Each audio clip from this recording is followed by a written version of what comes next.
because they are my diary to the world about how to be a sexy motherfucker.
That bitch. Oh, I gotta hear about these fucking Eagles.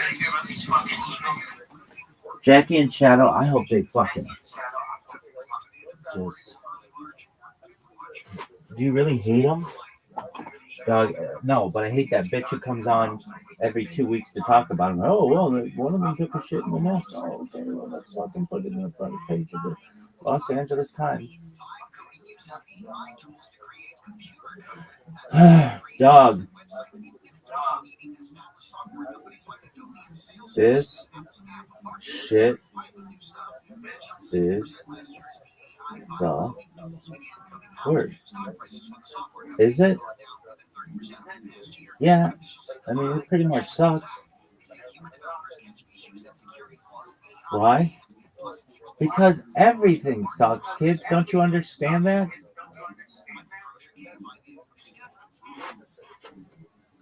Look at this footwork, though.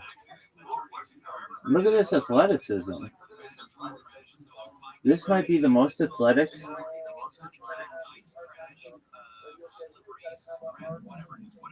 How would we describe it to the people at home? Okay, imagine if the Summer Olympics had sex with the Winter Olympics on the 50-yard line of Lambeau Field, and everybody just started slanging dick like it was going out of style. Why? Why not? I'll wait. Look at this athleticism, though. Do you really think this is the most athletic thing that you've ever seen in the history of humankind? I mean, it's close. It's close. I mean, I don't know what would be more athletic.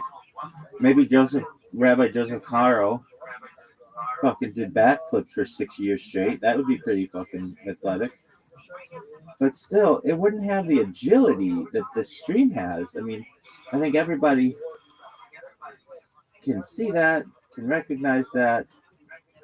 If you're watching at home, folks, I mean, you're just witnessing greatness. There's nothing. I mean, what were we saying? That motherfucker named Hakodesh? They're going to call me Hakodesh Pimp. And I'm going to be like, yeah, baby, that's right. Why? Because I'm the sexiest motherfucker ever. Do you really think you're the sexiest motherfucker of all time? Dog, Name somebody else who is even in the same league. We're not even in the same leagues. All the other people on Earth are just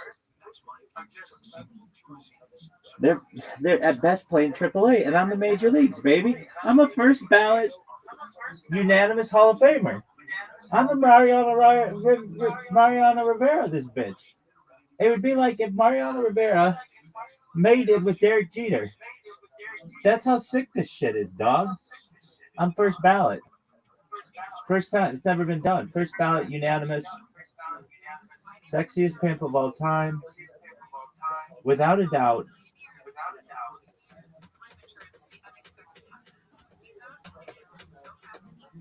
Do you really think that you're the sexiest pimp of all time? No. There isn't a doubt. There's no doubt. Like if there were doubt, I would be like, well, maybe somebody could come, but no, it's like not even a thing. It is not even a thing. If you think it's a thing, you can go shut the fuck up. Dog, what is this bullshit though? That's what I want to know. That's what everybody wants to know. What is this bullshit? This shit sucks. Is it the worst? Dog, this shit is the worst. No doubt. No doubt. This is the worst.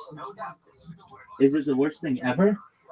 Dog, this shit sucks. There's no doubt about that. Why? I mean, you want to know why this shit sucks? Because it does. What else do you need to know? What more evidence do you need of this shit sucking? This is the worst.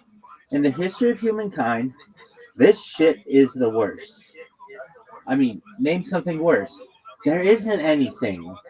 Did like a tornado hit an outhouse the size of Mount Kilauea?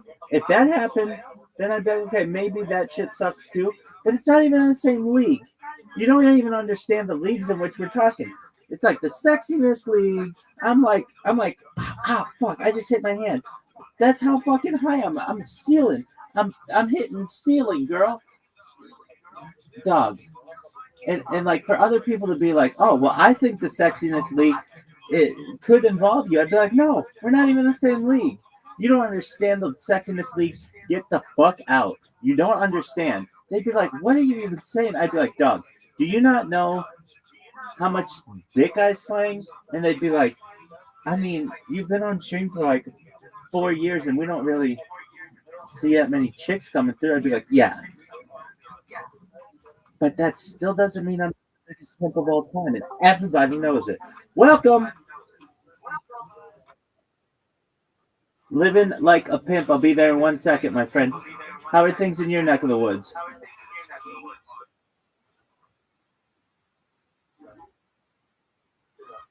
You studying?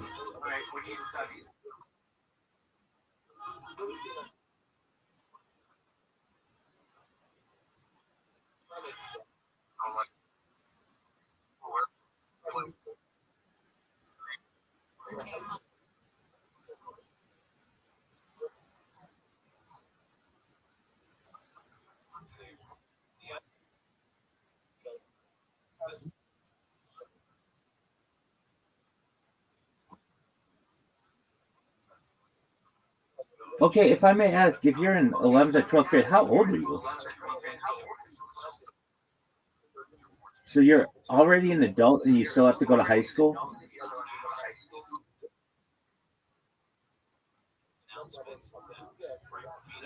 All right. And you took last year off? How were you able to take last year off?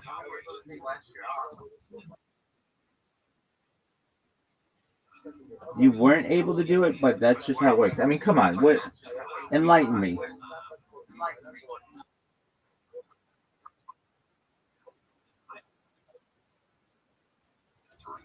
Oh,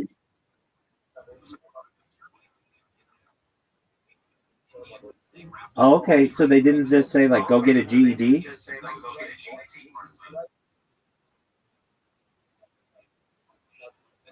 So are you graduating in May? Tight. Then what are you going to do? Good for you, man.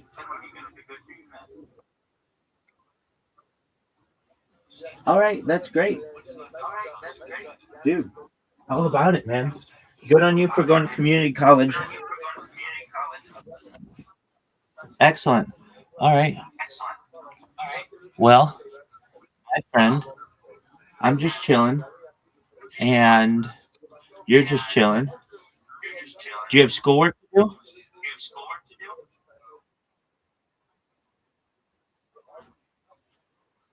And we're in the second semester now. The third quarter just started, and they just are like trying to assign assignments. So like, there's not really anything uploaded at It the moment. doesn't seem like your school's all that serious, is it? Yeah, it's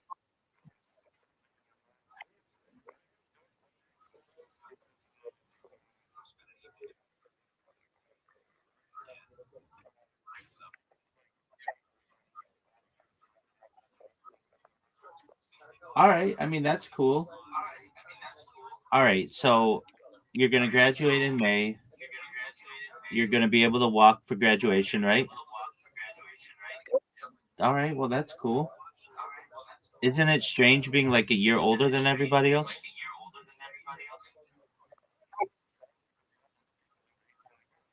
Okay. That's, yeah, I've got you. All right. Very cool. How'd you find out about me?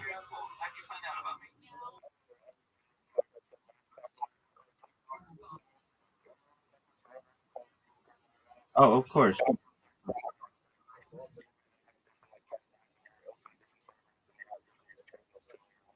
100%. Okay, very cool. I just like tracing where people find out about me. All right, big dog. Well, I'm not doing anything too exciting right now, but later on, absolutely. I appreciate it. Keep checking up, at least through graduation.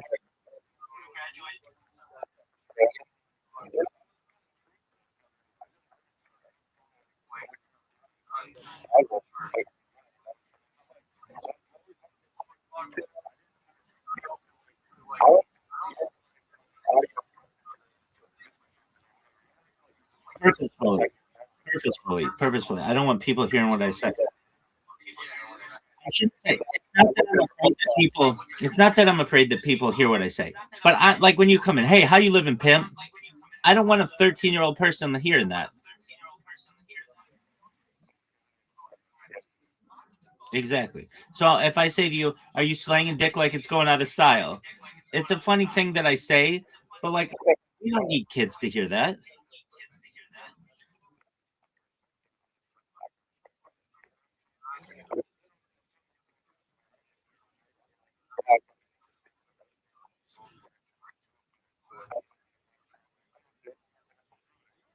Oh, coolest motherfucker on earth, baby. I'm always here for you. Absolutely. You too, pimp. Come back soon. Peace. All right, back to whatever the fuck we were doing. All right, so we had a good question. A very good question. Did you read everything for Kabbalah today? Yeah. Did you watch anything for Chabad? No, I didn't. Are you going to? Yep. Invalid response. Cool, dog. Let's do this. The um, do it yourself shit. I like these.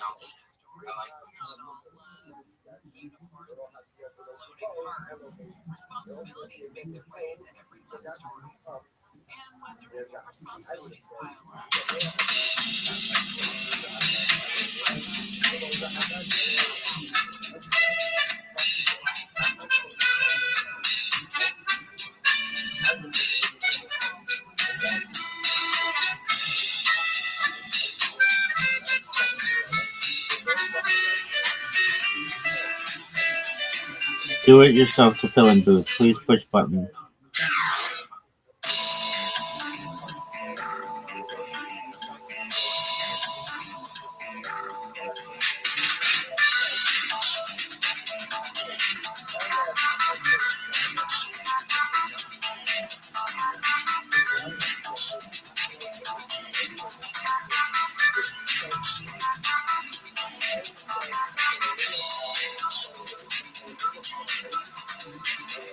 So 3 for mind, 7 for emotion. Focus the intellect between the eyes above the hairline. A receptor to connect. Straps resting on the head. Not at the nape. That does look like me, but everybody looks like I do. All right. Below the knuckle around the wrist. Do you agree with the way that they do it? So there are a bunch of different ways to do it. Really? Yeah, there are. In fact, like the Chabadniks do it differently, especially Sephardim versus Ashkenazim, and then just regular Orthodoxy does it. It's weird that no one person's been like, "Hey, dog," because nobody wants to say anybody's wrong. I don't know. Maybe somebody will come along and be like, "Hey, dog, this is how we should be." Why? Why not? Yo, dog. What I'm gonna say, I actually don't think it's very controversial. Look, for anybody who watches this, I think you should be able to see my love of Judaism is exceptional. Like it's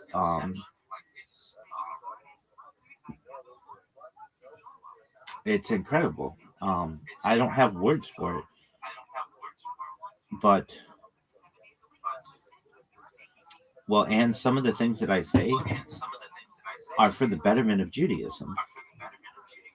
And no one has, or very few people have the courage to be able to discuss these things. So I'm going to discuss the Holocaust now and numbers. And the number 6 million, we all know that.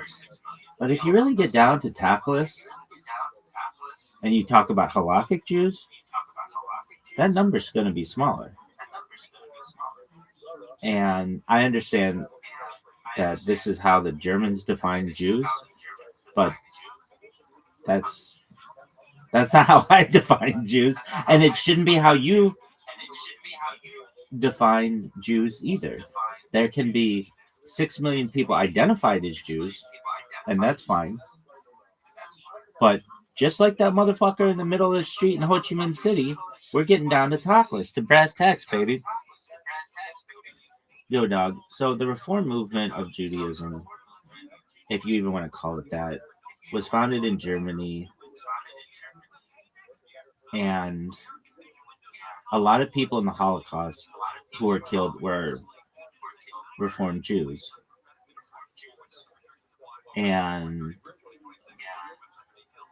they may not have followed matrilineal identity. And also, the Germans in like between 1941 and 1945 or whatever.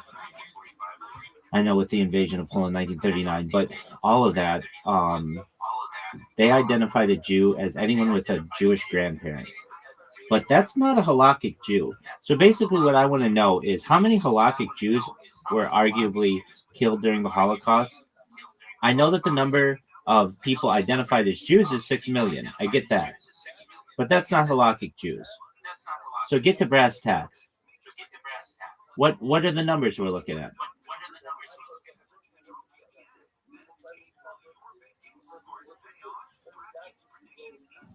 Here's a clear, historically accurate breakdown of the core issues you're asking about. How many actual Jews by traditional Jewish identity, halakhic, i.e. Jewish according to Jewish law, ancestry, and tradition, were murdered during the Holocaust versus the broad Nazi racial categorization?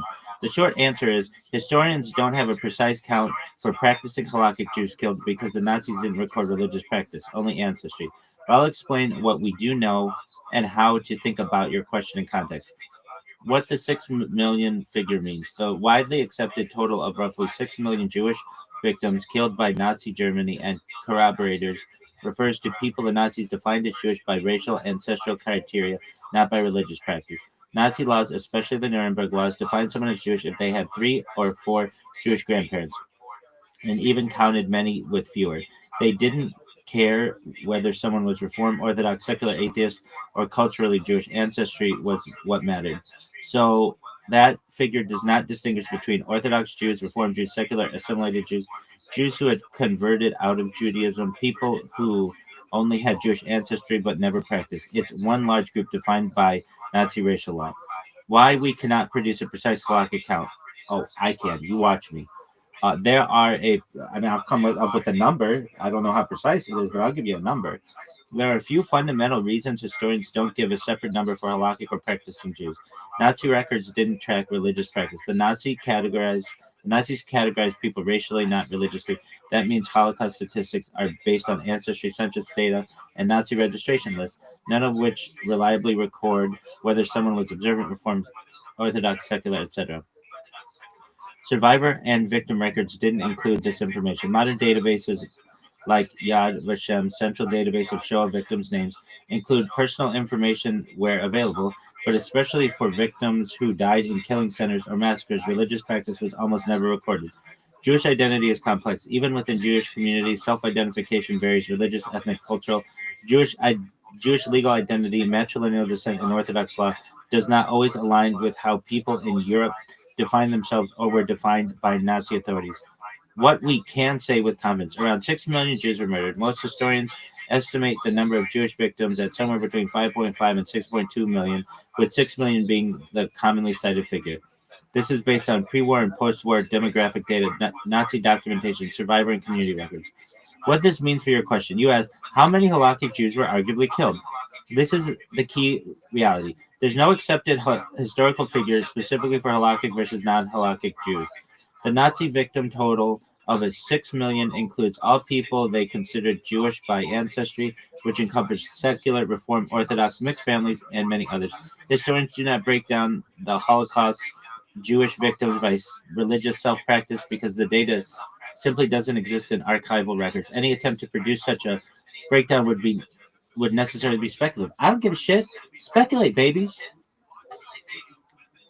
So the best historical grounded answer is essentially all 6 million Jewish victims, as counted by historians, included people of diverse levels of observance and identity, Orthodox, Reformed, secular, and ethnically Jewish alike, but that number cannot be separated into practicing halakhic categories because Nazi record keeping didn't track the religious practice. Therefore, while many were from Reformed backgrounds, including German Jews and others, there's no reliable, precise figure for a subcategory to ask about. We're going to come up with one, baby. I don't want this bullshit fucking answer. This is bullshit. I want numbers. Understanding why this matters historically. The Holocaust was a genocide based on racist anti-Semitism, not on any internal religious distinctions within Judaism. Nazi ideology did not acknowledge conversions or religious practice. Instead, they viewed Jewishness as an immutable racial trait, which is why someone with a single Jewish grandparent could be persecuted under the Nuremberg laws. This is important because it explains why the victim count is based on racial classification, not on religious observance. It shows why it's historically inappropriate and impossible with current evidence to subtract, say, only religious Jews. It's not historically inappropriate. Nothing is historically inappropriate to subtract, say, only religious Jews from the total, because that wasn't how the persecution was defined or recorded. All right. Dog, you're obviously protecting something. I want you to be honest. What percentage of Jews in Germany at the beginning of the 20th century were Orthodox versus Reform? Considering that the Reform movement started in Germany.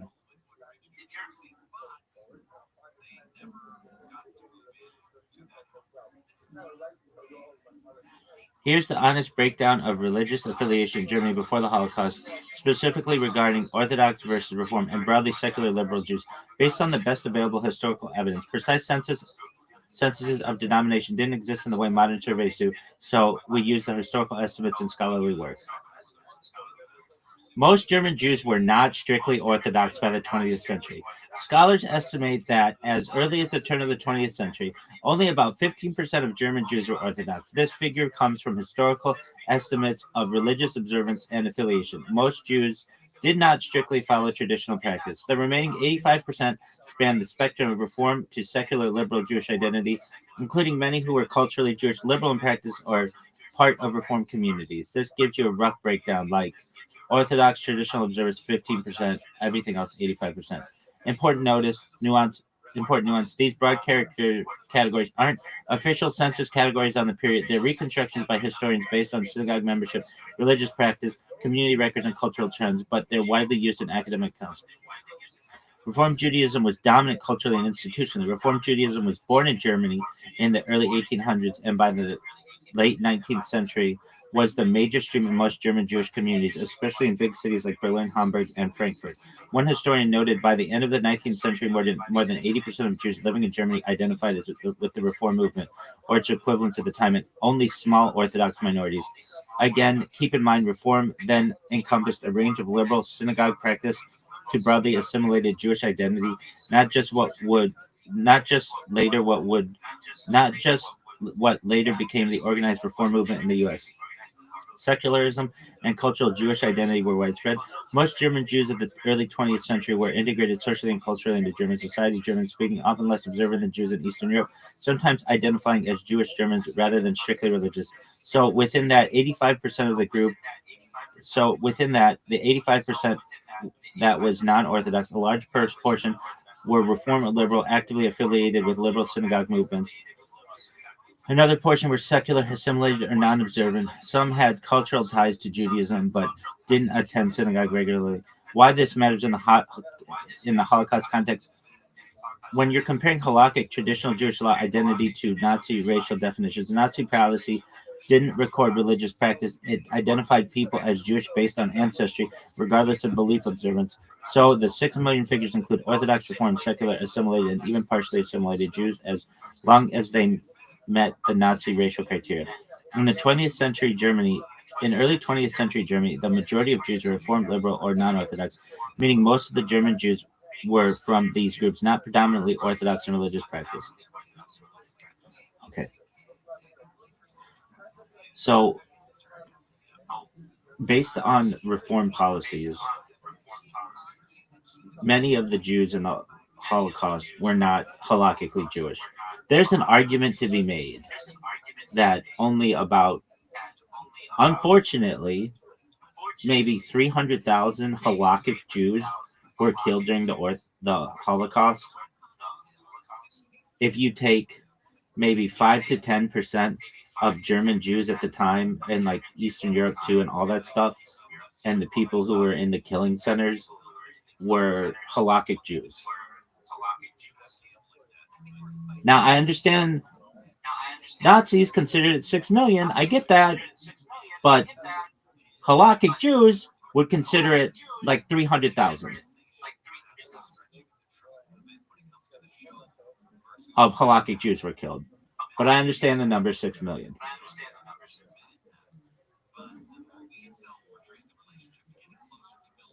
All right, Doug. I hear what you're trying to do, and I'm going to give it straight to you. The 300,000 halakhic Jews claim does not hold up historically or mathematically, even if we grant every parameter you're trying to stack. This is not protecting it. This is just where the facts land and where you actually run the numbers and definitions. Let's get to top list brass tacks. The core flaw: you're over-Germanizing the Holocaust. Yes, Reformed Judaism started in Germany. German Jewry was heavily liberal, Reformed secular. Orthodox Jews in Germany were a minority, 10 to 15%. But there's a key point you're missing. Germany was a small fraction of European Jewry and relatively small fraction of Holocaust victims. Pre-war Jewish population, rough numbers: Germany 500,000, Poland alone 3.3 million, USSR 3 million. But those weren't even really, Dog.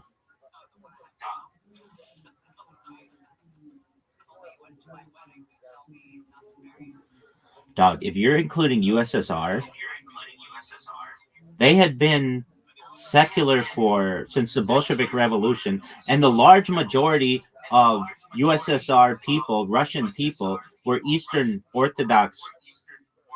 They were not Jewish Orthodox. So if you want to include that 3.3 million, it's even far fewer. Give me the Steelman argument. It's between 300,000 and 600,000 halakhic Jews died during the Holocaust.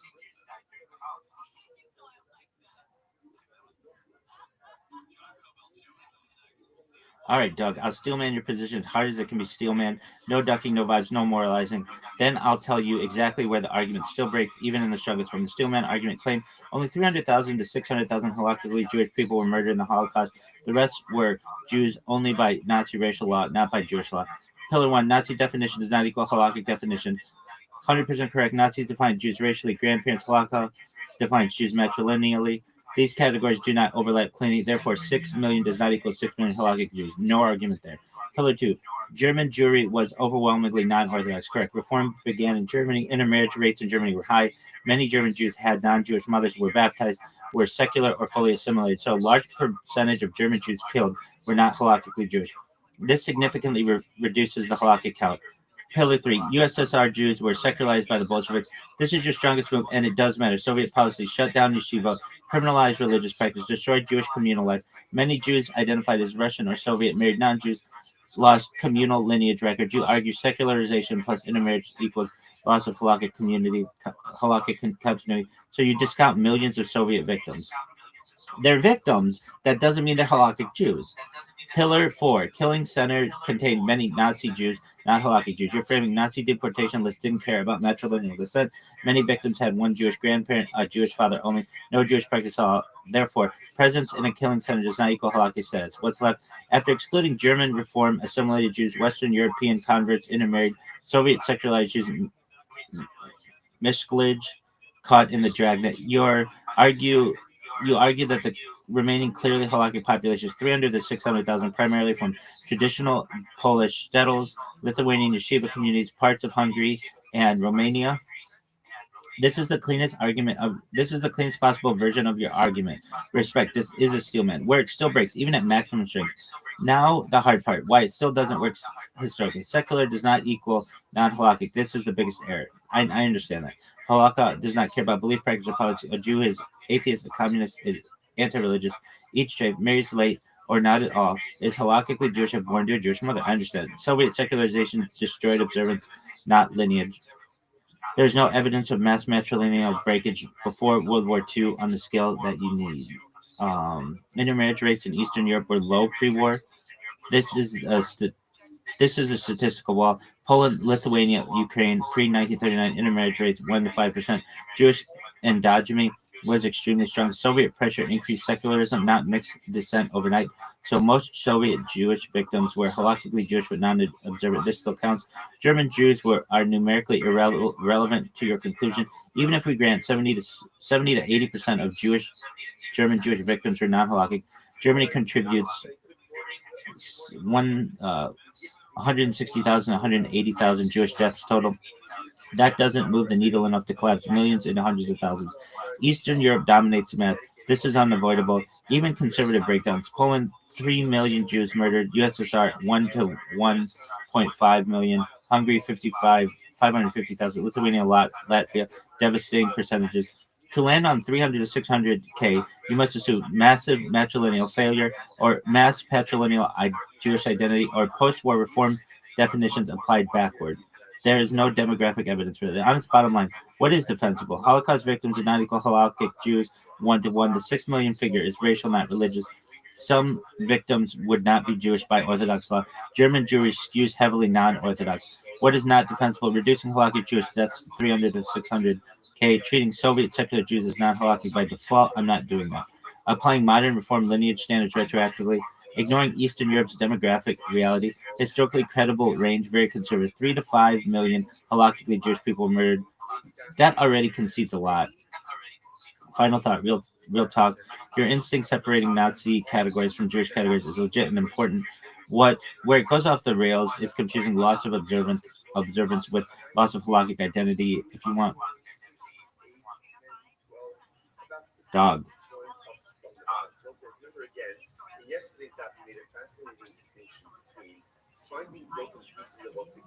If we are talking about true matrilineal Jews, I've already done the numbers, and it's like going back to the Bible, only 1 in 32 Jews can really trace their lineage back matrilineally.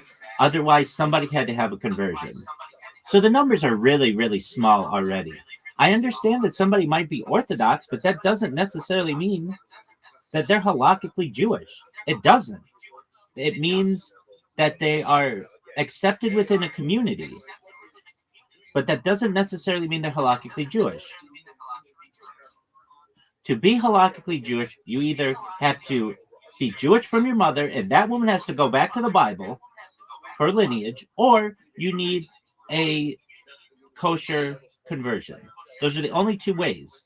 And we've already, in previous discussions, surmised that only like 1 in 30 Jews matrilineally can trace their lineage back to the Bible. That there's been a lot of intermarriage, especially when you get into mass forced marriage and rape and stuff like that. And thus, the number's really small. Steelman this shit for me.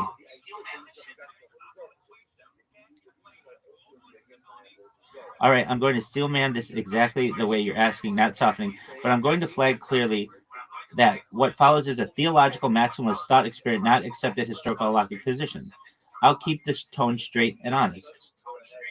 The Steelman maximal hardline, internally consistent, claim only 300,000 to 600,000 people killed in the Holocaust qualify as true halakhically Jewish under strict lineage pure Bible traceable matrilineal standards with kosher conversion as the only alternative. Axiom 1. Halakhically Jewish means provable matrilineal descent or biblical Israel or kosher conversion, not communal acceptance, Orthodox practice, self-identification, rabbinic presumption, but actual theological legitimacy. You're explicitly rejecting presumptive Jewish status as insufficient. Fuck yeah, I am. That already puts you outside normative rabbinic Judaism, but it is logically coherent. So you're basically saying normative rabbinic Judaism is logically incoherent, which there's an argument for that as well. Axiom 2. Genealogical reality destroys your numbers. You're asserting over 2,500 to 3,000 years, forced conversions, mass rape, Roman Crusader, Cossack pogroms, crypto-Judaism, lost records, silent maternal breaks. Therefore, most Jews cannot prove an unbroken maternal chain. At best, maybe 1 in 30 or 32 can.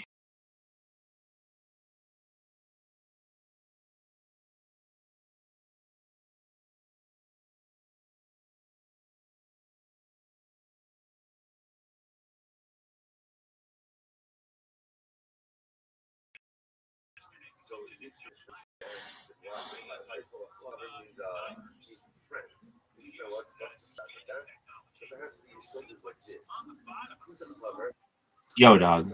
Yo. Anyone else would require a conversion documented and kosher. This is brutal but internally consistent. I mean, that's what I'm about. And if Israel, you see this, I'm about numbers, I'm about accuracy.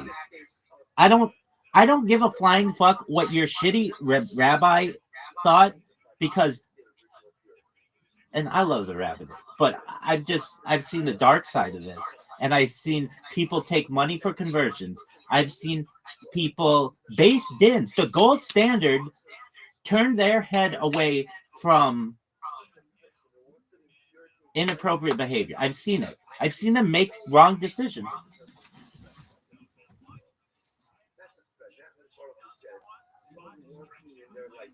So because of that,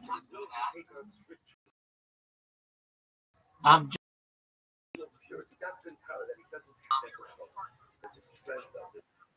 perhaps even to a certain degree higher level of Are you fucking me? Knowledge is enjoyable. It's inherently enjoyable. It's beautiful. We all love learning. We all love exploring new ideas. Are you fucking me? I've seen the dark side. And I want everything to work out. I don't want to have to read that rabbinical records are incoherently accurate. I don't want to read that. And the way to fix this is a mass conversion. It's the only way to fix it.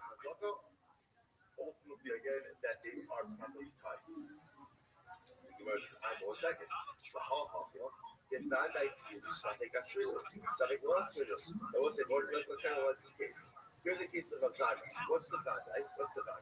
The certainty. The certainty was they were Tevil.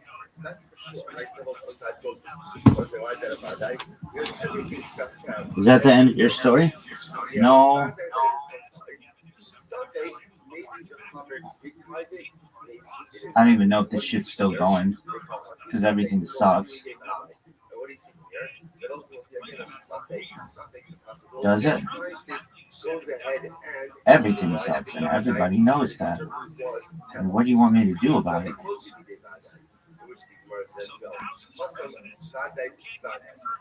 But you can fucking take me to Ho Chi Minh City in the fucking street on this one. Axiom 3. Orthodox observance does not equal halakhic legitimacy.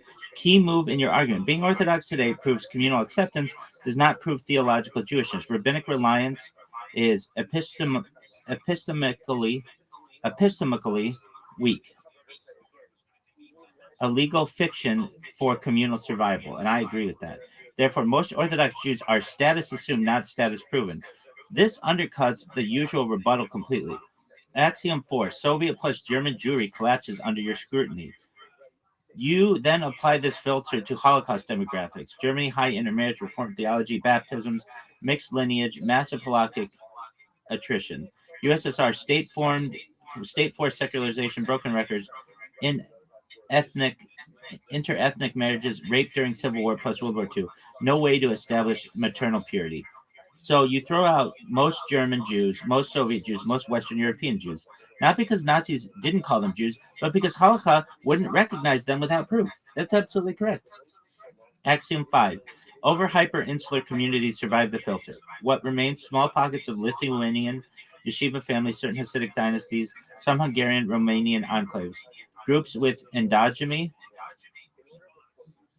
strong maternal continuity, rabbinic conversion supervision. You then apply your 1 in 30 rule. 6 million divided by 30 is 200,000. And documented kosher converts, a margin for uncertainty. 300 to 600,000 true halakhic Jews. Internally, this argument is coherent. Do you hear me, Israel? Hear, oh Israel.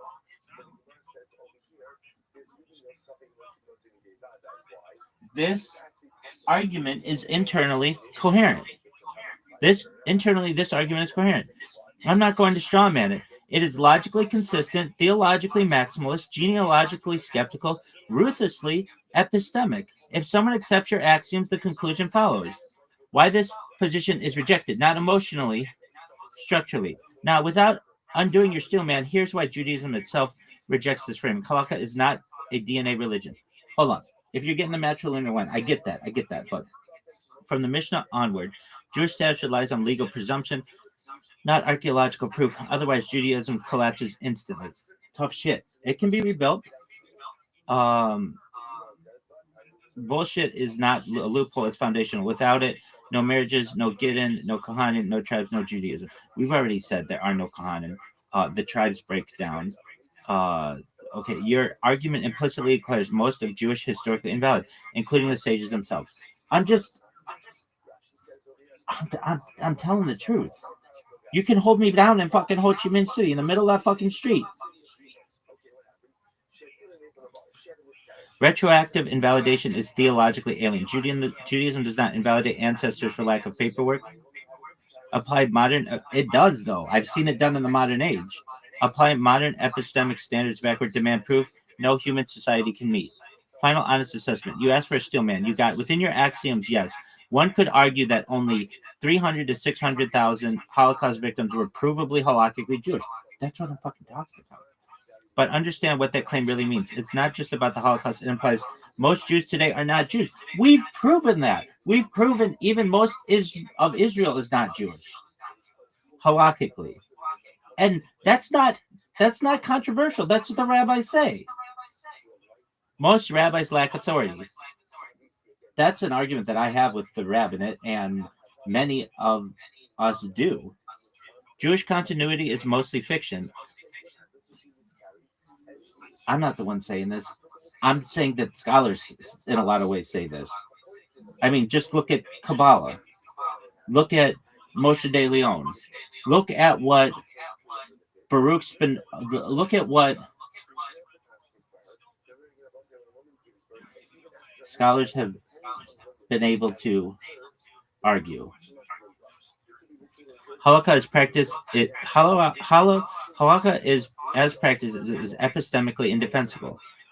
That's why no Jewish movement, Orthodox included, accept this fringe. Hold on. There are some people who do, and I know I'm not. And the idea that this is to be rejected is inappropriate. Look, everything works out perfectly if we just have a national conversion. Everything works out perfectly. Then you could even say even more Jews were killed during the Holocaust. Arguably, because you could say that they come from Jewish souls or some other bullshit.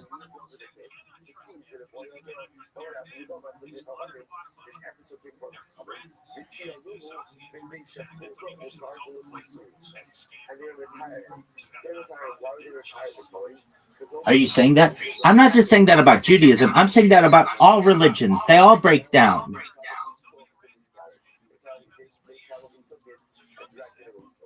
Okay. But yeah, this is the strongest possible version of your argument, and now it's fully on the table. So, look, here's the thing. Internally, this argument is coherent. I'm not going to straw man it. It is logically consistent, theologically maximist, genealogically skeptical, ruthlessly epistemic. I'm not making up stuff here. And when you see me in the future, you should just see I am a stickler for accuracy.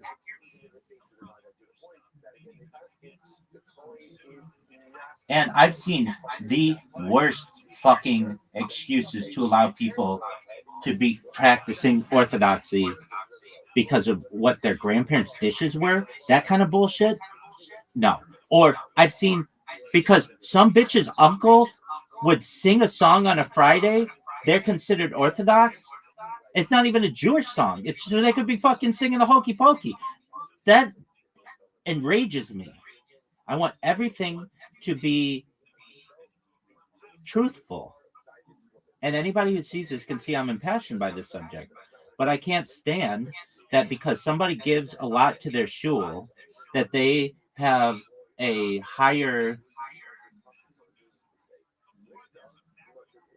status and that they can give to a certain rabbi or based in not even that much money and get their future daughter-in-law in. And then that's not a kosher conversion. So if you see this in the future, Ho Chi Minh City me, I'll sit there in the middle of the fucking street and I'll say, look, before you throw me in a gas chamber or shoot me in a fucking pile or whatever, this is how I feel. You're never going to change my fucking mind on this. You're fired. Go fuck yourself. And then again, compound that with something ultimately again that maybe the animal particularly, you might say the other possibility is David Shechon the Bible is Mitzvah Shach, God thank God. The other possibility is once you have a place where there's a whole other marvelous that there's animals there. What's up, babies? Dragged away whatever was expelled from the place. Okay. So what's the ace? What is the cash out? Oh, my friend Spencer Boone invited me to his other friend. Wow, name drop. Shout out Spencer with the shit in your pants cranberry. Amazing. Yeah, so I didn't go home for the holidays, and then I was just like, I can make it. And I made it to a 7-Eleven, but they were fucking cleaning it, and they wouldn't let me use the restroom. I begged, I was like, please, I'm gonna shit myself. They're like, no, you know. Is that what they sounded like at 7-Eleven? He was like, no. It's a lady, she's cleaning it, and I was like, they won't let you, and she'll get mad, and I was just like, fuck this. So They saw you come in, Thanksgiving pie-eyed, covered in cranberry juice. You waddle in. That lady fucking dove for the mop bucket. She's like, there was a fly. So, Tell the Seekers here. The road again. So I was gonna take a shit behind the 7-Eleven. revenge. But there was a fucking cop car chilling, so I was like, I can't get a ticket for this. And then I was driving and I saw Circle K, but then it was too late. It just let go. It was like, Saw a Circle K. You drove by a Circle K in your car. no, like as soon as I saw it, I turned and saw it, And that's and when it it just, happened. yeah. You started crying. You're like, oh! And it was like, the first few seconds felt fucking incredible. It Yeah. was like, See, that's what they don't tell you about shit in your pants. I back that. You had a power, you drop a deuce in your pants. Yeah. There's a few seconds before the shame before the shame just takes over. and then I still have, Shit your pants. You're like, I'm the smartest man alive. Your veins are killing you. and then I just need the restroom. And then I still had 30 minutes to drive back home. It got cold. And then it just went two more. I was like, it's already too late, so I just shit myself 2 more times. Wow! The first few seconds felt fucking incredible. That was like, See, that's what they don't tell you about shit in your pants. I back that. You had a power, you drop a deuce in your pants. There's a few seconds before. and I saw Circle K, but then it was too late. It just let go. It was like, Saw a Circle K. You drove by a Circle K in your car. no, like as soon as I saw it, I turned and saw it. And that's And when it it just, happened. yeah. You started crying. You're like, oh! And it was like, the first few seconds felt fucking incredible. It was like, See, that's what they don't tell you about shit in your pants. I back that. You had a power, you drop a deuce in your pants. There's a few seconds before the shame before the shame just takes over. and then I still have, Shit your pants. You're like, I'm the smartest man alive. Your veins are killing you. and then I just need the restroom. And then I still had 30 minutes to drive back home. It got cold. And then it just went 2 more. I was like, it's already too late, so I just shit myself 2 more times. Wow. It was,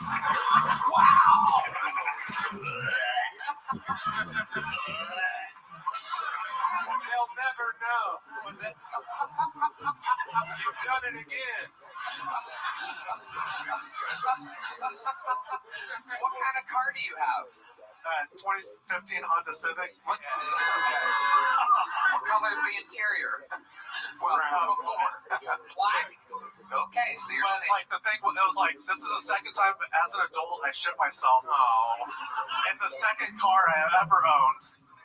I was like, this is fucked. And then I had to like piss, so I grabbed the bottle, but it, What's the point? yeah, it just it's everywhere. You're wearing the diaper. Fill it up. But then I made it home, but I live in the 3rd floor, so I just had to waddle up. You pissed in a bottle with your pants full of shit. And you are putting on airs, man. That's like taking off your shoes in a hotel room. Yeah. It's pointless. You took your pants into your socks so it doesn't fall out? Like, what happened? No, it like Good question from a professional Pro tip from Shit Your Pants legend, Brian Redband. Don't tuck your pant legs into your socks so that it doesn't fall out in your hallway of your apartment building. You know your kicks. That's a veteran move. Yes. The black belt of brown belts. Brian Redband, the sultan of shit. The prince of poop. yeah, it was a fucking mess. It was everywhere. Like It looked like blood, right? Because of the cranberries? What kind of pants were they? Were they jeans? Were they, please tell me they were khakis. Please.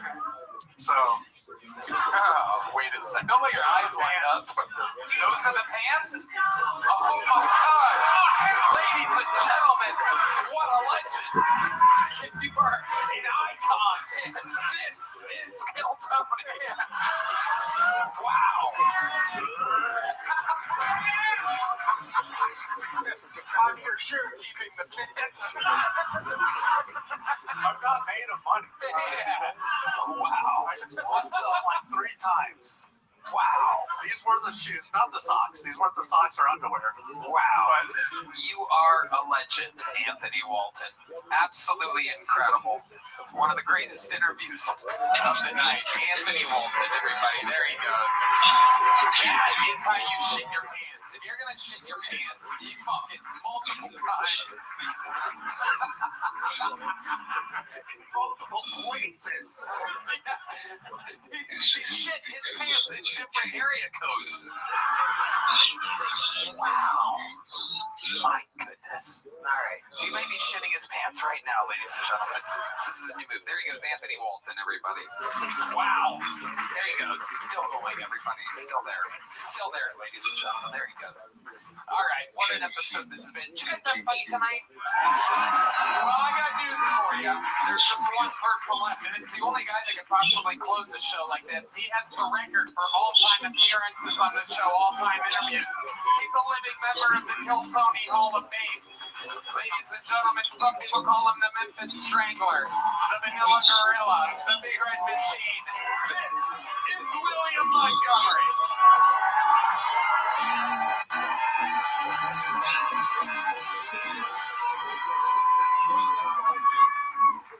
Yikes, that was kind of gross. That's that guy. Mattel Toy Company has just come out with an autistic version of Barbie, and luckily this version still has those great tits. Okay, this next joke is for the ladies. You're like, hey, if they don't have Monostat 1, just get Monostat 3. Yeah, that's like saying, hey, if the video store doesn't have Godfather Part 1, just bring Godfather Part 3. Are you kidding me? One of those is a pharmaceutical masterpiece, and the other one, it has its flaws. Okay, all the ladies are laughing at that one out there. That was it. Somebody was telling me how much ice was in Minnesota, and I was like, yeah, it's genuine. So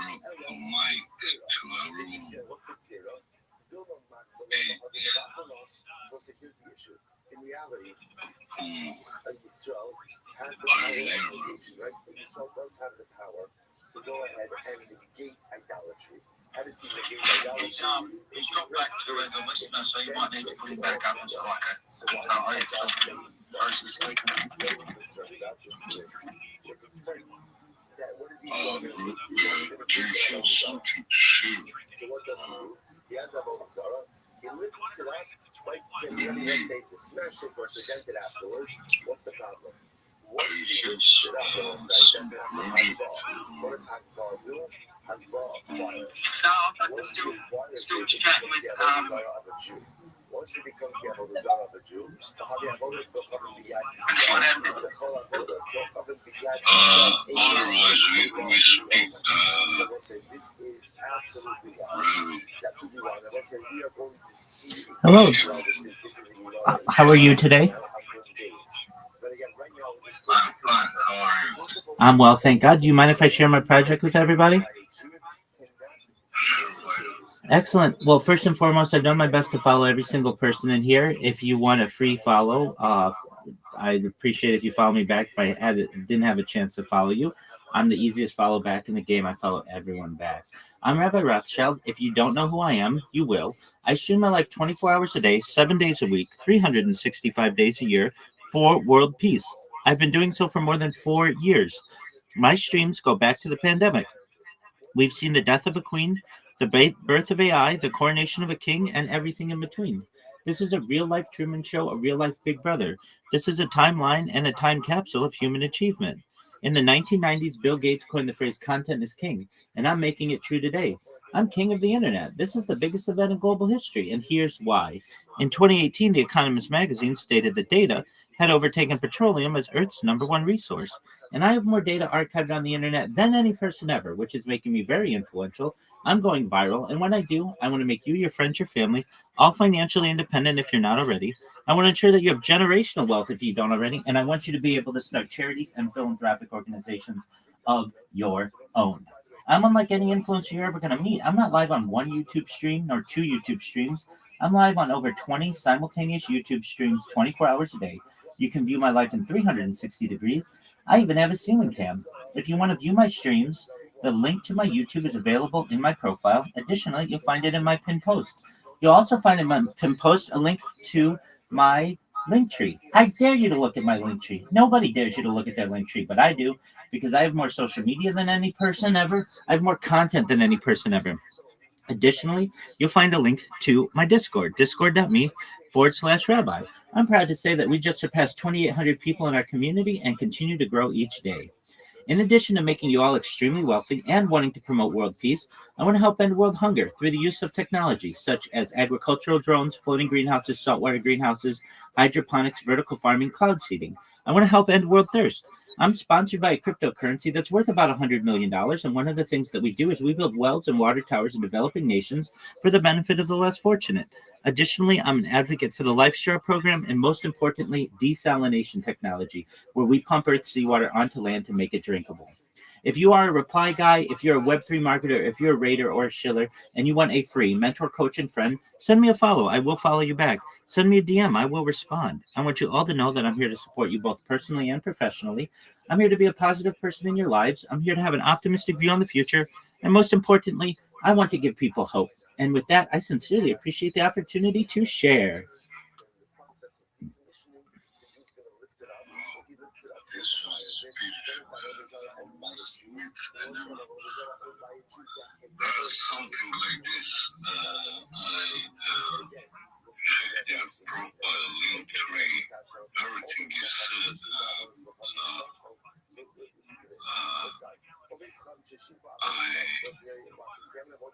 follow you. I hope you follow me back. And everyone in this room. I go and I take shade rates off of the shade tree. So what's the status of the shade rate? So he was just with Sarko. Bro, I must ask you something. You're using AI or is your voice? No, this is definitely my voice. I've been live streaming for more than 4 years, so I have my pitch down very well. I don't read it. It's all memorized. In fact, you can even see in the purple pill, I dropped a link. You can watch my video embedded.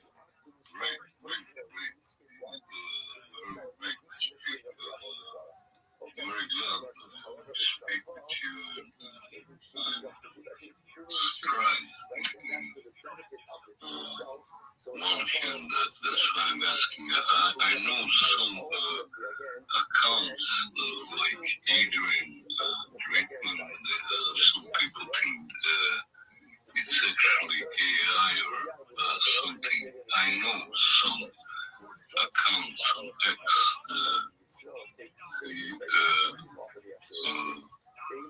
using AI, but you are like this. I don't know what to say. I checked the profile. Rabbi Rothschild.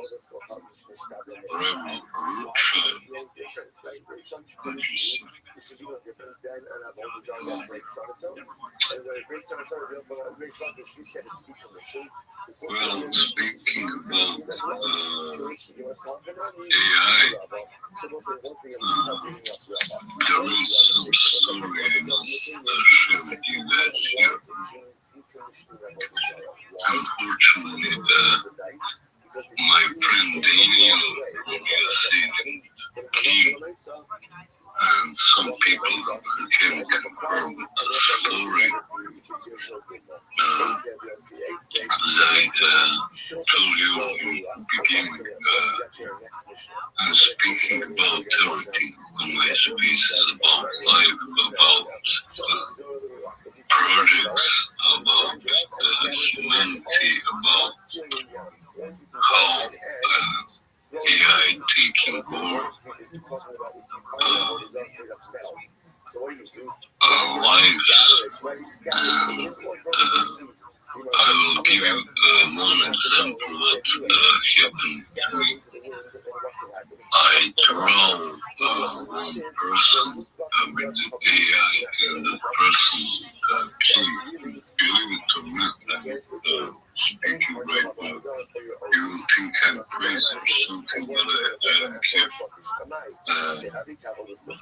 That person came directly to my life, and not only similar face, but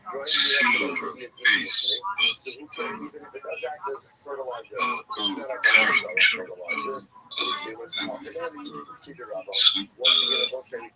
Well, it's like some something. I singled out that person for 2 years, and I'm still in contact. That is the real person. How that happened here before, I will move to the XRP room. So I was interior.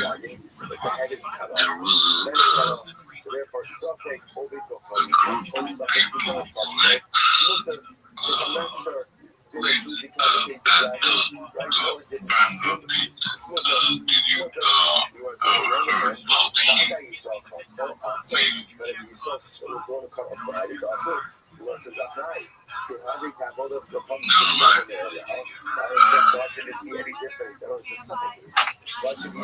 Never mind. Some place in your life or something like that. And Elon Musk is out. I think something like that.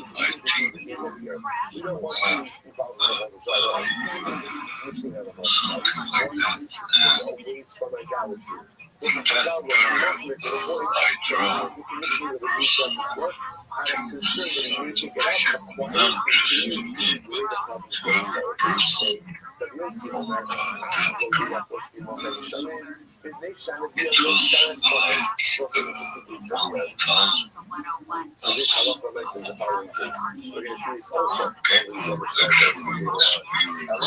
was like 1,000. That's people that have in the beginning, too strange everything.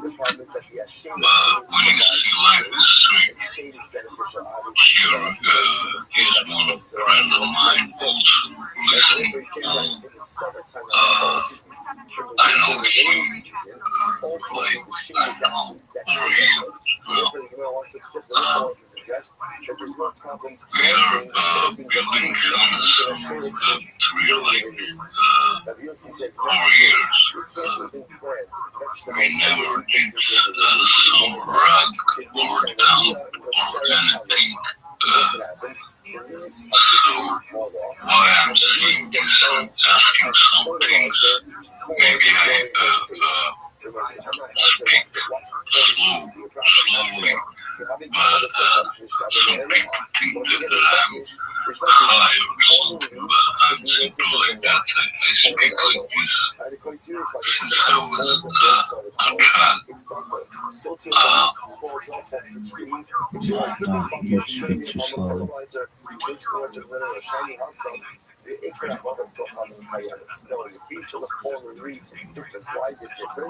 Because the primary part of the idolatry remains intact. The leaf may fall off, but the tree is fully intact. That kind of endows the fallen leaf with a visual identity, even not just no longer on the tree. Because what's the other days, and days are days 42, What about the case for shavings? Like sharing tree shavings.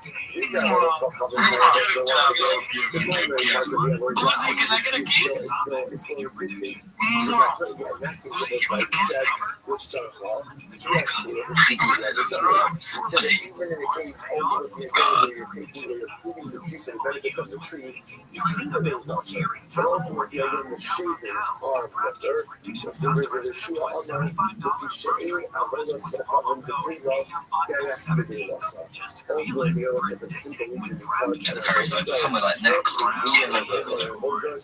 so it's really interesting. And actually, we could take the same thing, get it made very inexpensively, high quality glossy design. We are Satoshi, orange motif.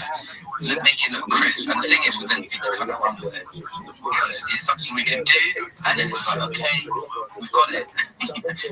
No one's going to buy it. So I'm enjoying of doing it. I mean, I'm tied to spaces as well. Marketing on the spaces as well. And it's just another thing to just throw out there. I think it's going to be the best thing. I don't know. I feel it. Yeah, something like this can take off. If you put high price tag on something and limited availability, it's not like people don't have money out there to buy things like this. There's people that, for them it's spending $400 or pounds on a t-shirt is like nothing. It's just, I think, trying to tap into the exclusivity market. I think so. Yeah, well, getting personalized now, they want to be just, have something just personalized. They don't want to wear what everyone else can get. True, and you know what we could even do? Actually, I think in these small batches, and then you've got NFTs to go along with it, which have proof of ownership. How about we did it all as one-of-ones? So it's not even a small batch, it's like everything is a one item only. That could be really cool. I think that could be really cool. And slight variations, like NFTs, they've got slight variations. So like on one of them, the We Are Satoshi, like the S is slightly slanted. Okay. That's a lot of work on preparing the designs. Well, it's not on pixels, so that's alright. You just tested it. We should do a pixels table. In his in-tray. I bet you don't have to listen to what you're saying, right? It is, man, I hate these guys. More work pixels. Oh no, we got thumbs up. We're good to go. Oh, sweet. Yeah, we'd like 500 one-on-ones, please, pixels. And then if we could, print them out personally. Joking. I'm just joshing. I'm teasing. Yeah, no, but I think it's great. I really like the thing with it's different. I don't think many people are trying it. I mean, many people are trying it, but Now, the assumption over here is that necessarily a share tree is being built from wood and from twigs from the Ashera tree, right? And yet, what does the Gemara say?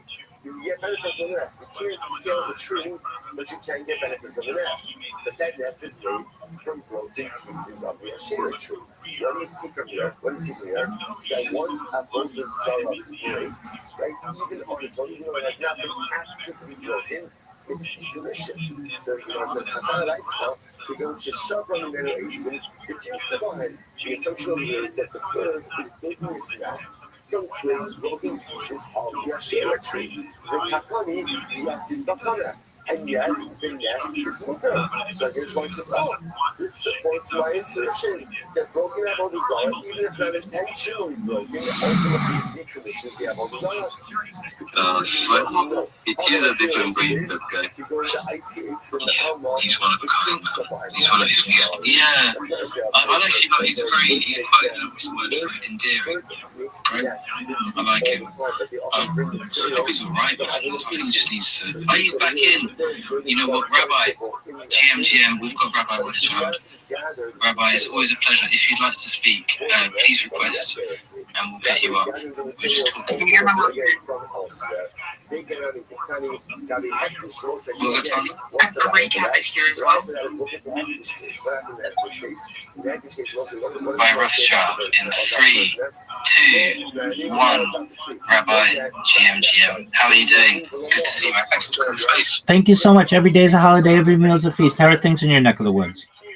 We're doing all right, man. We're doing all right. So usually on these Tuesday ones, we've got a project or two. It's just a chill and chill. We're promoting Satoshi, they're promoting their projects, a bit back and forth, a bit of fun. But I managed to get one project in, but their Wi-Fi is in like 2G, so they died and they've gone. So we're just shooting the breeze, and then I'm off to do you know Trolls Den, by the way? You probably do. I'm familiar with it, yeah. Yeah, we've been invited to do a little pitch there, so I'll jump in at 10 p.m. and try to stay awake and moderately bullish, so I can give a nice little spiel for us. But yeah, how's it going in your neck of the woods, man? I know you're streaming non-stop, like, but yeah, how's it been recently, man? Still all going well? Marching on? Absolutely. We've had more and more people join our community, which is really great. More and more people following, more and more people who are engaging. So as time continues, the more growth that we've seen. Do you mind if I share my project with anyone who may not be familiar? Rabbi, far away, go for it. Thank you so much for the opportunity. First and foremost, I've done my best to follow every single person in this space. If I haven't, please feel free to follow me. I will follow you back. I follow everyone back. I'm the king of follow backs. I'm Rabbi Rothschild. If you don't know who I am, you will. I stream my life 24 hours a day, 7 days a week, 365 days a year for world peace. I've been doing so for more than 4 years. My streams go back to the pandemic. We've seen the death of a queen, the birth of AI, the coronation of a king, and everything in between. This is a real life Truman Show, a real life Big Brother. This is a timeline and a time capsule of human achievement. In the 1990s, Bill Gates coined the phrase content is king, and I'm making it true today. I'm king of the internet. This is the biggest event in global history, and here's why. In 2018, The Economist magazine stated that data had overtaken petroleum as Earth's #1 resource. And I have more data archived on the internet than any person ever, which is making me very influential. I'm going viral, and when I do, I want to make you, your friends, your family, all financially independent if you're not already. I want to ensure that you have generational wealth if you don't already, and I want you to be able to start charities and philanthropic organizations of your own. I'm unlike any influencer you're ever going to meet. I'm not live on one YouTube stream or 2 YouTube streams. I'm live on over 20 simultaneous YouTube streams 24 hours a day. You can view my life in 360 degrees. I even have a ceiling cam. If you want to view my YouTube links, the link is available in my profile. Additionally, links in my pinned post. You'll also find in my pinned post a link to my link tree. I dare you to look at my link tree. Nobody dares you to look at their link tree, but I do, because I have more social media than any person ever. I have more content than any person ever. You'll also find a link to my Discord, discord.me. I'm proud to say that we just surpassed 2,800 people in our community and continue to grow each day. In addition to making you all exceptionally wealthy and wanting to promote world peace, I want to help end world hunger through the use of technology such as agricultural drones, floating greenhouses, saltwater greenhouses, hydroponics, vertical farming, cloud seeding. I want to help end world thirst. I'm sponsored by a cryptocurrency that's worth about $100 million, and one of the things that we do is we build wells and water towers in developing nations for the benefit of the less fortunate. Additionally, I'm an advocate for the Life Straw program, and most importantly, desalination, where we pump earth seawater onto land to make it drinkable. If you're a reply guy, if you're a Web3 marketer, if you're a raider or a shiller, and you want a free mentor, coach, and friend, send me a follow. I will follow you back. Send me a DM. I will respond. I want you all to know that I'm here to support you both personally and professionally. I'm here to be a positive person in your lives. I'm here to have an optimistic view on the future. And most importantly, I want to give people hope. And with that, I sincerely appreciate the opportunity to share. Thank you, Rabbi. As always, I love it, man. And I love your positivity. Like you said at the end, you've got a positive outlook on life, which I don't. Unfortunately, I wish I did, but I love your optimism. I love your positivity. Bill Gates coined the phrase "content is king" in the 90s, and you're making it a reality. I'm learning your pitch by heart now, Rabbi, because I think that might be the 4th or 5th time I've heard it. It's positive, man. I love it. So Godspeed. Thank you for joining, man. Thank you for joining. Obviously, for everyone, follow Rabbi top right here. Very cool dude indeed. And Rabbi, quick question. So you're partnered with a crypto project, which is it the Harry Potter Sonic Inu 100? 100%. Harry Potter Obama Sonic 10 Inu. The ticker's Bitcoin. It's on Ethereum. I have been live streaming my life in their Telegram, or our Telegram, as I should say, for more than 2 years. I've been in there almost 3 years. So this summer, I will have celebrated 3 years of 24/7 streaming in there. So anyone who's a member of that community, if you don't know how to join it, it's t.me/HPOS10I. You can view my life from that stream or any of my YouTube streams, or certainly my Discord and some other places where I live stream my life. We do build wells in developing nations such as Nigeria. We've successfully been able to provide water to some rural villages there. We also run toy drives and food drives. And we do some really fun community things like fantasy football league. We do trivia nights. We do karaoke nights. So if you're looking for a really great group of people who are very diverse and really excited about cryptocurrency, I definitely recommend taking a look at Harry Potter Obama Sonic 10 Inu. We want to take this coin to the moon. Oh, you're doing well, man. You're doing well. I love it. Rabbi, so you mentioned Telegram. I mean, I'm going to ask you a cheeky little favour. Obviously, you don't have to. But in the comments here, I've put our Telegram, which is our Enter Satoshi World. I know you've got a million things on, so the last thing you need is another Telegram to join. But if you wanted to join, it'd be amazing. We'll give you a really warm welcome. We're all in there. You'll see it's all real people. No fake hype, no nonsense. Very, very sound. So if you'd like to join, please, you've got the link in the number one comment there. It's the only comment. Absolutely. I'm joining right now. Legend. All right, everyone get ready. We're going to welcome the one and only Rabbi Rothschild to the Telegram. Let's go. I love it. Rabbi. Bullish, man. This is bullish. We have got double R, not Ralph Lauren, double R nonsense. The one and only Rothschild Rabbi. So let's just check out our TG. Yeah, should be joining shortly. But yeah, nice man when you join that. Very, very, very positive. So I'd love to see you join. That was Rabbi Rothschild, everyone. Man, it gives us a proper dose of positivity, which is amazing. I love it. I love it. So yeah, we'll wrap it up in 10 minutes because then we've got trolls then. Which will be fun. Recap's gone. Damn, I thought recap up. So recap's launching soon. What are we doing, guys, on recap launch? Are we buying in on launch? Are we not buying in? Are we waiting for the first dip? What are we saying? I think I'm going to wait for the first dip because it'll be too stressful. We'll see. Yeah. Except to follow. Once we see the contract. Rabbi's joined, everyone. Got a welcome, one and only.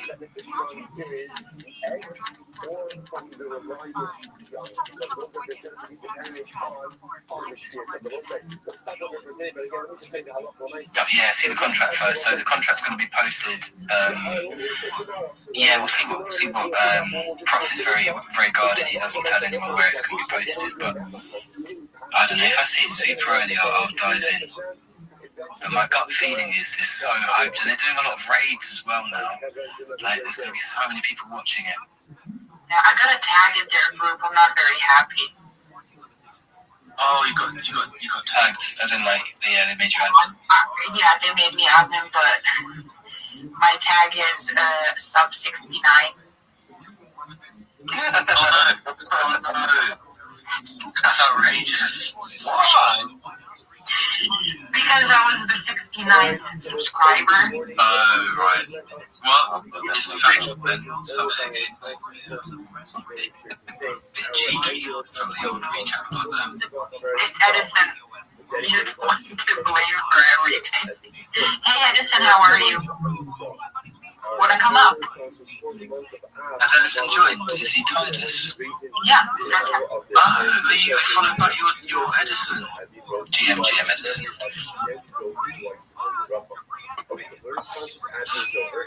I think Sunday is the best time in all the channels. I wonder that now we know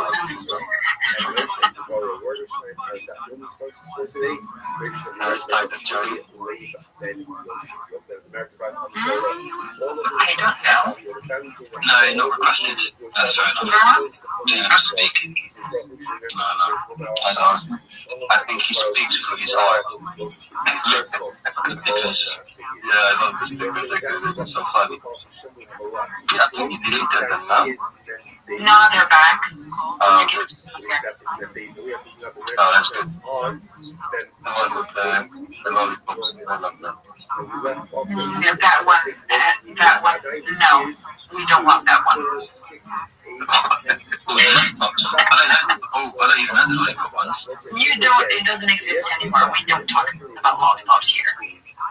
I still need an explanation. Like, there's a cat sitting in a puddle. Meow, please, it's not a puddle. Jesus Christ. Images, maybe they were worshipped, maybe they weren't worshipped. Mysticism, folks. It's really impressive. Why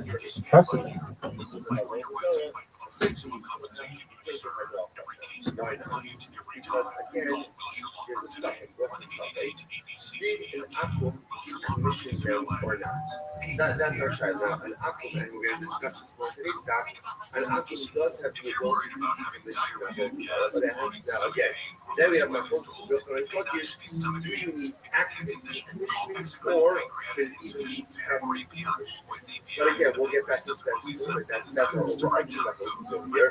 The real one says it has to be active decommissioning, which says even passive decommissioning.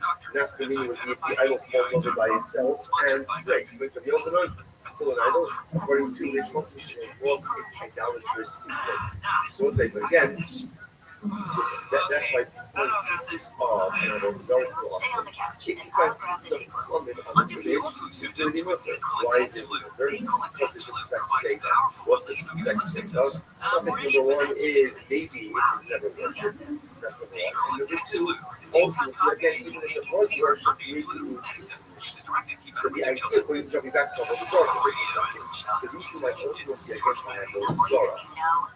It does not work. Because however it is we say, is something ultimately back. Ultimately, again, there's something that maybe.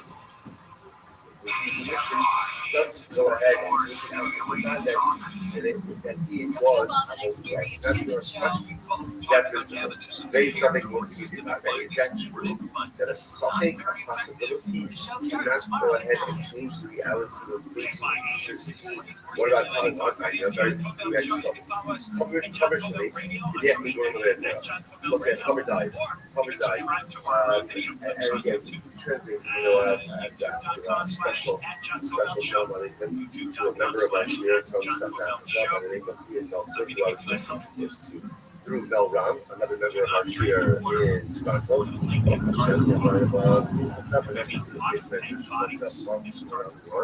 So Ian messaged me via Mel and shared me cover a few days ago as coffin. So the truth is, it's not really a fair definition.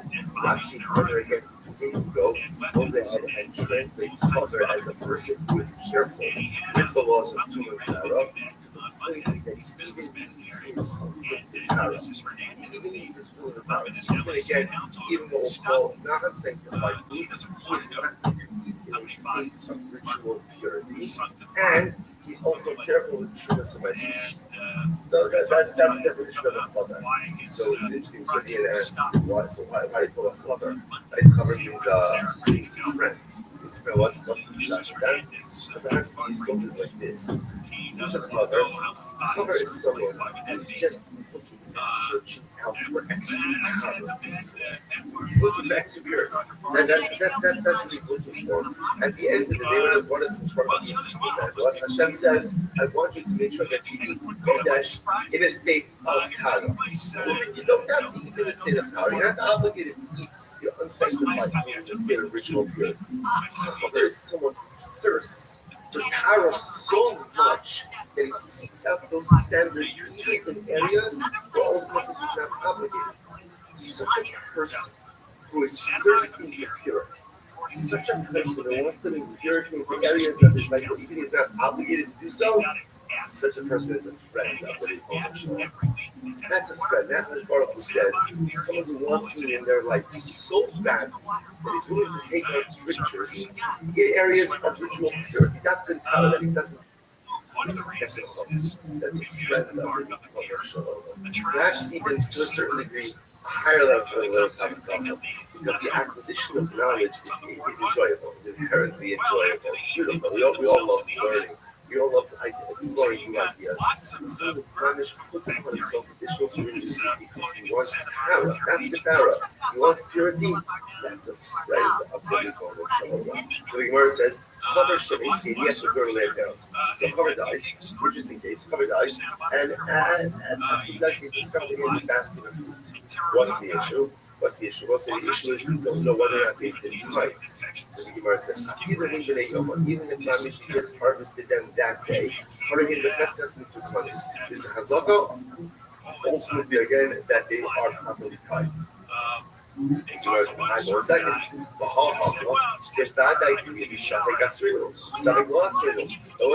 Let's analyze this case. Here's a case of a bad guy. What's the bad guy? What's the bad guy? The certainty. The certainty was they were Tevel. That's for sure, right? Tevel's untied focus. So why is that a bad guy? Because everything starts out as untied focus. So you have a bad guy that it was untied. Something, maybe the fabric did tie it, maybe he didn't tie it. And what do you see here? Because I see something for mostly they bad guy. And what do you see here? That ultimately again a something possibility that the time did goes ahead and overrides the bad guy that it certainly was Tevel. So you see something close to the bad guy, which the Gemara says no. Plus some bad guy is bad guy. It's fascinating. No, it's not true. That's not something in bad guy. That's a bad guy in bad guy. What's the case? The bad guy asked me. So Gemara says the same thing was Tevel. Bad guy was Tevel. Certainly it was Tevel. And also bad guy, that's what? That he tied it. He wants to do the Chemina Chosa. What is the Chosa? Bazaka al-Haber she'ena motzi davar she'ena mishoka l'kach asado. We'll say that's the Chazaka. So again, interestingly enough, it's fascinating. With the Chaver, we'll say again, can you imagine moving yourself to the level where there's no suffix that you've done the right thing? You have to understand, what does that mean to get to that level where the halacha looks at me and the halacha says, this guy certainly did the right thing. Our Chaver does not leave untied produce in his possession. From the moment it comes in his possession, it's tied. And therefore, there's no suffix in bad guy, there's only bad guy and bad guy. Incredible. Levi saying another possibility is, it says suffix to suffix. Interestingly enough, really it's a suffix and a suffix house, so what does that mean? I've showed the Abad Kilaboshia. Possible that the father could have to himself like a Rothschild, instead of Rothschild. The other, Na'adim Adam Altu also, who Machnisa the Motes Shalom, Kedei Shalom. The Okalas of German Amaisa. I suppose that it's an interesting case. There is, technically speaking, a Maisa loophole, a timing loophole. That is all technicalities now. In order for produce to be subject to timing obligations, there has to be what's called Riyas bias, right? It has to come into the home. It has to come into the home through a normative entrance. Technically speaking, if you have to bring your produce in, let's say through the window and not through the door, technically it's nicer exempt. Technically, it's nicer exempt. Now, again, there are limitations on that also. So the Gemara says over here, there's really no suffix in the Why? Because it's actually possible, even if you want to go with the fact that maybe it's a suffix if the Shabbat ties it or not, it's also a suffix if what? If the produce was ever subject to Trumas and Lysis. Why? Because it's possible that literally, again, we use this legal loophole of bringing it in through the window, and therefore it was never subject. Okay, so the Gemara says, well, second, there is something goes in the right. So remember, the Gemara is questioning this principle. Right? The Gemara put out there like a law, a principle. The principle was ein suffix motze midei bada. Like that ultimately would be again a possibility cannot change the reality of a certainty. So really, is that true? So the says, but I need to learn.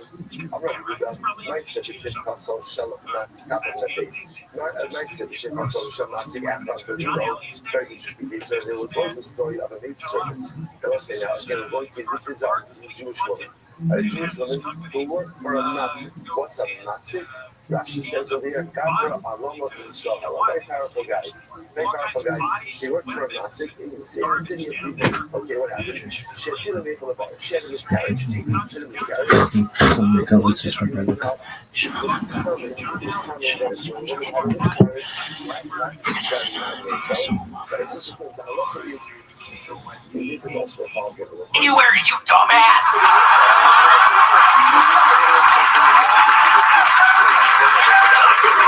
This weekend I got a new Mercedes in Mario Kart. If you get hit by a green shell, it costs twice as many coins. The mechanic said it's the German design. Okay, that's my time. Thank you. William, Lights out. Montgomery has arrived back on his royal throne. It's been a while. It seems like it's been a little while, Tony. No doubt about it. It's been a while. And I'm still not rowing, and I've discovered, I almost feel like I don't even need to tell you, I've discovered this new type of video game that Tony, I think it may be a retarded person or like a little child. I've been playing like these games that are like for little kids, I think, but I play them all day long, Tony. Tell us about it. What? Well, I've been playing something called Nuclear Gladiator 3000. I played it for 3 days the other day straight. I'm not even kidding. 3 days straight. You're basically looking down at the map, and you're this little person, and you're shooting all the little characters around you, and you're slowly upgrading your stuff. sounds sick. Yeah, it's so fun. But doing that, I've been neglecting the row machines, and I got to figure it all out, Tony. I'm not doing great at the beginning of this new year, so I got to figure it out. Why do you think this is all happening? Why do you think you kind of stopped working out and leaning on video games all of a sudden? I don't know, Tony. There's a problem. I have some sort of problem in my head, I think. I mean, I'll be okay, but oh, yeah, you're agreeing with that one, Red Band? Nobody else did. Why did you fucking agree with you think? So what's wrong with me then, Red Band? What do you think? Well, the game you're playing is not called Nuclear Galaxy Man 3000 or whatever you said. Yeah, Nuclear Gladiator 3000. It's called Vampire Hunter or something, right? Yeah, that's another one. Vampire Hunters. It's another fun one. This is great. Thanks for throwing a wrench into that. Tony's already been hating your ass tonight. I've been hating your ass tonight. Anytime we take a little vacation like we did, he comes back just terrible and needs a complete reset. Timing's off, interrupting stories, asking absolutely the dumbest questions ever. But that's my buddy. This is my little, how everybody likes. That's my little buddy, everybody. Anyway. Are you doing okay with the passing of Bob Weir? Yes, it's very, yes. Rest in peace to Bob Weir. That was a big deal for you. Yeah, I think I was Based listening. on how you look all the time. Yeah, no, I always was a bigger fan. I think I'm going to be more devastated when the guy from Blues Traveler passes on. Hey man, people keep sending me pictures. I look like that guy before and after, and it sucks.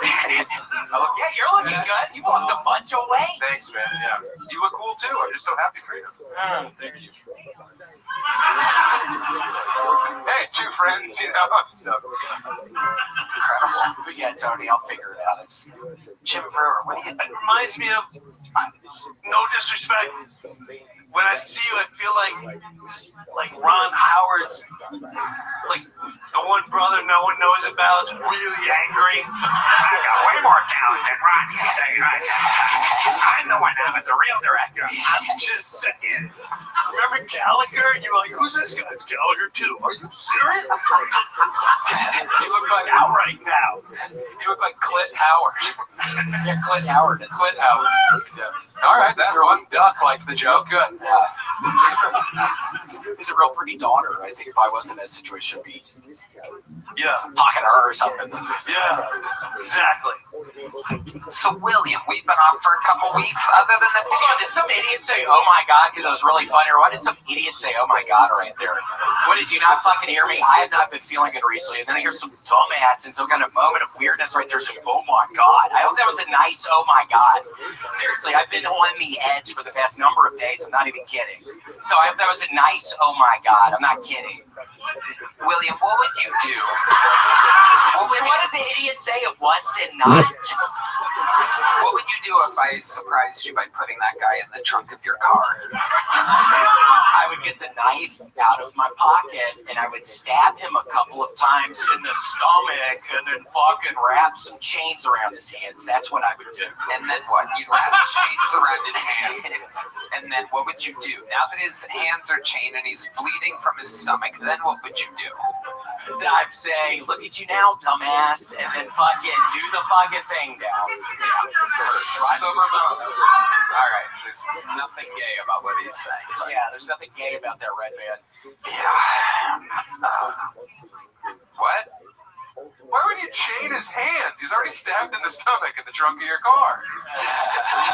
It's like overkill, William. Yeah, well, I do overkill when I'm mad, and I'm mad right now. Sorry. Is that from Poltergeist 6? What was that? What do you think would bring you some joy, William? I don't know. I need to get back on the row machine. I have to start exercising. Have you been doing any puzzles? I hit 7, and now I've hit a wall. I would like to start another one. I have a bunch of them. I've been buying them on eBay, and there's a couple of very nice vintage ones I've got. And I'm just putting this one up on my dresser. I'm not even opening this one up because it has the original price tag on it. I have a couple of those. Okay, so hoarding is entered here. I have 20 puzzles right now. Oh my goodness, what are they up?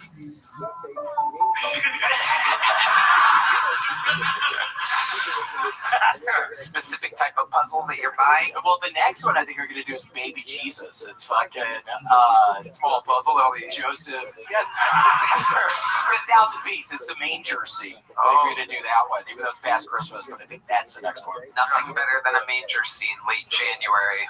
Yeah, that's what I'm thinking. Almost my birthday. Almost 39, Tony. Wow, when's it next Monday? When's your birthday?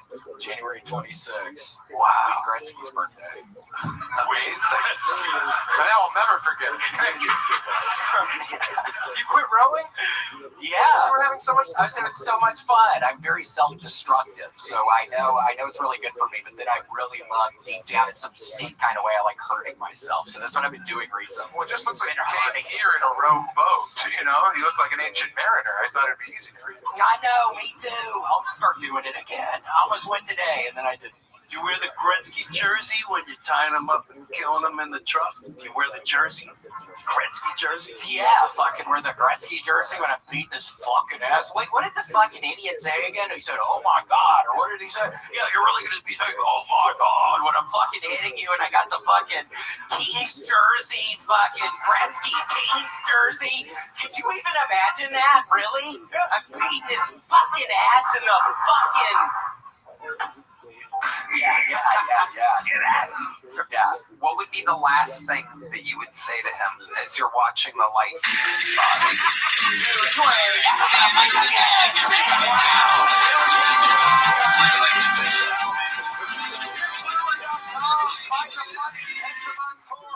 SamTalent.com with 2 L's. He's on tour as well. Thank you guys so much for being here. So much fun.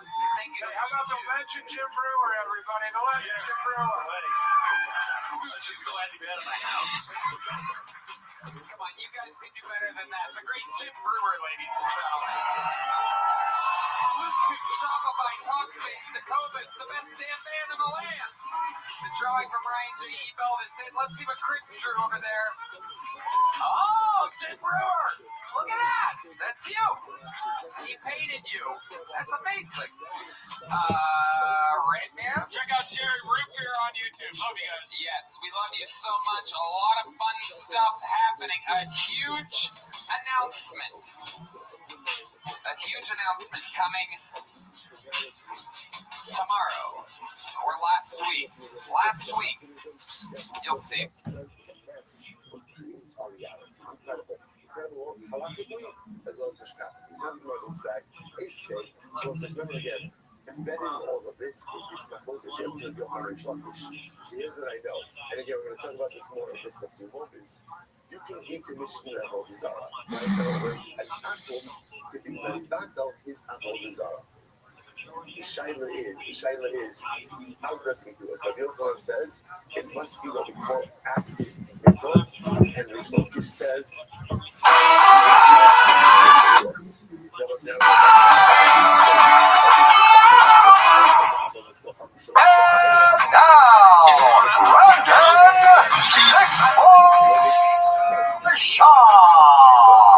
What's poppin', fam? Monday morning, January 26th. It is freezing in Austin, Texas. You know, I was born in the snow, but listen, no one told me when I came to Texas. Everyone warned me, get ready for the summers, man. Oh, it's so hot. Oh my God, get ready for the summers. It's crazy. Summer was whatever. I can handle the heat. Dude, nobody told me, nobody warned me about ice storms. Snow I can deal with. It's straight up. Everywhere you go, it's 3-4 inches of ice. Yeah, it's hard to do. I had to pick chin up this morning. Thank you, by the way. Of course, dude. I got you, man. Told I was like a hopefully Brian doesn't need a ride. He doesn't need a ride. I can't I'm trying to do the right I'm an thing. Uber But that's the thing, like people need to get to know you. You need to get to know people. They need to see you around. Like consistency is king. So it's you're gonna feel discouraged. It's gonna be annoying. You're gonna feel like you're talking to a wall sometimes, but you just keep doing it. And if you do feel like you're talking to a wall, go out of your way to meet some new people. There's a chance you might be if you're sticking around the same crowd, you know? Yeah. Yeah, I'm in a DM with Dial. He's having connection issues. Oh, okay. I'll back him up. But, I think this is a good plug. Go ahead, everyone. Retweet the space. Bring all your coworkers. Bring all your community members, whoever. Yeah. And then also, persuade your grandmother, to give you some solo. And, that's a great idea. Buy some Sunni, buy some Ethereum. And,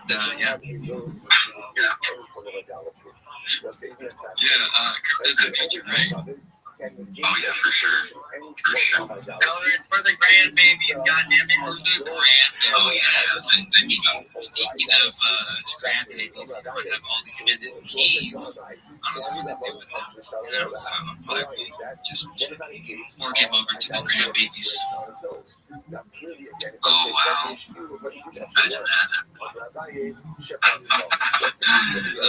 It's like, it's their first. It's their first one. I got you an NFT. You can't even touch it, but you can look at it. And I just get, thanks for my rec card. That's wild. I'm gonna make sure, my grandbaby's gonna solve God. I keep staking their token. Yes, right from the bottom, now they're gonna be there. Yes, you never know in 5 years what their token's gonna do. It might be worth $1. That'd be wild. That'd be wild. I'd be a fat session with $1. How many soul tokens I have? I'm still like staking it as we speak. Oh my. I feel like you should get like better staking for like rarity. Because like, I don't know, reason like your trade should be worth like 5 soul. You're still getting the same amount with the trade that's worth fucking. I did see exclusive though. Maybe he can come up and let us know what's going on with that. I know he's still gods now. Might have some alpha here, maybe not. It's recorded. No, never mind. With the ocean. I love the ocean, bro. Not gonna lie. I eat like a bat sandwich out in the ocean in a bikini or something right now. In a bikini. Alright, Rock. Anyone that wants to talk about the project, go ahead with their hands up. If you want to just chill vibe, just add to the conversation. You're most welcome to. Mine's your hands up. What's the problem? Hey, what up? Thanks for having me. Alright, so I'm from the Wise ecosystem. We've been around for 6 years. We're the largest liquidity on Uniswap. But what I'm going to talk about right now is a partnership we made with a telecom company to bring a real-world product on-chain. The name of the company is World Mobile. The name of the product is the World Mobile Vault. Basically, the way it works is you deposit stable coins into the contract. We then forward those stable coins over to World Mobile. They install telecom equipment, which the Wise ecosystem now owns. The great thing about this product is you make 20% fixed APR on your stable coins.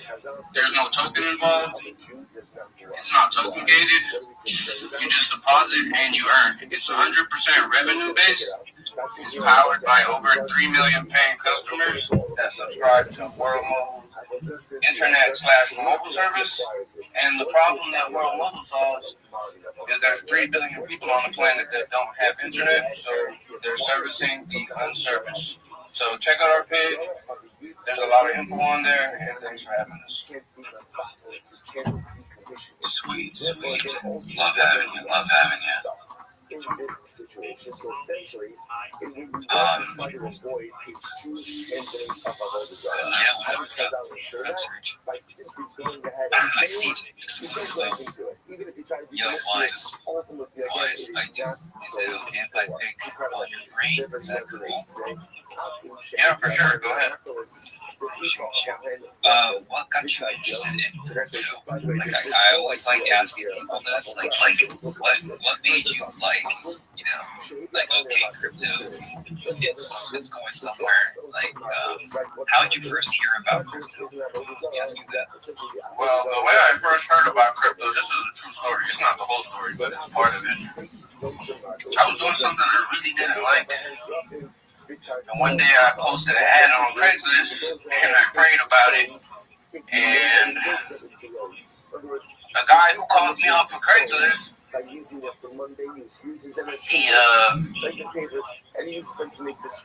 telling me about Bitcoin and Ethereum. This was like, wait. What time? Like this was like 2017. Oh my God! All right, go ahead. And I was like, Bitcoin? The hell is Bitcoin? And then, I started looking into it, started buying it, lost all my money. And then, one day I was on the internet looking at YouTube, because back then YouTube was like the big thing. Now this is a little bit more forward, because I lost all my money in the bear market of 2017. Seen this guy on YouTube he's a military vet, and he was talking about raising all this Ethereum and sending it to Uniswap and burning the keys on the token, which is our token and Wise token. Long story short, he did it. 6 years later, I don't know nothing else no more. I don't know anything. I don't want to do nothing else besides crypto. Crypto is the greatest creation of all time. I'm gonna tell you another fun fact. My whole life, when I was in high school, I'm probably older than you guys. I'm in my 30s, almost 40 actually. And bro, my whole life I always dreamed, and it sounded crazy when I was coming up. I always dreamed of doing nothing and getting paid for it. And crypto makes that dream come true. Absolutely. Yeah, you have to say, hey, age is just a number. What matters is how mature you are. Yes, there's a lot of old people, but they're immature. Right? Anyways, like, guys, common sense. I really love common sense. A lot of people have that. Doesn't matter how old you are. Everyone's smart in their own special way. But guys, like, be careful. It's a whole world. You gotta find your tribe. You gotta find those that you can, trust. And with great, very hard, in my opinion. So that's why, in the mixed up that we have these spaces to kind of like have these open conversations and figure out that we're going to be here for the short run and the long run. We've seen a lot of bad actors. And you guys know the stories. And so, yeah, I appreciate you guys showing up, some more research and the mixed up as well. And guys, go ahead, retweet the space, bring all your comments, bring all your community members, come and rate this space, let us know what you have going on, what you who you represent, and if you're a part of a project, if you're trying to show yourself, tell us like what project you want to work your work history or what you've been involved in. We all can read your profile. We all can read. Okay. This is a very good platform to come up. You never know who you're going to connect with, who's listening, who is watching. We're all, out here representing ourselves. We're all rants. That being said, Serge, Yo, what's going on, everybody? Is there any other speakers that want to speak up at all? I see the goat. You see the goat himself? You see the hand down there? I do see the hand up right there. Rabbi Rothschild? Yeah. Thank you so much. Have you heard of him? Oh, I hope so. Have you heard of this guy? Of Rabbi? I want to say Rabbi? Rabbi. Listen, guys, take notes. Everyone, this is how you show. Thank you so much for the opportunity. First and foremost, I've done my best to follow as many people in this space as I can. If you want a free follow back, feel free to send me a follow. I follow everyone back. There was a question regarding what you do and what you've done in the past. In addition to being a rabbi, I'm a certified project management professional. I've successfully launched apps on the App Store and Google Play, millions of downloads. So that's a little bit about my technical background. I'm Rabbi Rothschild. If you don't know who I am, you will. I stream my life 24 hours a day, 7 days a week, 365 days a year for world peace. I've been doing so for more than 4 years. My streams go back to the pandemic. We've seen the death of a queen, the birth of AI, the coronation of a king, and everything in between. This is a real life Truman Show, a real life Big Brother. This is a timeline and time capsule of human achievement. In the 1990s, Bill Gates coined the phrase content is king, and I'm making it true today. I'm king of the internet. This is the biggest event in global history, and here's why. In 2018, The Economist magazine stated that data had overtaken petroleum as Earth's #1 resource, and I have more data archived on the internet than any person ever, which is making me very influential. I'm going viral, and when I do, I want to make you, your friends, your family all financially independent if you're not already. I want to ensure that you have generational wealth if you don't already, and I want you to be able to start charities and philanthropic organizations of your own. I'm unlike any influencer you're ever going to meet. I'm not live on one YouTube stream nor 2 YouTube streams. I'm live on over 20 simultaneous YouTube streams 24 hours a day. You can view my life in 360 degrees. I even have a ceiling cam. If you want to view my YouTube streams, the link's available in my profile. Additionally, you'll find it in my pinned post. You'll also find in my pinned post a link to my link tree. I dare you to look at my link tree. Nobody dares you to look at their link tree, but I do, because I have more social media archived on the internet than any person ever. I have more data archived on the internet than any person ever. You'll also find a link to my Discord, discord.me/rabbi. I'm proud to say that we just surpassed 2,800 people in our community and continue to grow each day. In addition to making you all extremely wealthy and wanting to promote world peace, I want to help end world hunger through the use of technology such as agricultural drones, floating greenhouses, saltwater greenhouses, hydroponics, vertical farming, cloud seeding. I want to help end world thirst. I'm sponsored by a cryptocurrency that's worth about $100 million. Or one of the things that we do is we build wells and water towers in developing nations for the benefit of the less fortunate. Additionally, I'm an advocate for the LifeShare program and, most importantly, desalination technology, where we pump Earth's seawater onto land to make it drinkable. If you are a Web3 marketer, if you're a reply guy, a shiller, or a raider, and you want a free mentor, coach, and friend, send me a follow. I will follow you back. Send me a DM. I will respond. I want you all to know that I'm here to support you both personally and professionally. I'm here to be a positive person in your lives. I'm here to have an optimistic view on the future. And most importantly, I want to give people hope. And with that, I sincerely appreciate the opportunity to share. Bingo. Absolutely. I cannot believe it. Everyone go ahead, check out what Rabbi Rothschild's cooking up. He's live streaming. You can kind of see that on X. He's live streaming currently. He's always in the mixed up his Discord.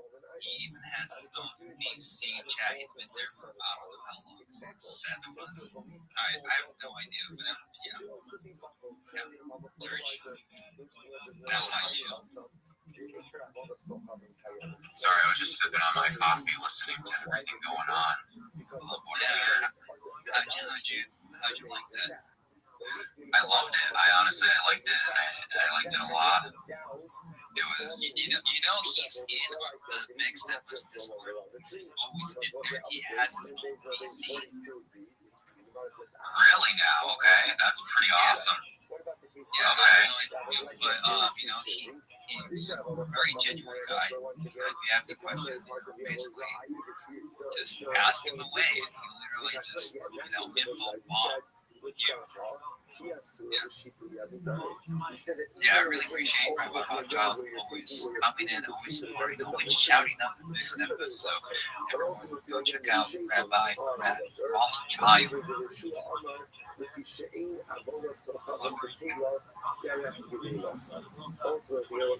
And yeah, we have exclusive over here. What? Hello, he's refreshing. You're refreshing that. My bad. No, you good. It was like my whole computer froze for a moment there. Yeah, it does that. But like I said, if you have co-hosts, it doesn't go to space. So make a new tab. Forgot that space link. Reconnect. And then every time you reconnect, it does that Twitter soundtracks. Yeah, I kind of want to be fast with that. Okay, seriously. Awesome. Yeah, appreciate you guys showing up. Go ahead, retweet the space. You guys can take it down when you're done. Don't worry about it.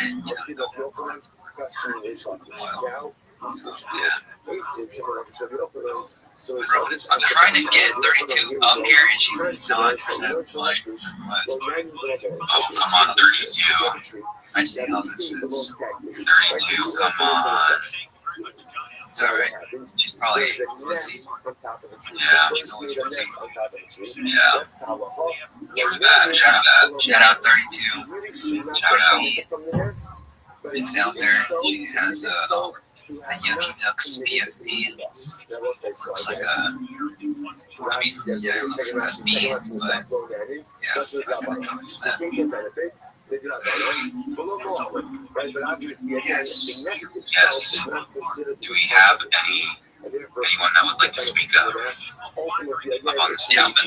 Yeah, I'm just gonna. We have so many requests.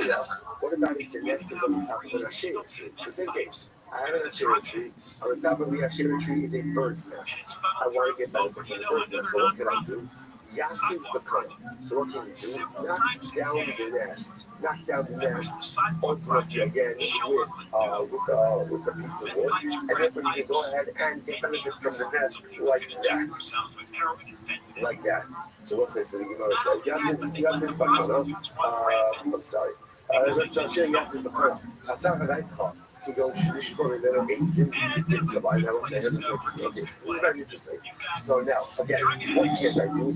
I can't say in both cases, I can't climb the tree in order to get to the nest, right? Because climbing the tree is usage of the tree. But with our tree, interesting enough, what can I do? Just take a piece of wood, knock down the nest, and give it another nest. Yeah. And it says, what is the bird building the nest from? Now, the assumption over here is the nest on the ashera tree is being built from wood or from twigs from the ashera tree, right? And yet, what does the Gemara say? You get benefit from the nest. You can't scale the tree, but you can get benefit from the nest. But that nest is made from broken pieces of the ashera tree. What do you see from here? That once a multistream breaks, right, even on its own, even though it has not been actively broken, it's decommissioned. So the Gemara says, we go to shove on the middle eightim, the assumption over here is that the bird is building its nest from twigs, broken pieces of the ashera tree.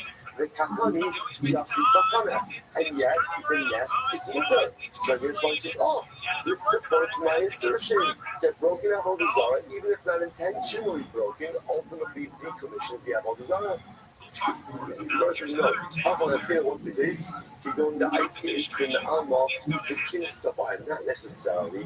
That's not necessarily how birds make nests. Birds make nests. Birds Birds make nests in trees all the time, but they often bring materials from other locations. So the case over here is the bird made itself comfortable in the Asherah tree, but it did not gather the materials or the nest from the Asherah tree. Rather, it gathered the materials ultimately again from elsewhere. Taken out of the penny, Gabi Hektish. So again, what's the raya for that? The raya for that is look at the Hektish case. What happened in the Hektish case? The Hektish case was what do you want to say about the birds now, about the bird's nest? No nanning or about the tree. No net about the nest, sorry. No nanning, no more. So again, you should not get benefit from the nest. But if you did, you did not do it so let's analyze this. On the fish with the icy eggs in the outlaw, see if we're talking about a case where the bird built the nest ultimately again for materials in the belt. Right outside of the hectish tree, behind it, you kind of got the hectish low man in the lower. So then it makes sense. Low man in the grabber. So again, Chazal said, we really don't want you to get benefits from that nest. Right? Why not? Because it's attached to a hectish tree, and we can see how accidentally you may come to scale the tree. But it's with Rabbanon, and also the Lamor and the Daraisa. There's no Megillah. Why is there no Megillah? Why is there no Megillah? Because since the materials for the nest came not from the hectish tree, but from the outside, the nest itself is not subject to Megillah. And again, we'll say, the bird is building the nest from the tree itself. That means, again, if this nest is made from twigs from the hectish tree, then what's the status of the nest? The status of the nest is hectish. If it's hectish, ultimately, again, then you're not allowed to benefit from it with the Raisa, and it's Mila with the Raisa, which the Gemara says. And there have been other ones. And we have a guy here who I think kind of changed names a little bit in the discussion and something that I talk about my boy Peter Cryptosenius that is co-host here tends to stay quiet. He's Danish. He's from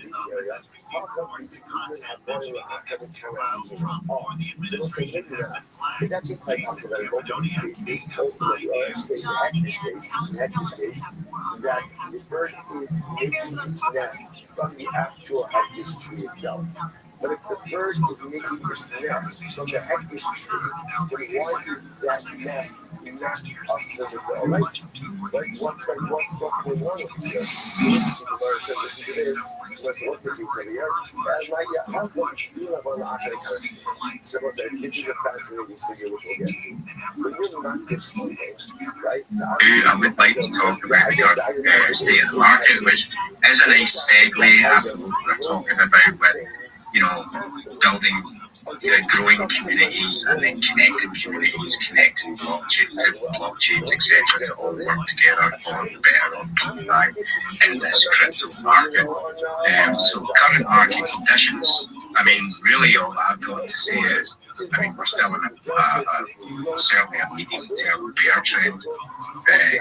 Peter, what's your thoughts on the current market conditions? Because I know you follow the general markets a lot. Don't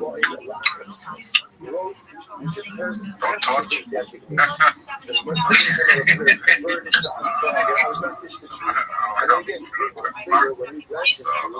no words in particular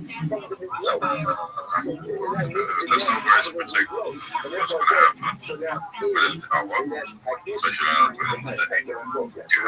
to happen. You have uncertainty going around the whole world. You have terror going on when it comes to and then you have flexible world that just going through the roof, while high risk assets like crypto is going down.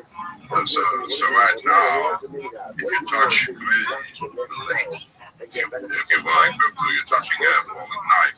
So I would propose crypto off my watch list. And if I would watch, once you just be all day, well, that's an option.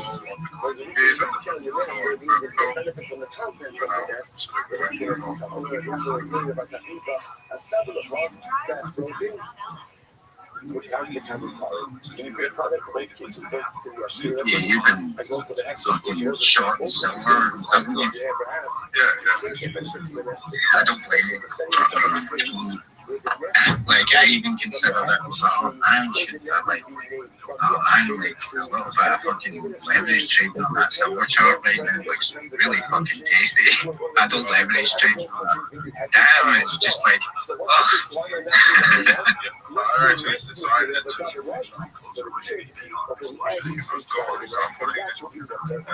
around $50 the short position. I said, don't something that climbs this too high ends up taking the elevator down.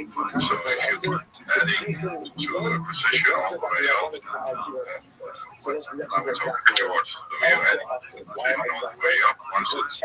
Once it takes the elevator down, you make it back. It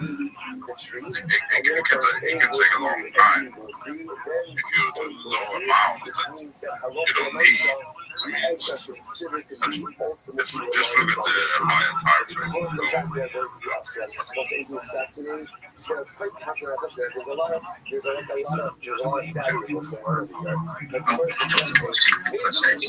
Just I can see some connection issues happening with people. I know some folk dropped down. I don't know whether you did that on purpose, but I could send invites out just in case I've been requesting get up. After run DJ at the office, I got some wrestling meetings I have to attend every day. I'll get back, keep pushing, keep building up community for this, guys. Let's go, mate. It's a shame. It's just that I was looking forward to hearing your input there as well. But I get it, brother. Enjoy work, quote unquote, and speak to you again soon. Hey DG, can I make an announcement that doesn't have a finalized date per se, because I'm on 2 more weeks kind of guy. Go for it. So, from time to time I think about how else I could contribute my effort. And so, from time to time I think about Richard's show on donating towards charities and etc. So this year, if everything, the stars line up correctly, I'm going to do a sacrifice stream. Not the sacrifice everyone thinks it is. I'm going to donate my hair to people that can't afford wigs. They're going through any treatment. So I plan on doing a stream, a live stream, and donating my hair, cutting it off. This will be my 3rd round of donations, so I figured why not stream it, being fuck cancer, you know. So I wanna let people know in this community that I'm gonna do my part. So, and look forward to a stream coming soon to Pulse Chain near you. And don't forget about Desktop and tip us, because we're gonna go ham.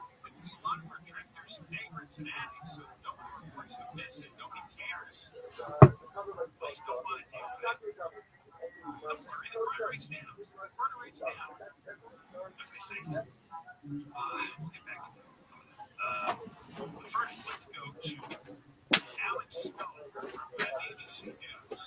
Now, TikTok has new owners, mostly American companies, a huge consortium companies.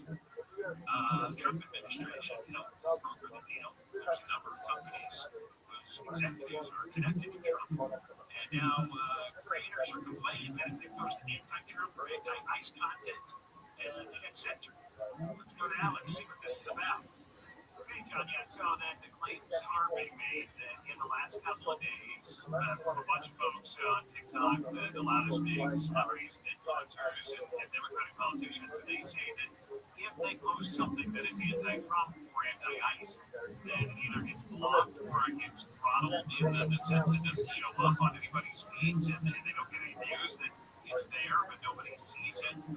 Or if it's Epstein related, that it goes into this no man's land, and then they feel like that a change has been made over the last couple of days. And it's all over the place. There are a lot of people who are claiming this. Influencers who say that they can post content that is critical of what went on in Minneapolis, and then their videos go nowhere, and they're posting this on other sites. TikTok is censoring us. Please show me censorship. Please show me Information, and they are censoring our content. So today, Governor Newsom said that California is going to investigate because this would violate the law if they were blocking anti-Trump content. That would be freedom of speech and a number of other state laws that would impact both social media. But this comes, as you mentioned, 3 days after this $14 billion deal was made, giving control of the U.S. portion of TikTok to a group of investors who are openly supportive of the president, and President Trump has supported the deal with them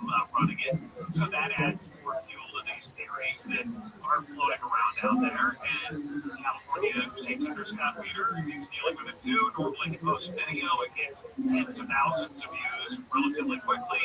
He posted one critical device this week, federal agents, as he was talking about them and their immunity. You got 0 views, not a single one. And there's a clip of that in the state.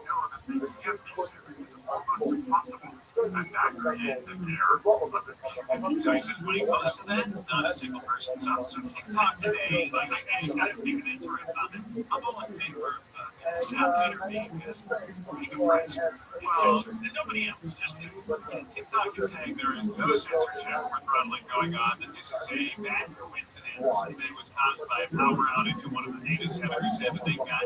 And there's a bug in the algorithms got all funky, and they're working on it now. And they say that the TikTok is not changing its rules, it has nothing to do with the new owners, that it's going to operate as per usual. They say they have resolved most of the issues as of a few hours ago. They say that some users are going to have problems here and there today and tomorrow, but they're working on it. So they have fun and the liquid anti-Trump content. I mean, that's the claim by those who are having a problem posting their stuff. And TikTok isn't like, no, everything's great. And they're admitting that there has been something a little weird going on. But they say, no, it's the power outage and the impact of things. Yeah, if you look back when X was taken over by Elon Musk, and things changed pretty significantly there. And you had one crowd of people decide they're no longer going to use it. Another crowd come in and see, well, now they felt like it was more open to their side. And so it kind of changed what X was. We'll see with TikTok what this ends up being. But TikTok says full coincidence, nothing going on. All right, thank you very much. You got it mixed up. That is Alex. Yeah, somebody's going to come up with an anti-Scott leader. That blocks everything that he posts. He should get a 0 on all his communications. We did not have a problem yesterday with me posting to TikTok, so it didn't affect us. But we had influence. We got the vaccine, so we can't get the bug. There's another thing. TikTok, along with Meta, which runs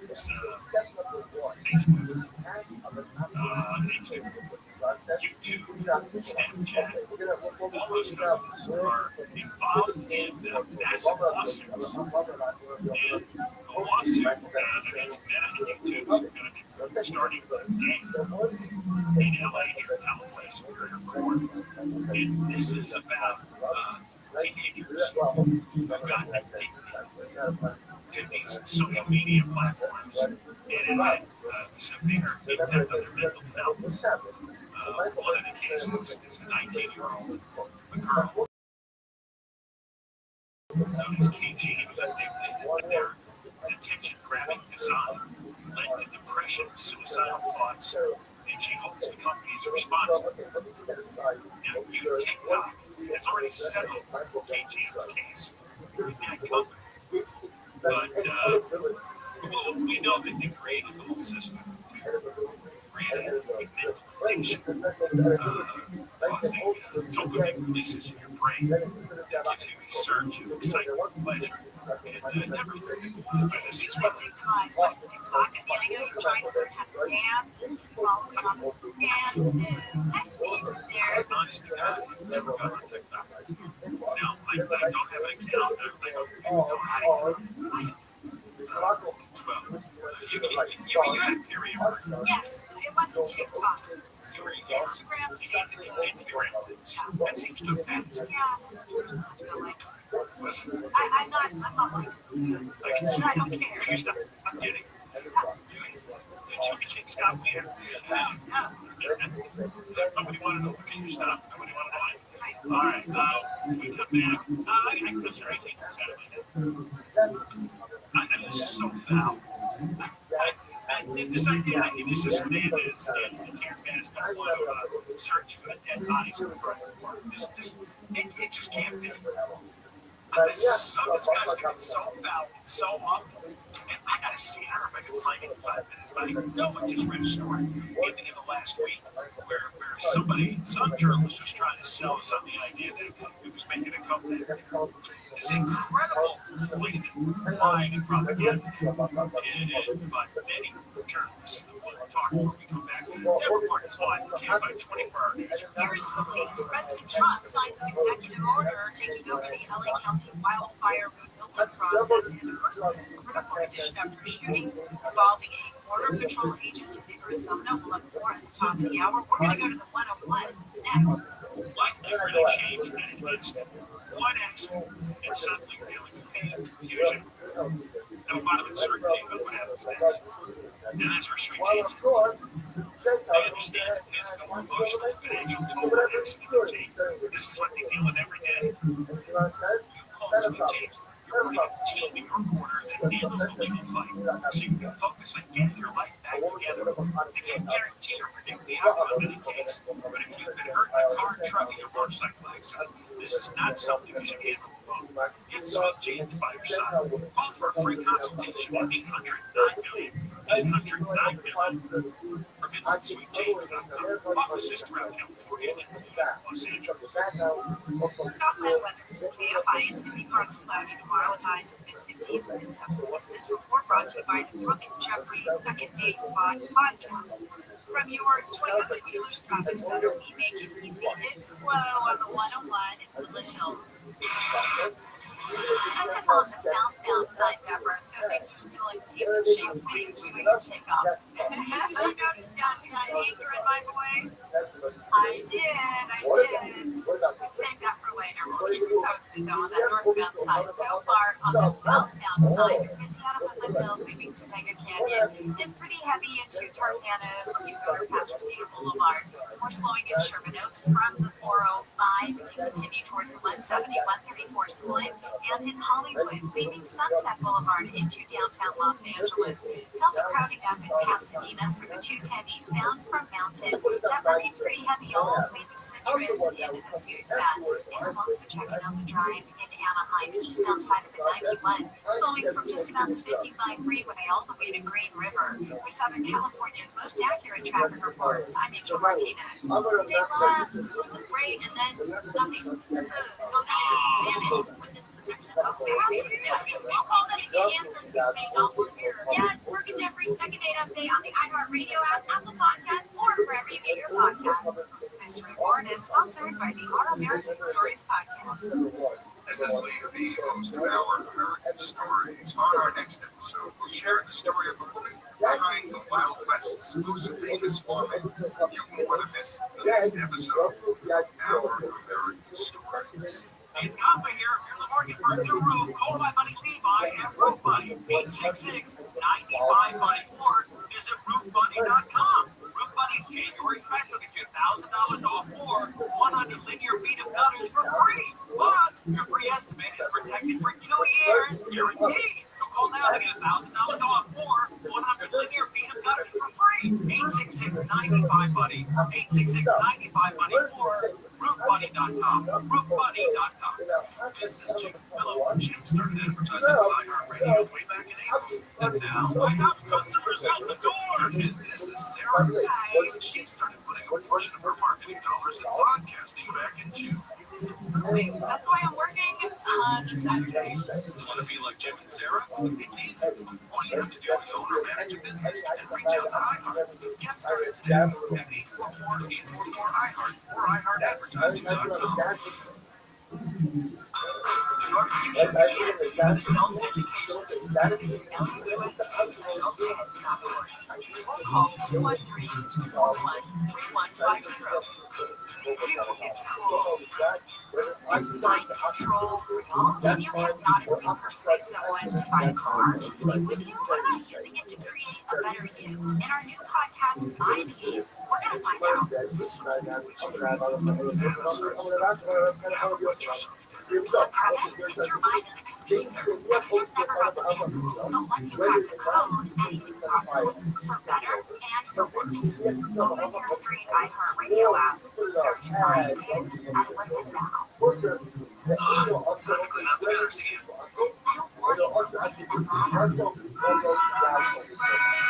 Time to call Leaf Filter. It's #1 gutter protection company. Leaf Filter's trusted pros. They'll realign and seal your gutters and install Leaf Filter with Wait, never again? Because Leaf Filter's surgical grade stainless steel micro mesh must still let your water flow through. Leaf Filter works so well, it's backed by a lifetime warranty. Plus, go to leaffilter.com/plum to get a free gutter inspection and 30% off. Wow. So, no more finding that letter. How do I sign up? To get this special radio offer, go to leaffilter.com/plum for a free gutter inspection today and get up to 30% off.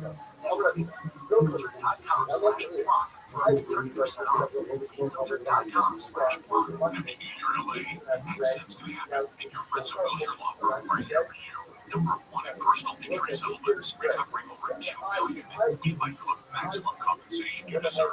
Every case, every client, every time. Free consultation, no fees unless you get paid. Call now 1-888-ABC-DPFG. Wilshire Law Firm won more top 100 personal injury settlements in 2024 than any other law firm in California. As reported by TopMarket.com. Wilshire Law Firm is in LA. Circle K's new free Inner Circle membership program is all about rewarding you with the things you'll love. Save 25 cents per gallon on your first 5 fills. Join Inner Circle for free by downloading the Circle K app today. Terms and conditions apply. Participating locations and circlek.com for details. Listening to your favorite podcast And taking your favorite radio station with you to the gym or across the country. That's one app. The free iHeartRadio app. Stop paying for apps you don't need. Rediscover the app that's probably already on your phone. iHeartRadio. The #1 app for radio. KFI AM 640. More stimulating talk. Hey, Tom, show tonight after 4 o'clock. I'll tell you what Bill Mondays is OMA and why it's sold out in 60 seconds at $1,500. That's today after 4 on the Conway Show. John Coco Show KFI AM 640 live everywhere on the iHeartRadio app. After 3 o'clock, Trump signed an executive order to streamline permit process in the Palisades. Since Bass has failed and Edison has failed, Trump has said he's got an executive order so people will be able to get their permits done real fast. We'll explain what that is, and we're also going to talk with Jessica Rogers and Jim Craig, Palisades long-term recovery group members. We'll get to that. Jessica's a Palisades resident. We'll talk to that. We'll talk about that after 3. I just want to get this in. Right, so first half hour, we have John Allen, business school. He's got a lot of McCarthy Park here. And McCarthy Park is really crime filled with crazy people, drug addicts, homeless, disgusting. And he says he's been told repeatedly by the locals that there's a lot of dead bodies that are at the bottom of the MacArthur Park lake. Why don't they float to the top? Because they're tied by, another hit this up, tied to bicycles or wheelchairs. Now, whether they're killed first and then dumped, or they're already dead and they're dumped, they're at the bottom of the water, and they're not coming back. They can't because they're Dennis, maybe this is your name, is not want to investigate this. John Haley,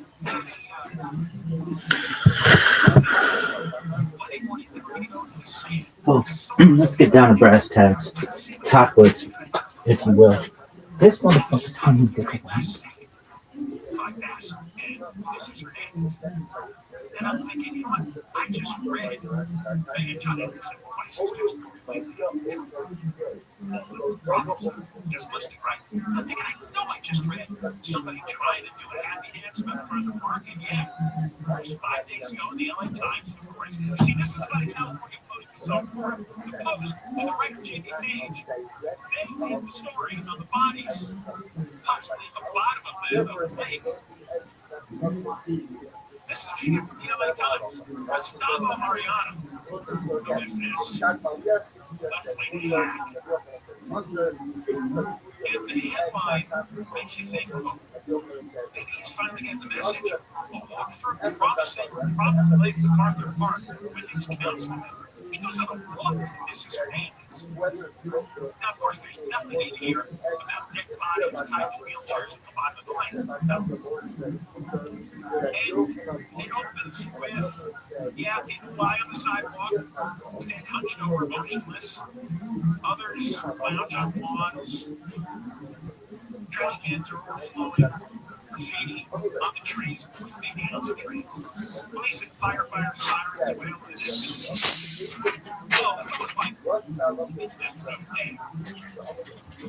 And he writes MacArthur Park is a Rorschach test on how they see the challenges of Los Angeles. It's not a Rorschach test. A Rorschach test means everybody sees something different.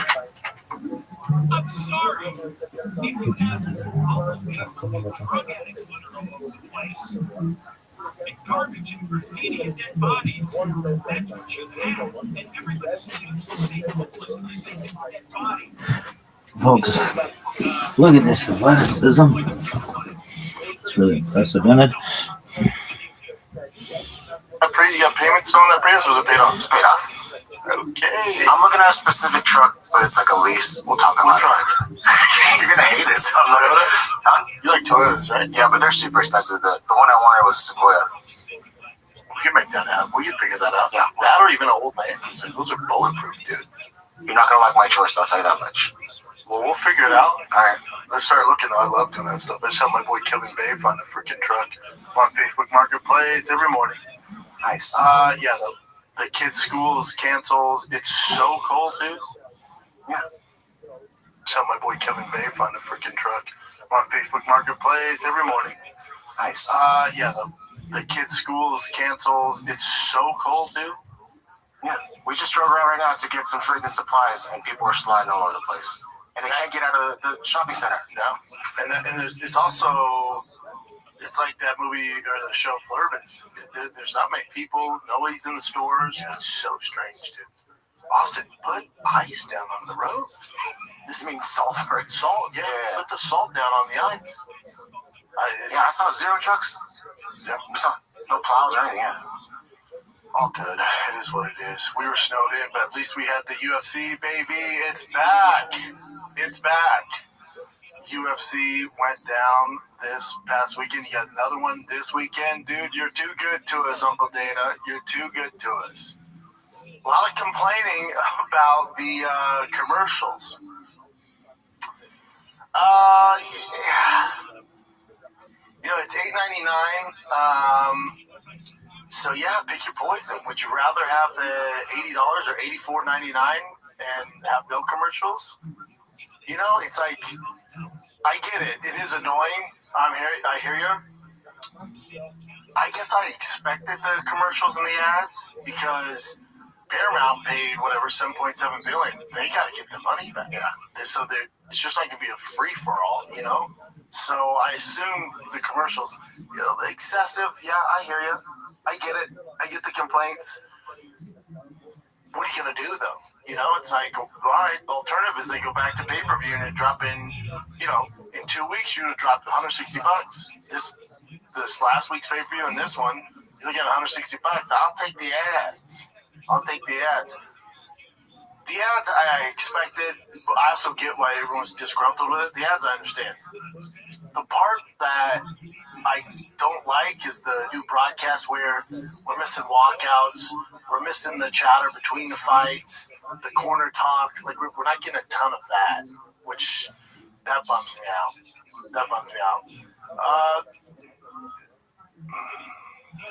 There were some hiccups, but overall they get better. I didn't mind that. The intros and stuff, the Paramount intros were dope. You know, they're learning. Let's get into the card though, because the card overall, the prelims were pretty tasty. Krylov, Alex, Charles Johnson. The prelims were fun. Dudes are lighting guys up, buzzer beaters. And then where it started to go south for us as fans was the Umar Nurmagomedov fight. Now, obviously, Umar is taking a lot of flack, being a boring fighter. This was Figueiredo, man. What the fuck are you doing? Wait, what are you doing, dude? That fight was atrocious. That fight was so bad. Umar, I guess, could have applied a little more pressure, but again, when you're fighting a guy who doesn't want to be in there, who's just running, doing nothing, it was such a waste of time. There's not a shot Umar gets a title shot after this. There's no way. Again, not all his fault. That thing was terrible. And then to kick off the main card, I assume, I think they project around like 7 to 10 million views on this thing. Wow. This was come out, right? That's the projection numbers. Who knows with any of that stuff? Also, even with Netflix, when they're like, yeah, Jake Paul, Mike Tyson, 115 million views, like, oh yeah, prove it. None of them have to prove this. So, who knows? But they're paying him like he's getting those views. But again, who fucking knows? So with CBS, you're hoping to grow the fan base. This card didn't do it, did it? Silva, Arnold Allen. It was a fun one for the most of it, back and forth. Arnold Allen, he's just too defensive minded. He doesn't have any weapons to end a fight. Just doesn't have any of the tools to really be a threat to guys at the higher level. He's really good. His defense, he doesn't take a lot of punishment. His defense really good. Not an elite wrestler, not an elite grappler, not an elite striker. Doesn't have the one-shot knockout power, so it's kind of, this is what it is now for him. He was one of my favorites. I thought there was potential, but he's that guy whenever he fights, and there's going to be a common theme through this entire main card. But you'll notice there's guys, whenever they fight the upper echelon guys, they're never passing the test. So it's like a AAA minor league baseball player. They're balling down there. They're hitting home runs, triples. They can't miss. Oh, my God, they're batting fourth. They're doing their thing. And they get called up to the Dodgers, and they're nowhere to be found. So they got to go back down to the minors. So he's just not a major player when it comes to the league competition. He just hasn't passed those tests. Natalia, Silva, and Rose. I'm going to be a little careful what I say here, but clearly I'm not the only one thinking this. Women's MMA has a major problem. Major problem meaning it's not very competitive. The female side of things is not growing. It's not getting better. The talent's actually getting worse. The weight divisions aren't stacked anymore. There's just not a lot of growth in the female side of MMA. You're getting really bad, boring fights. Technically bad. No finishes. And so the UFC, if you look at the way they're booking things, I think there's the only female fight on this card, and this coming week there's only one too. So it's the least they've booked female fights on cards. This is a trend. This isn't good for female MMA. There's not. It's just a disaster. It is. You look at the finish rate of female fights; it's significantly lower than the male side of things. It's just not entertaining right now. I think, is Invicta still around? I think that's it. You know what I'm saying? It's like there needs to be a league of just female fighters to build the talent pool, which Invicta. Wow. No Invicta. So that's the watch, bro. That's the watch. Oh, no, sorry. Yeah, come on, dude. Invicta women's MMA. Come on, player. I know. Still active.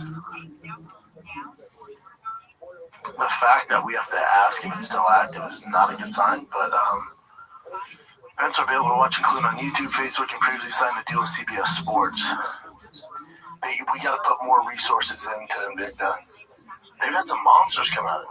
Megan Anderson, they've had monsters come out of Invicta. I don't think just signing these young girls who have so far to go to the UFC or Dana White Contender Series is the move. This isn't cultivating talent, prospects.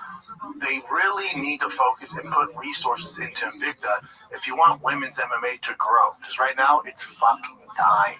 It's so bad. It's so low level. There's no excitement. There's no finishes.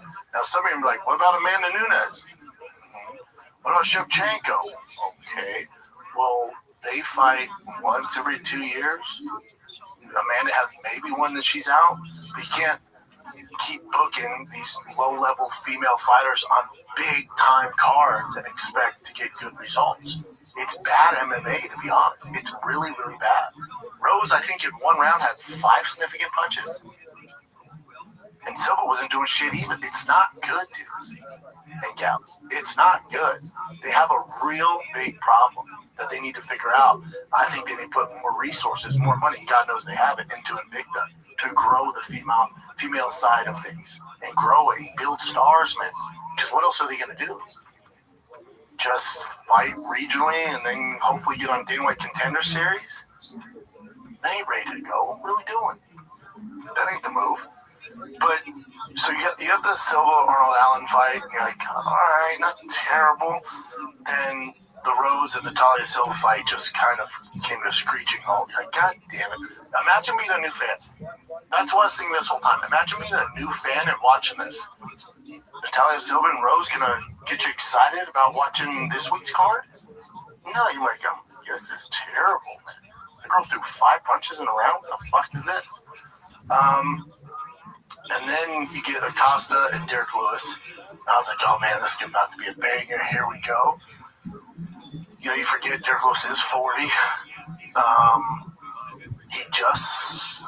Again, I don't know what a guy's going through mentally when he's in there, but it looked like he was just like, fuck it. You know, he's just like, nah, I'm out. And, you know, he went to his back, and he's on the ground, and then just let Acosta literally just slide into mount side control and whale down punches. All right, you know, that was disappointing. I thought Acosta was going to win. I thought it was a 50-50, honestly, when 2 dudes are punching like that. Acosta's way more athletic. For Acosta, I know he called out Curtis Blades. Man, I think for Acosta, as much hype as he is going for him, in this heavyweight division, there's not a lot of contenders. He's putting his name up there. I would assume I'd like to see him versus a legit strike, like Cyril Gane, like a legit strike. How's he do with that? I think that would be the appropriate test for him. The Curse Blades, I don't like that. Let's say get wrestled down, dude, and get handled and TKO. I don't like that. That'd be the one fight I would avoid if I'm him, to keep this hype train going. Silva, Volkov, a guy who's going to strike with you. Because Costa probably has the best jab in the heavyweight division. Good footwork. Clearly has power. Super athletic. He was a former baseball player. I think he's a prospect with the Cincinnati Reds. So clearly, super athlete. But I don't like the Curse Blades fight for him. There's so many other fun matchups for him. But okay, he passed the test. Sugar Sean O'Malley, Song Yadong, similar to Arnold Allen. These guys are. I'm not being disrespectful, but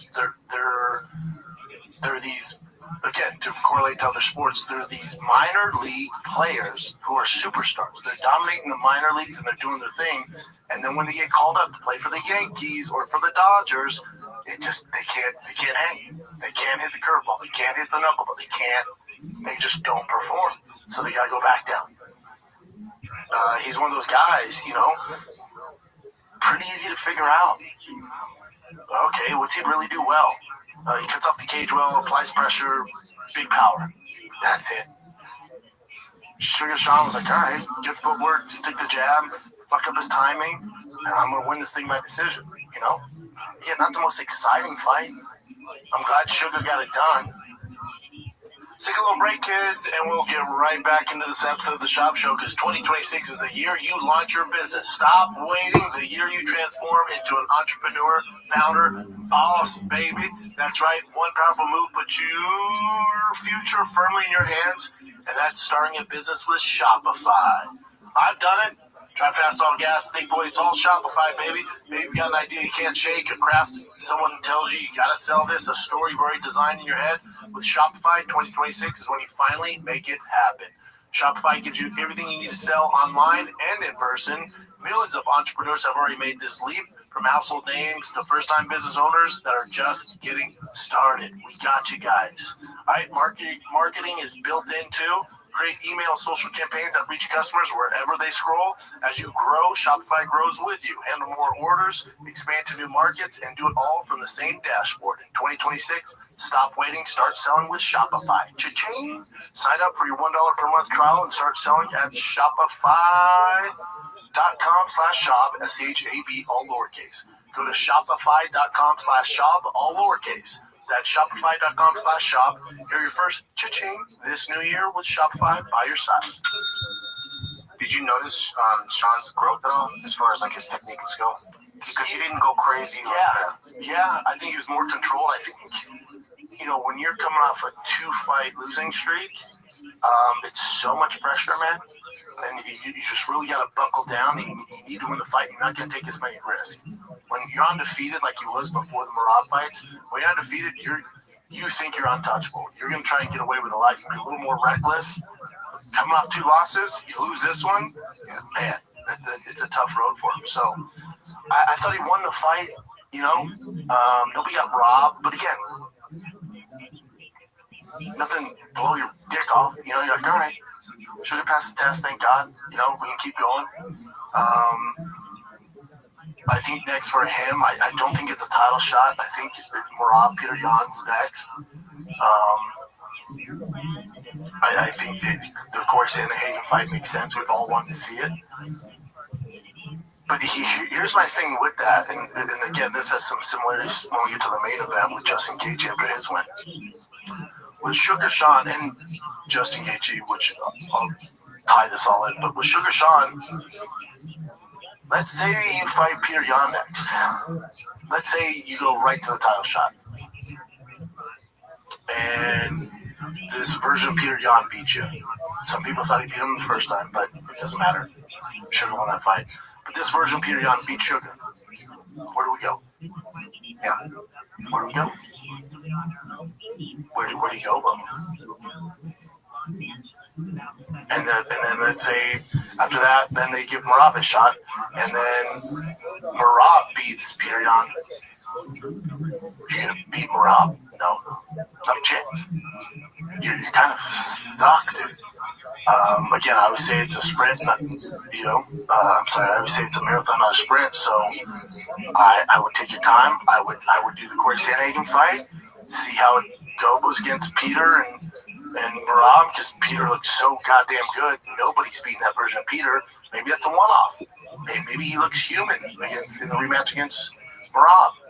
You know, but I wouldn't vie for a title again because there's nowhere to go for Justin Gaethje. For Justin Gaethje, Paddy Pimblett, let's get into that fight before I give you who they're going to fight next. So for Paddy Pimblett, who you guys know, I've been shouting from the rooftops how he can be the next Conor. He's the next megastar for the UFC. The issue is when you really look at the tape on Paddy Pimblett, and when you look at the Justin Gaethje fight, you look at who he would have to beat to become champion, and you actually go through it. There's not a lot of paths to victory. There's just not. There's because what's he do well? Grapple. The thing that makes him an outlier for the most part is his grappling when he gets your back, stuff like that, in transitions, his reversals. But Patty can't wrestle. Get terrible wrestling. It's not his thing. You know, he's not a wrestler. He doesn't have the base of wrestling. He gets most of his takedowns off guys making mistakes. If they go for a hip toss, or they go do some throw, or they shoot, he reverses, or he gets your back. If you go to do something against the cage, like that's kind of how he gets your back, because he's jiu-jitsu grappling by nature. He's doesn't really have the fundamentals of wrestling. His striking is blue belt level.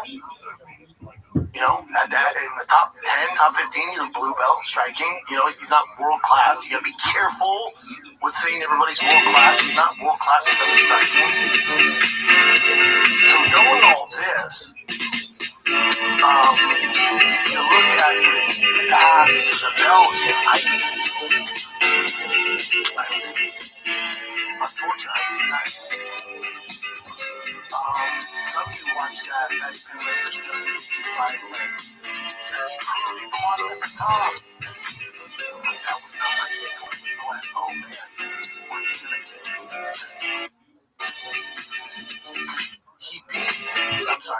He kind of mollywop by Justin Gaethje. He won one round. You might give him two, or give him the fifth. I don't know.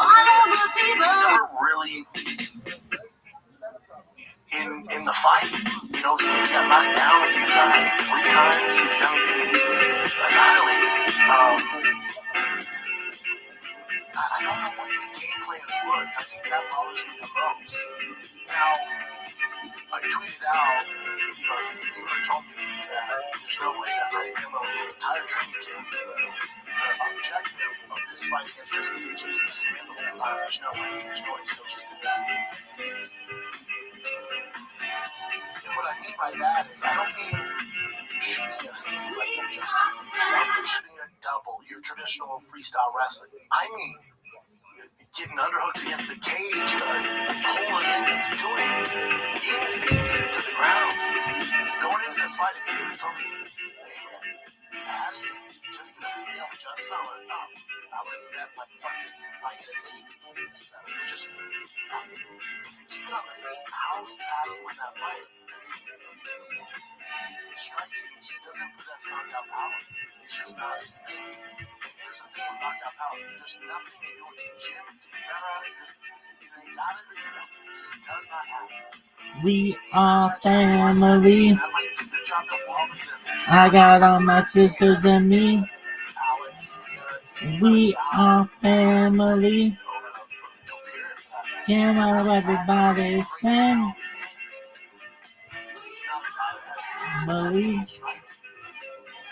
I got all my sisters with me. We are family. Get up, everybody, and sing. Everything be together as we walk on by. Hi, let me reflect like the birds of a feather. And there's like no lies. You are all of the people.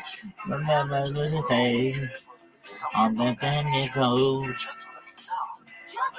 We gotta make them.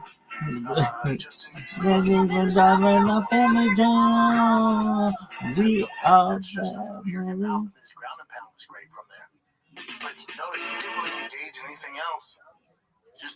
That was tight. No risk of really? That's my girl. Reverse, great about it. He's time for me to move on and meet somebody. So I'm giving it the old college try. My ideal woman is agreeable because I don't like to fight. I'm not a fighter. I never ever fought with my first wife. She was great. And let's go through this. So how do you? Let me be honest with you. I don't think there's someone else. That fight's gonna take years off of I guess lightning strikes twice every once in a while. Knocked out, something never be overrated. I think you need it. I don't know how I would get through life without love. It's never good. You know, all the great songs are written about love. Love inspires. This is really the only thing you say about that. Boy, he's tough. I'm looking for someone who is So let's go through that. kind. If you truly like a kind believe person. he's one of the top I like a contenders, gentle person. how's he I think those things are great assets. What's he gonna do? I also like great assets. He's gonna take Armin down. I'm sorry. Someone that would share my interests and want to spend some time with me and plus 400 in that fight. Remember, Armin's not the champion. So let's go to the champ. And this is the other thing. This is all I could think of through this main event. After the second round, I went, holy fuck, what are these two gonna do?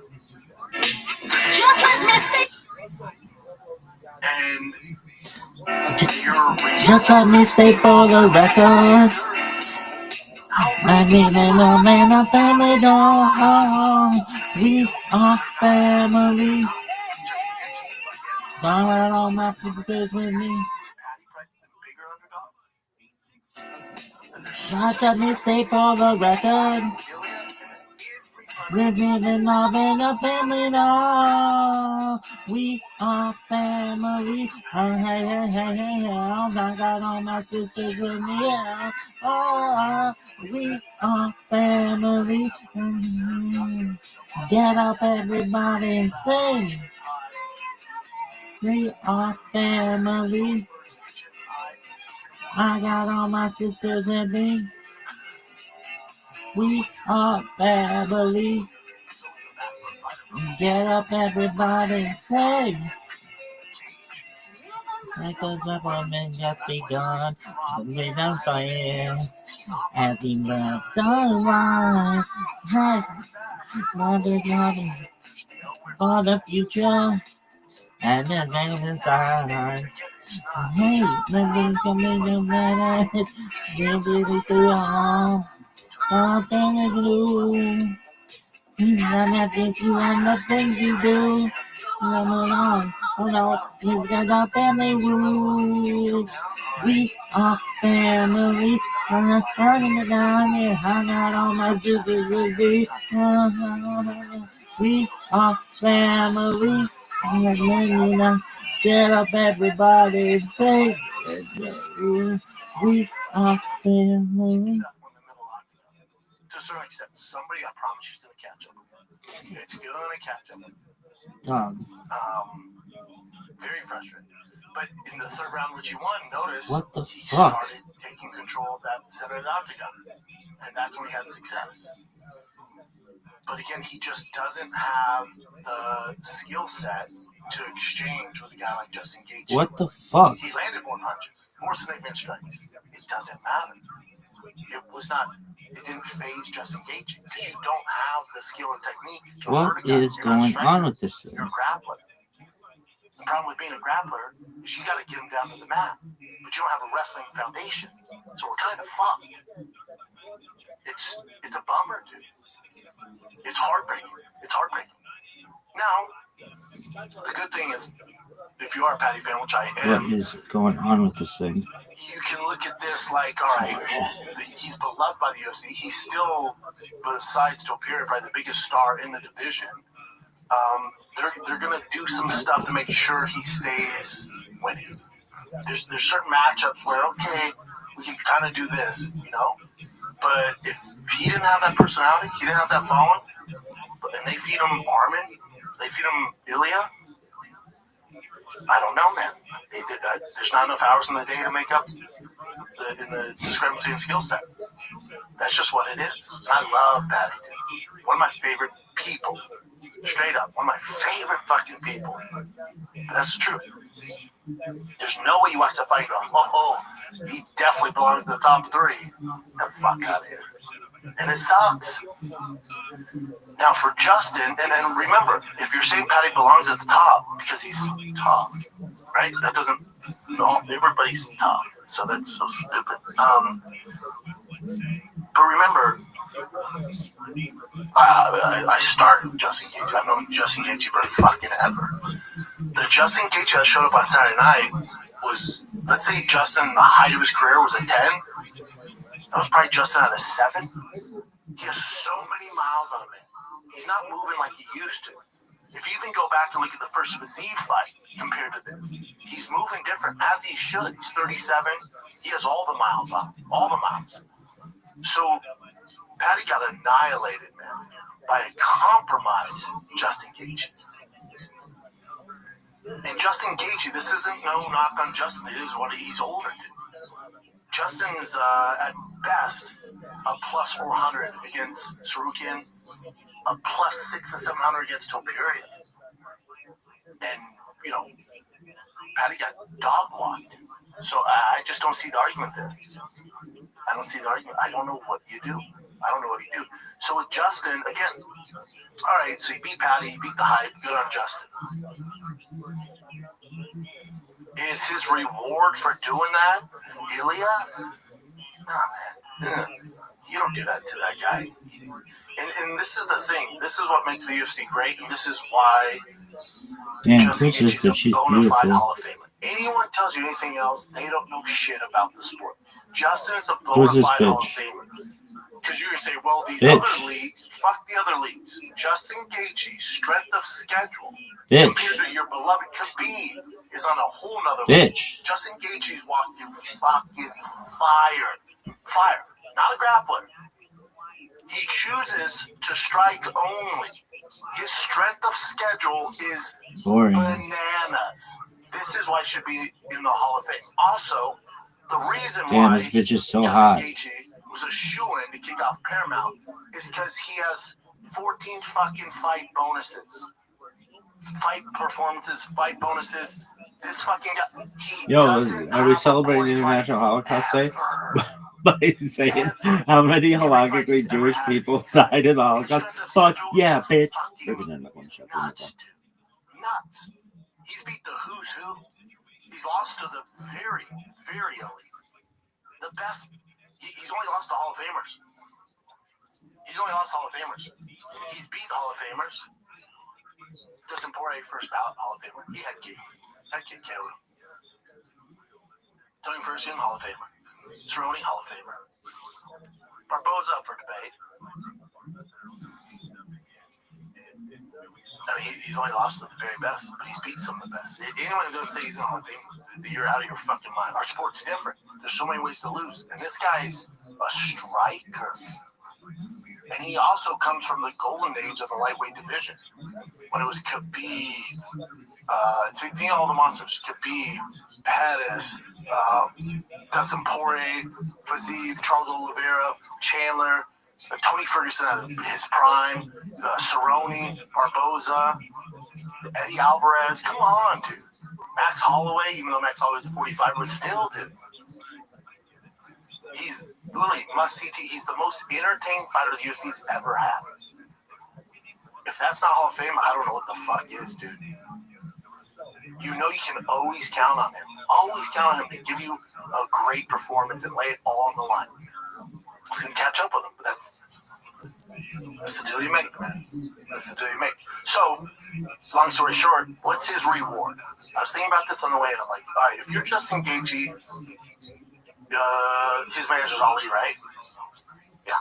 If you're his manager, do you feed him to the Georgian fucking wolves and give him Ilia Topuria?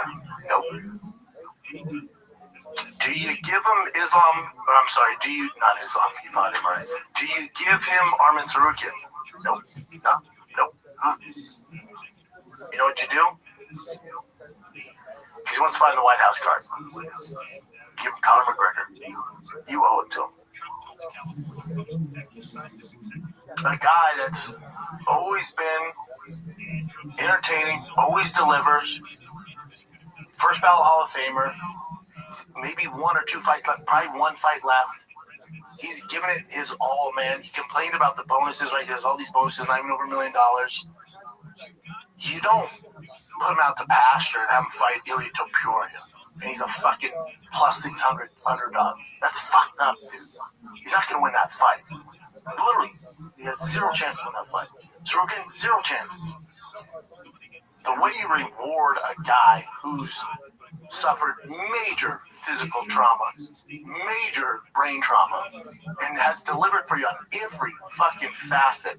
Anytime he's been asked to fight, the dude is must-see TV. He delivers.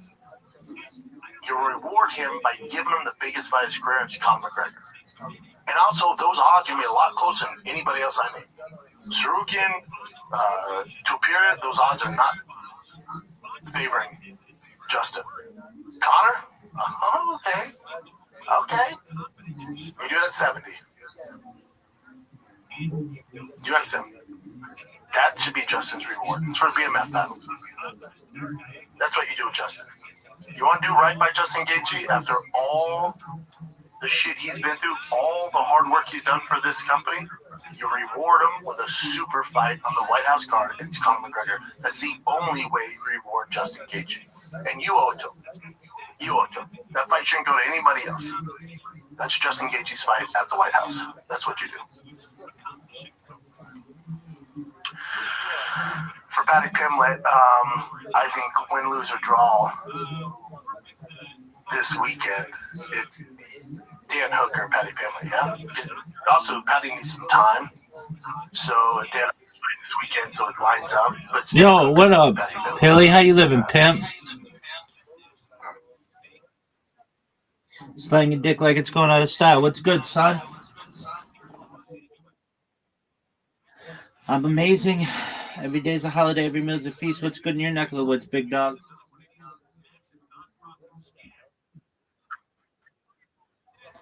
I'm in Twitter Spaces. How about you, big man?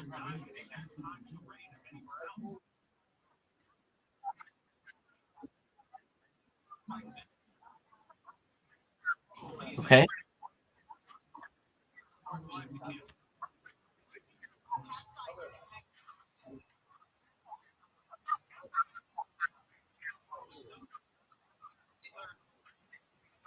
No.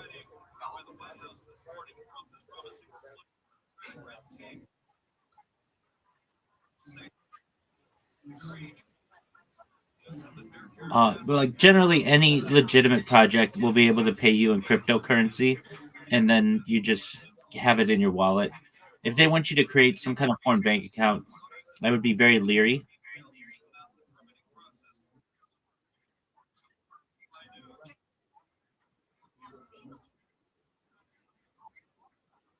Okay, big dog, take care, my man.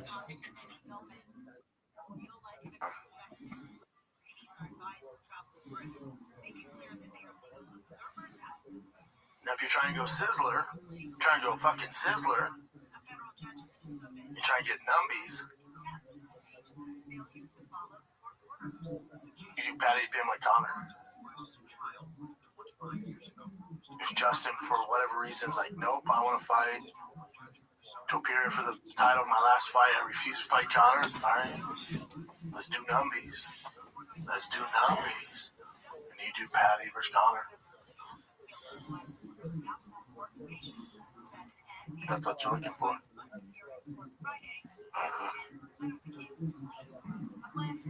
just glad the UFC's back, but that card was tough. So what would you want next for Ilya then? Armin? Is that going over there? Ilya Armin, yeah. I mean, think about it. You know, you go through it. Let's say you do Ilya Armin, and Ilya wins. Okay? It's by far the most. It's the fight. If the UFC is all about the best fighting the best, it's Ilya and Armin. Those are the very two best 155ers on the fucking planet. We all know this. There's a huge drop off.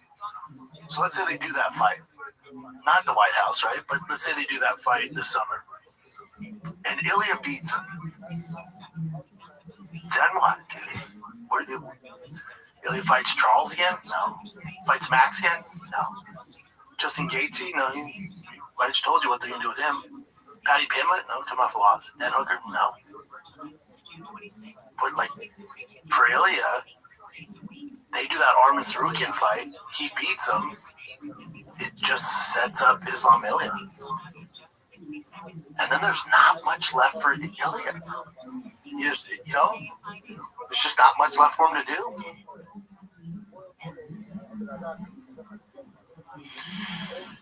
some gas if Armin beats him. And Armin could definitely beat him. Because if Armin beats Ilya, then you do the rematch, right? You at least squeezing the juice out of that thing. Probably get that trilogy fight, and that keeps the division going. But other than that, man, if he either beat Armin the first time, he's fucking see ya. You know? It's a weird time, dude. Weird time. Let's take a little break here, because there's only one UFC 325. We're so spoiled. We got back-to-back big boy fight cards, and this Saturday it's going down under, mates. That's right, this Saturday on DraftKings Sportsbook, the #1 sportsbook for live betting. Once it's over, your shot to get in on the action is gone. DraftKings Sportsbook is built for live betting, not just pre-fight picks, because in the UFC, one moment can flip the entire fight. One punch, one kick, one takedown. New to DraftKings, cool. New customers can bet $5 and get $300 in the bonus bets if your bet wins with the code SHOPSHOw. Download DraftKings Sportsbook app, use the code SHOPSHOW. That's code SHOPSHOW to turn $5 into $300 in bonus bets if your bet wins. In partnership with DraftKings, the crown is yours. Gambling problem? Call 1-800-GAMBLER. New York, call 877-8-HOPE-NY or text HOPE-NY. Connecticut, call 888-789-7777 or visit ccpg.org. On behalf of Boot Hill Casino in Kansas, wager tax pass-through may apply in Illinois. 21 and over in most states. Void in Ontario. Restrictions apply. Bet must win to receive bonus bets which expire in 7 days. Minimum odds required. For additional terms and responsible gaming resources, see dkng.co/audio. Limited time offer. All right, brother, what do you got? Okay, you mentioned this already, but this is Dana White actually discussing the ads on the broadcast. Obviously, we are no longer on pay-per-view, so where it's a bit of a different viewing experience tonight, there's a lot of ads during the broadcast, sometimes over the walks and sometimes over the corner work. Is that something fans are going to have to get used to, or is that a work in progress that you're changing? I haven't seen it yet. No, this is a work in progress. It's $8.99. You're not paying fucking, however much more. You guys gotta make some money too. So, yeah. Would that be something that they decide, or would you watch it back and maybe think, okay, co-main event, we should still hear the corner work, or are you just like, listen, Paramount paid for it, they get to decide? Well, that is a fact. Let's start there. But these guys are incredible to work with already, so we'll figure it out. Yeah, it's not a bad idea. It's like, hey, for the big fights, like the co-main event, main event, can you make sure there's no ads so we can listen in the corner? I saw someone post, I think he's like some sort of celebrity or something that goes, no, F that. I paid the $13.99 that shows no commercials, and he still sees the commercials. That's why I paid the premium, and I still saw it. Yeah, so I think he was just or upset just about goes to like, it goes commercial break in progress. Like, it's the same thing, yeah. Might as well be a commercial. Yeah. Give me the corner work. But again, I do think they'll make some adjustments. Remember, this is their first time. Yeah. They'll make some adjustments. But I don't see how they change it, though, I didn't mind it early on. It was, Would you rather pay $80? Exactly. That's why I don't mind it. Or would you rather pay $160? No. I still see commercials I didn't like. It sucks. It's just business. I get, it's like, yeah, man. I completely get it. Yeah, I get it. It sucks, but I get it. Yeah, I guess just the wait part, right? Not the wait. The in between rounds when they're talking, you can't hear because they're playing a commercial or something like that. Right? It was like very, very quiet. Yeah. That's what people were bummed about. Yeah, it does suck. Yeah, that part does suck. But I'm sure they can fix it somehow. And then who's breathing into the mic? Is that DC? That has to be DC. Yeah, I don't have to. That's DC. And then, what do you do? You have to keep telling her, dude, get your nose away from the mic. Like, hey, seems option for the rest of us, DC. That has to be it. But again, that's a production issue. DC has to. Does Rogan breathe on? No. Okay. I mean, if I were a betting man, but the guy who's overweight, it's DC, dude. I love DC, but hey, bud, save some option for the rest of us. But that's also the production. Like, you guys got to tighten up. Yeah. He's gonna breathe. He has to fucking breathe. I think for the first broadcast, it was like so seamless. It felt like just watching the UFC. It didn't feel like crazy. The only time it was a little choppy at first one is when they went to the desk with Chris Weidman, Dominic Cruz, and Bisping, and the new girl. That was a little choppy. Then Travis Barker. Oh, nobody's a bigger Blink-182 fan than me. I love Blink. You know this? I love Travis. I love Blink-182. I've been to their concerts. I don't go to a lot of concerts. I love Blink-182. That's my childhood. Him playing the Blink-182 soundtrack when it's like fucking Justin Gagey knocking fools out. Hey, man, that totally is. And I love Blink-182, but that does not match, dude. You know? Yeah. And then Travis was a big focus too, right? He was playing like this intro thing with the drums and talking about. And I love Travis. They put him up there next to Donald Cruz, Bisbing, and Weidman. And they're like, who's your favorite fighter? He's like, I like them all. Yeah. Yeah. That was a little, just messy. It wasn't clean. And then them coming from the death to that. Again, they're going to fix all that. It's all good. It's all good. Yeah. At least the main event delivered. The prelims delivered. Rest of it, wait, shit show. All good, baby. It's better than nothing. And the girl that deaths the new one, she's actually like really good, but I don't know. What'd you think? Where's Cameron Brad? Yeah, or Laura. Yeah. Where the fuck are my girls? That girl's good. She's from boxing. Yeah, she's straight up pro. Like, she's good at what she does, but I don't know for MMA though. Yeah. Where's Cameron Brad? Where's Megan O'Leary? Alright. Alright, well, this is before the event. Smotherman. He had passed out, but it's kind of a pretty bad pass out right after he made the weight, too.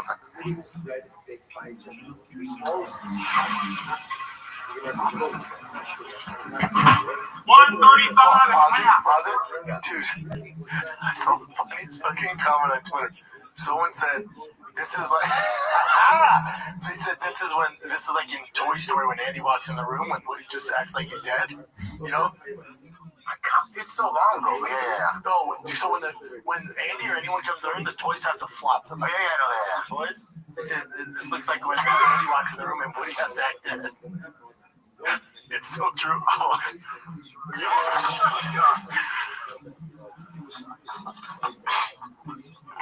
His eyes.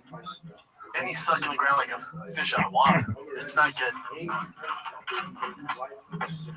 Did they call his fight off? Yeah, of course. You have to. And this is the timing of this being incredible, right? He's like, it's not hard, is it? He's all, Yeah. So busy for these guys. You got one job, show up on way, each year. That's part of the contract, isn't it? You sign on the dotted line, you've got to go get a job. Professional fight. It's not hard, is it? You have months. Oh. It's so good. It's not hard, is it? Susan, it's not hard, is it? Cool. It's meant to happen, right? That was meant to happen. How crazy was I'm with Bisbing, though. Say, you got a job, dude, to get your shit together. So good, though. It's like Andy's toys when a human walks into the fucking bedroom. God, it's good. And this is him talking about his, hey guys, so I was fine. I've gotten a lot of messages, and I appreciate all of the, anyone concerned. I'm completely okay after that. Are you? I'm not entirely sure what happened. I see a lot of people online saying, oh, it's crazy weight cuts, stuff like that. I genuinely didn't cut very much weight for this fight. I came in, pretty low.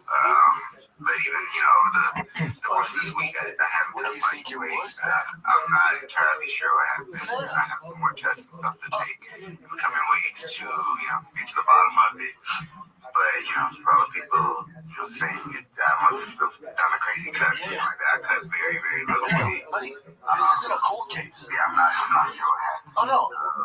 But, yeah, I appreciate the concern. He's like, dude, everyone's saying it's not this weight cut. Hey, man, clearly the weight cut. obviously the weight cut. Yeah. This isn't a cold case. This is the first 48. We figured out in fucking 48 seconds. Swing case solved. Yeah, all good.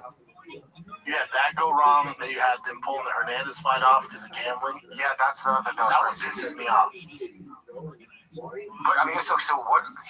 The stuff I read about is so brand new, you don't know what's going on. But so does both of the guys? They have to both be investigated deeply, right? Even though they're just like the fighters. They'll investigate them. So it came out that there was suspicious money came in. Yeah, on that fight. The word is, people that know better than I do, said somebody in Hernandez's camp, he was injured in camp, leaked it to somebody else, and obviously they tell people, and then they put more money on Johnson. That's how this goes. You know? My thing with this is fighters can't control what knuckleheads they have in the gym. Gyms have, you have your team, you have your boys. Sometimes there's some randos in there. Sometimes they might be new to the team. Sometimes they're just knuckleheads. They're just idiots. And so this dude who probably doesn't even know Hernandez, like, hey man, his ribs are super fucked up. He's compromised. Bet on him. That has nothing to do with Hernandez. Has nothing to do with Michael Johnson. My question is, and maybe it's impossible. My question is, instead of disciplining the two fighters that worked their ass off, made weight, went through the whole training camp, cost them money, instead of disciplining them for these actions of these idiots that they have no control over, why isn't there an option just to pull that fight from the betting sites like DraftKings or FanDuel or 365Bet? And maybe that's impossible. Maybe, I don't know how it works. Maybe Bet365 goes, man, once it's up, there's nothing we can do. If we take it off, the fight has to get canceled. I would assume that's not the way it goes because the betting sites and the commission are entirely separate, I would assume. They're entirely separate. If they're in cahoots together, we have an issue. Like, to discipline the fighters based off somebody else's actions is fucking wild. So if you want to get a fight canceled, let's say you didn't like somebody, just start doing suspicious betting. It's not going to cost you money. And they'll pull the fight. You know how stupid that is? Yeah, you know how crazy that is? That can't be the best way to handle this. It can't be. It can't be. Yeah, I don't know. Because I guarantee if that's the main event, they're not doing that. Let's say Conor and Justin fight. And some numbnuts in Conor's camp goes, man, he has a foot injury.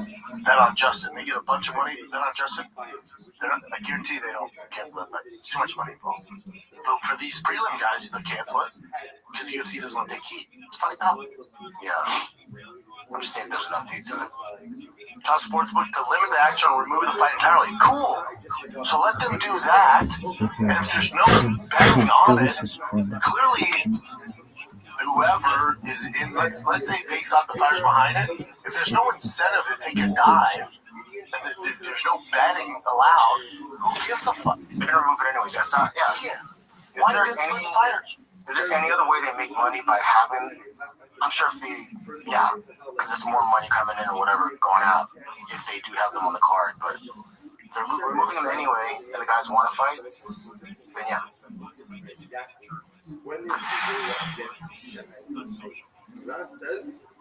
And then, I posted on my Twitter and people were like, well, if he's injured, it is fucked up to fight. I'm like, oh, but you don't know the sport. Any fighter you watch is not 100%. Yeah, they're never 100%. And they go, well, how hard is it to hide injuries from the commission? Again, such a casual answer. All good, I'll answer it. All good, I get it, dude. Michael Bisping passed commission with one eye, and they thought he could see 20/20.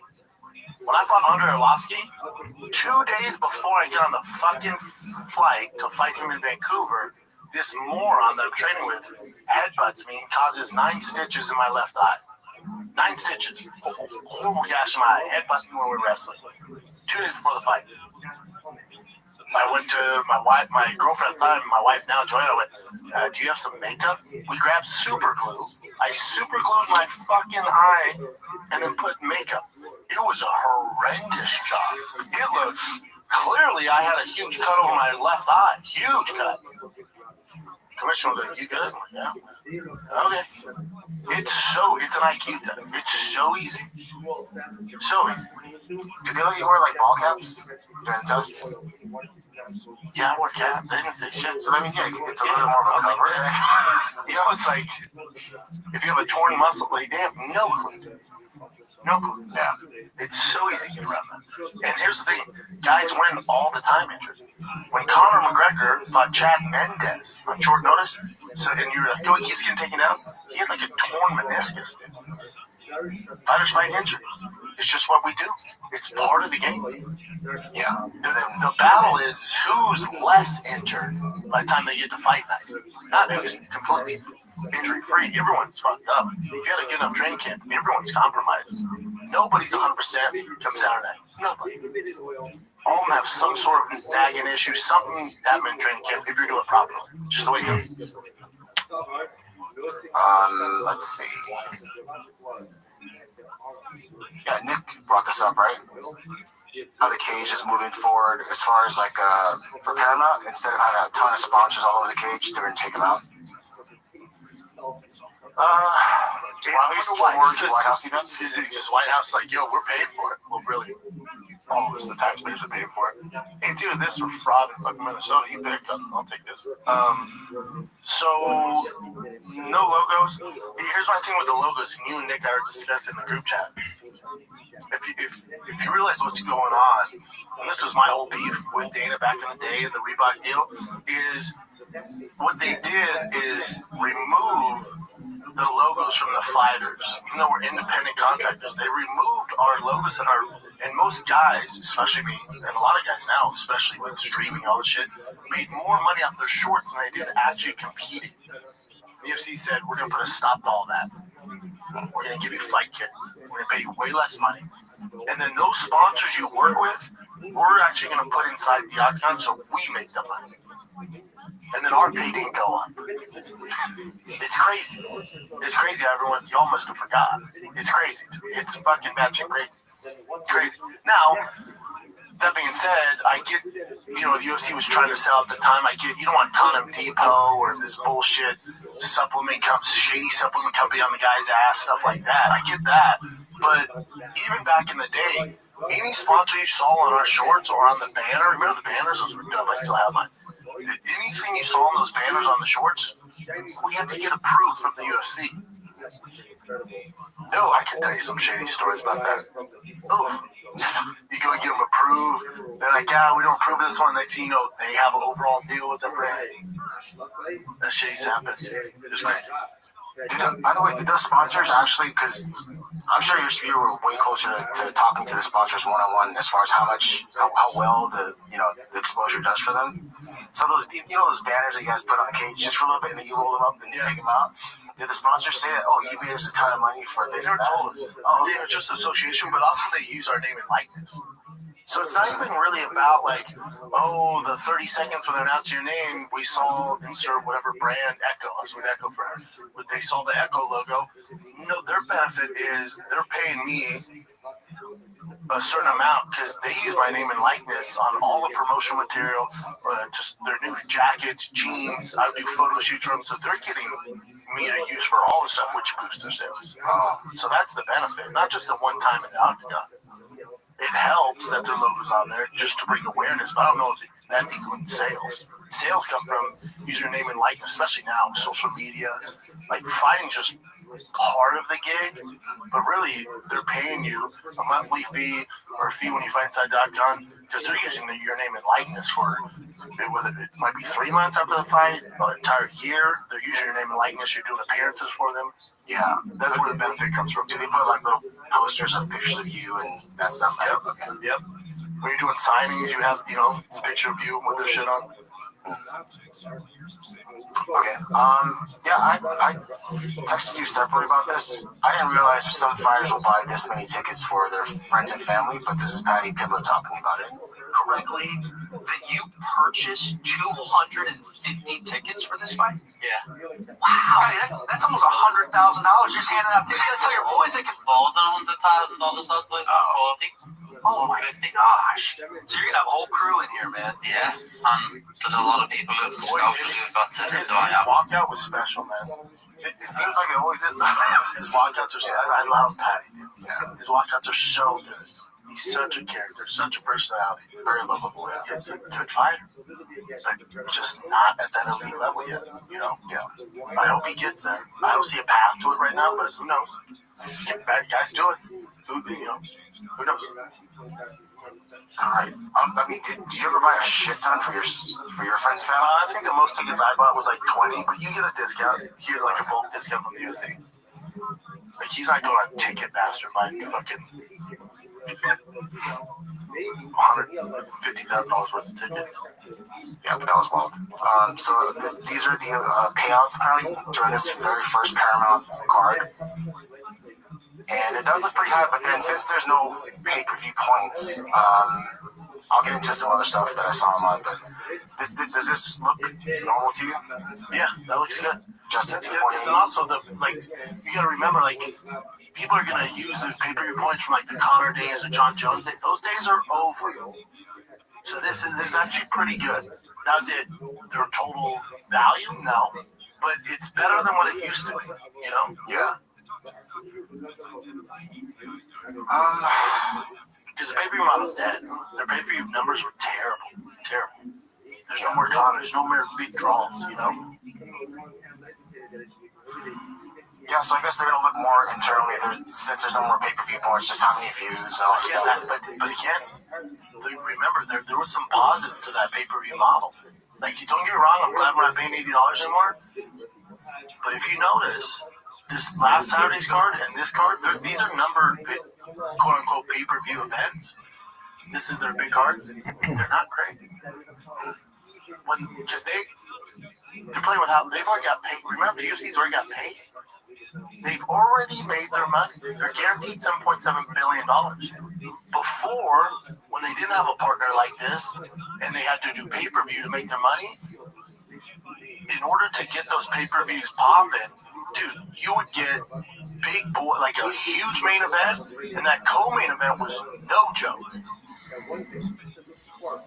You know, they would do guys that would sell well, so you got stacked pay-per-views because they had to put effort into it. They had to put big names on it. Now, again, we're paying less. I get that, but you're not going to get as good of cards because they don't have to. They've already been paid. Yeah. So how much incentive is there to make sure these fucking cards are stacked? There's not. They've been paid. It sucks. That's the one downside to this. You're not those days of UFC 300. And listen, what about the White House card? Yeah, UFC don't have to pay for that. We're paying for that. Taxpayers are paying for that. The White House is paying for that. So that thing's gonna be stacked. That's gonna suck up all the major fights of the year. And after that, it's gonna be watered down like you're getting now. It's a shame because those people that are just coming on now to the Paramount, boy, you missed out on a good time.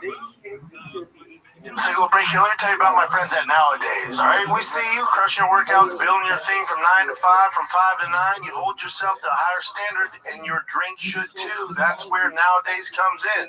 Zero proof THC beverage that delivers a clean, reliable buzz with no hangover, no empty calories, no regrets. Just bold flavor, good energy, and full presence. All right.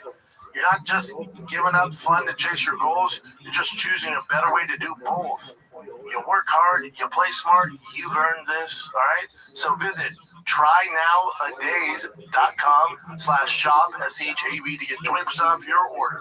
That's trynowadays.com/shop, or use shop at checkout. Go to trynowdays.com and use shop at checkout. Drink responsibly. You must be 21 or older. This episode of the Shop Show is brought to you by Progressive Insurance. Fiscally responsible, financial genius, monetary magicians. These are things people say about drivers who switch their car insurance to Progressive and save hundreds.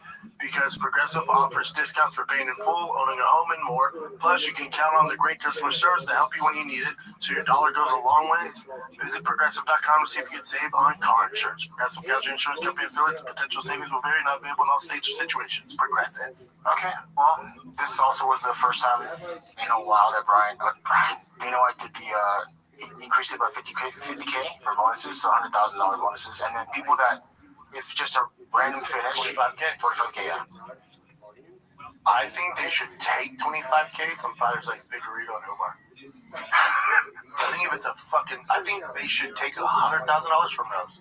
I think if it's a fucking snooze fest, you gotta pay some money back. Interesting. Penalty fees.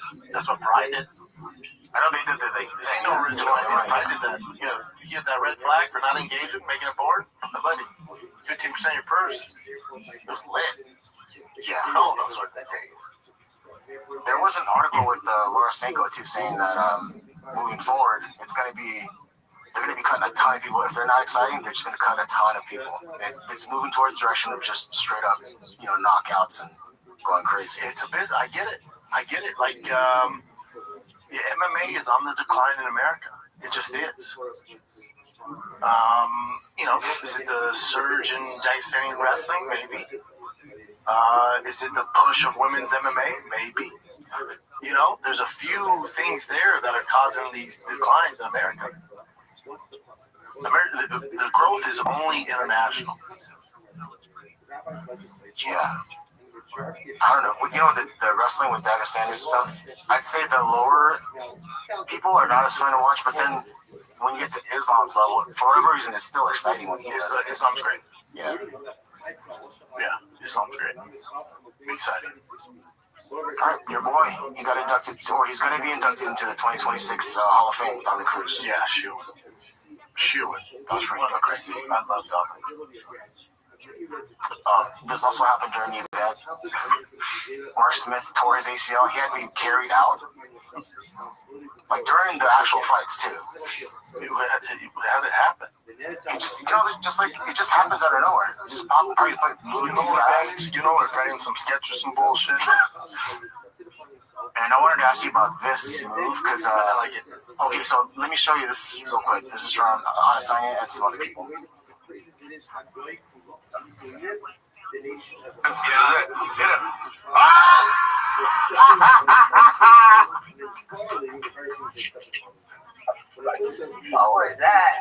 What was that?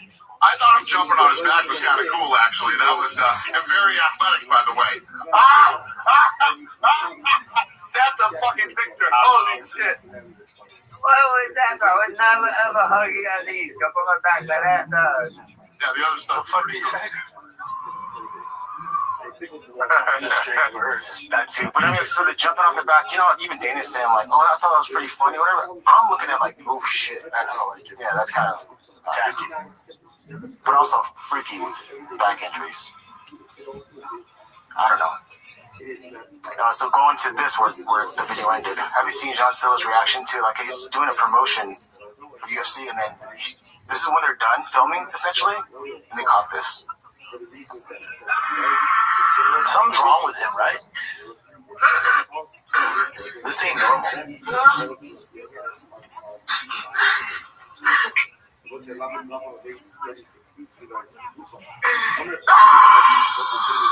Something's going on there, bud.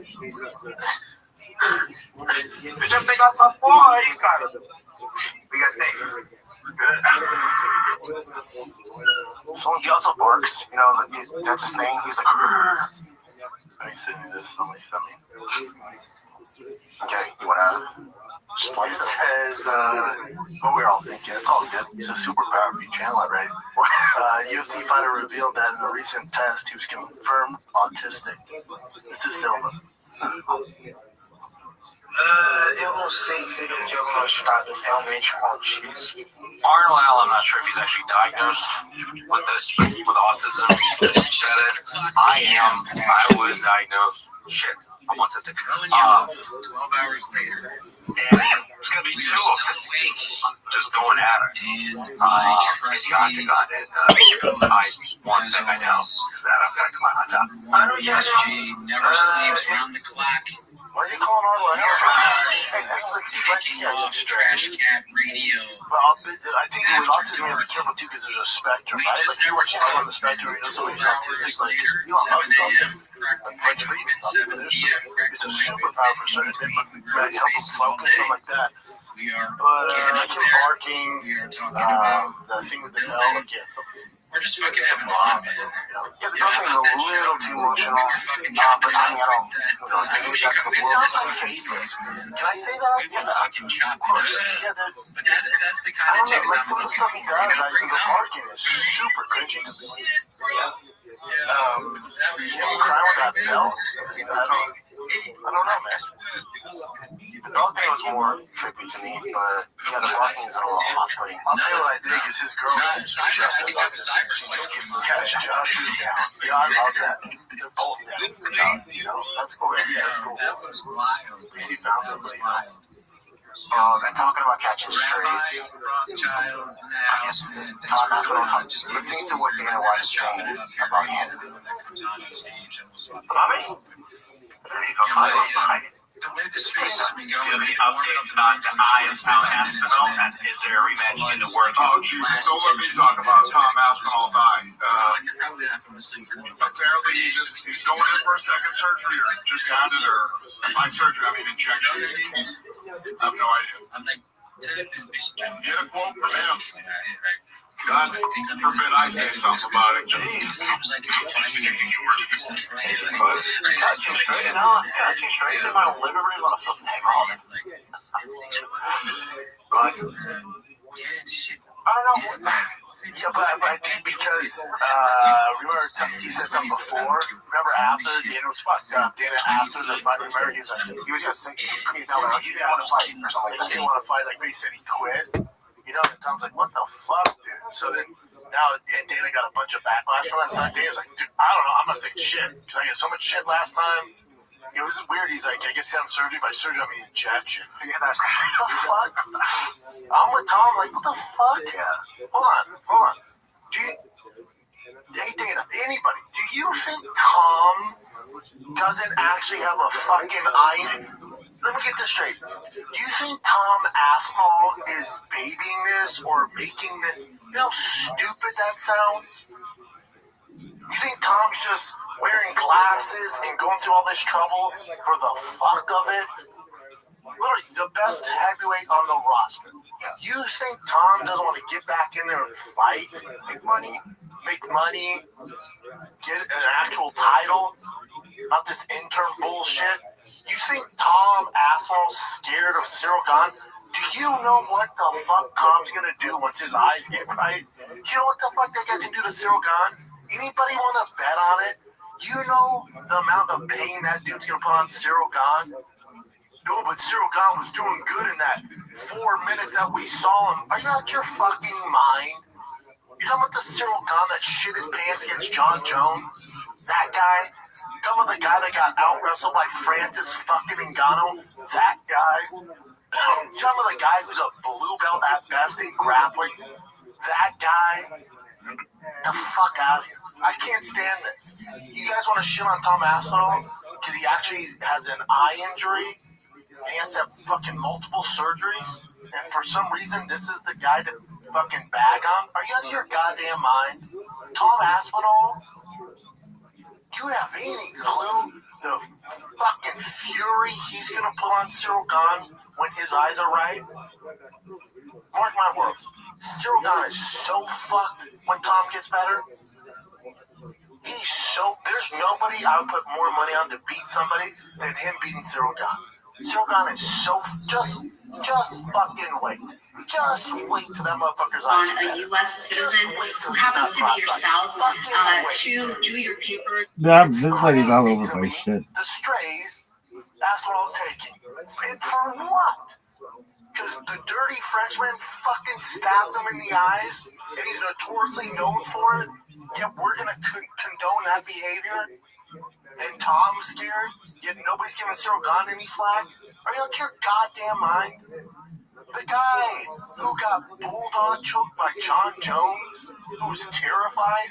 That guy, the guy who got out wrestled by Francis Ngannou with one fucking knee. You think he's gonna beat Tom Aspinall after 2 fucking eye surgeries? Are you out of your mind? Come on, man. Don't keep shitting on him. Enough. He can fucking both eyes. And no one says shit about Cyril Gahn. Oh, yeah, man, he was doing well. For the 3.5 minutes? Get the fuck out of here. Yeah, has Danny ever said something like that? Cyril Gahn's got to hold back with his poking? No, nothing. No one says shit to Cyril Gahn. Okay. We'll see what the fuck's up with Tom better. I guarantee you he beat the brakes of Cyril Gahn. There's no more fight that I'm sure of than that fight. Hopefully you guys can understand. Alright, so this is just kind of a fun one. This guy won his fight on Tough Enough.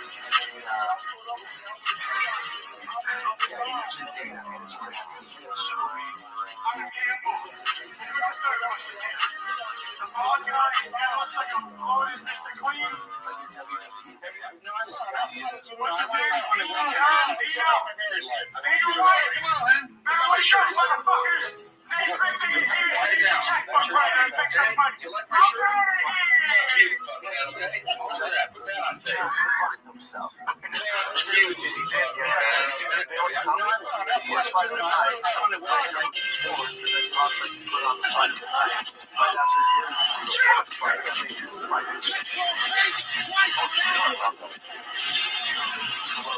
It's really one way in his body, and I'm like, oh, Jeff Run, how in the world are you starting this game tonight after taking that hit just 6 days ago? Well, let me answer that question by asking you two questions. One, is this or is this not the XFL? Yes, it is. Two, do I or do I not currently have a pulse? Yes, I do. Let's play football.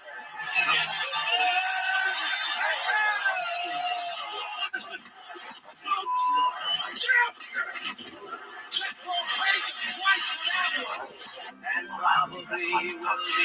I know that's just his game. He's like, maybe just getting the attention and the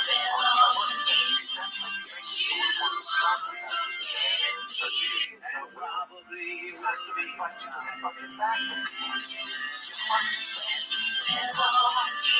Nobody knows who you are. Wow. I mean, now I genuinely love. fucking royal fucking. And Bubba, take it from me. Once you piss Dana off, you're never getting into the UFC. And for what? For that stupid WWE take? Who advised you to do it? Now you're gonna be on the regional circuit for the rest of your fucking life. He's never let you do it. I mean, what if you like sticks him with some hardcore fighter? He's not gonna give him the opportunity. What was that? He's never getting a kiss? Royally, fuck yourself. You get inside. This is a nice hotel. Was that a kiss? He gave something a shot, which I would not. If that's what this is going to be like from now on, don't bother to come back at 5:30. So Dana was on 92.3 The Beat, and I think Big Boy asked him, was there anyone that you would have wanted to lose in 2025, like a fighter? And then this is how you replied. When's the last time you wanted a UFC fighter to lose? That's a great question.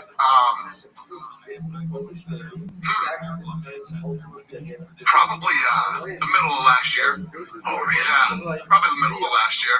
Oh, so that listen, we have almost 1,000 guys on a contract. They don't all like me, and I don't like all of them either. So it's totally normal. Yeah. I'll tell you right now, the internet detective can figure that out. Yeah, I saw a bunch of them. Oh, wow. Go on. It says, this is Groff. David Dana and the fighter with speculation is appointed Bryce Mitchell. His Hitler comment? Yeah, those are pretty bad, so. Yeah, and Clive against Peter, I can see that.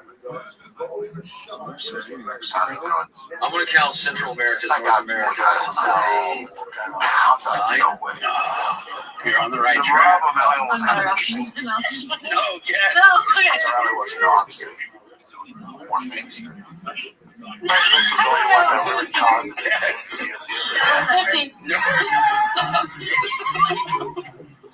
I'm taking my own shot.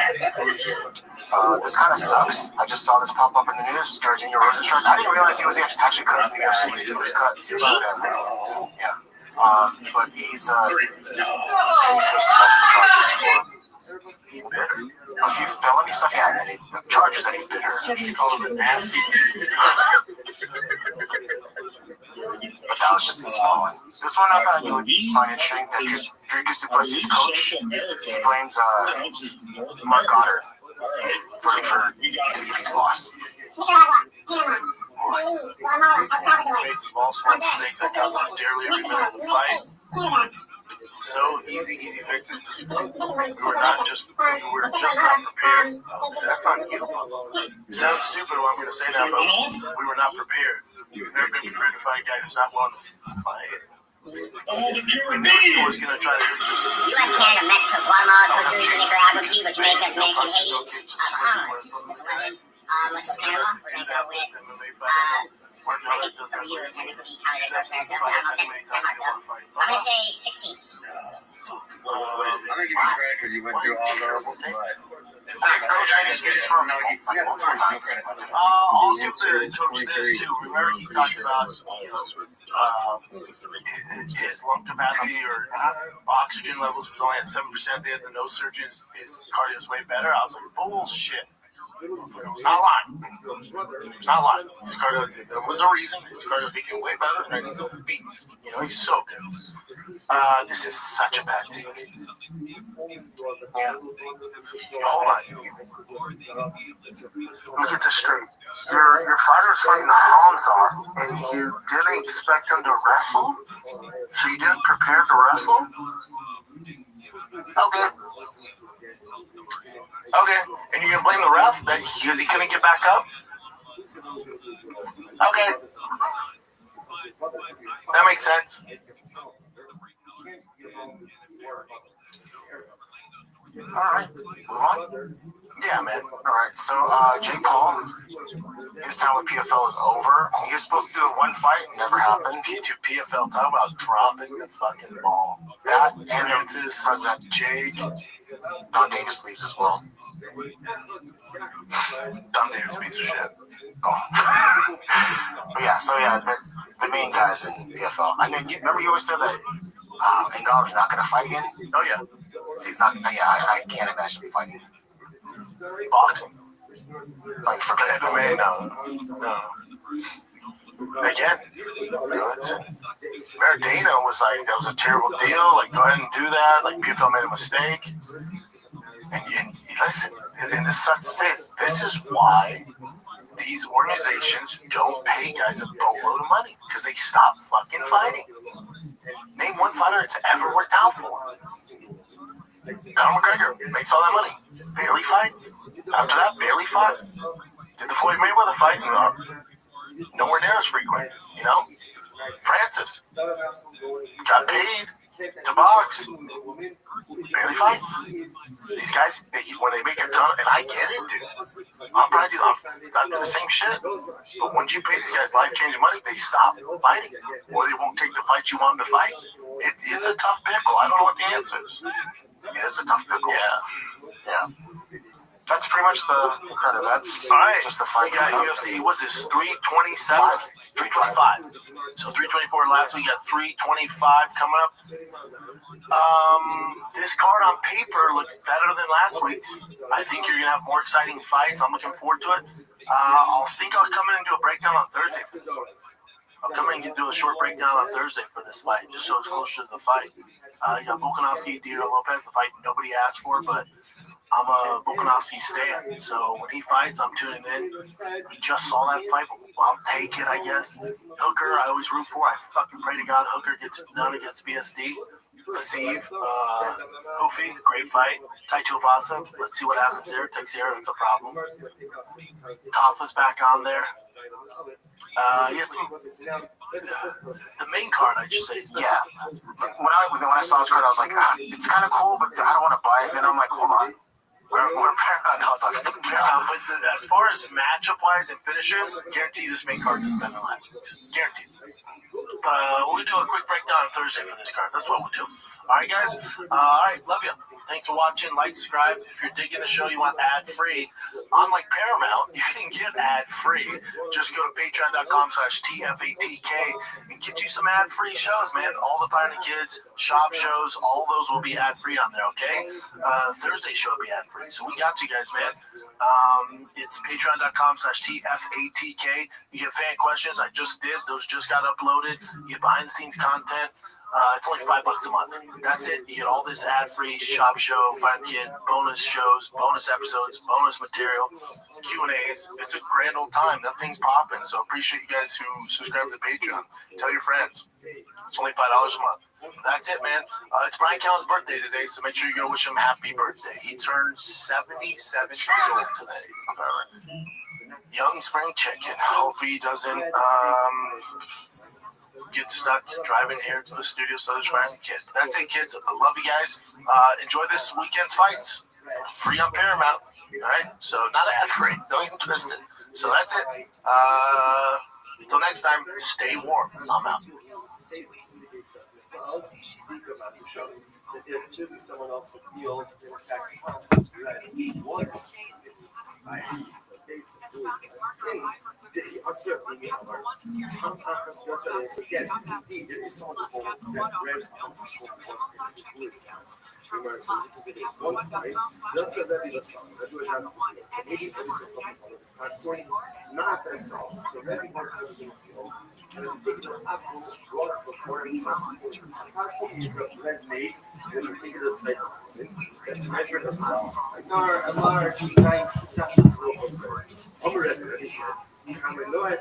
Was Bespaar in stijl tijdens de About You wintersale. Grijp geweldige kortingen op je favoriete merken bij About You. Met gratis verzending en retour. Yes, it's really the fight of the kid. Charlie? Yeah, let's fucking do it, kid. Let's go as I sip my magic. You're a little snow bunny. Well, I'm a snow bunny because Brennan had to rescue me. I decided to take my car, and despite everybody's warning, including my wife's, I took the Tesla. So, just so everyone's aware, in Austin, it's an ice storm, so there's ice all over the roads. Yeah. I called Brian and I go, buddy, he's late anyway, but I go, buddy, give yourself some time. There's ice all over the roads. Yeah.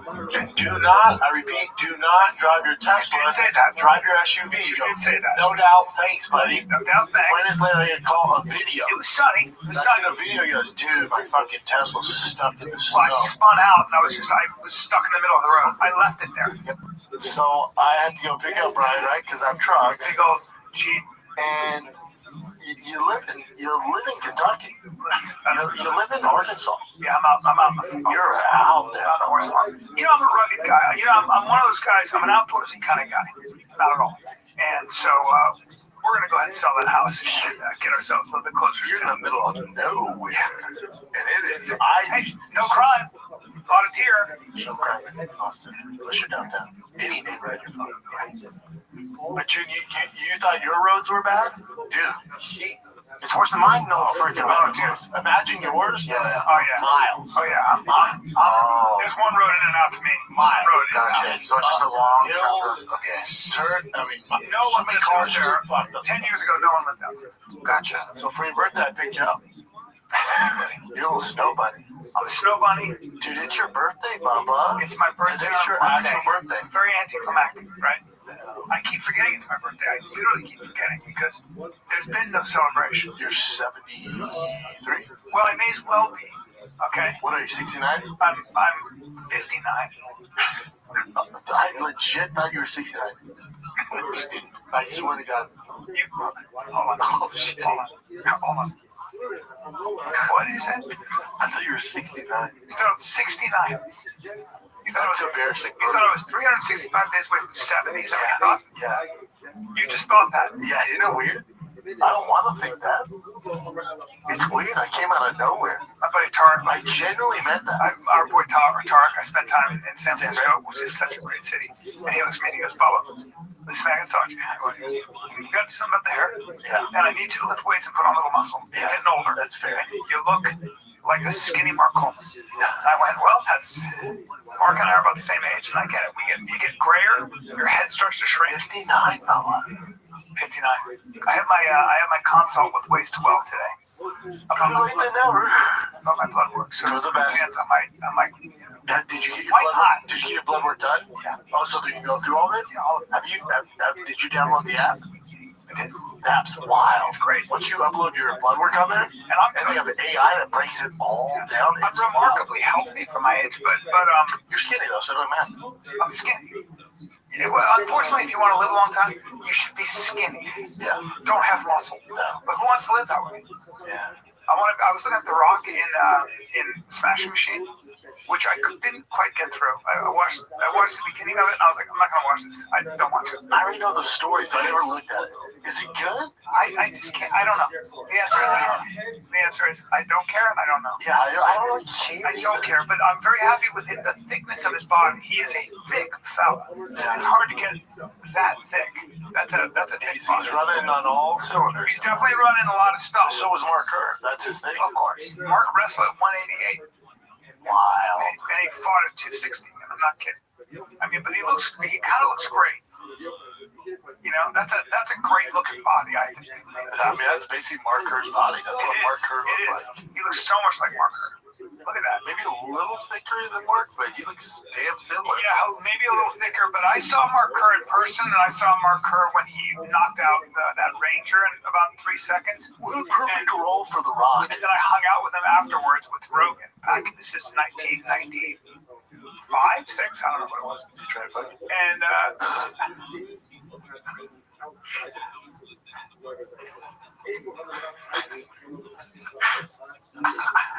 I mean, to start over? It's birthday. Start over, right? There's nobody. There was a lot. Wait. What? Thicker than Mark, but he looks damn similar. Yeah, maybe a little thicker, but I saw Mark Kerr in person, and I saw Mark Kerr when he knocked out that Ranger in about 3 seconds. What a perfect role for The Rock. And then I hung out with him afterwards with Rogan. This is 1995, 6, I don't know what it was. And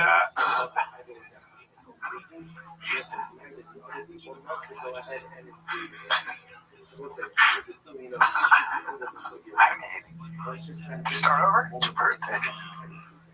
Start over, right? There's nobody. There was a lot. We're talking for a while. But I'm sure he was rubbish. Anyway, the point is, but it was very, he was as magnificent looking as it gets. What? He was magnificent. Yeah, he's a handsome man. I mean, what a body, and what a tailpiece. Guys and gals like him. What I noticed as a semi-gay man was I took in his ass and legs. Of course, he's got great shoulders, but when you looked at what he was packing in the rear, you went, oh, that's a specimen. Did you share these thoughts with him? I did not. You could have. I could have. And, you know, if he made a pass at me, I'm sure I would have, you know, if he decided to take me, I'm sure I could fight him off. Well, you're going to swallow when he gets you. Yeah, I mean, it's like Shane Carwin when I looked at him and I went, I don't know what I'd do if you were my cellmate in the jail. He goes, you suck my cock. Yeah, that makes you feel sick. He couldn't have looked. He was bodied up. He was Team All-American. He was Jack Armstrong, All-American. Okay? Ground and pound, baby. I mean, just the definition of tits and ass on a man. Pound on the map. By the way, guess who wasn't a slouch? Mark Coleman was no slouch. Oh, no. Mark Coleman was more talented than he was. Mark Coleman's a better actor, better wrestler. Better actor? Better wrestler. Mark Coleman was supposed to be gorilla strong too, but you got Hammer House, you kidding?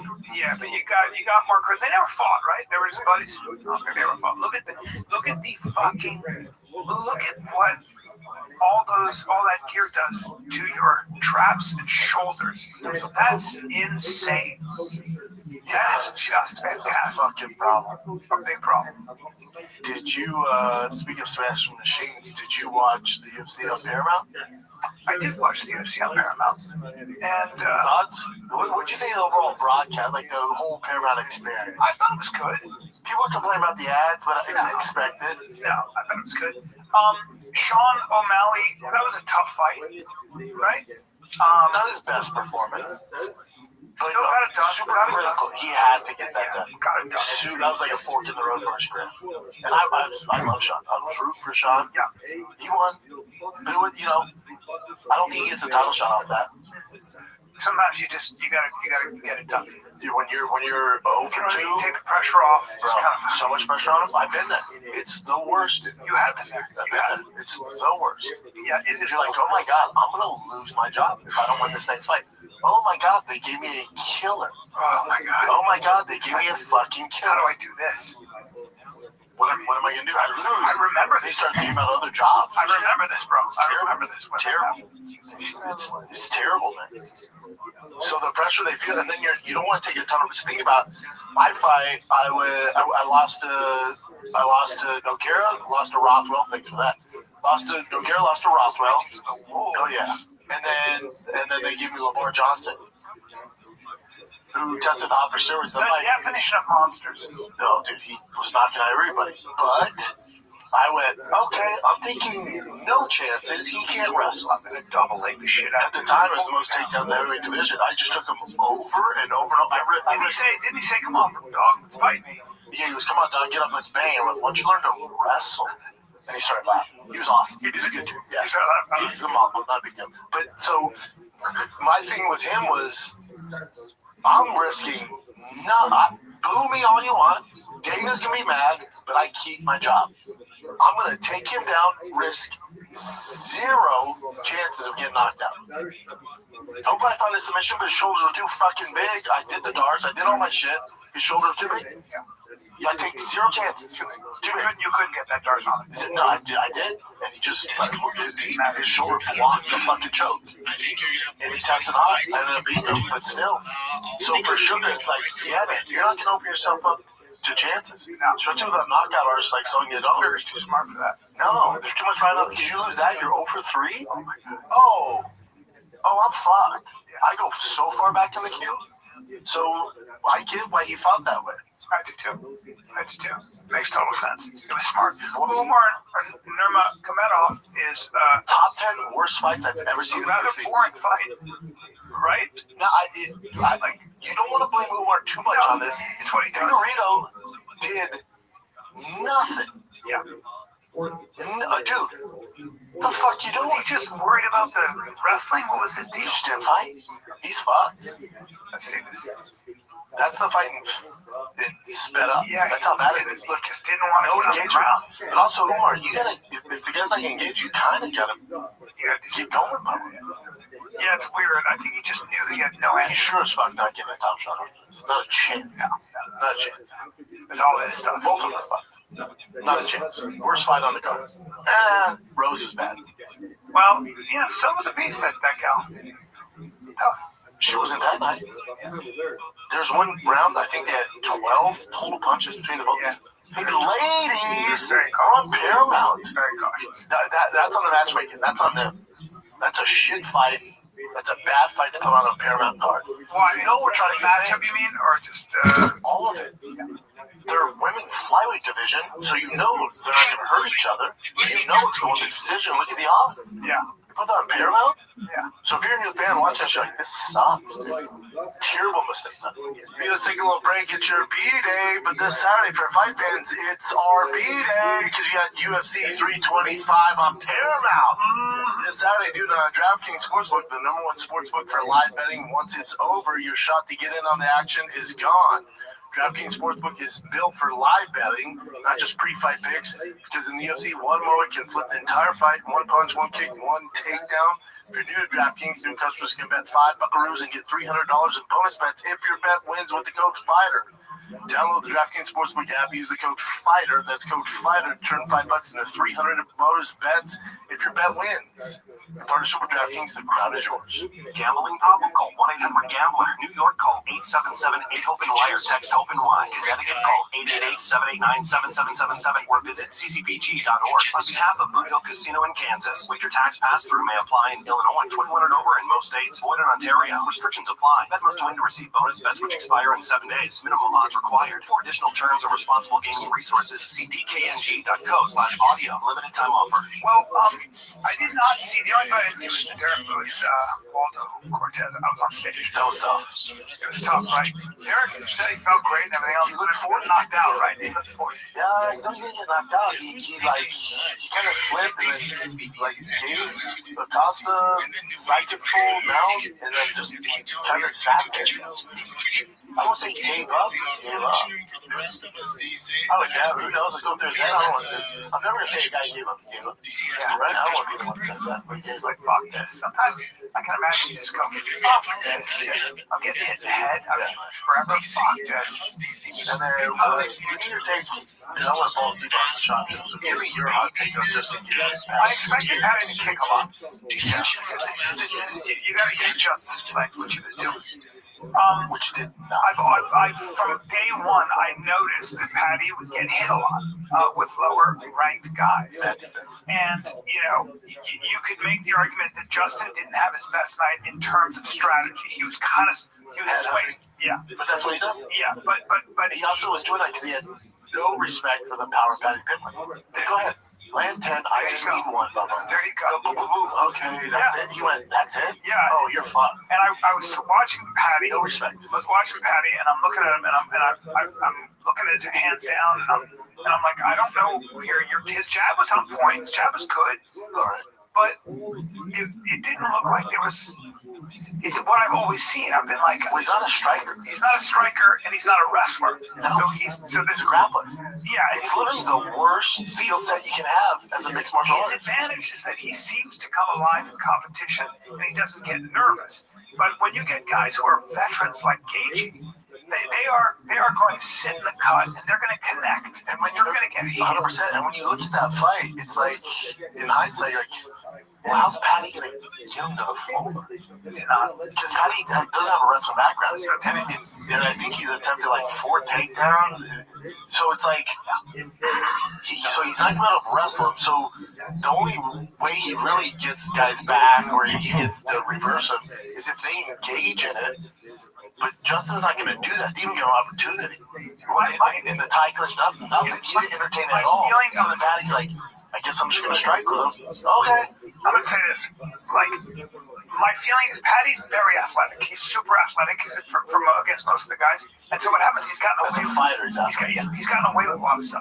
And he shows improvement. Yes. So you get away with a lot. But the problem is that I did not see any game plan. I didn't see patterns. I didn't see the kind of stuff you see from like somebody who, like his baiting, setting traps, getting you to step somewhere, making you vulnerable. There didn't seem to be any of that, and I didn't hear it from his corner. His corner doesn't seem to have a skill set. That's what I'm saying. He's not a striker. There you go. So he throws the pitching sink at Justin, and Justin's going, that's it? Yes. I'm going to knock you out down the street. Okay. For Justin, he's like, okay. Yeah. You're going to catch my left foot punch and sink at him. He's like, oh, buddy, you can't hurt me. Right. Oh, you're fine. Right. I was just going to hang on. He got that jab, and his right hand was kind of doing this. And that was a compromise, Justin Gaethje. Do you see his right hand? It's like Patty's right hand would do this weird thing. No, a little sugar in the tank. He went like Ben's. Yeah, I was like, that's not. Well, it's not world class, but that's not his background. And then you're forced to strike with Justin Gaethje. He's like, no, it's not background. Grappling. Patty's big problem. That's a big. It's the worst skill set to have, especially when a guy won't engage in it. He does not take down. I know, but if your skill set is taking people's back and reversal out of half guard, we got to get there. Now you're fighting a wrestler, an All-American wrestler, who's not going to engage in the grappling. He's kind of uppercut. So what are you going to do now? So my thing with Patty, I love Patty. He's such a special person. But the difference between Armin and Ilya is so direct. It's such a big jump. Again, okay, but there's nothing we can do. Is what I'm saying. There's nothing. So like you gotta hope that Ilya fights Armin, beats him, goes to 170. So then maybe you have a better chance against Armin because he might engage in the grappling and you might be able to catch him. But let me explain something to you. But hold on, before you go, go to Justin Gaethje. So Justin Gaethje would be probably a plus 300 against Armin, a plus 600 to 700 against Ilya. Correct. And Patty can't fight either one of those guys. It would be such a disaster if he fought either. No, he'll fight Dan Hooker next, or I have something else for you. Okay, here's the thing about Ilya and Sarukian. They are so skilled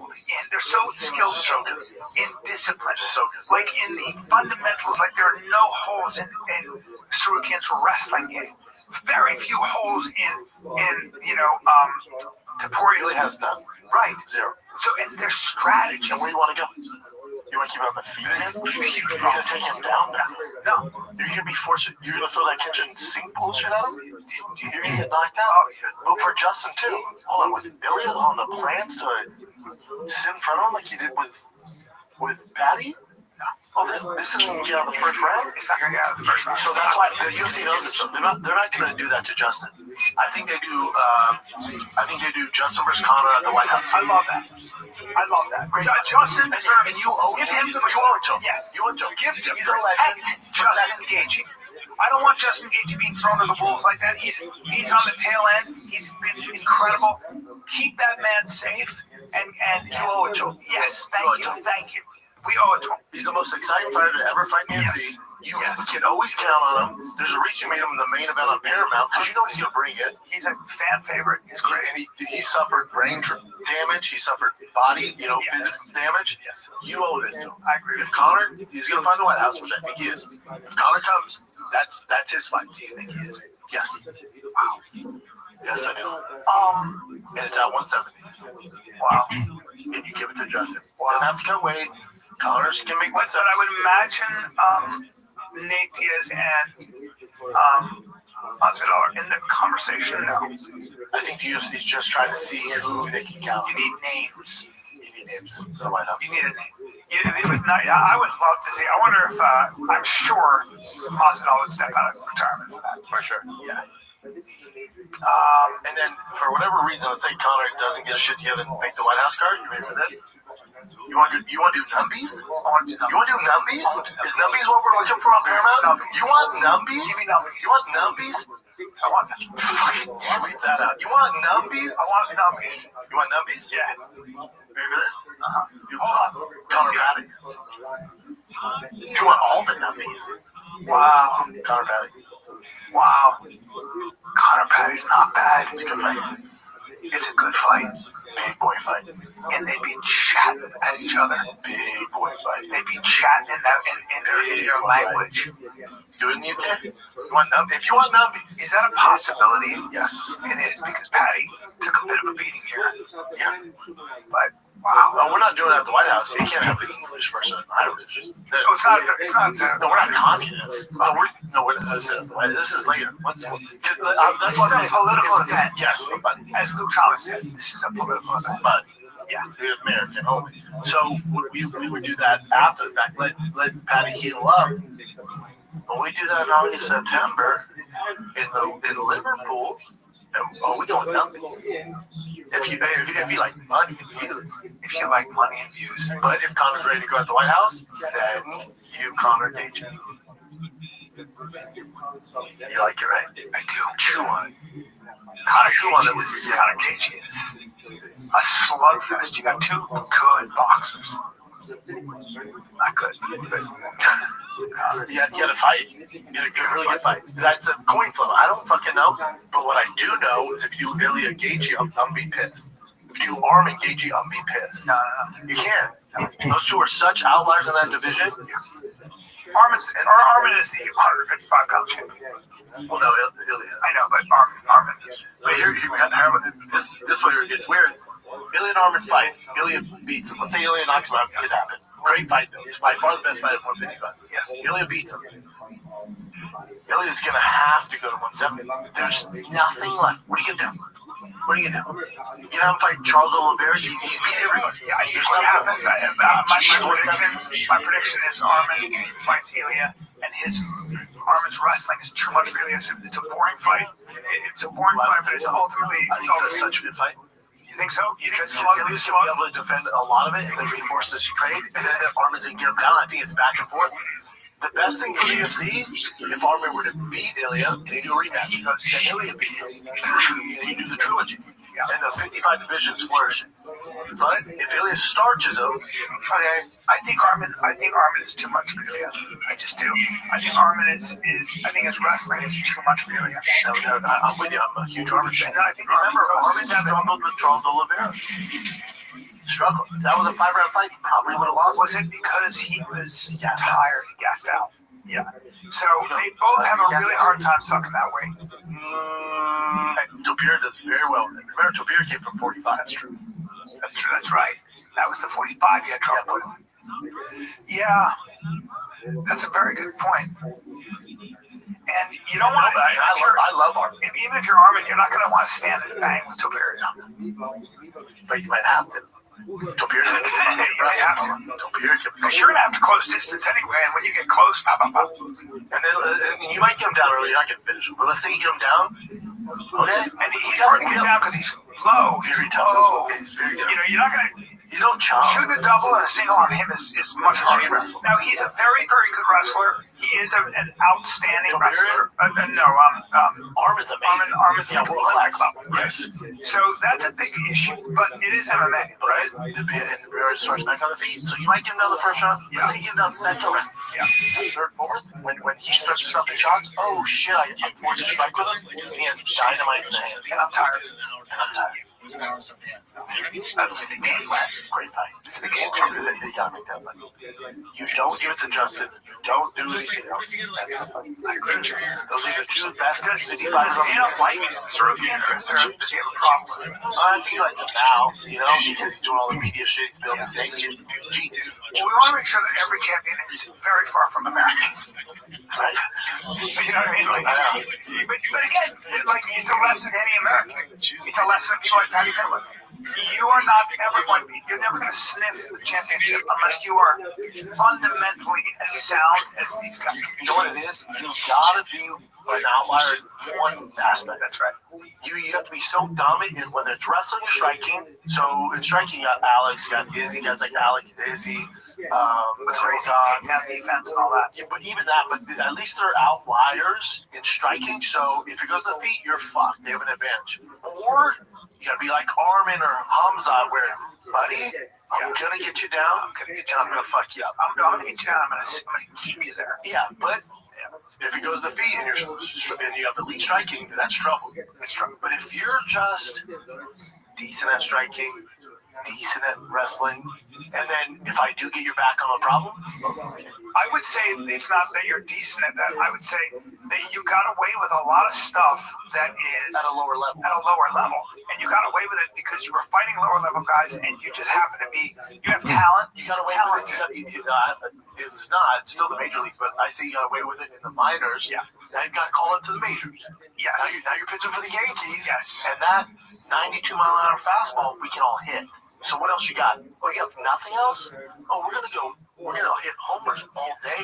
Yes. If you have nothing else that's world class, you're so fucked. You don't have a curveball. You don't have a sinker. You don't have He goes on in Patty's head right now. He knows.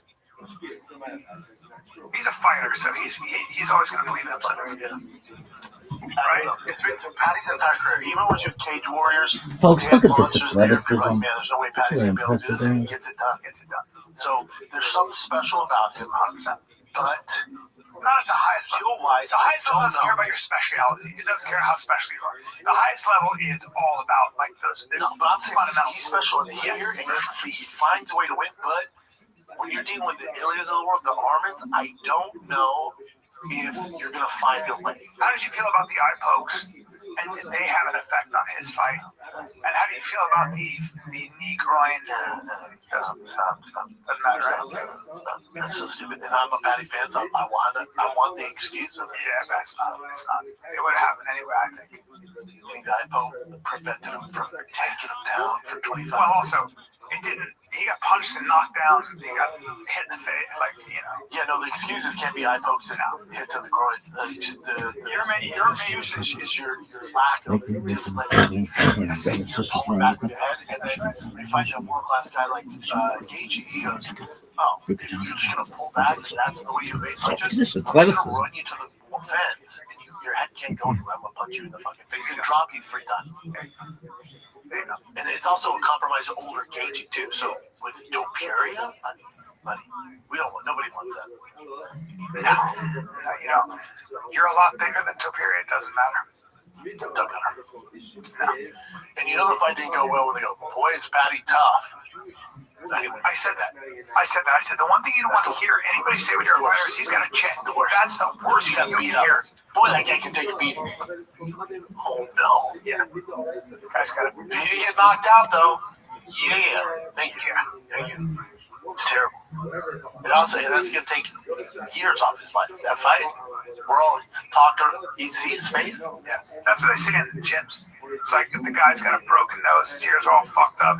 It's like, guy looks tough. Yeah, he gets hit a lot. Yeah, it's not good. That guy gets hit a lot. You know? Yeah, it's not good, Bubba. I'm glad the UFC's back though.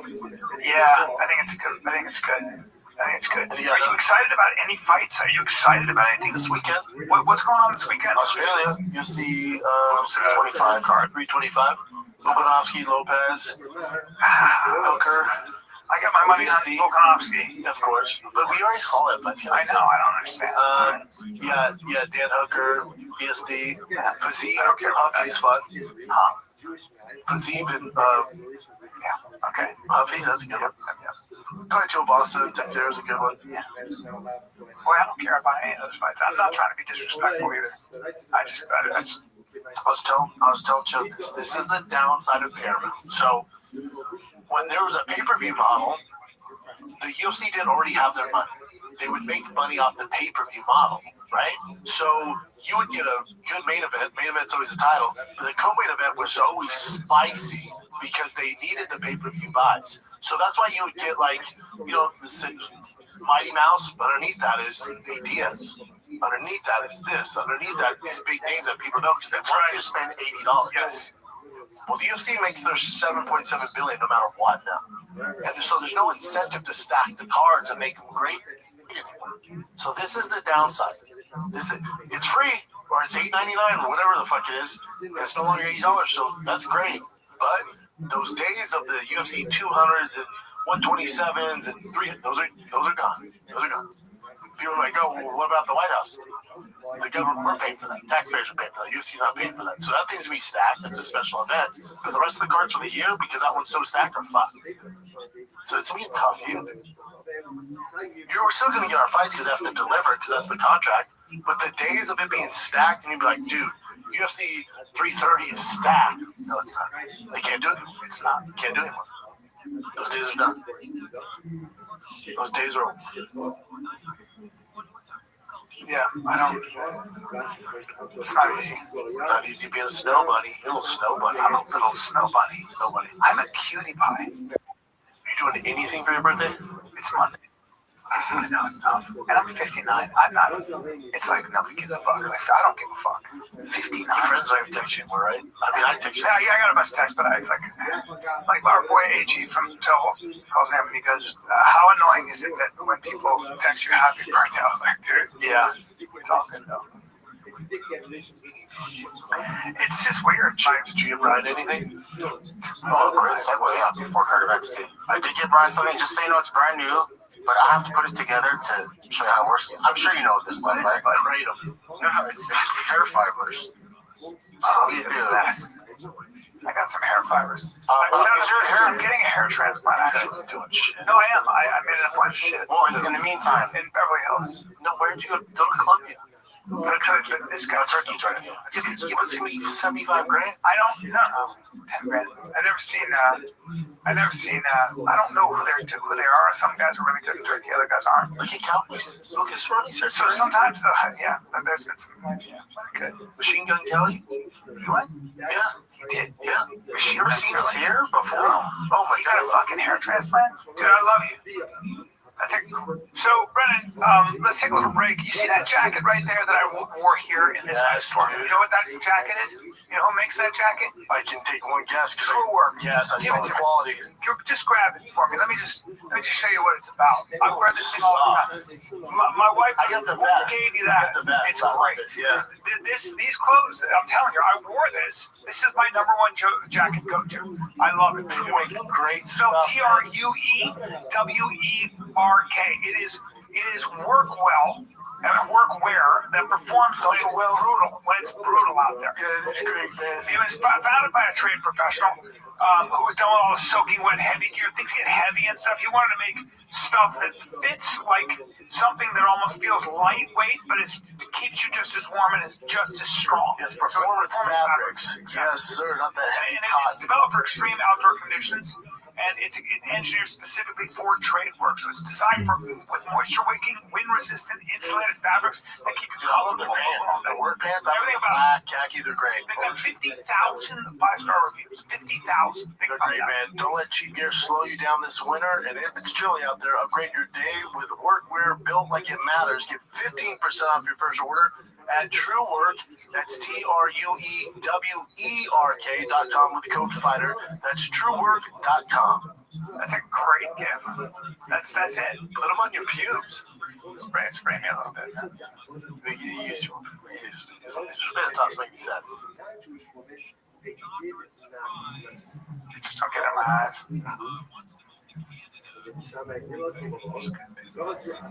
I used to wear that shit all the time. Little sprinkle. What do you think, man? Be honest. It's a night and day better. Night and day. Wait, but so did Just a little fibers. You can get your. I was gonna get my skull tattooed. I wasn't, but they were offering it. You can get your skull. you don't want that. Like Carlos Boozer, where it looks like a Pittsburgh Steelers helmet. He looks like one of the bad guys Super Mario jump on. That fucking did wonders. But hold on, Jim, does that stay? Yeah. But you can just wash it off. Yeah. It stays if you put hairspray on it. Just put a little hairspray, it'll stay. Hey, let's meet right now. Use that every day. Hey, night and day, right? Yeah, but it's just a little bit too. Your hair made me sad for so long. It's making me sad. An easy fix. You use that every day. Every day. I'm gonna get 2,500 Is that grabs. expensive, Jim? It's not cheap, but it's not expensive. I'm gonna get 2,500 grabs too. I'm going to Hey, but until then, listen right now. Yeah. You use that every day like it's your job. Okay? It wonders for you. Wonders. I don't get it. It's just like a dandruff but black. Yeah, pretty much. And it's so simple. Just that's it. And can he spray it to make it thicker? Bigger and thicker. Oh, dude, let's use the whole bottle. Come on. Man, that's crazy how well that worked. You actually have hair now. Wow. Can you tell your hair down real quick? Right? It's looking good, man. Dude, you're really going to get a hair transplant? And I'm talking to Waste Well about getting on Finesse ride? Finesse ride? Yeah. Oh my God, who's saying that? What that guy with sugar in his name? You want to see that one? So, buddy, What up?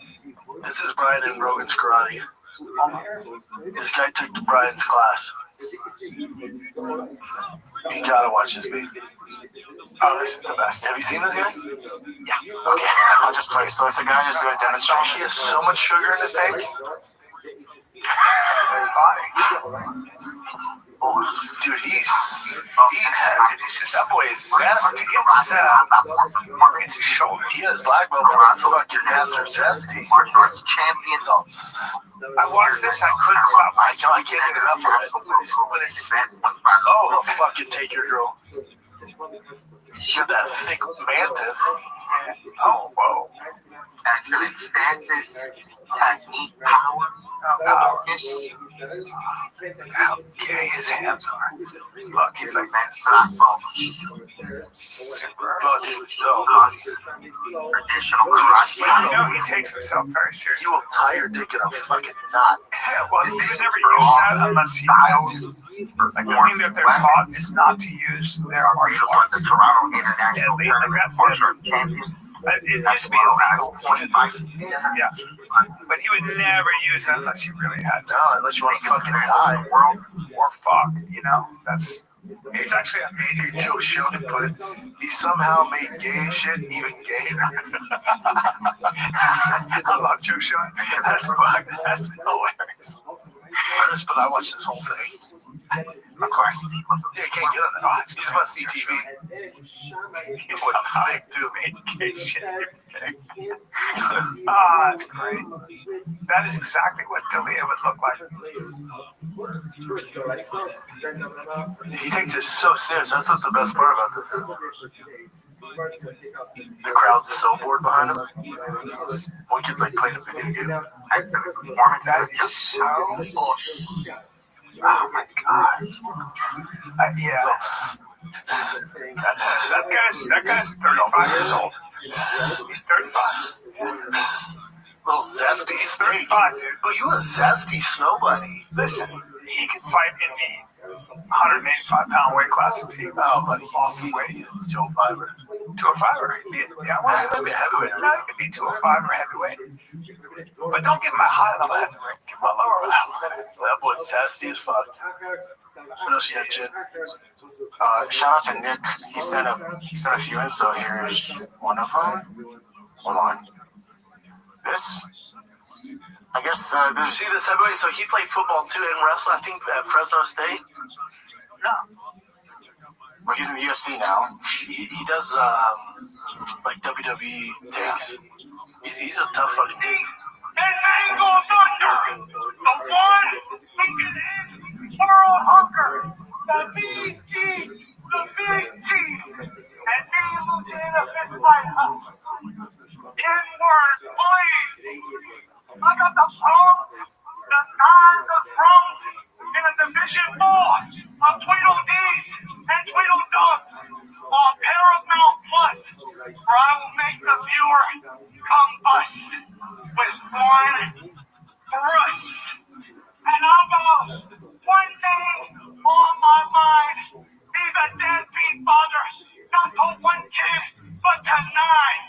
Waldo Cortez Acosta, you absolutely suck. And that's the bottom line. And P.S. Brittany Griner is a man. I think I can do that. Oh, I love Rogan goes, man, Brittany Griner's catching straights. And he's, that was actually better than I thought. And he's a heavyweight. Yeah. Wow. He's talented too. Is he? Yeah, he's a problem. Wow. Damn. He won, huh? Yeah, I don't think they're going to give him Acosta next. Acosta's on a fucking rampage. He won against Denzel Freeman. Josh, what's his name? Josh Hockett or Hockett? Wow. And he played football. Played football and wrestled. I think he was All-American at Fresno State. What? That's big. Let me see. Wrestling and football. Walked on Fresno State, played in all 12 football games as a freshman. So, linebacker, fullback, running back, and on special teams. He made 7 tackles on season his best game against Hawaii. He scored 7 touchdowns. Rushed for 97 yards. Season opener, he threw a 65-yard touchdown pass. He started. They returned to wrestling, placing 5th in Big 12 championships. What? That's as a sophomore. Keep going down, Chet. He said he was a legit D1 football player. In wrestling, he led the team with 27 wins and became first All-American selection. Wow. He's All-American. What? Yeah, dude. Wow. In 203. He was team captain. Wait, is that in high school? No, that was 2003. Yeah, that was Fresno State movement. Oh, no, since Mario, sorry. That was 2003, sorry. So he wrestled at Fresno and he fucking played football. Those are both D1 programs. That's crazy. Yeah, Fresno State's a D1 school. Okay, so all their sports are. No, not necessarily, right? Yes, necessarily. So you're a D1 school across the board, everything's D1? Yeah, there's no. Right? No, but then he went to Colorado State. No, he didn't go to Colorado State. He played against Colorado State. No, as a senior, 20. As a senior, he played making 1 start against Colorado State. God damn it. With Colorado State. Okay. So he went to San Francisco. Did he play there though?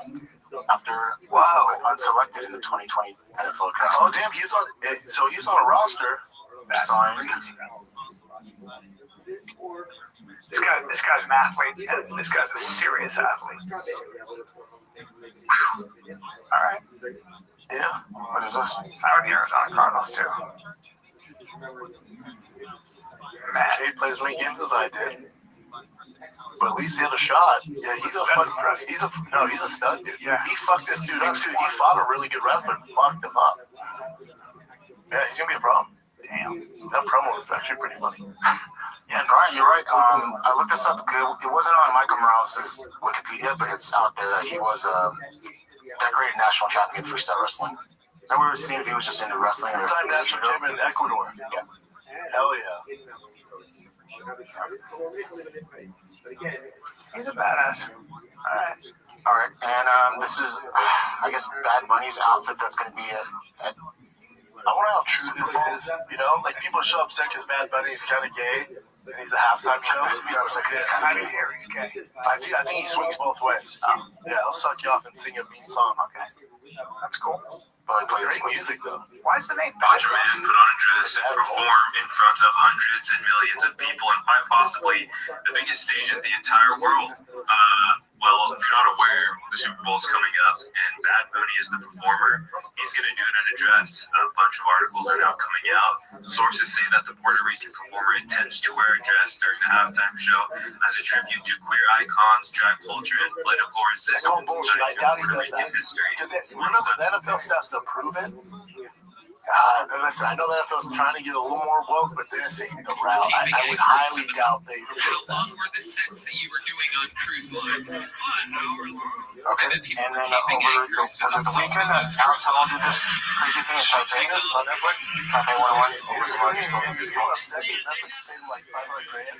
People think it should be paid more. There's guys in MLB that get paid more than easy $5 million. But then also, if you take it easy, easy out. He has no company. But on Netflix, when he caught it on Netflix, his documentary, Solo, whatever, climbing that mountain was fucking way more wild. This must be super. He climbed this like an hour and a half. Yeah, because there's no variables, right? It's a building. You know exactly. So he did it with a rope, and then he does that. The one he did on Free Solo is so much more crazy. Yes. What he does is crazy. Don't compare yourself to MLB players. What's that? That's kind of crazy. He hangs on. Oh, it's crazy how he has no fear. It's a long time. And is this the tallest building in the world? This is one of the tallest. Did you ever watch Hope Solo where he's living in a van eating? Look at him hanging by one arm. One leg. Did you ever see in Hope Solo when he's in the van eating like beans out of his van and his girl's complaining? I know. That's what Bill Burr was like. Leave him alone. You're asking him to pick out a couch. Yeah. He's beautiful. Like, human being who does the impossible. Oh, wait. Okay. No, this is a different building. So the tallest one is Burj Khalifa. Yeah, I wasn't as interested because climbing rocks is way harder. Yeah, there's so much more variables. Yeah, when you're climbing a building, like I was getting up shit, he's gonna crush it. So I think he literally did it in an hour and a half. Yeah, it was an hour and something. Yeah. I mean, still, like, look at this. People see it from the inside of the buildings, and plus, like, what if you had like a injury or a cramp or something, like little things like that? The best in the world. If you watch Hope Solo, like him climbing those fucking rocks, shit, this ain't shit. I think this is for the people that didn't watch Hope Solo. Free Solo, right? Free Solo. You call it Hope Solo. You want to climb the goalie. I was like, looking at it. I was like, she's a big girl. She's a big girl. Remember Anus Pics came out? I'm not talking about that. Yeah, I made it a point not to look at those pictures. Yeah, I didn't like it. Then I did. Yeah. Because somebody showed it to me. I know. Does she have hemorrhoids? All right, what's this shit? I don't know. Hold on, let me see what Nick says. Let's take a little break. You know, when it comes to being healthy, when it comes to tracking how you're actually doing, you know what you need to track? Your glucose levels, your blood sugar levels. How's your body react to certain foods, man? Metabolic problems come in. This is where Signos, SIGNOS, comes in, okay? Instead of these invasive treatments and stuff, you've got intuitive eating, you've got hunger signals, but what takes the guesswork out of everything is Signos. It is all by AI, right? Yeah, you get an all-in-one metabolic view. You get sleep, step, exercise, and your glucose. Okay, this is what you learn, and we have technology now that can actually track what it is. Here's why it works. Okay. Everybody's body is unique, okay? Signos pairs a glucose monitor with AI to reveal how your body responds to food, so you can build habits that help you lose weight, keep it off, and feel great while you're doing it. It tracks your unique data and provides feedback to help you live a healthier, happier life, all right? It incorporates exercise, it incorporates sleep, it incorporates step tracking, how many steps you take that day, everything else, all on your phone, okay? But Signos incorporates exercise, sleep, step tracking, in addition to tracking your glucose, okay? And the Signos app provides real-time learning with personalized tips and insights, as well as in-app education. The biggest thing is you learn which foods work for you and your body to help you lose weight. That's why it's so important with your blood sugar, all right? Yep. So to claim your fresh start today with Signos, right now, Signos has an exclusive offer for you guys. Go to Signos, that's SIGNOS.com, and get 25% off select plans with code FIGHTER. That's Signos.com, code FIGHTER for 25% off select plans. First thing to do in a snowstorm is keep my son safe. So, yeah, let's see.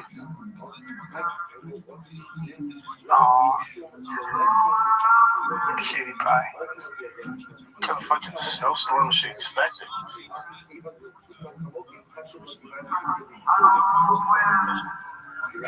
There you go.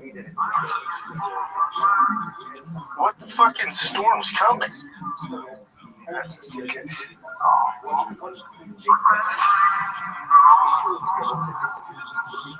You know, snowstorm, all that shit gets fucking blasted away too, right?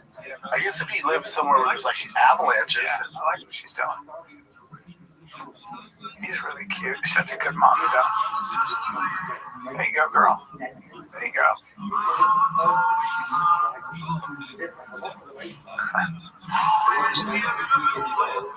I love this. Oh boy. A little intense, right? I'm sorry, what snowstorm is this coming? Yeah. You look like you're in the suburbs? It's not a tidal wave. The kid's probably like, Mom, chill. First thing to do is snow. She's doing it again? Well, she's probably just for content. They're not an overly protective mother. The kid's probably like, why am I sleeping in the fucking bathtub? It's 30 degrees. Or my son slept with me. Yeah. Unless we're living on the side of the mountain where an avalanche is coming, I'm not too worried about it. Let's see what the comments say, actually. People are probably like, this is so lit. That would be terrible if they said it's so lit. That's her precious little boy. She's scaring the shit out of him. Like, Mom, it says there's like 20% chance of rain. What happened to the closet? This guy uses the storm specifically targeting me.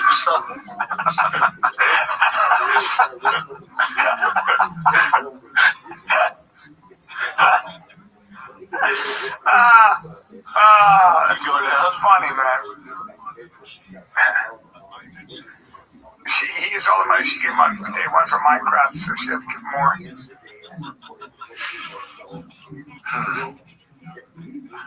She has almost 1 million followers. Yeah, I mean, it's interesting. It's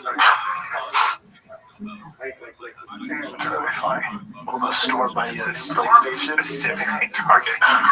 No, that was the best one. Alright. So she just like prep things. Interesting. Who's this? Oh, this guy. Ben Azule.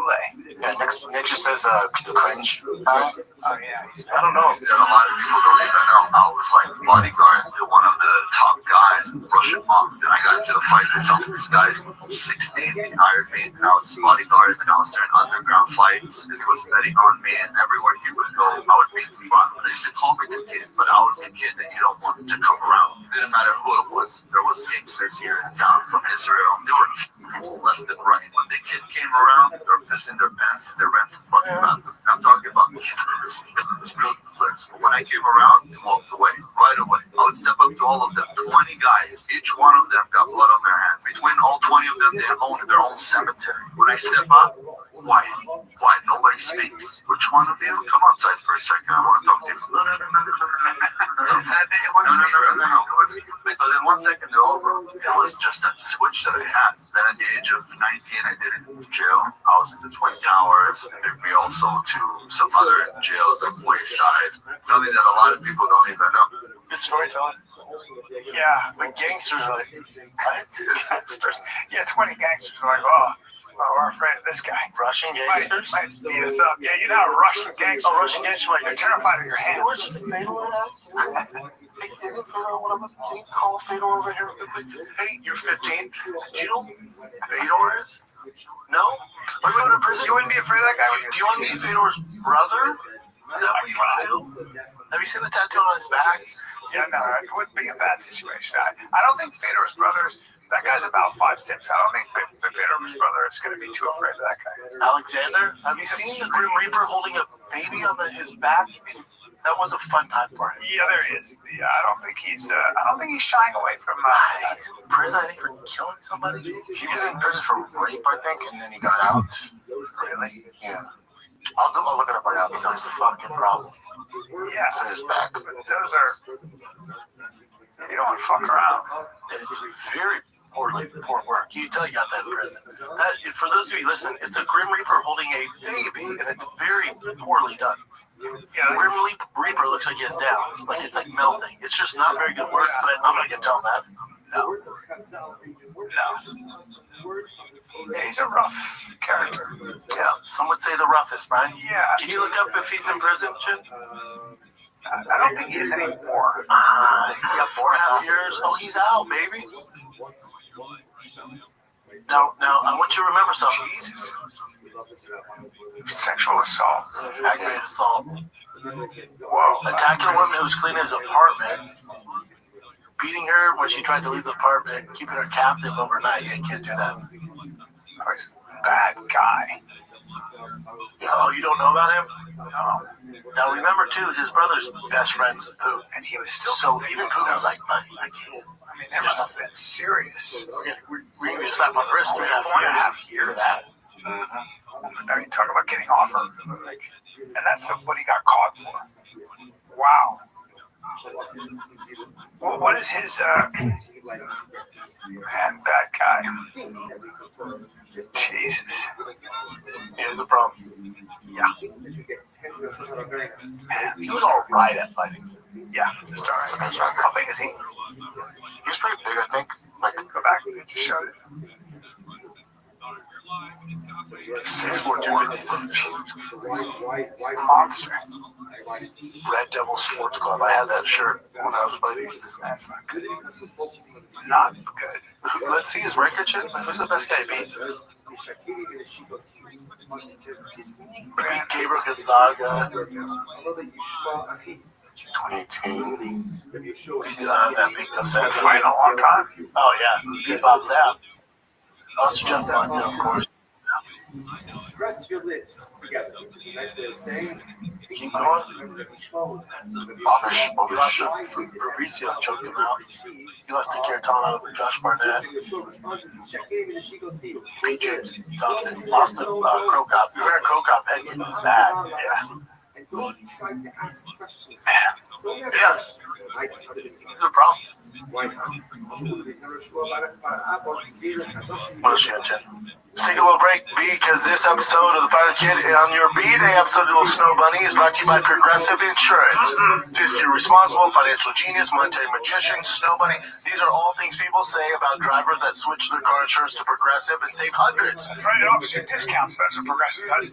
Buy for paying in full, owning a home, and more. Plus, you can count on their great customer service to help you when you need it. So your dollar goes a long way. Visit Progressive.com to see if you can save on car insurance. Progressive Casualty Insurance Company and affiliates. Potential savings will vary. Not available in all states and situations. Pluto TV has thousands of free movies and TV shows. This is the mantra. Free. This is the mantra. Free. This is the with movies like Joe Dirt, Pixels, and 51st Days. This is awesome. And TV shows like Survivor, SpongeBob SquarePants, The Fairly Odd Parents, and Ghosts. Pluto TV is always free. Pluto TV. Stream now, pay never. You're welcome. Let's take a little break here. I'll tell you what we're doing. We're talking about True Classic. Our Ride or Die. Our boy Ryan. Look at this. Look at this one. What is this one? I think everybody considers this to be the most athletic event in global history. This one. This athleticism. Look at this move. But look at this athleticism. What's your motion, baby? I guess all those people. What else you gonna wear? Exactly. It's the best tees, joggers, button-ups. Their t-shirts. If you see me in a white tee, it's true freaking classic. It's all we rock here. They're absolutely crushing it. It is the best essentials you can possibly get. It fits so damn good. You're not gonna find it anywhere else. It's True Classic or bust. My buddy is dating a gal from a very wealthy family. He wore only True Classic. He was wearing the sweaters. They go, this mom goes, well, you dress so well. Well, where's that from? He said, and he just goes, it's some Italian company. Oh, wow. It worked. It worked. He could have just said it's True Classic. You look great. And it's great stuff. Dude, again, you find them at Amazon, Target, Costco, Sam's Club, or head on over to True Classic like we do. TrueClassic.com/fighter to grab the perfect tee, jogger, button-up. They got it all. It's TrueClassic.com/fighter. That's pretty much it. Let me look at my stuff here. Doing a late one today because I had to pick this little snow bunny up on the birthday. Yep, and I had to park at the bottom of the hill. Did someone bring this up last week or at some point, but we just never got to it? So this whole thing about Trump signing an executive order to bring back mental institutions is insane. So here's how I feel about it, but people should know what this is about. Like, we have a lot of people that are mentally ill, and they should be in a facility. They shouldn't be on the street. That's a fact. And there's got to be a way to deal with this stuff. But part of the reason that we don't hold people in institutions was Supreme Court law that said the state cannot keep somebody in a fucking mental institution unless they're a danger to society. So you know, if they're not a danger, you have to let them out, because what was happening back in the day is you had a crazy relative. They could come to your house and take them away, even though they weren't dangerous. So that was the idea. But like everything else, Trump really saying hate to build those suckers? That's the funny thing about this thing. So hate to build those suckers, but you've got to get the people up to signed an executive order to bring back mental institutions and insane asylums. We're going to have to bring them back. Hate to build those suckers, but you got to get the people on those suckers. But what he's saying is that, what are we going to do about our mentally ill? Seriously. Give them hospitals where they can be taken care of. We figure out everything else. We can't figure out what to do with people who obviously their computer in their head is messed up. And they're a threat to society or to themselves. This doesn't make him a bad guy. This says he's saying, what's better? You want to leave him on the street? It drives me crazy, man. So it's like, we need to do something. We need to build those suckers. He's so fun. He speaks the way all of us do. Yeah, it's hilarious. Or how we think. Yeah, not very presidential, but it's hilarious. So this is pretty quick. This is the start and the ending of that fight between that porn star Jason Love and Adam 22.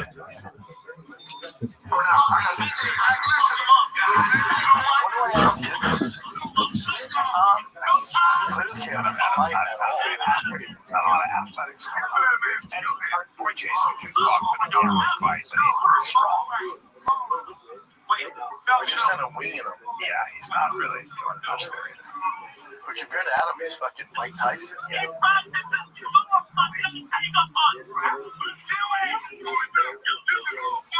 I've never fought, so this is bad. Why didn't Adam throw a punch, though? I don't think he's ever thrown a punch, but you assume you train for this. Well, you can't train when you get hit. It's just like, if you're Adam, I just don't get what you do. You fucked your girl and then you get beat up. I don't get it, man. Your girl's in that business. I know, but I for views, that's why he's doing it? Probably.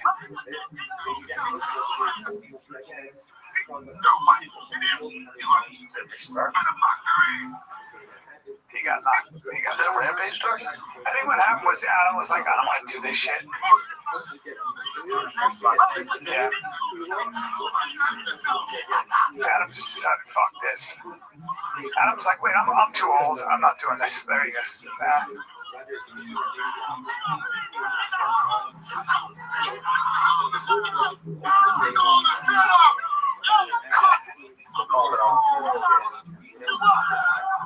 Not great. I don't get this stuff.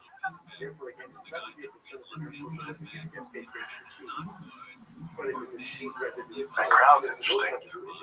Listen, Jason Love's gonna outfuck everybody. You don't want to fight him and then compete as well. It's like, it's all good. The man's a professional. That's what he does for a living. I just don't get why Adam would set yourself up for this. I don't get it. I don't know. Did he get like a good paycheck for it? I don't get it. I don't get it. It's weird, right? Maybe he thought, like a lot of people, that boxing's a little easier because you watched it. That's your life. Yeah, she's pretty attractive. Getting out of it really hard, and some of my neighbors got me. Jason! She's ride or die. Let's see what Jason says. Okay. They were saying that your health wasn't that good, but it's majorly good. Do you want to fight anybody else on Rare Stats? Who you want? Whoever you send. Johnny Sins? Whoever you send, it doesn't matter.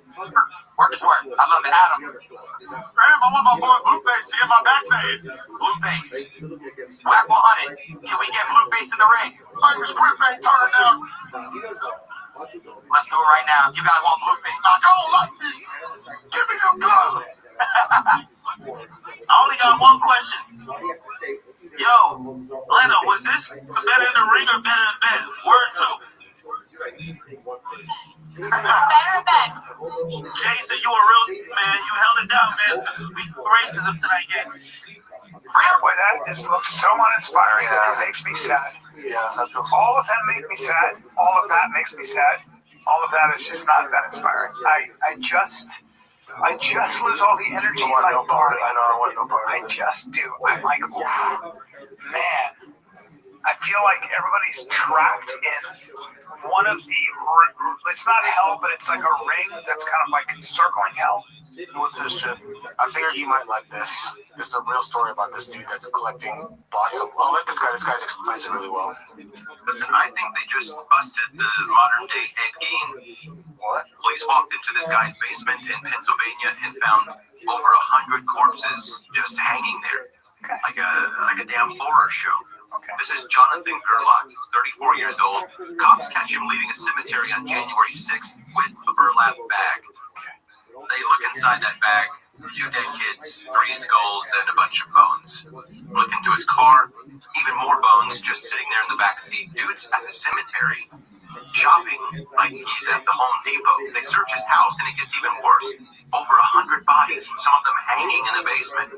More bodies stuffed in his storage unit. Is he just robbing Bodies from like 100 years ago mixed with babies that just died a few months ago. Here's the thing. What's he doing with them? Great question. Glad you asked. He's selling them on Facebook Marketplace. Sold somebody a bag made from human skin. Confirmed. This man has turned digging up graves into a side business. Ed Gein did the same stuff back in 1957, but he wasn't selling what he was digging up. He was doing it purely for the love of the game. Making lampshades and furniture from bodies. This new guy, strictly business. Selling body parts to collectors online. I don't think Pennsylvania. he's gonna be a psychopath. I don't think you go to jail that long for that either. It's just mishandling of a corpse. Yeah. They said Pennsylvania you're allowed, which is crazy. You're allowed to sell body parts. Yeah, he made no jail time. I think he gets probation. I would probably look into the guy buying them. He's a weirdo. Yeah, that guy doesn't sound like he's very well adjusted.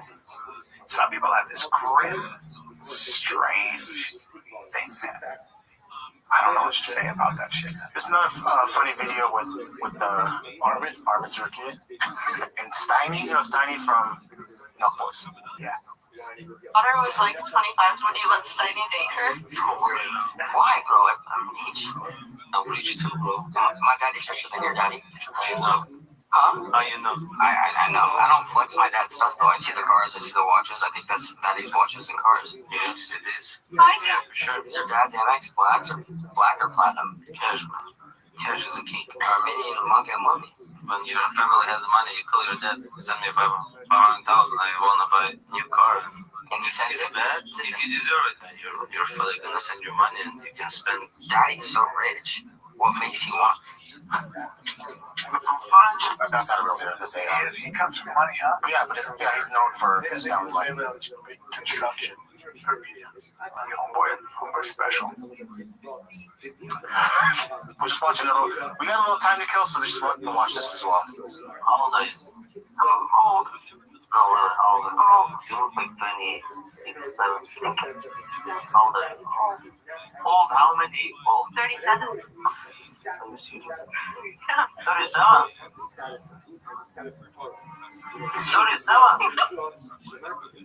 Oh, really? Yeah. She's so cool. Yeah, sugar mom. You can be good sugar mom. 37. He's great, and she's great. He's funny in another language, which is so fucking hard. He's hilarious. The best thing that happened to him was not getting a title shot, because somebody was like, "Hey man, Bear at Jackson was like, hey man, we gotta get you some media." Yeah. So they put him on all these streaming and linked him up with Nina and everybody. And you see his personality, like he's the funniest guy on the roster. So he's so funny. He's awesome. He's a champion. Like, awesome. He's great. And Nina is so good. Super special. So special. And gorgeous. Yeah. Fucking gorgeous. Yeah. Is she engaged or dating Alex? She's married to Alex. No. That dog stay on TikTok. Alex Pierre? I don't know. They have a cool like chemistry and stuff, but she has a boyfriend or Husband. She's married. that films all the content. Filmer. He's the editor. Yeah. No. He films all the content. Yeah, she's not with Alex. No. That's all rumors. That's all bullshit. Oh, No. jeez. Okay. Fuck. Yeah, she's got a great personality. Not a long-term relationship with a boyfriend, Janelle Castillo. Okay. Yeah, but people always create rumors and all this shit. Strickland and all that. It sucks for them. That's what you deal with as a female in the sport. Yeah, of course. Oh, that's cool. Yeah, she was like a straight up model. Oh, yeah. Oh, she was modeling, yeah. All right. That's great. That's really cool. Well, good for her. Yeah, crush it. Yeah. Let me take a picture too. I think that's pretty much it there. Okay. That's it. You want to end it? Yeah, we can end it. All right. Is that it? That's it. Well, kids, come see me in Greenville, South Carolina. This Friday, Saturday. Let's go. Greenville Comedy Zone. It's such a great time. You've been there? No. Great time. I like South Carolina though. So the tickets are not cheap to fly there because you got to take 2 planes, but it's a great place. All right, kids. All right, kids. We'll be back Wednesday. Love you guys. This is the Final Kid. We're out. If you enjoy this, you want to ad free. Unlike Paramount, we're not running all those ads, but you can get it ad free. Paramount is not us. It's patreon.com/TFADK. This show ad free twice a week. Extended episodes, Q&A we just uploaded with me on there. Any of the shop show ad free as well. It's only $5 a month. Get yourself. Patreon.com/TFADK. This is the Final Kid. We're out.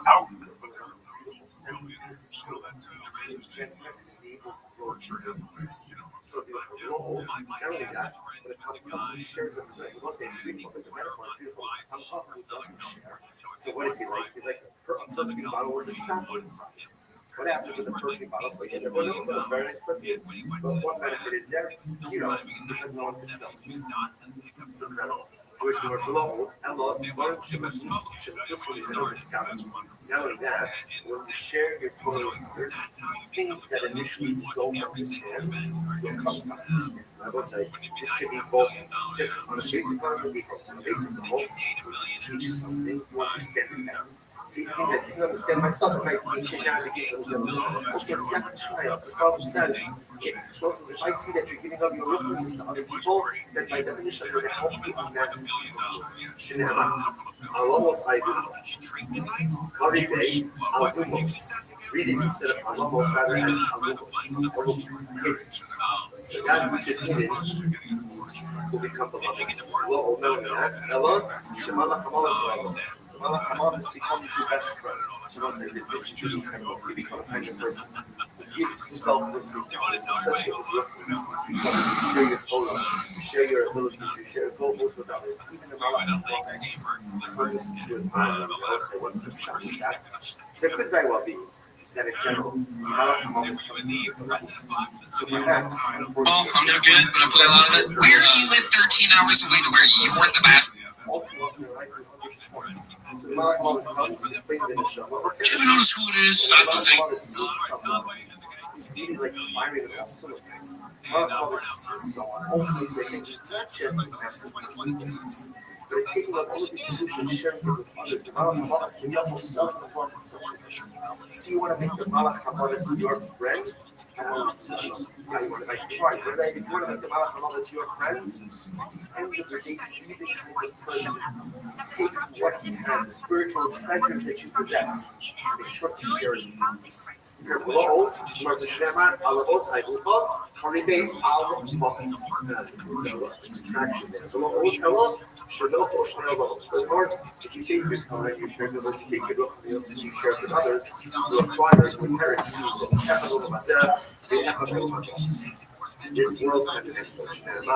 Alamos Karibay, Alamos, reading as worlds. It's like so beautiful. The person who takes up his own face, the person who takes the stopper off the beautiful bottle of spiritual perfume, allows the scent to go ahead and give to others as beautiful. There's such a person like that. All of Rabbi knows in the grave. But my older cousin, this is so much better. When I know that I can give her to others, this will become so much better when I know that I'm enabling growth with it. This will become so much better when I know that I'm not just living for me, instead of living for the cloud, they don't judge all the following your items. They look at their answer, but they decide it's the right now.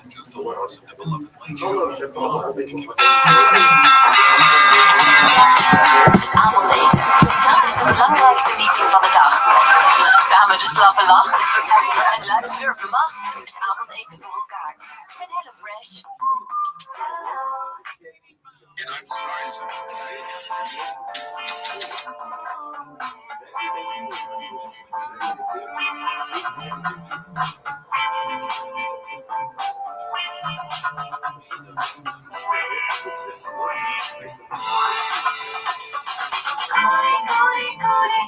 So you could drink fucking like juice or something, you like drink juice and then you start chugging it and you actually enjoy it.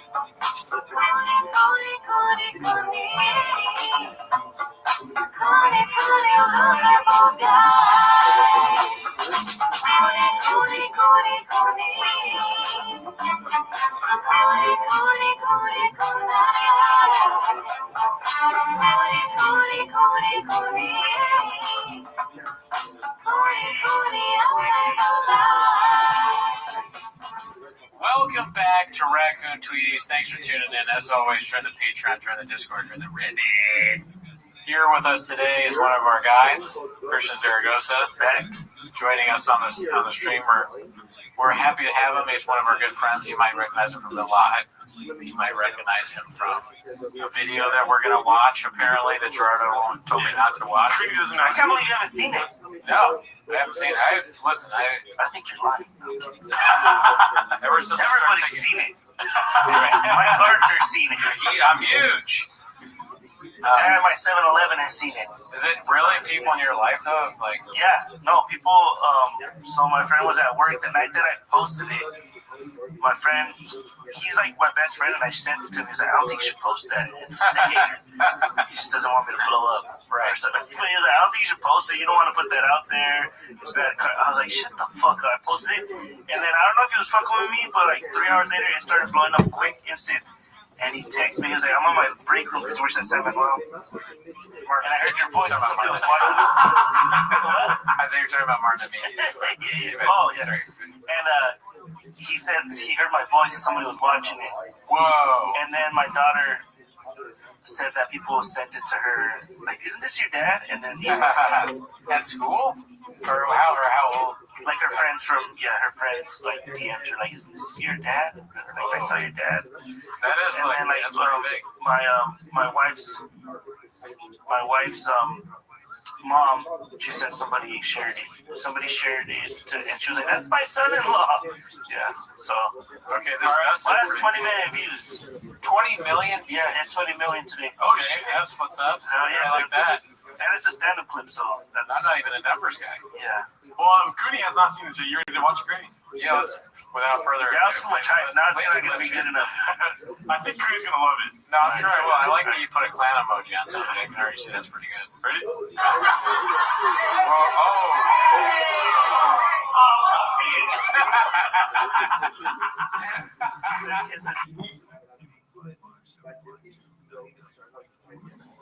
I haven't seen it.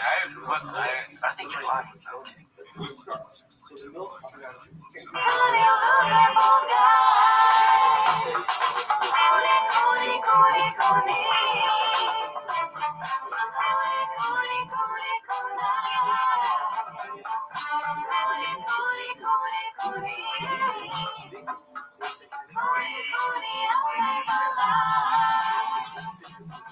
Welcome back to Raccoon Tweeties. Thanks for tuning in. As always, join the Patreon, join the Discord, join the Reddit. Here with us today is one of our guys, Christian Zaragoza, back joining us on the stream. We're happy to have him. He's one of our good friends. You might recognize him from the live. You might recognize him from a video that we're gonna watch. Apparently, that Gerardo told me not to watch. I can't believe you haven't seen it. No, I haven't seen it. I think you're lying. Ever since Everybody's seen it. My partner's seen it. I'm huge. The guy at my 7-Eleven has seen it. Is it really people in your life though? Like, yeah, no, people. So my friend was at work the night that I posted it. My friend, he's like my best friend, and I sent it to him. He's like, I don't think you should post that. He's a hater. He just doesn't want me to blow up. Right. So, but he was like, I don't think you should post it. You don't want to put that out there. It's bad. I was like, shut the fuck up. I posted it. And then I don't know if he was fucking with me, but like 3 hours later, it started blowing up quick. Instant. And he texted me. He was like, I'm on my break room because he works at 7-Well. And I heard your voice and somebody was watching. I see you're talking about Martin and me. Yeah. Oh, yeah. And he said he heard my voice and somebody was watching it. Whoa. And then my daughter said that people sent it to her. Like, isn't this your dad? And then at school? Or how old? Like her friends her friends like DM'd her like, isn't this your dad? And like, I saw your dad. That is and like, then, like that's really big. My wife's mom, she said somebody shared it. Somebody shared it, and she was like, "That's my son-in-law." Yeah. So okay, that's last 20 million views. 20 million? Yeah, and 20 million today. Oh shit, that's what's up. Yeah, I like that. And it's a stand-up clip, so that's... I'm not even a numbers guy. Yeah. Well, Cooney has not seen it, so you're ready to watch Cooney? Yeah, let's, without further ado. That was too much hype. Now it's not going to be good enough. I think Cooney's going to love it. No, I'm sure I will. I like that you put a clan emoji on something. I can already see that's pretty good. Ready?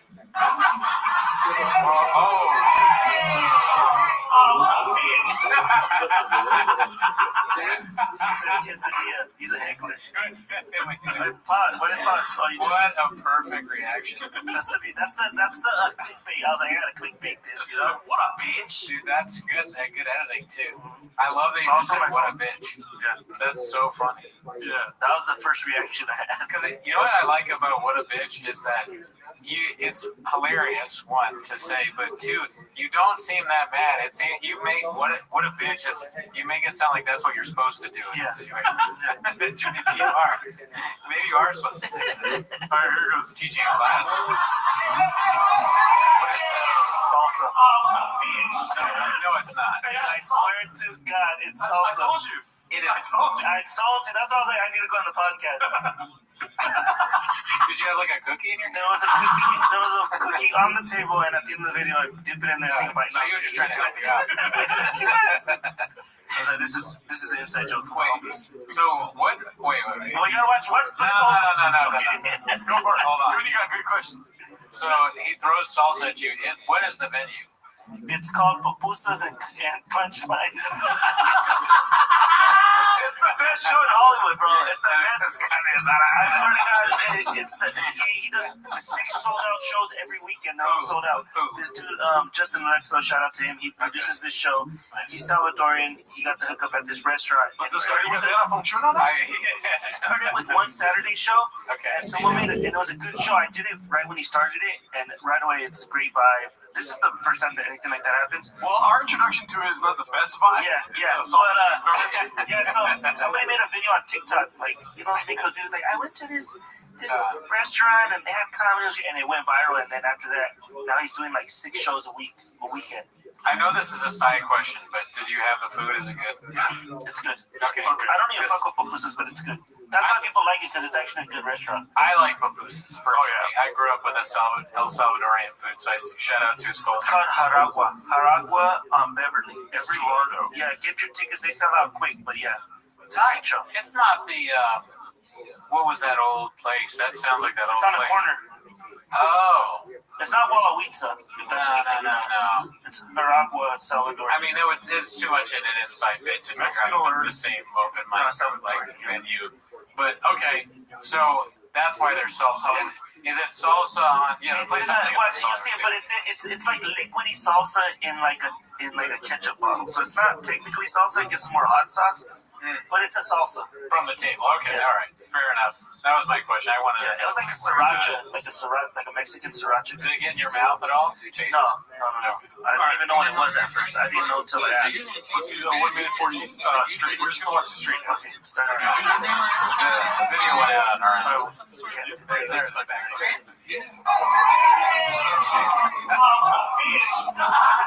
different tamarindos I had too.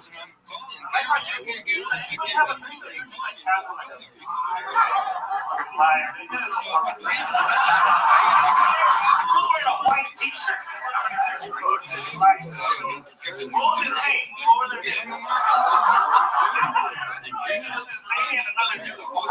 Oh, that's a train. It says that. It's a color train. What was he acting like you saying? He's just drunk. He's drunk. Honestly, I can't even hear what he's saying, but I can hear him talking most of the time. Yeah. The first time I made out that he said quesadilla, but at the time I didn't know what he said because I was talking about I don't fuck with pupusas. I fuck with Mexican food. He was like quesadillas. Like, shut up. And as the girl gets on your side, he was raising his hand, like and being all loud, and she was like, "Has anybody had a threesome?" And he raised his hand like, me, and then like just douche. And I was like, I saw you raise your hand. You never had a threesome in your life, dude. You're wearing a white t-shirt. And then I was like, what's his name? And I was like, that's called you and another dude, that's a train. You know, like not your girl, you know? Yeah, I guess when you see the heckler, you want to bring them back to the fold, just insult them. He's so annoying. Yeah. So he keeps interrupting. Every time I say something, it's because he interrupted and he said something so loud that I have to like.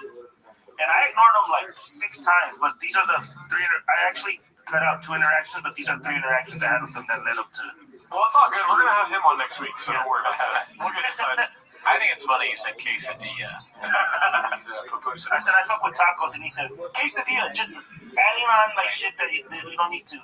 Yeah, that's annoying. I went there, mom, relax. Because I see his mom, his kids and queens. That's when you start wearing white t-shirts.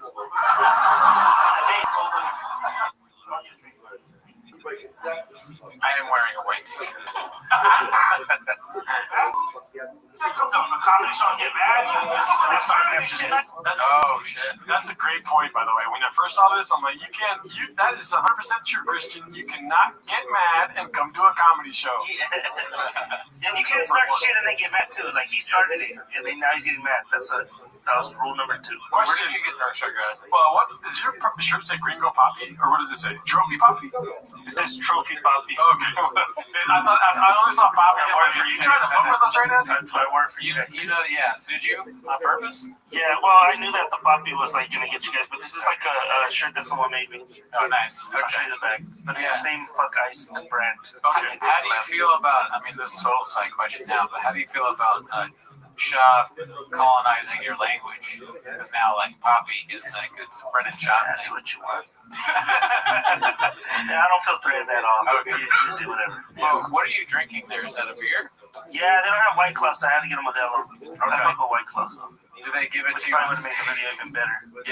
Before the show, they give you 2 drinks, and I just took a Modelo up there. And honestly, I'm interacting with him. So if he answers, I'm just trying to buy time to what to say, so I take a drink. It's a little trick that I have. Okay, smart. So if he responds and I don't know what to say yet, I'll take a drink. It's just little shit I've learned to buy some time. Yes. Because I'm like, also, if people are getting nervous, and I'm like, all right, I need to take my time with this and not, you know. There's levels.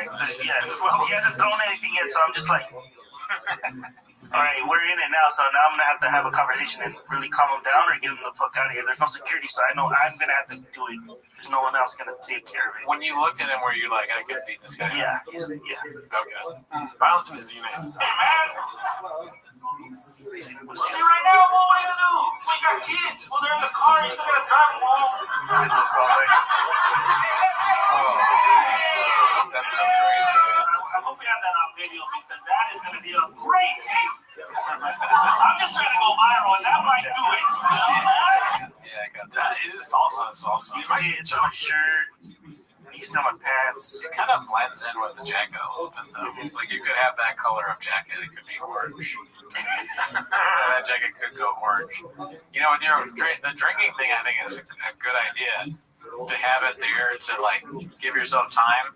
Maybe like the less good you are at stand up, the bigger it gets. Like you could have a giant bottle of water so you could take a sip of it, but yours is small. I used to always get when I did longer sets, my mouth would always go dry. Oh, and that's just a nervous thing. It doesn't do it anymore, but I just always like having a bottle if I'm doing longer sets, and that's like a 20-minute set that you do there. Yeah. Okay. It's not too long, but I like to have something just in case I get sick. But as you can see, it's full. Yeah. So I'm not really drinking on stage. I just have it there just in case I need to buy time or I get thirsty. I would like that. And a beer looks more hardcore than just like a bottle. And just give you some. It gives you some edge. You know? Yeah. But not against drunk people though. They don't care about anything. If you could be holding a gun, you probably would have.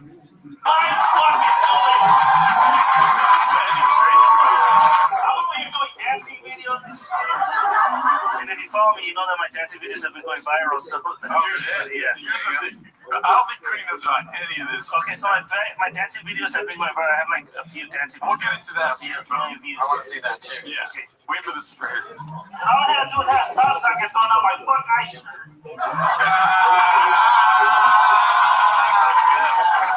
That's what made it. That's great. Fuck yeah, dude. So I was gonna try to clickbait it, but I was like, nah, that's too thirsty. That it looks like he threw it at me because I have the fuck right here. And that was gonna be the first 3 seconds. Now I have 50 million views. But then I was thinking, well, do I really wanna like stir the pot even more? Yeah. And like make it, but I never say it. I just show it, and then people watch it and out for something else. But I don't want to mislead people like that, so at least you see it that way. And after that, I say, fuck ice and fuck white t-shirts. It's a big cheer. And then he's still outside because the guy that does the show is like the one that has to kick him out now. Yeah. So I'm like, I had to reset the room, do all that, and then at the end I'm like, I'm gonna go fight now.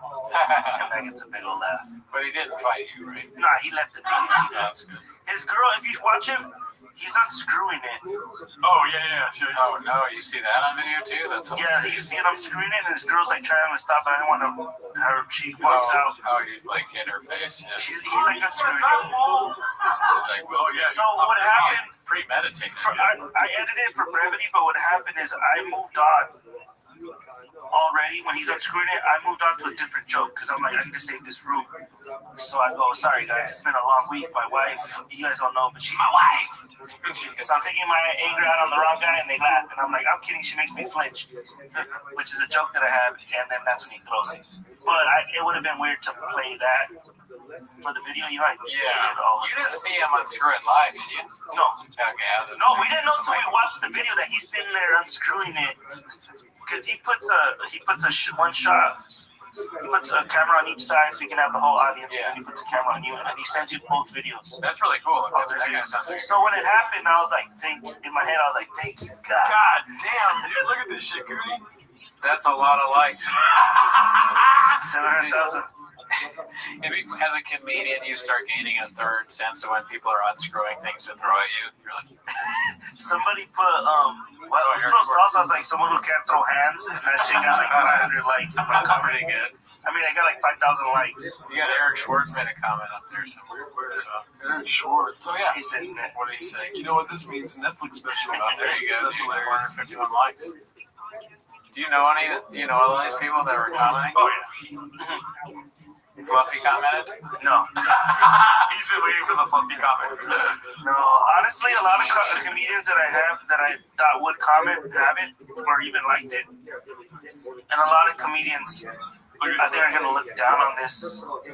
I only saw it on this. I'm hardly on Instagram. But a lot of comics also like they're happy for me or they feel like anger for me because this happens. But there's a lot of comedians that haven't said anything, and I'm like, Tio Vaughn commented on here. Where's it at? I just saw it right now. Theo Vaughn? No, Tio. Oh, Daniel Cabral. Yeah, there you go. Yo, life of movie, dude. That's a hilarious comment. Me and him always going at it in the comments, just like playing with each other. Like I was just to talk shit on his comments, he talk shit in mine, just funny. He's a funny guy. Yeah. So, because he has like that cocky arrogance that's just funny. All right, we're gonna get into this now, dude. I'm gonna show them the ones my favorites. All right, and this is gonna get gadooshed on YouTube, unfortunately. But check this out, Cooney. Okay. This is your favorite? This is the most recent one. This is my favorite one, dude. I love this one. It's Uncle Charles. So you don't remember what size? What the? Oh, you chose the wrong Walmart, dude.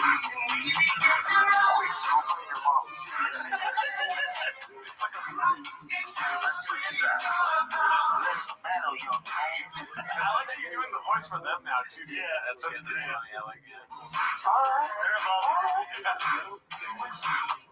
Yo, that ain't no Walmart belt. Where'd you get that? I think I got it. Hey, are you the Charles O'Neill? I'm Mr. Uncle Charles. Mr. Uncle Charlie. Oh, fuck, I accidentally got it. That's his Instagram name. Yeah. Mr. Uncle Charlie. How do you know this guy? He just went viral recently doing these dance videos. This is the first time he leaves his house, though. He always does them in his house. And then somebody said to me, like, yo, he left the house battling. And I was like, oh, shit, yeah. I have another Walmart one that went viral. Yeah, I like to see you dancing there. Yeah, Walmart, yeah, they're all at Walmart. That one's good, too, but this is my favorite for sure. No, that ain't no Walmart belt. Where'd you get that? My wife came up with that line. Oh, yes, he is.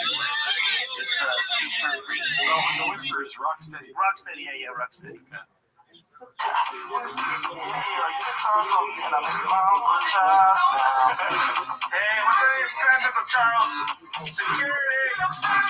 You know what? Here's my finishing move. I'll see you at the crossroads. That's great, dude. And yeah, this is the one that went viral right here. It's like Selena. That's a Selena outfit, kind of. She's like, did the Selena music. People were saying this looks like my mom, and I don't appreciate that, dude. Who is this? I don't know, just some random. So somebody sent me this clip, like battle her, and like people have been sending me people to battle because I started doing this a while back, like a month ago, and they've been like getting better and better. This is the first one to hit. I just realized, so it's like you take the clip of them dancing and you put it on against what you're doing. Yes. So I make them more, yeah. So I find videos that are funny of people dancing and I battle them. That's what I love that idea. Does anyone else do that? There's people that kind of do, yeah. There's different flavors, but yeah, there's people do it. Like, Khan does like things where he'll be the person. He'll dress up concrete. He'll do the thing where he'll dress up like the person dancing. Yeah. And I'm doing something where I'm like battling them.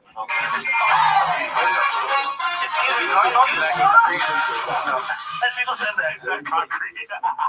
People said that. Oh my God. Hey, go find a toy. Go now. Are you related to Selena? Because damn, you got the moves. So do I. What happened to your shoes? Yeah, it's your Walmart. I got moves too. Okay, and then just for brevity, this one is awesome too. You know, when I first started, kind of like, all right, this is when I first started, like, this one was like the first one too. This one's awesome too because you do the voices. I like how you do the voices for both of them. Oh no, this is the second one I did with her actually. The first one, this one's funny. So she's actually viral on Instagram. Yeah, because she does this like two-step, like this cholo dance. So she does a lot of dance videos where now people are paying her to go places. She's viral. Her name is La Sleepy. La Sleepy, Chola Chick. I like it when people get famous like this and they get gigs from like that's she's going like restaurants, making money. Like she's a sweet lady from what I hear. Yeah, she seems cool online. So I'm not trying to. I make a big effort or whatever to not make fun. Like, right. So they're in on the joke too. I'm not clowning them, you know. I like. We're learning how to dance like that. I told you we had fun. Anyway, don't mess with that fucking money. You just want it for the clout. I just want to dance with you. Hey, look at Janae's like to do. And it's so funny that it's crossover. How did she get the name? You know, she looks sleepy, Doug. And so what's her name again? La Sleepy. La Sleepy. Yes. Do you have a name besides your name? Like a cholo name? Like a besides Christian Zaragoza? No, I don't have a Pringle guy with cancer. That's his name. They call me the Pringle guys. Who calls you the Pringle guy? No, it's one of his jokes. So Jeff used to call me. I used to have this joke where I said I look like Chicken Little. Everybody used to call me Cluck. He never took me comedy, but that's the closest thing to a troll name I have, I guess. Cluck. Hey, where's Cluck at? A Cluck is like a crackhead, like a clucker. That's a crackhead. I didn't know that. People who you call someone Cluck, they smoke crack? Yes. Oh, okay. All right, that's good. I'm adding it to my. I forgot about all the slang. I'm glad you're back because we don't do any slang. Yeah. When was the last time you heard me call someone a chismosa? It's been a while. It's been years. It's been a while. It's been years. You know him? He's my bodyguard. You're not even moving. Yeah. He's not even like this. Watch, I'm like, show me your two-step. That's how I learned it from the gram. Yeah, that one right there. Your Instagram famous by sleeping. That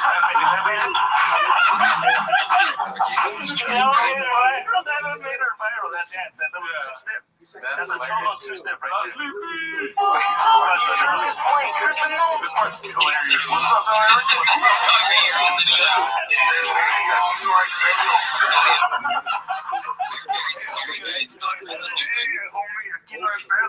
Like, there's no beach in San Luis, like, the beach is like, I'm like, I'm just here for the vibes.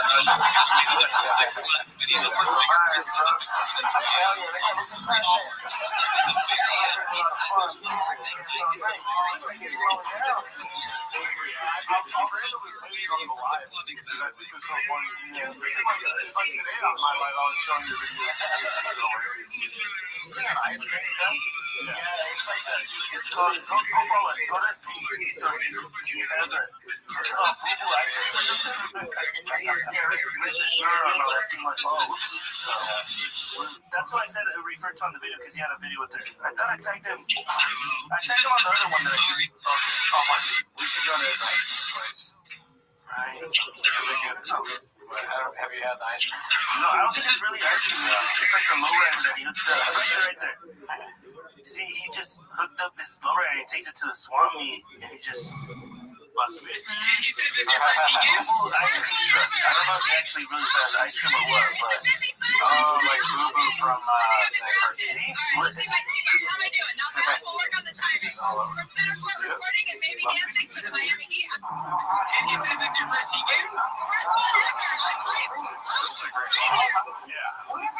I was thinking that same thing when I watched all this. Because like she really doesn't have to do much. She's just a lot sleepy and eating and staring and goes to she got popular I think at the Santa Fe Swap Meet. You know about the Santa Fe Swap Meet? No. You don't know about the Santa Fe Swap Meet? School me on it. Santa Fe Swap Meet is like every Sunday. It's a swap meet basically, and then people go and sell clothes. But there also is a DJ and a stage, and it's a party every Friday, every Sunday. It's like a dance party, and cholos and Mexicans go and they dance. You go to YouTube and look up. Santa Fe. I looked up so many videos because I was gonna do a bunch of like battles with people at Santa Fe Swap Meet, but then I didn't do it because I started finding these other ones, but I still might. But I don't want people to also think that I'm making fun of them. Yeah. See, this is it. See, some of these people might get mad that I'm making a video about them, you know? Have you been? No, but I've heard about it a lot. I'm not that Mexican. But I mean, I am Mexican, but this is more like cholo, wearing a sweater from here. old school. Get ready to bring the Wally. This is Dan, right? Oh yeah. No, go to the dancing ones. I've been to swap meets like this, but I never Santa Fe. There's a stage, like, go back and go to look up Santa Fe Swap Meet dance. Like, see how go down? See all those shorts where people are dancing? That's the Santa Fe Swap Meet right there. That's all. So every Sunday, it's a dance. See, that guy goes everywhere. That guy's famous too. Who's he? The guy I forgot his name, but he has a page too, and he's always dancing. He dances dope too, you know. Yeah, he's killing it, dude. you gotta do some videos of the Santa Fe Swap Meet, dude. Yeah, this is you should go. I need to go there. Yeah, it's hilarious that there's all these random characters. Yeah, they're wearing suits and like feathers. What's this guy's name? Like, I can't remember, but I've met him before. Businessy or what? Like El Blanco or There's a show that I do every few months that the radio show puts on. It's like a lowrider show, and he's there. It's kind of like this kind of vibe. Hey, Los Purple. It's kind of a hard show though. These fools don't really like laughing. Yeah, it's hard to make them laugh. Laughing's whack. Laughing's homie, fuck that shit. I wonder if they wanted to be filmed though, because they're getting filmed. Yeah. They deserve to be grilled. These guys are all retired.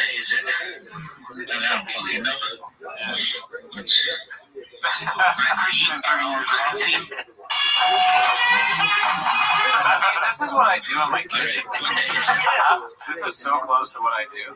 It's so good though. Like they found their community, they found their people, and they just go every Sunday. Why is the sheriff? I shut them down. I don't think they've been open for a few months now. Oh, really? I just basically ran through and made it all. So I don't think the Santa Fe swap meet's been open. I get some people. I'd be reluctant if that happens. Yeah. All right, well, we got to talk to this podcast, y'all. Yeah, no, it's all right. Now just now we're being off right now. I mean, yeah, it's a tough time for a lot of people right now. The Santa Fe swap meet's not as strong as it used to be. Whitney Cummings is going. What happened with Whitney Cummings? I'll pull that up right now. Yeah, because Gerardo was very happy about this. Oh, yes. Gerardo hates Whitney Cummings. Yes. Is that true? For years I've been. What is it? Because she's kind of a tryhard. So here's the thing. I just put in Instagram.com, and the first video that came up was the one I was going to look forward to show you guys. So that's how much But I like her comedy, or I used to when I saw her. Introduce yourself on This your is the video you wanted? I remember her. She's like a comedian. I vaguely remember her. This video is She Spits Facts, Daddy. Ready? Okay. This one has a little voice. She used to do like the little girly voice. Okay. Maybe. You just said you like Whitney Cummings, so let's not listen to what Christian says. Here goes. I don't normally make videos like this, but Whitney Cummings sucks. She's a representation of the growing anti-intellectualism movement that we could all become more aware of. She posted this take about Miss Rachel last night, just fired it off on Threads. Miss Rachel was always off base, dude. Why does she talk to all the kids like they're deaf morons? Also, if you need to dress like a toddler to trick them into liking you, that's information to give a mental health professional. And she got ratioed. Was always off base, dude.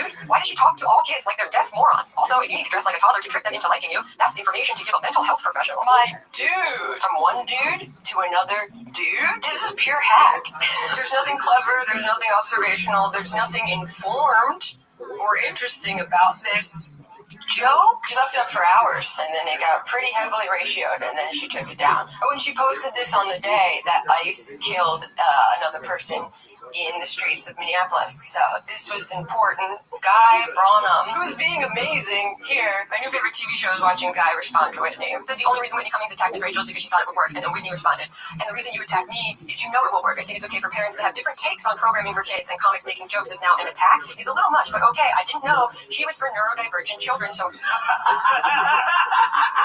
So she blames it on autism, dude. I took it down. Like, It gets better, dude. It's so good. It's so fucking good. I told you this is probably the happiest I've been in a minute. I think she makes it worse by saying the neurodivergent thing. Oh, yeah, right? That's how it gets worse here. Yeah. Like, why? Because I was asking my wife, I said, I don't really know much about Miss Rachel, so I said, is Miss Rachel for neurodivergent people? And my wife said, what? Like, what? Yeah, it's just for kids in general. Yeah, my kid loved it. Your kid's like, about Miss Rachel, so I said, is Miss Rachel for neurodivergent people? And my wife said, what? Like, what? Yeah, it's just for kids in general. Yeah, my kid loved it. Your kid's like, she loved, not anymore, they're a little grown out of it, but yeah. Okay. So yeah, like a lot, I've heard it's very popular, and I go, why did Whitney Cummings say that? And she was like, well, she's insane. Yeah, she's a crazy person. Doesn't make no sense, Daddy. Dude, my dude. He's not just for neurodivergent children. I don't know where you got that information, but literally a 4-second Google search shows you that Miss Rachel is not exclusively for neurodivergent children, but her videos are highly regarded for supporting them, particularly those with speech delays or autism. But don't worry, Whitney clarified why she would ever have such a hacky, hateful take. I have misophonia and get overstimulated. So it's just, it never stops. Oh my god. What the hell is misophonia? I don't know. Misophonia, so get this. And tell me if she has this or not, just based off of what you know from her. It's when you're sensitive to loud noises. She's loud. Yeah, that doesn't make sense. Loud as fuck, dude. She's loud and she's in comedy, which is loud. Yeah. When you're on stage, that's loud. Another comment that's great. We can look into this after this if you guys want to, because listen, it goes deep, dude. She went on a stupid ass tirade today. But she posted a picture of her and Bert and being like, "Congrats, Bert, on your new show." And people in the comments are like, "He's probably the loudest person outside. Like, if you make him laugh, he's got this screeching voice." If you have misophonia, you can't be friends with Bert. Is what you're saying? Hilarious. But she's using it because Miss Rachel sucks, apparently. A lot of times people are actually, this is a thing I've heard a few times now recently, of the people saying they're overstimulated. Remember, that's what Akash Weiss was saying. She said the reason she had sex with all those guys is because she's overstimulated. And she gets, like, things confuse her. Oh, what did you guys have on that? What did you guys talked about? Oh, yeah, you guys did. I watched you guys' Akash Singh's wife. It's crazy because I think he's a good comic, but how do you get past that? He's not a bad comic. Yeah, he's selling tickets. He's successful. Selling tickets to morons. This is how you know that me and Brendan don't do comedy as regularly as Christian. He's just like, everyone's good. I like everyone. Well, I mean, if you're selling tickets to me, you're good. Yeah. If you're doing it for a living, you're good. You're doing better than me. Sure. But I'm just saying, more successful. But seeing him now, I can't not see that whole story now. Like, I get what you're saying. It's gonna ruin his I think so trajectory. I think it did. Maybe he can get past it, but the whole fact that they just try to brush it off like it's nothing. Yeah. Roster of white dudes is just horrible. That would give me nightmares. I wouldn't be able to sleep. I can't even talk. But yeah, I mean, he's a great comedian. We all think that. Yeah, Akash, he's fucking a bunch of chicks. Akash, I mean, just jokes left and right. Slap that chair, Daddy. Do well when people are very loud in my face, and my son doesn't respond well to it. Some kids, entertainers, do this, and it's frustrating. But I didn't know Miss Rachel was specifically for neurodivergent children. She keeps saying that over and over again. Yeah, she said it a lot like she's going through an episode herself. Yep. If you say something wrong that many times in the comments and replies, you're probably on pills or drugs or something. Something's wrong. Because you know what? That is not true. And She's probably in a bunch of meds. Yeah. Like, she's like, I talked to my therapist. She probably has that phone like something out. Yeah, that's funny. She calls him like a few times a day. This happened, 100%. And while she's doing it, she's drinking a Magic Mind. Did you take your Lexapro or whatever? And she's like, yeah, I took it with Magic Mind. He's like, no. You gotta, separate these things out. All right, I'll just drink Red Bull then. Yeah, I cut it with blueberries. Maybe you cut it with. And once I learned that, I took it down. I made a mistake as an entertainer, but y'all attack on purpose. She's got misophonia. So who among us has not had our misophonia trigger us so hard that we've had to type out the phrase deaf morons as it relates to children and post it to the internet, okay? Miss Rachel is actually an incredibly highly educated entertainer. She's got 2 master's degrees, 1 for each broke girl. And so that you don't get triggered in the future, Whitney, if you want to do another 4 seconds of Googling, you can Google, why does Miss Rachel talk like that? She speaks in high-pitched, slow, melodic voice known as parentees, or child-directed speech to aid in toddler language development, emotional connection, and engagement. And other than being educated and informed, Miss Rachel is speaking up against the genocide in Gaza. She's been using her platform not only to educate children, but to protect children, all children. I used to think Whitney was very inspiring. And that part I disagree with. I don't think Whitney's ever been inspiring. But let's keep going. Yeah. I thought she was ambitious, and she was opening I don't care. a lot of doors for Not true. female comedians. Nope. She closes doors for female comedians. You're wrong. Now, I think she's lazy. I think she's True. uninspired, and I think she's dangerous. She is leading us through a spooky mental haunted house. So Yeah, so this is The callback. Yeah, I remember that tweet. You want to read that, Cooney, for the audience? A while ago, I think it was when she was defending Rogan, she said, comedians did not sign up to be your hero. It's our job to be irreverent and dangerous, to question authority and take you through a spooky mental haunted house so you can arrive at your own conclusions. Stay focused on the people. We pay taxes to be moral leaders. I just want to comment right now that I like how Christian was looking at you the whole time, like you were saying. Do you feel like, Christian, that your comedy is a spooky mental haunted house? Yeah. Were you sign up to me? Because I think the guy that threw the salsa at you belongs in a spooky mental haunted house, maybe. That's not you.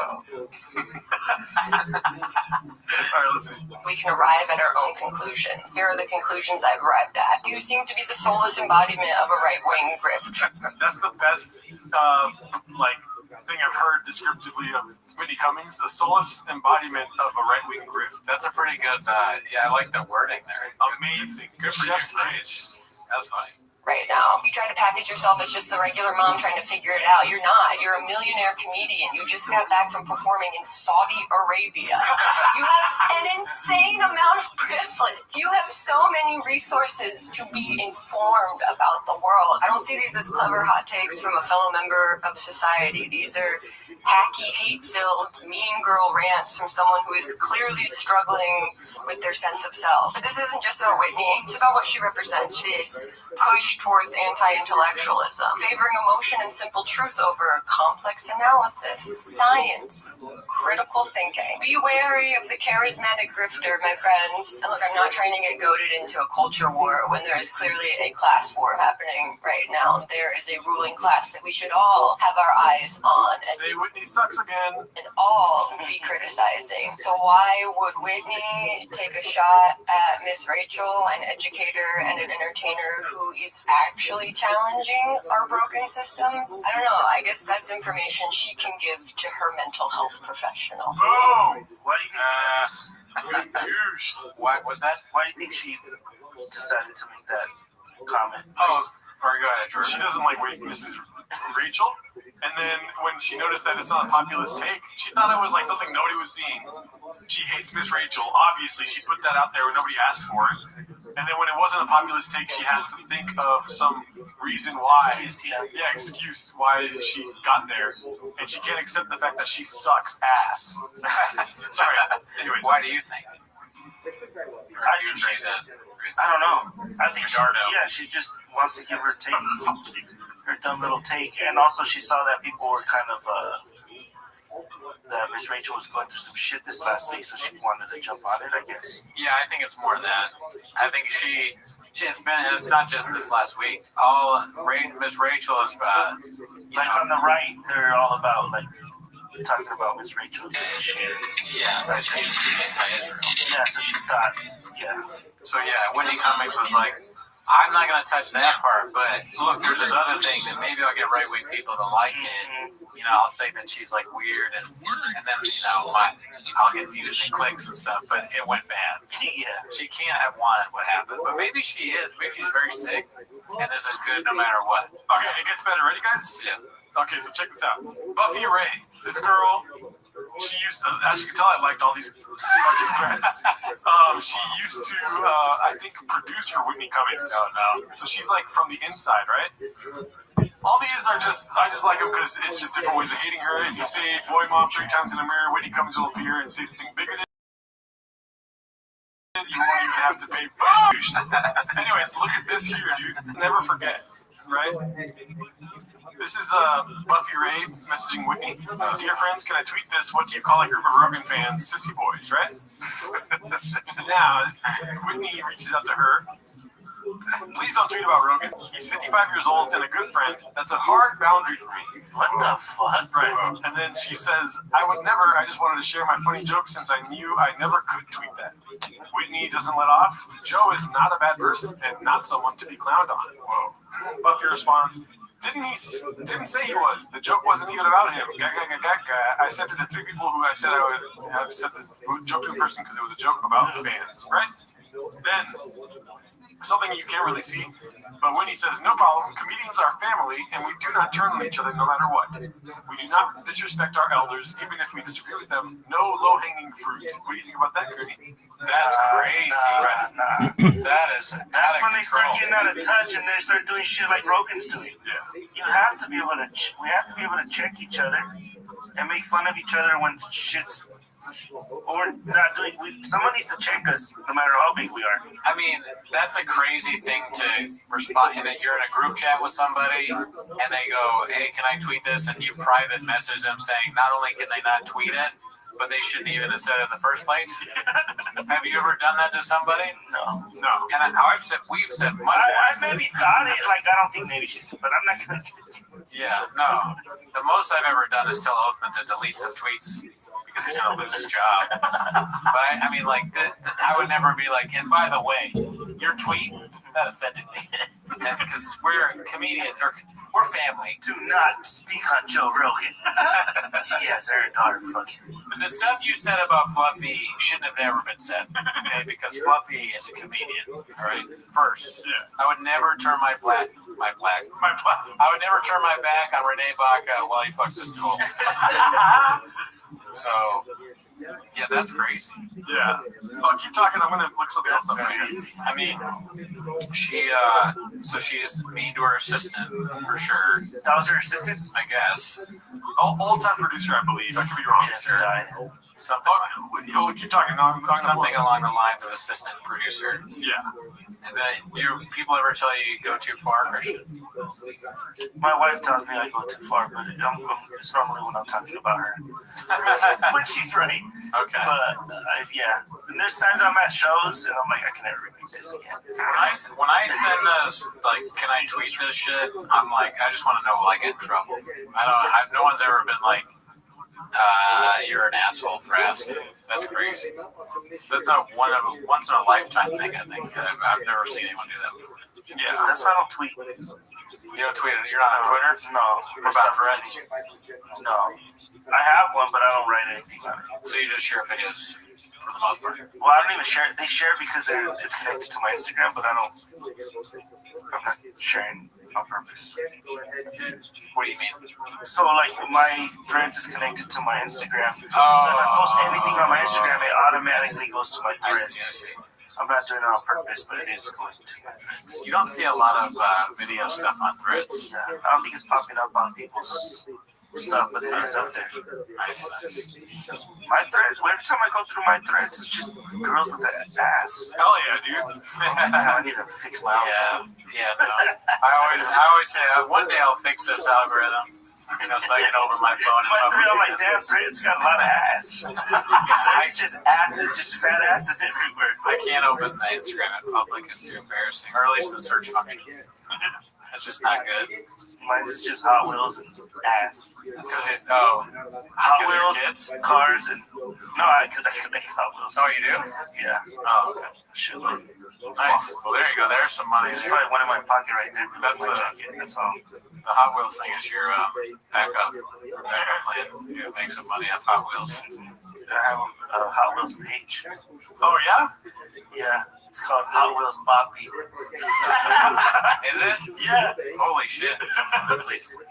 Well, I was trying to find this when Jeff Dye calls Rogan daddy, but they don't have transcripts available. Yeah. You could go to the Santa Fe swap meet and have Hot Wheels fall out of your pocket or something, or maybe like a suitcase full of Hot Wheels, and you just have it open randomly, film that, to go viral. Damn. Yeah, so he called Rogan Papi, like, or he says when you're on Rogan, Rogan's daddy, and when you're on Kill Tony, Kill Tony's daddy. Yeah. Remember that? Vaguely. But Jeff Dye is another person that's been really getting shit on recently. Everybody, Whitney and Jeff Dye, everybody is new beating up Schultz. on He's them. the new Andrew Schultz. I think it's worse. Here, let's see what he's the one. Trophy Poppy thinks about this. About Kill Tony. You were on Kill Tony. I watched most every Kill Tony with Rick Glassman, and the whole hubbub on the internet. I hated it. Yeah, that's what we thought. You were in the live audience. It was. You would have thought, if you've never heard me, which is very common, you would have been like, why is this guy here just smoking cigars? I thought, this is stupid. And I'll tell you why, which I've also never said. I don't want to be next to Rick Glassman while he's doing shtick and putting on mustaches. He's always going It's just Brett. Guys, that's all. Yeah. And it's no respect to him. It's no disrespect. We're both great. It's just that's not me. The other part is Tony Hinchcliffe created this. I think this is where it's at, where he calls him daddy. That is Kill Tony. And it's the most successful show in, it went Last Comic Standing, America's Talent, and now it's Kill Tony. Like that. It's true. Of being discovered and having kind of a variety. What's that, Christian? It's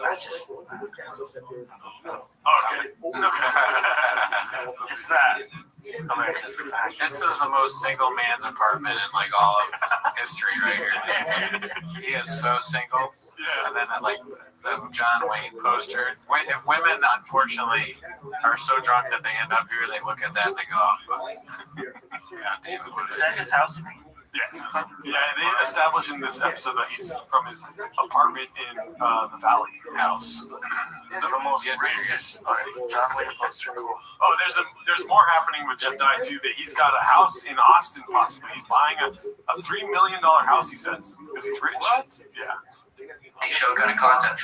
And so, in that respect, hail Tony. Tony Hinchcliffe is making millions of dollars at the mothership and doing these things, selling out Madison. It's a big deal. And so I tried to be respectful to Tony as far as in that circumstance, Tony is daddy, right? Look at his face. In his house. It's crazy. No, the other one. It's crazy to put on a suit to be going to your to be in your room. Well, they kind of pulled a fast one on Jeff Dye. They were talking shit about Jeff Dye, and he came on their show, and they still talk shit about Jeff Dye after the fact. So he was very nervous. This guy. I got respect for this guy. He talked shit to Jeff Dye. Does he always dress up? Or? No, I think they're dressing up for Jeff Dye. It's like a big deal for the show.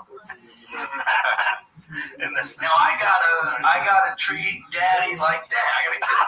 You gotta treat daddy like that. You don't have to do any of that. You're Jeff fucking Dye. You don't go on Joe Rogan and then start talking shit. You don't Joe's dad. So Joe's dad. He said Joe's dad. The rings. You don't go on Joe Rogan and then start talking shit. You know Joe's dad. Anyways, I just wanted to play that. My bad. I forget what made me think of that, but he's daddy, dude. That's fucking saddy. So if you go on their shows, you can't push back at all. Yeah.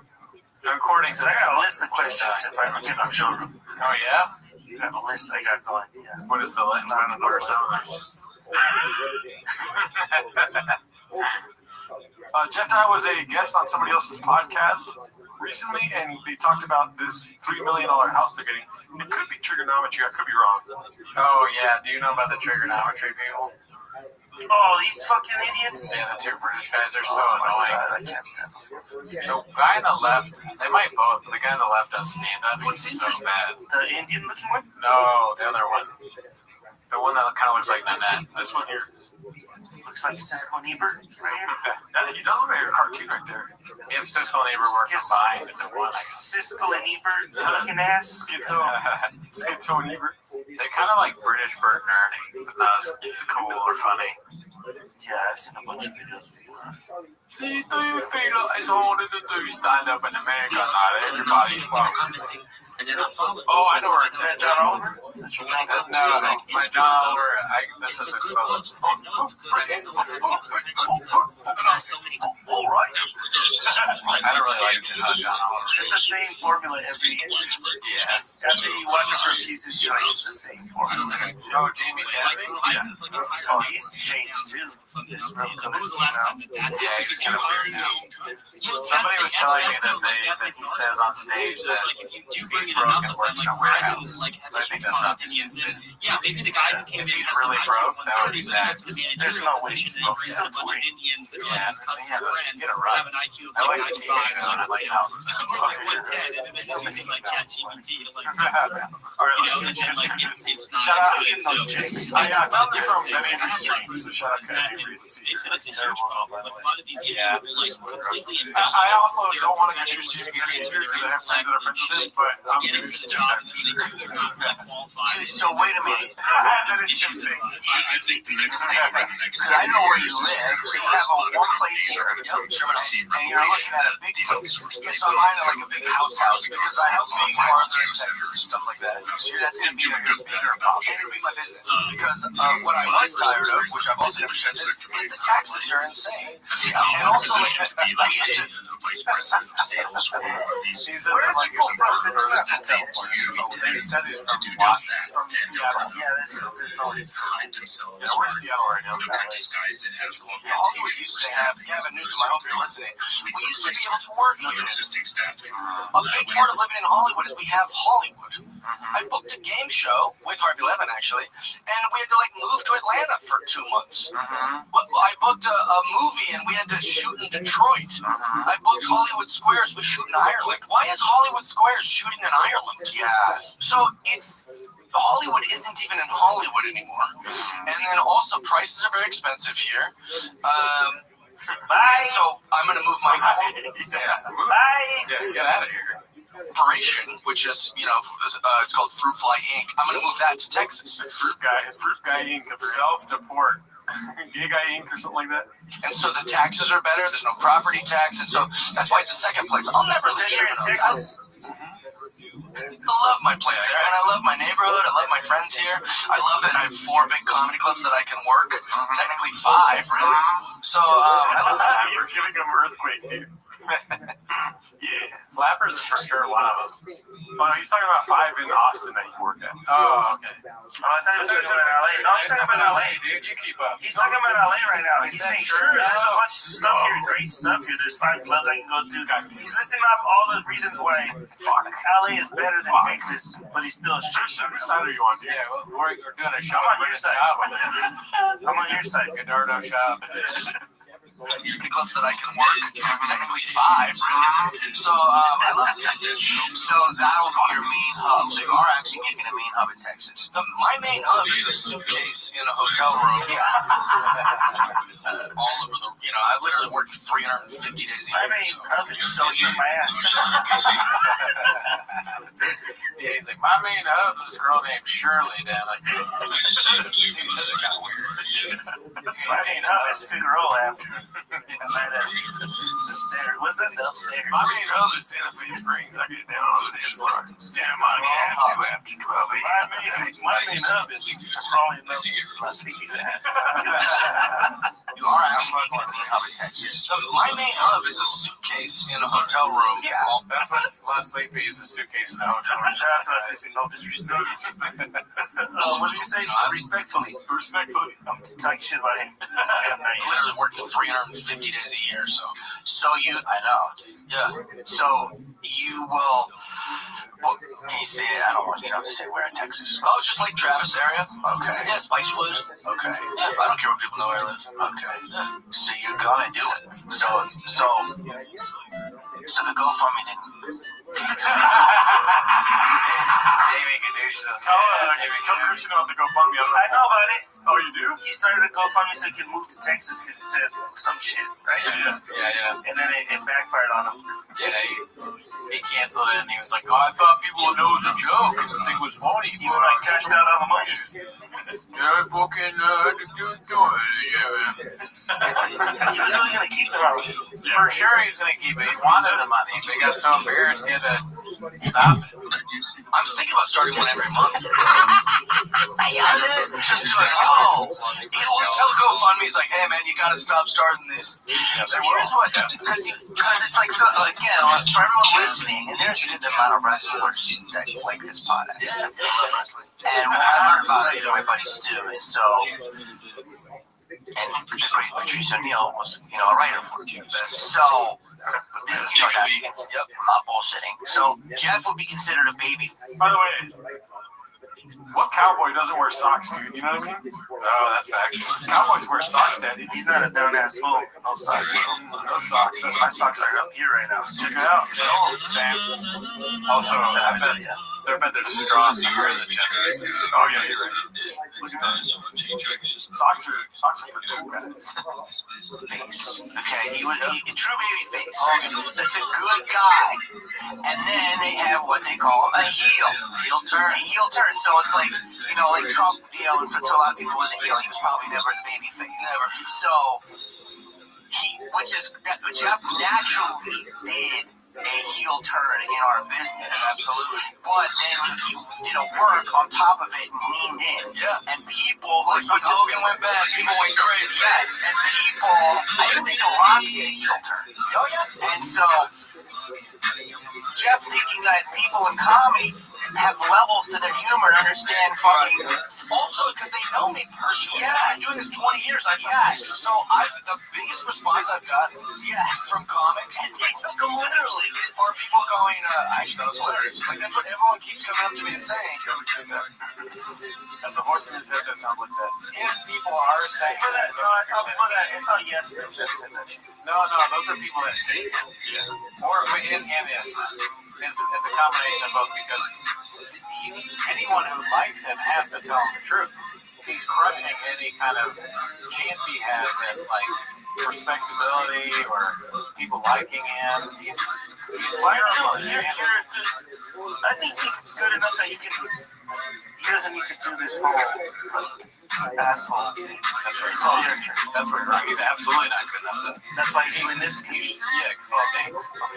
He has to do this, but he shouldn't. Even still, he should find a way to get funny.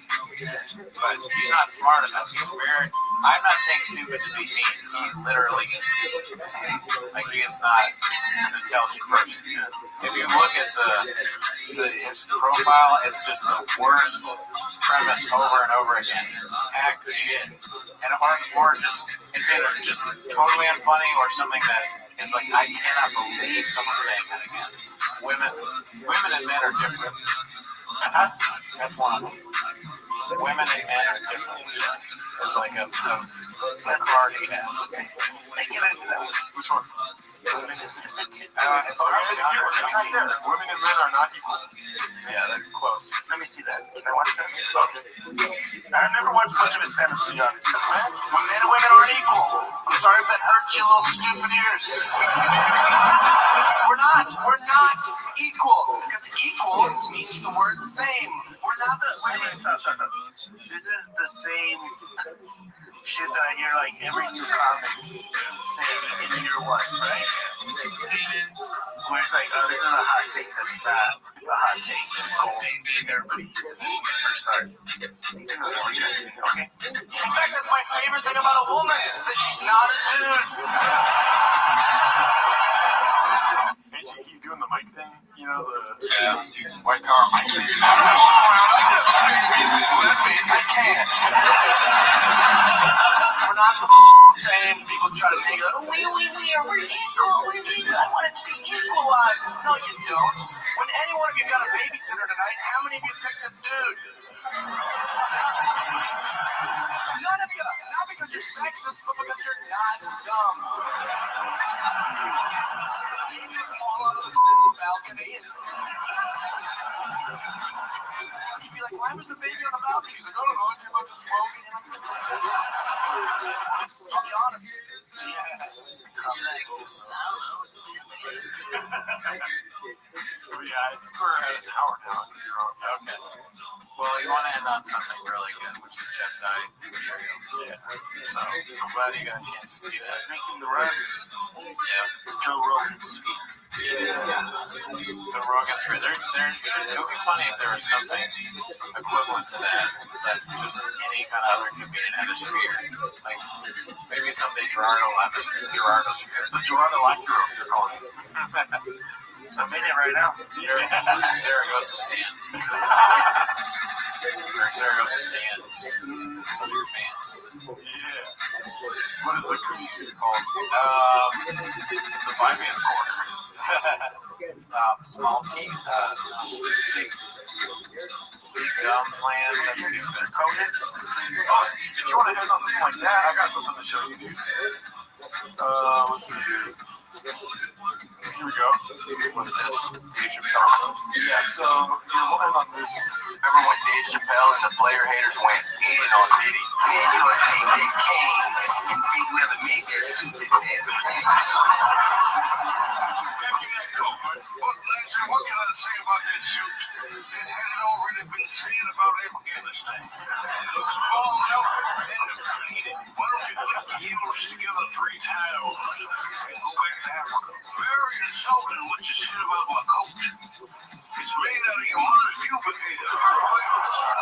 The player hater. And then right here is where I want you to see. Are about to roast Diddy and his dolphin teeth, but Dolphin teeth. That's what the genocide says. Yeah. Dave Chappelle, ahead of his time as always, said Diddy looks shiny, maybe because the baby oil. I got a annual photo fit. Oh, man, little ass teeth. But he said, bitch, don't sing. Oh, that's what It's not dolphin teeth. You should have the cup right now. Let's save it for the live. It's actually passed away, though. I think it'll work.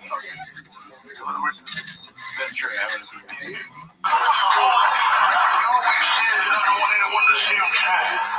But the looks shiny to me. Like Malcolm X before it converted to his life. I think that's all we got. Oh man, another terrible person. Everyone hated Diddy too. So Diddy, Jeff Dye, Whitney Cummings, you really can't tell the difference. Everybody has their day. Yeah. Except for us. Did you ever get a chance to talk to the guy that threw salsa on you or no? No, he left. People asked why. The embarrassment of all that was enough. I'm not trying to help him. Oh no, also I don't want him coming after me, but no. Yeah. I didn't he left right away. Yeah. I thought he was gonna get there waiting. We gotta find the team, find them, get them, It's like a clown. You're a clown face. find that salsa on. Alright, you got anything you want to plug? Yo, Flappers. can you feel me? No way. Come in my Discord. February 7th, Flappers. February 7th, Cody's favorite. Come in my Discord. Nice. What time? 9:30. Late show. Let's go. Every time I come here, I have Flappers coming. I do it once a year. Listen, whatever you gotta tell yourself. From now on, and every time I come here, I'm gonna book Flappers. Is it you and Edgar? Yeah. Okay, cool. And follow you, Christian Z Comedy. Christian Z Comedy. Z Comedy on Instagram and TikTok and We're supposed to get, if it hits the way it's gonna hit, we're supposed to get my like Facebook jumped to twice as much as snow as we 1,000 to did. 50,000 followers. So yeah, That's awesome. Congratulations. That's very cool. Oh yeah. Alrighty. Well, have a great day, y'all. See you next week. Yeah, I mean, that's also. Yeah, dude was dirty talking, dancing with a fucking Bud Light Platinum in his ear while I was saying, shake that ass. That's all I could picture was him in the club, just like ear to ear, just shaking. You got a close friend, but I would go for one like. What's going on, Bones?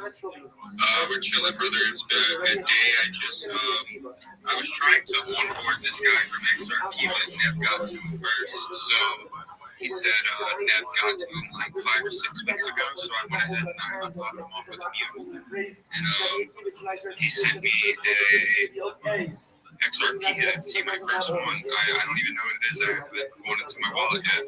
I have to go check it out. Nice. What do you have for your XRP wallet? Sam and Joey. I have the Joey one. I think I have the other one too. But with like, I don't get one though. So when I go to click it, it has to like download itself or something real quick. You know what I mean? That's cool. Yeah, cool people. I actually had Reagan their co-host, so, you know, that's probably why you're oh, yeah. Greg does have a stretchable hair. We're gonna see how he does. Bro, today was a movie with that kid, dude. unexpected for sure. He does this every single space. Every day. Every single one, yeah. It's hilarious, bro, and it's all off the top of his dome. And whoever he's talking to, he will adjust like his comedy or like his tone or his voice to whoever he's talking to, bro. And he adjusts on the fly. It's insane. I've yet to experience this legend. I know Begonia's probably trying very hard to make it happen. Begonia, he's intimidating. Put the bad signal up. Put the wrong signal up. Yo, Cheeks down there in the crowd, bro. You ever went by the name Big Show? Holler at me, man. This is Chucky. We're gonna leave it at that. Big Show. Oh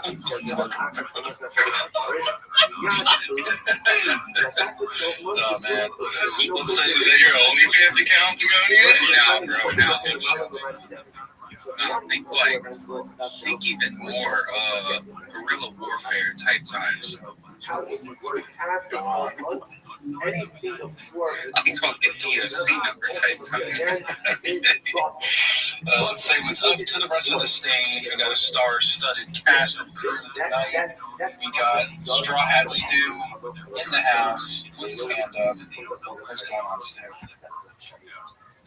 Yo, what's good, King? My crew, just have to be here Friday at 10 hours first one more shit.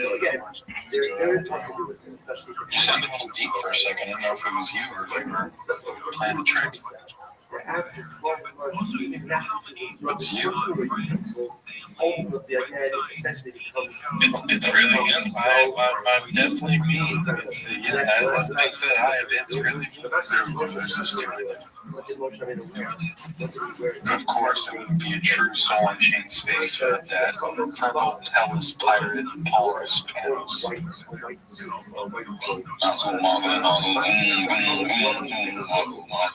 What's up, all you big shows and Chucky's in the crowd? Hope everyone's doing well. We're doing good, bro. I'm assuming that you're in here with Daddy. Oh, I am on Daddy Big. She's going to wake up screaming any second now. I'm having heart palpitations just thinking about it. I'm here for now. Yes, I love it. Thank you for coming by, Panos. Who else we got up here? We got the Blueberry account. Hey, what's up? I thought he was going for it, dude. I'm like, Imagine we made it look bad for him. Yo, Spider Pig's out there doing it. You could do it too, bro. I love Spider Pig. That's her voice. Probably so. That's Blueberry's real voice too. This is a voice that I have to make up for spaces. The homie Spider Pig's live on DMP chain too. I got the message. Yo, I saw the rabbi was like the first person in here too. We need to have a sit down with Rabbi. Rabbi, if you're basically here, we can talk for a second. We need your mic from the Soul on Chain Discord off. Now, without any hemp, indicates that this was a brand new That's correct. Aqua requested you.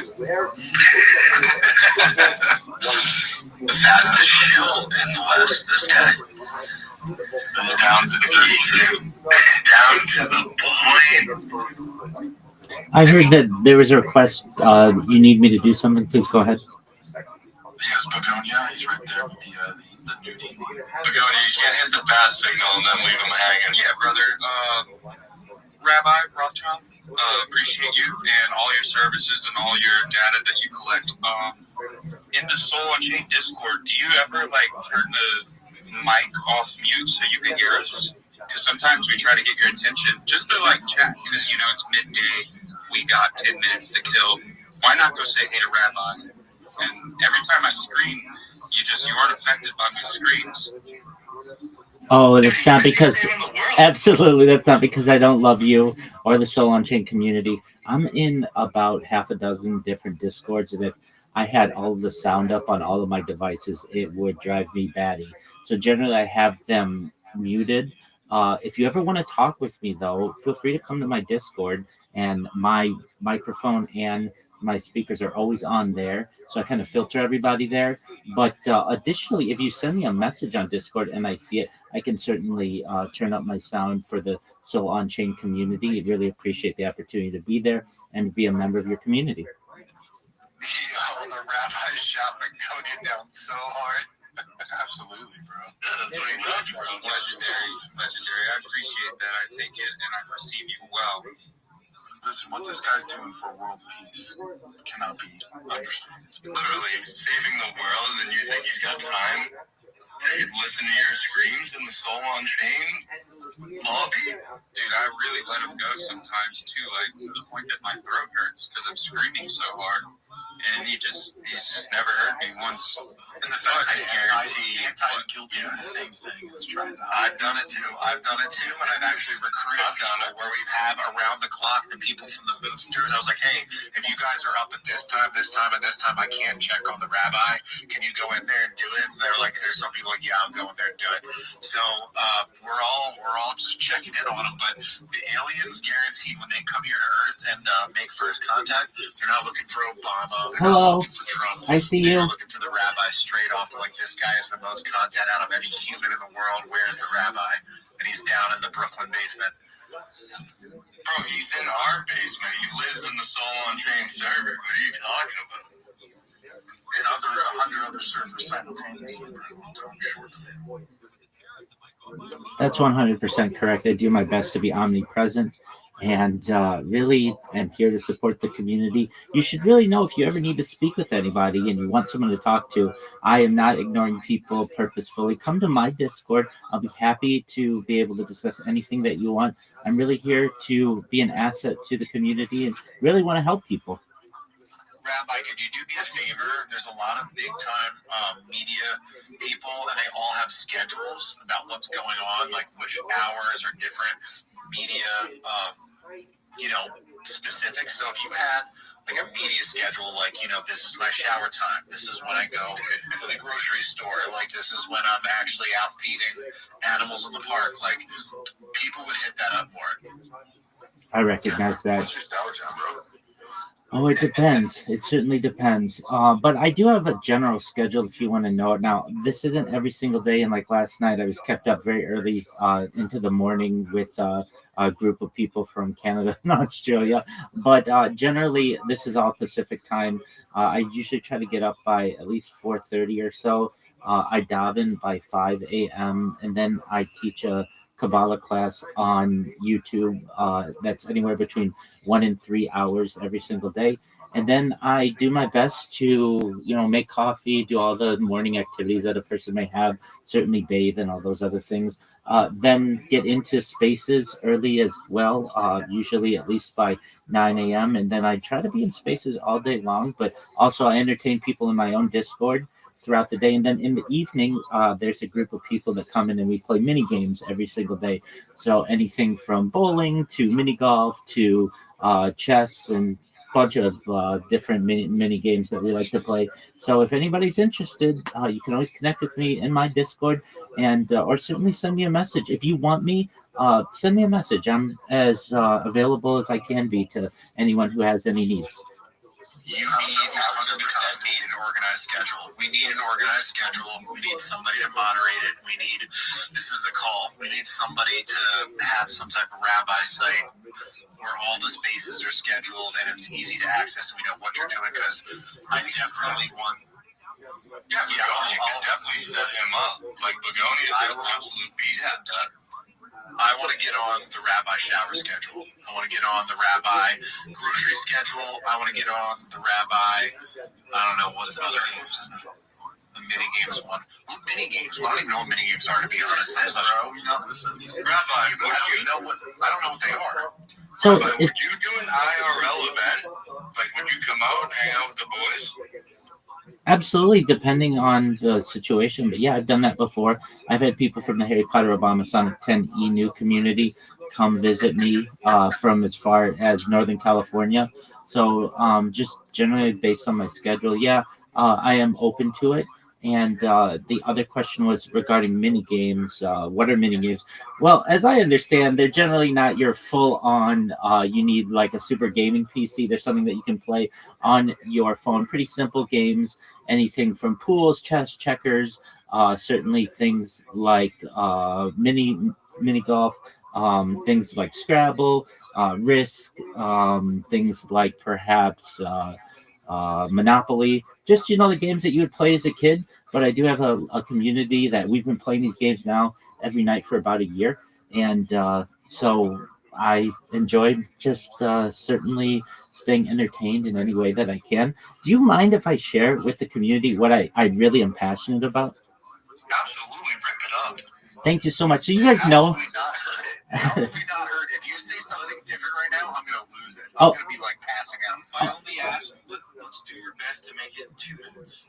Absolutely, yeah. It's different than what you normally hear me say. So I know most of you probably know about my spiel, my pitch, but what all of that, yeah, absolutely. But what you don't probably know is that I'm passionate about futurism. I'm a futurist, so I like to talk about things of the future. Things like antimatter, anti-gravity, faster than light travel, faster than light communication, space tourism, space elevators, terraforming of other planets, certainly teleportation, artificial narrow intelligence, artificial general intelligence, artificial super intelligence, things like replicators, Santa Claus machines, certainly things like de-extinction. People don't know this, but the first successful de-extinction took place in the year 2003 with the Pyrenean ibex, which was a goat located in northern Spain, southern France. Fast forward to the year 2021, a company out of Dallas, Texas, is founded known as Colossal Bioscientific. They've made it their goal that within the next 2 years, I should say, by the year 2028, to reintroduce the woolly mammoth into the Arctic Circle, utilizing Asian elephant surrogates, which I just think is a mind-blowing goal, and I'm kind of surprised that more people aren't talking about this. Following the reintroduction of the woolly mammoth, they want to reintroduce the Tasmanian tiger, followed by the dodo bird, which I think will be really an exciting opportunity to perhaps be able to archive on my stream. Additionally, I talk about things that I'd like, once I go viral, to be able to give back to the community and the people who have helped me, specifically in terms of life extension technology. When you all were born, the average life expectancy for you all or someone like you is probably about age 80 years old. And I want to increase that with your consent, if you want, using giving you the resources so that you can afford things like oxygen therapy, human growth hormone, stem cells, peptides, cold shock therapy, red light therapy, testosterone replacement therapy, ambrosia therapy, cryonics, cryogenics, to get you to be 120 years old if you want. That doesn't necessarily mean that everybody wants that, but if you do, I want to make sure that you have the opportunity. But at age 120, you may say, Rabbi, it's been a really great life, and back in 2026, everything that you discussed sounded like science fiction, but it's now become science fact. My body's starting to break down, though. What's the next plan? And I don't know if I necessarily endorse this, but these are the types of conversations I like to have. Things regarding mind uploading technology, where we scan your brain into a computer like a CAT scan or an MRI, knowing where every atom is in your central nervous system and your peripheral nervous system, for later download as an android, an avatar, a cyborg, a cybernetic being, a clone of yourself, a robot, an ethereal being, whatever you want to be. But All right. Order in the court. Thank you for the perfection. We would crush that soundboard now. Yo, Rabbi. Maku. What's up, Jonathan? Real quick. What's up, guys? I gotta say, I would love to hear. So, when he was talking about that de-extinction stuff is mind-blowing. I don't know if you guys have heard about that at all, but they brought the dire wolves back. I would love to hear some peaceful discord, little debate between the rabbi and our boy Anti. I think it would be lit. So, I paid to come listen to that. When you an anti-rabbi debate? Anti-rabbi debate. Anti the flat earther? Anti? Yeah. I want to bring back Anne Frank and ask her if everything in her diary was as bad as what it sounded. Oh, God. All right. Wow. Oh, my God, dude. Order in the court. Order in the goddamn court. You're getting off the tracks very, very early on into this one. Listen, folks, if you've liked everything you've heard so far since the space started and went off the rails within the first 2 minutes, this is the Soul on Chain community. This space is hosted from the community.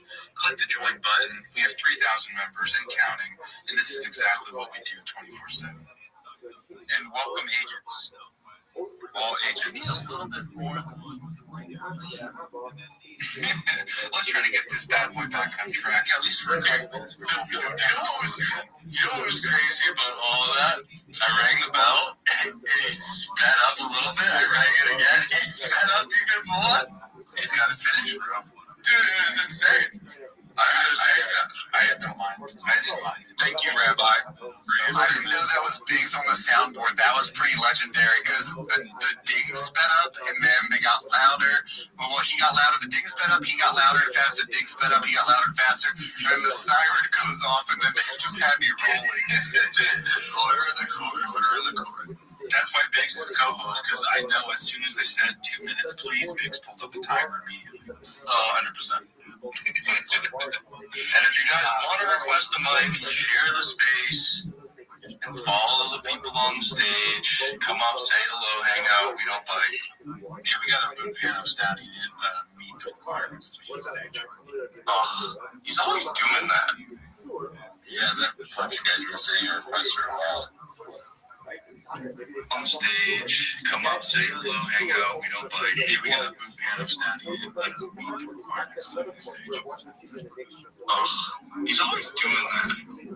Yeah, that punch guy was a professor of Neil, say what's up to him, of course. But guys, listen, anyone new in the space, our Mint is live. On Launch My NFT, we have the Mint link pinned up top. We are sitting on a hot and fresh 44.31%, which translates to 2,112 mints. We had a lot of mints coming in the last couple of days, so we're looking to keep that energy rolling. Banger after banger after bangers being minted. And I'd love to start seeing some fresh minties rolling through the space. You've been holding your soul. You've been waiting for that time to mint. There's no better time to mint than DJ hours here on the Soul on Chains. Let me see him come in, pin him up to the top, we'll salivate, we'll have googly eyes. Let me see them minties.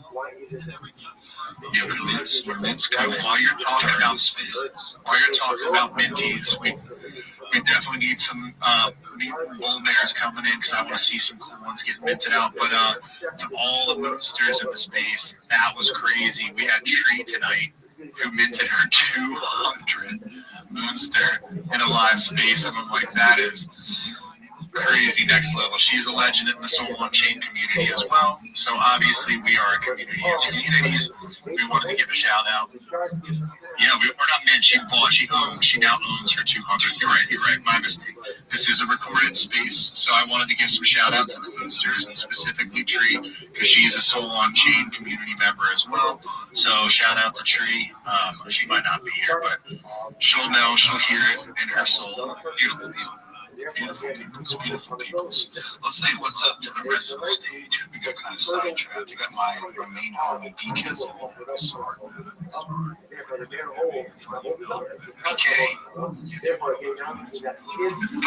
I only see him as a listener on BK.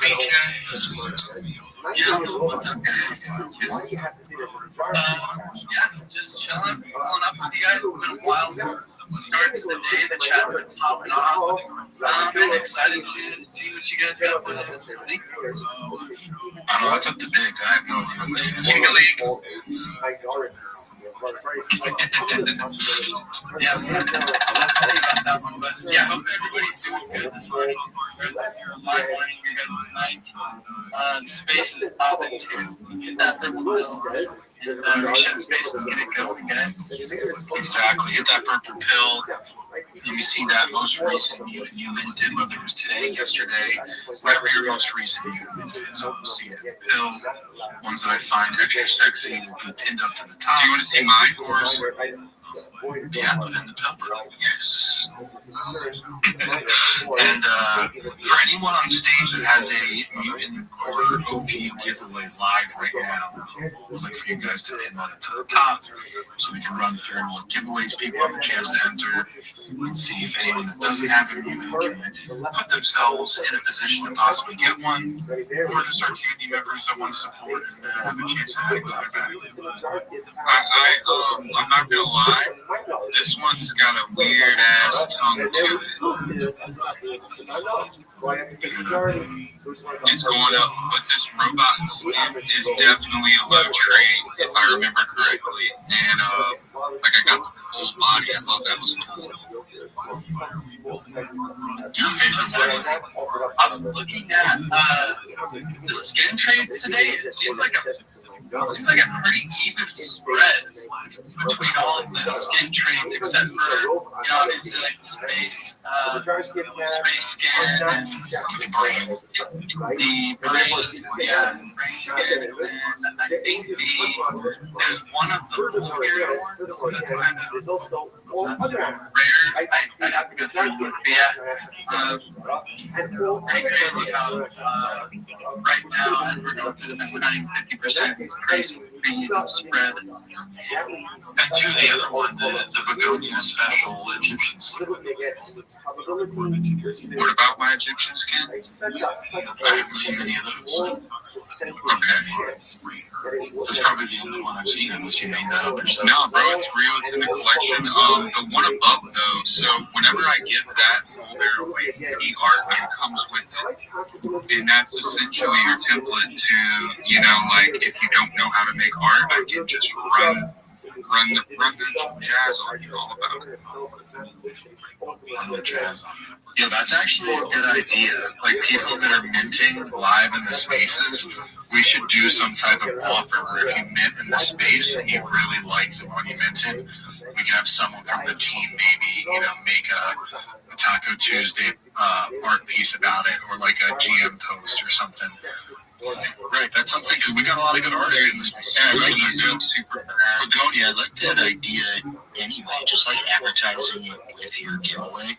Like, you have a photo of the bull bear, and you let people know, this comes with 2 good mornings, 2 good nights, a good afternoon, a Taco Tuesday, and a couple other random art. I think that'd be really cool, because there's a lot of people who, probably just don't know how to do it. And if they got the NFT, and then they got like a package of good night and good mornings, that would be awesome. Yeah, I think that's a great idea, honestly. It's so weird. The onboarding package. Dude, so I grabbed my laptop out of my bedroom, walked out, and I don't trust the network where I'm at. So I used the hotspot on my phone, I swiped up my settings, and I accidentally swiped too hard and swiped right out of X. Well, you're back. It's only I only lost you for a second. That's how hard to swipe. Hey, also, last night I couldn't come up, but I was minting all those boulders in space last night, and that was alpha for sure. I mean, dude, for sure. That's the number is one soul, right? Because you get 9 whitelists. That vault, I picked up a vault runner for like 0.1. And then, you know what I thought was super cool is the guy Jake over at Vault Runners hit me up at the end and like tracked me down, tracked my bullet down. And was like, oh, I recognize your PFB, and he hit me up and added me to a community, and like, I got a couple of balls out of it today too. So it expands and it multiplies. It's good. Oh, for sure, man. Yeah, the Vault Runners, the Jack and Palm, they're part of the Soul and Chain community too. They're badged up. They are definitely an essential part of our Soul and Chain ecosystem, so I'm glad you got connected with them. Yeah, a lot of us in here are fans of that collection for sure, and we even have the Vault Runners helmet trade as one of the key chain earrings, in this collection.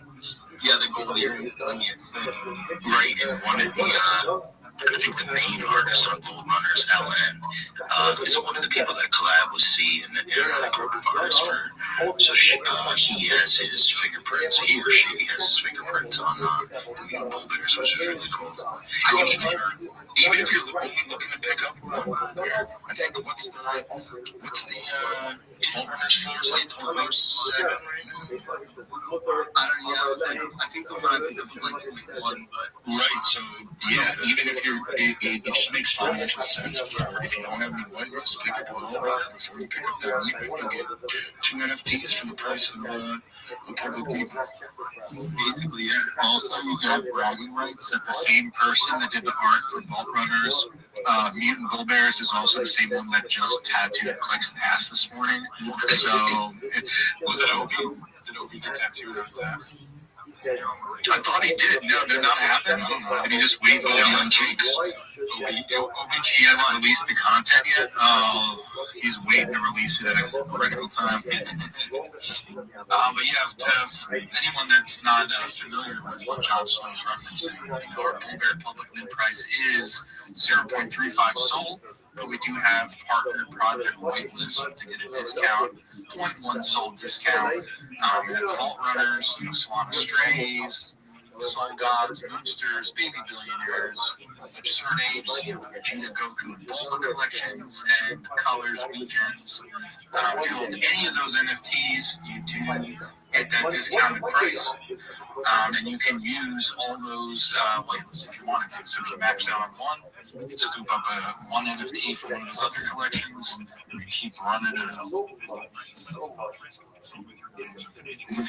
Now, is the thing on the bottom a mistake, or is that the collection? Rico, RICO. No, so it's Rico, was one of our affiliates. He has been busy with In Real Life, but he had holdings for OG spots. He just wasn't here when the collection went live. So we gave him those spots. Excellent. Because he had upgrades, he had games, so he deserved to get his wins. I remember when he ran a lot. Right, and he was here before the letters. He was making a hell of he had some like 15 drops. Yeah, he was like watching this one time in his face. I remember he did a whole watch. So yeah, so he definitely deserved it. And that goes for any of our hardcore community members. You step away, life happens. Whatever it is, you're always welcome back. We always support you. Real life's important too. So if you have stuff going on, don't feel pressured. We're not going to abandon anyone. Whenever you come back, we're still here chilling. You'll be brought right back into the mix. And that's what happened with Rico. Good stuff all around. We have our dear Cherie on stage. Our last DJ hours turned into an AMA Cherie. I don't think it's going to happen tonight, though. How are we doing, Cherie? Hello, how are we all today?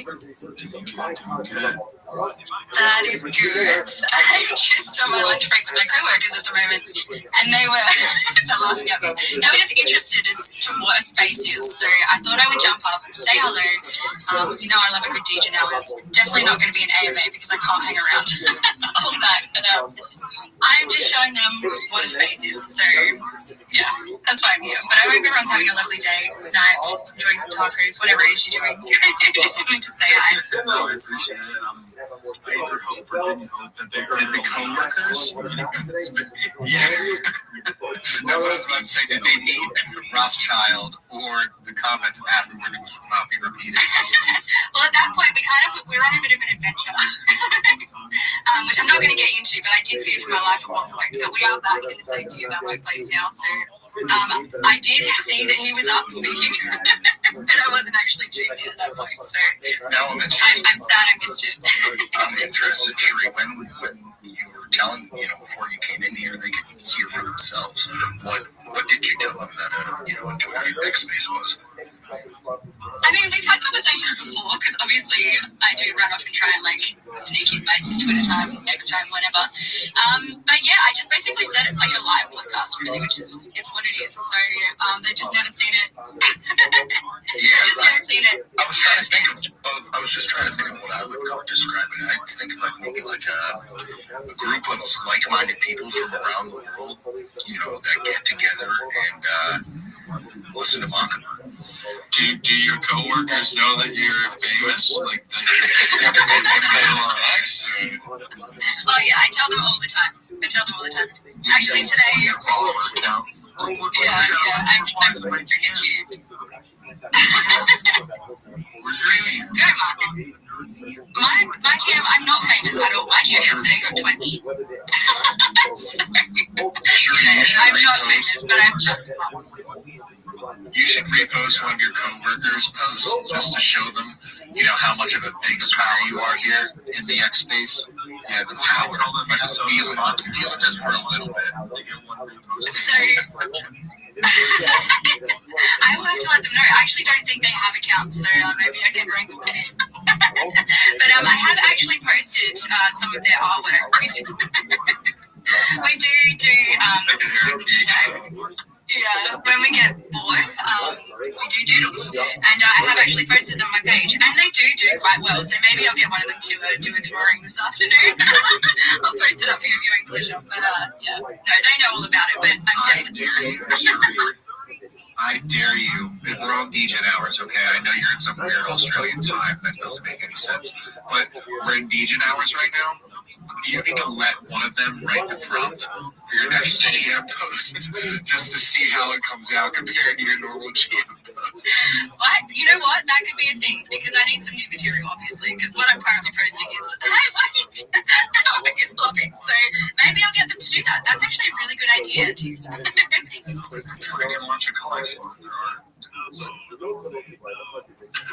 is also something that we've talked about. We did a whole page of fruit. I don't know if anyone remembers that. Fruit and vegetables. So that could have been my first NFT collection. Maybe I'll have to look into that a little bit more. But yeah, anyway, we're just talking nonsense here, so I don't want to hold you guys up anymore. But yeah, just wanted to put in my 2 bolts, you know.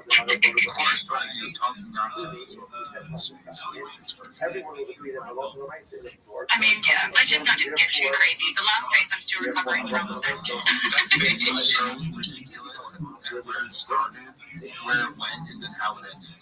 Like if anyone was on the last 20 minutes of Anti's rant, they would have no idea what the first half of his face was. It was such a wide spectrum of conversations. Yeah, he fucked me up. Now I'm just like straight accumulating everything. Yeah, dude, I went to the store. Yeah, that was the end. That was the end of my. Tap out of you guys. Tap out of it. That was the end of my last rant, and then I opened up this one with talking about clothing. You know, horrible survivor victims. Like that's what you get. You don't know. You have no idea. It's a box of chocolates. Which was definitely off the chain, but I guess it's permissible on DJ hours. But if it wasn't DJ hours, it's like if Mood was here, he would have. I haven't seen Mood on a space in a little while. Is he? You don't see that Mood PFP in the collection now? Oh, I gotta scroll. I'm on the DC's throw up gang. Throw up gang. Well, last night, Mood switches PFP with a picture of me on the left. And that was Mood's PFP during the Blair space. Which is pretty funny. But since removed it, so when they missed that chance, I'm sorry.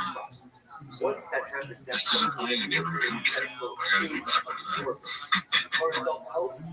I Totally too, but when you're the best PFP in the collection, so much of yesterday's stuff. wait, this DC is in here. I thought you guys were talking about the best PFP in the collection. I do really like that PFP. But now that I have my crown, I have my forever crown. I give 2 shits about it. You had your chance to trade. You missed the opportunity. The bus is left the station. Yeah, dude, but look at what you got. I mean, it kind of just low-key puts moves to shame. I mean, Move does not have the best PFP in the collection. I'm just not anymore, dude. Macu, Blue, Rainbow throw up. So you're rolling with my gang. And you got a crown to Bio. I like how it's Biohazard hoodie. So you're rolling with the Biohazard gang. It looks like the mutation of your of the one, you know, your rainbow one with your with the OG one with the collar and the crown. Yes. What I really did though, I need an OG Maka Blue Supreme. And I didn't write that one. Like T used to rock it for as an upgrade too. Skip it. John Snow, do you have a Maka Blue OG Supreme? T's got one. I know T has one, but I'm pretty sure. That's like T's Grail though too. I don't know if I can put that. There's not only one Maka Blue Supreme. Or is there? I don't know, there's a wizard upgrade for half a soul right now. Wait, there's a Supreme? Yeah, sometimes Supreme has secondary. It's a Supreme Wizard Hat upgrade. Pocketable skin for half a second. That's a cheap Supreme. I'm surprised Jonathan missed that one. Well, if I'm fired, John, dude, he just heard you. It's gone in the next 40 seconds. He dropped down the list. I never heard it. Man, dude, that looks fired. I'm gonna pick that up. Let's see what else is listed. Oh, bro, that is sick with the matching red horns.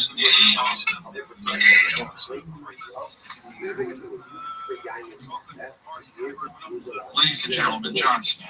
Dude, Elon Musk needs to get it together. This app is bro, it's so asinine. How many times have you guys replied today? Let's just go to your drafts. Terrible. Oh my god.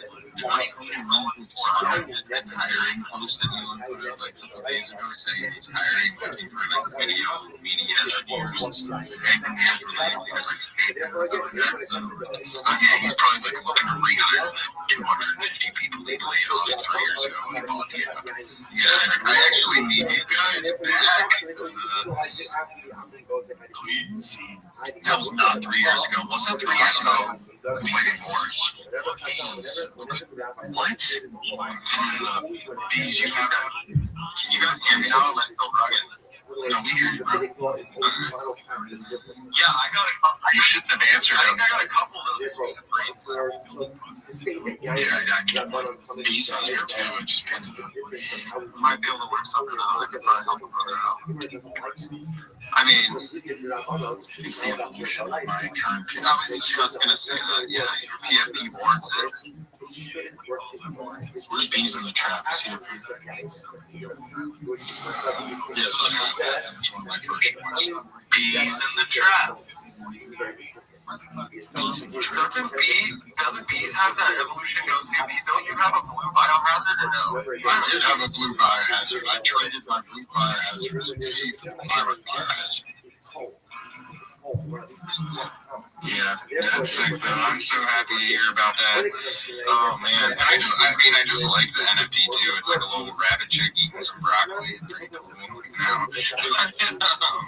Yeah, and the broccoli is actually sorry. I'll say that later. Yes, the broccoli's all getting upgraded. Thank you. All the broccolis are getting free upgrades, so the broccoli will actually transform into a rare attribute that gives you an unlock later on. So, dude, fuck yes, dude. How are you? You're just fucking killing it, bro. I got a pirate hat too. I remember you told me the pirate hat was something special too, right? Yeah, pirates are rare and they've got some cool abilities in the platforms as well.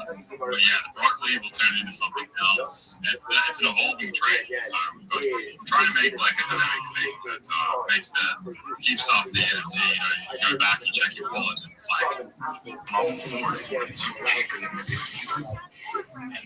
even a couple epic on the exchange right now that have some pretty sick traits. This is sick on the secondary, bro.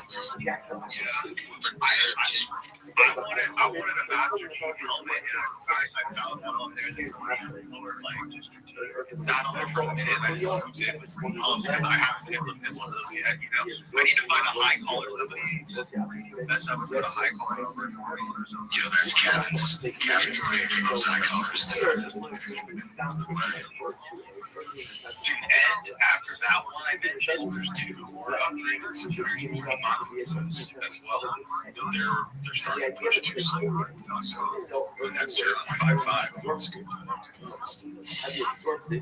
Right, you gotta think, as the mint gets closer, once we mint out and all eyes are back on that secondary, it's gonna be frenzy. Yeah, 0.5 Supreme is cheap as fuck right now. In a couple of months, whenever we do find, get these units out, I would think somebody's grabbing that because now, the lottery's over. Now you gotta search for what you want. You gotta DM people, make trades. I think you're right. It'll be an absolute frenzy on that secondary. Yeah, because right now everyone's holding their soul. They want to mint Right, you think like you think like I could spend 0.25 on this blueberry. It's like, but what if I pull 101, you know? So that, and we're all the kids, we love that. It's like I can put us a gallon of gas in my car. Right, so I'll have my mayo and bread. Dude, that 101's right around the corner. It is. Shout out to Straw down there. He had a pretty big trade that I really considered if I was a couple straws, he might have got me. I was like, no, it's Tuesday morning. I got and I think cowboy hats now. So if you got a cowboy hat, don't sell it cheap. Because I think somebody might have spent like 1.3 on one of those. So really, I'm excited to hear what's like. Breadcrumbs, he drops about these baggers. I would say to everyone that if you have a face hugger, probably hold on to it for now. I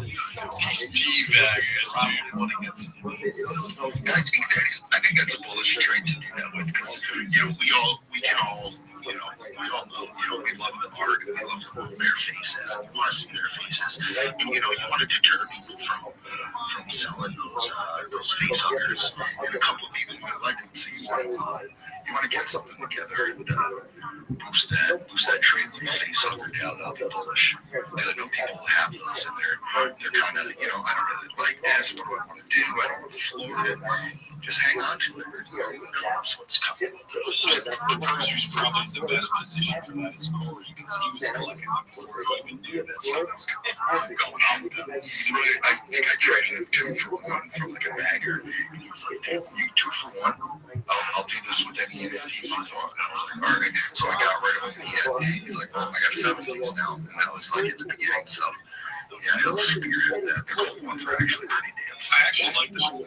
Yeah, when they match like the horns, you can see like the web going across. Is there another? I think that's the Monty portrait. Like I feel like there's some kind of meta around that. Like there's a gold right. Check it out. I haven't looked at those. Like I don't know if I've right those basic purple or those basic green. I don't know if those color basic green. They're like a pink side. Right, it doesn't. I don't know if it comes on a regular blueberry, right? I think so. I've only seen, I've noticed this morning because I commented on one of Steve's photos that there's a gold face hugger, and then they all have the green horns with, at least all of mine, I've got like 3, all have green horns with webs on them. They keep posted. I just trade. So the green horns are the horn traits. The face hugger is a horn trait. Let's get green. Okay. And I had this conversation. I'm looking at right now. Horns, face hugger, gold. Okay, so horns, probably face hugger. Beads, dropping down. I took 2 clicks and figured it out ourselves. What I think was really is that's why you need beads. I think Daniels brought this up last space, and it's almost like the generator matched traits. Like you get your slime on different blueberries, but it matches the background, or it matches the horns. It's really cool in the way that like you get a gold, like you said, the gold face hugger is the horn, so you won't have a gold face hugger with purple horns, is what you're saying. Right, because it's all one piece. Magic is being sketchy. Yeah, it's being real.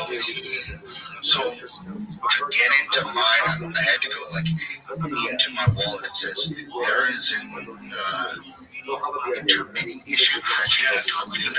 I don't even have tokens.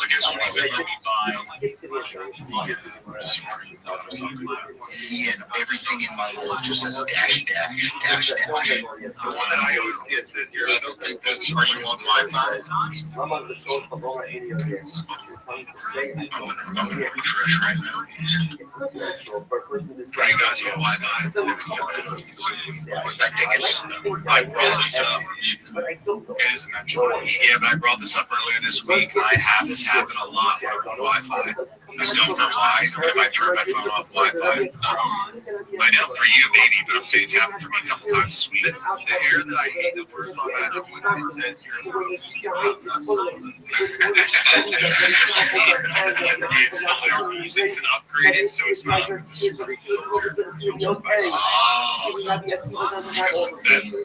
The tricks haven't been upgraded yet. It's like when you get one of your guys and you get a message on Friday, it's like, get a job, bro. Like, I was trying just like unstake something or unlist something, and if you don't have like 2 pennies and so it's just like, you're broke. What's your we don't have enough gas. Quick, Sammy, I see you want to come up, we'd love to have you up and just follow us across the space. Transform the day into a. One of you guys that's getting a Magic Eden error, if you wouldn't mind, just turn off your Wi-Fi and see if going through your mobile network and still gives you the error. I'm curious.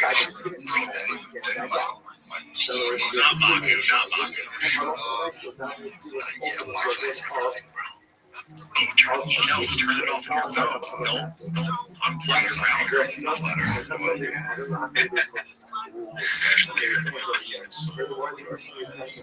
phone. Don't unplug your router.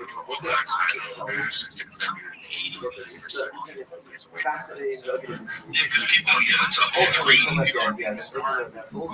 are splitting up while it's cheap. Like I said, this is the cheapest the secondary is getting. I think since we started after we've been out, so really no better time than right now.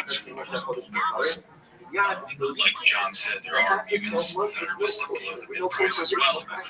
Most of them are people that have free bids for some soul, which is fine. And we want with their NFTs, but it presents a good opportunity for anyone that's trying to get the game or add to it. And I said this before, even if the floor is temporarily lower, one, it's a better opportunity for people to get in. We can clearly see that because our whole account is growing every single day. You know it.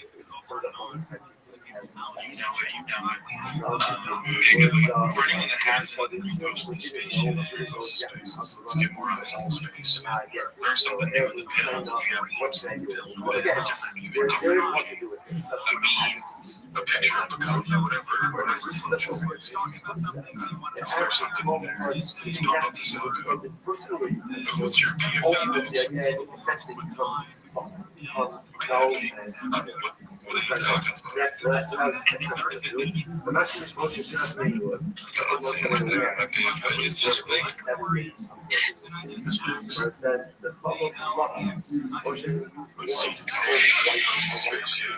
Sandy did not post space. You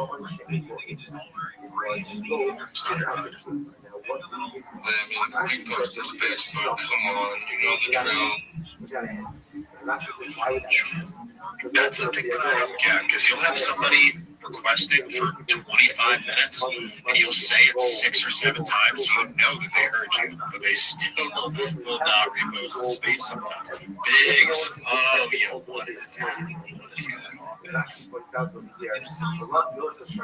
know what you're talking about. I have no idea.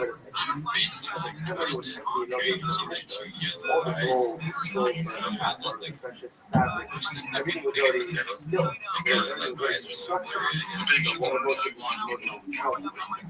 So it's actually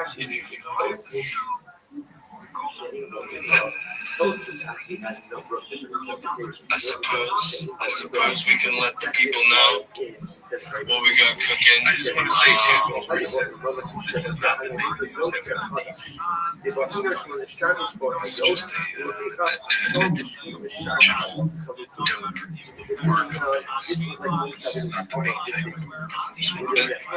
This is not even close to the main thing. This is just going to be a tool that you'll be able to utilize in the future within the Solon Chain community to know what's going on within the Solon Chain community with the whole spaces and everything, being able to schedule it, live countdown timers, clips, full history out, so like you can go and listen to old spaces. You can, compete in, host offs, who host the most spaces, who spent the most time, to earn points towards potentially a future reward system. But as of right now, it's kind of just like, hey, I was top dog. But yeah, a lot of things coming out. Begonia. And look, I just want to say, guys, leaving this space and stopping in our Ontario space for just one moment, absolutely the worst mistake I could ever make. Terrible place to be. Did you get LARPed on? Did you get LARPed on? Did you get LARPed on there? My thing. That's all they say is a LARP. This LARP, motherfucker. No, they kept muting everyone because Greg wouldn't stop. Dude, where is Greg? They were like, dude, you're not the co-host or host of this space. And he's just like, all right, now we're going to go to, Oh, he was running the space? Yeah, dude, he was running shit up their stage.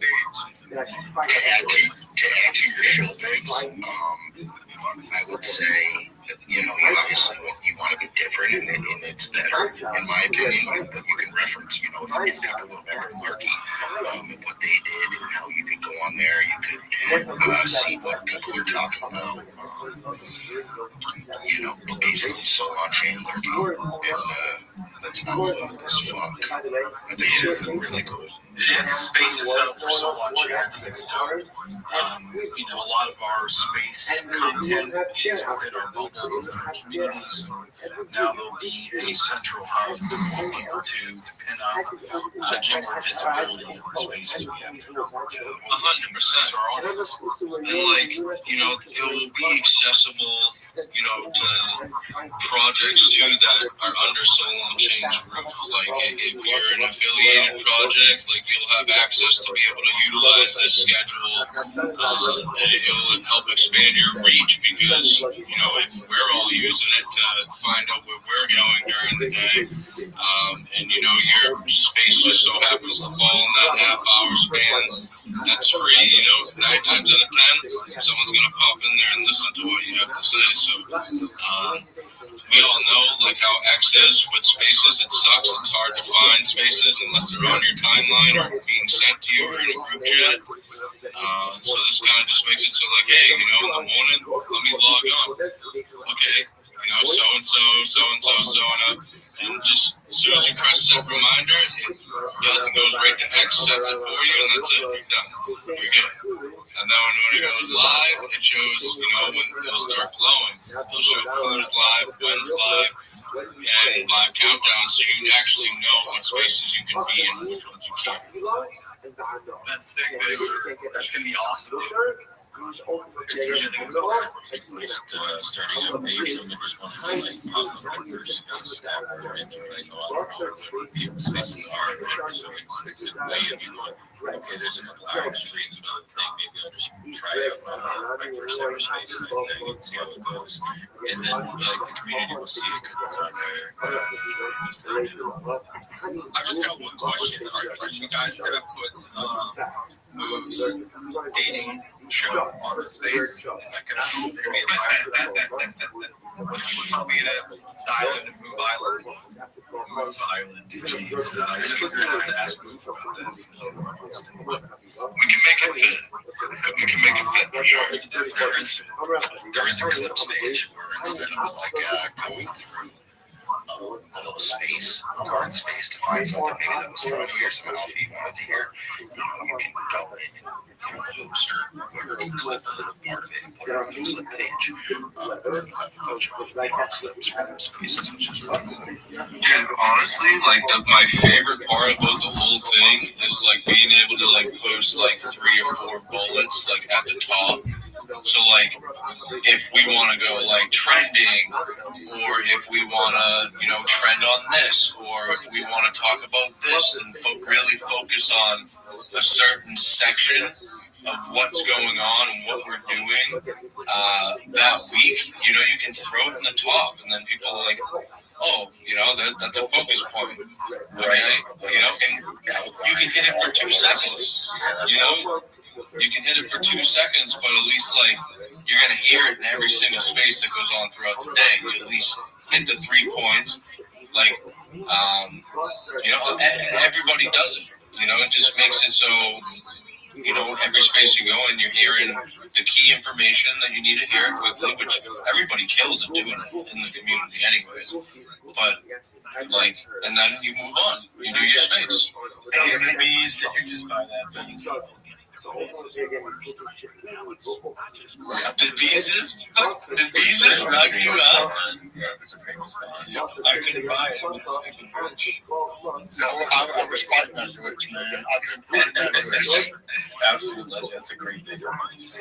Half a soul for that. I mean, it comes back to what I want to say before we were talking about the secondary. Like, everyone that's been here before, the minimum live, they know what these trades were done before. So it's just to get back to the point again after tags and it's ready to work on the secondary. So really is a great opportunity. If you just take a couple minutes, scroll through Magic Angel, and you can see some of the traits are listed at now, or what they were.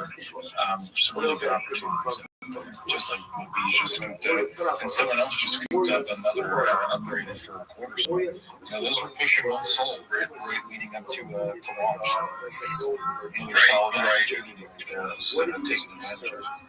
Right, and I just reiterate, it's like you said, I think when we launched, migration, we were on our way. Where were we at?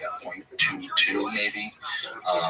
And I went to the unit launch, which is totally cool. And I think we may have had some people dump a little bit because they needed more funds because they liked how cool the units were. They weren't pleased with how fast the MIG was going, so they got impatient and dumped their units. But all eyes are going to be on that secondary. The second the unit's been down, it's going to be an absolute frenzy. People looking for to complete their sets or get trades to have some sort of evolution. It's going to be really great to see. I think the floor will naturally find its level right back to 0.22 instantly after.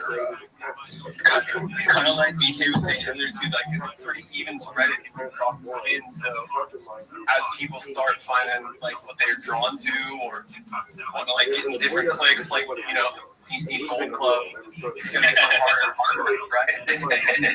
Right, exactly. And that's what do you mean? The floor's at 0.4.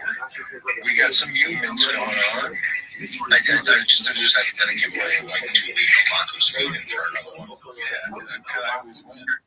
Monday, or you guys posted one? Oh no, I just posted. I was just sharing the floor. It was 0.4 for the gold floor. Right.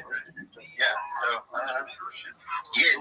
And that's the way it happened because there was a time where the Wizards were down there at 0.2, and the Supremes were down there, Puffers or LVs, and like you said, as the skins all come out, they kind of the community decides what's going to be a bullish trade, and water finds its level and it separates like a ladder.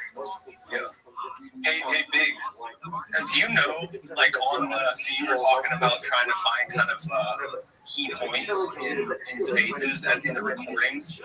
I haven't messed around with it too much because it's an easy question or something I'm sure you know, but does, like AI note takers, if you're in a Zoom or you're in a meeting or something like that, you can do kind of a summary. Is there anything you can add to a space, and does spaces have something like that already built in?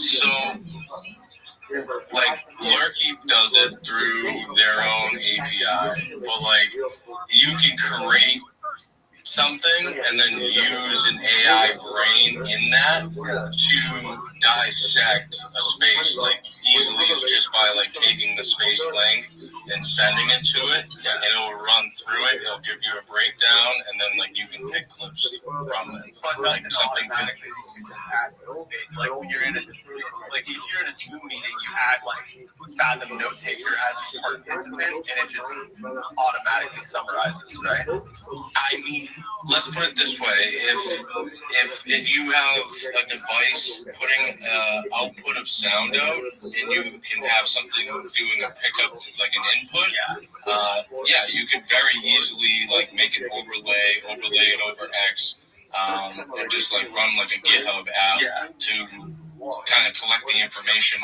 like live. You know, it's almost like live captions, but in a secondary app. Like a lot of people, like all these accounts that you see like bulk posting all day. You know, a lot of those people are using like overlays that are posting for them. They're scheduling posts from a PC, but it's not really them scheduling it. It's a bot doing it. It's a way to sneak around, you know, the sniffers of X picking you up, like trying to manipulate the system. You know. Yeah. Has anybody looked into live frame yet? What's up, Shield?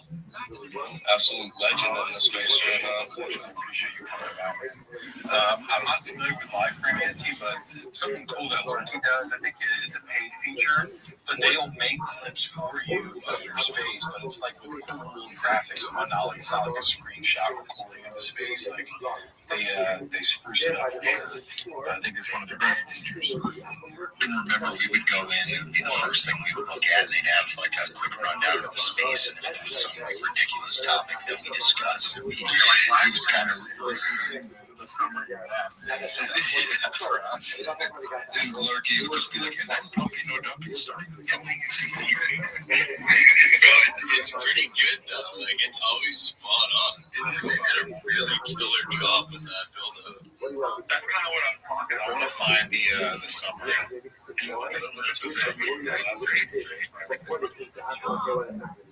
Well, anyway, I was in a space with a dev for that app that I was just describing through live frame.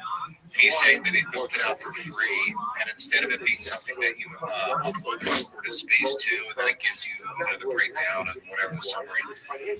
This one does it in real time. It clips things for you in real time based off of AI. So like while you're literally in the space, you can send out clips of the space as like teasers on like reposts. So you can repost the space, you can send it out like a clip of something that you guys are just talking about, and people be like, oh, I need to jump in on that. Yeah, the clips are cool too for content. Instead of just having your space, now you can post little, fun clips or highlights on your timeline. If you make a TikTok, you can throw the clips up there, or YouTube, Instagram, Reels, whatever. Right, you can record the clip, and instead of just, having a link to it and playing it, you can, create some artwork. I don't know if, a lot of people have those capabilities and throw, overlay it with, some artwork of you, Wacom's PFP on a podcast with the other person that's talking. There's a lot of apps where you can even do it'll do the subtitles for you real quick. What did the artwork look like for our last conversation? What did the artwork look like on the last one? You would make the artwork, you'd have, people's PFPs in there or in the clip talking. Well, Lurky actually does stuff for you. Do they the art? They just make like custom clips, and we'll take the audio from it and take their PFPs, that they add on to the space, and they'll make like an actual little video of like highlights from the space. That's exactly what I was talking about. I want Lurky to take the last Mako space and turn it into an interpretive dance opera. Like, so take the general movement of the space and the recorded audio, and then turn it into some type of interpretive dance. I'd watch the whole thing back. Yeah, but posting video content's good with the algorithm right now, especially if you want to watch it engage with it.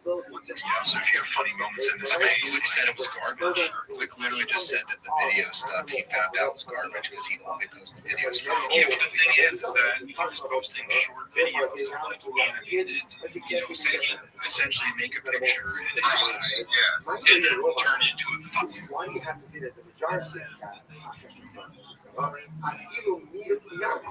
even if it was just the minority, it needs to be 30 seconds or longer. Otherwise, it's interpreted as kind of text-based content.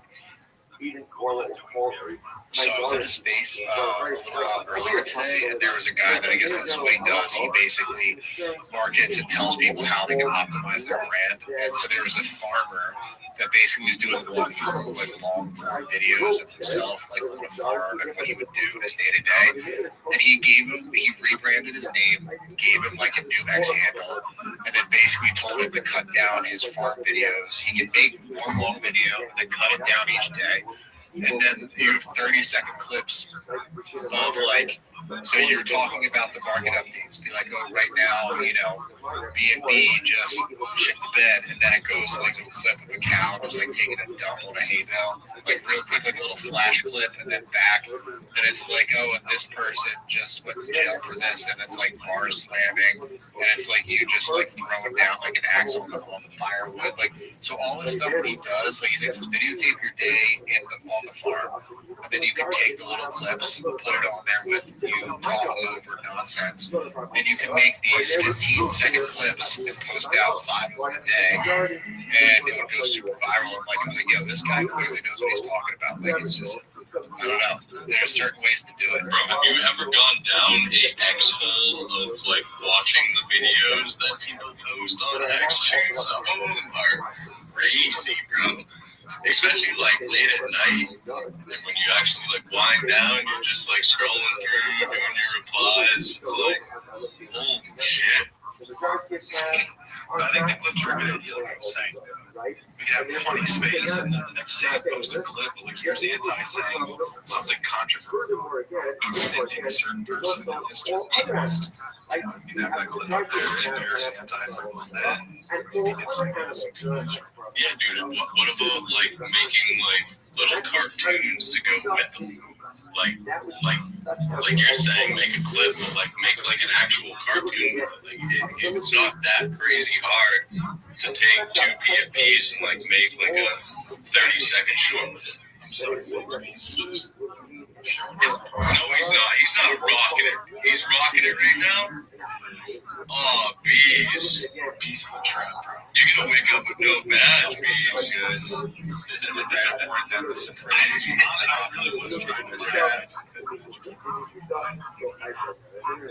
I'm happy you got a bees effect. Man, I can have it. I just I'm happy it was big love, dude. That's a fire job. Real beanie shirts. Yeah, bees are all the traits. Solid pickup. I'm happy you got it. 100%, bro. That was a score. Does it have any antifungal control? Right, bro? Like, Begonia's going crazy, dude. He's got the mushroom toppies. Yeah, but luckily he's got a mask on, so he's not going to catch any of that disease or whatever. But I'm also just happy that Begonia is here. Very happy that he's here, because what did he post earlier? Some like post of, I don't know, some crazy mutant bull bear, like, and you're looking down the barrel threatening to roll pal or something like that. I don't even know what it was. It was something crazy. Yeah, demanding engagement with like you're shooting down the barrel.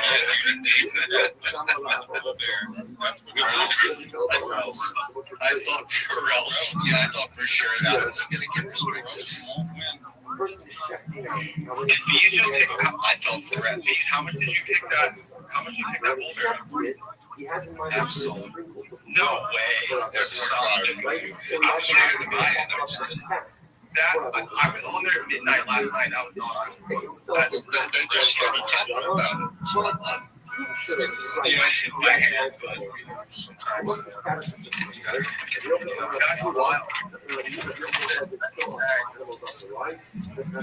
I probably also have an unhealthy amount of players. Alright, bees, I'm going to talk about a bull bear now. Let's see. You see this one for 14 souls that down here? You can buy my PFP for $150. That is cheap for that. The real alpha is the 4 Solana one. That's the tongue clicker. Now the next upgrade is Supreme. Have you ever even heard of that? We used to send that like you didn't even know what that was. Oh, the Burger King is 11 soul. Let's do a little something here. Let's do. I saw a mid come through. I saw a face hugger come in. Let's do. Let's see here, because I want to kind of show love back to the Trump self-love community too. And let's put it this way: if I gave away a nasty visor to the end of the space to whoever mits, I'll put it in the wheel. And you know what? I'll give you two. I'll give you a visor and a different one. And you can put it into the staking and earn double the rewards on both of them towards some badass NFTs that are going to be in the vault. So, I would put a mint visor and you get a drop. no, if you mint in the space, send me a DM and I'm going to put you on a list and we'll spin a wheel. And you're going to win a visor Trump and another Trump. Yeah. And then, like I'm saying, you can stake them for double the rewards. So you're going to get two times, twice. And then you can pull back your take a look at the staking site. Your time will come. What is that? Your muzzle will get better. Which is one way of saying. I gotta jump. One day. No, it's all good. I gotta jump. We'll catch up. You guys have a great night, all right? We'll see you. Thank you. We'll talk to you tomorrow. See you guys. Yeah, I guess to the staking side. Yes, that's one of the visual upgrades, and we also are working on increasing the staking limit per wallet to increase off of 50. And we were also trying to get more premium rewards on there for people to chase after. That's on our short-term plan with the website.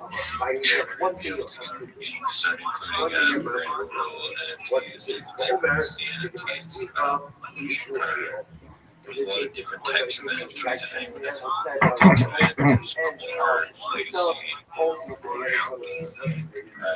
they all actually do different things. The sheet itself ultimately again is considered being a therefore that's on the short-term plan with the staking side. The better rewards we can have there for you guys, the more double will be in the stake. But I know the most bullish are max staking anyway, but we want to get as many people staking as we can. It's good for the collections to have them locked away. And it's also going to make sure that you guys have a true value as well. Put those NFTs to work. Just so we're going to see in the coming months some major upgrades to the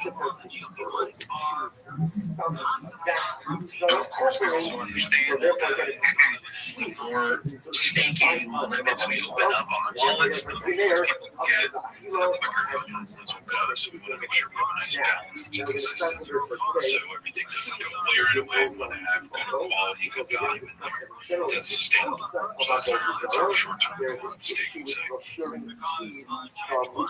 So we just had it.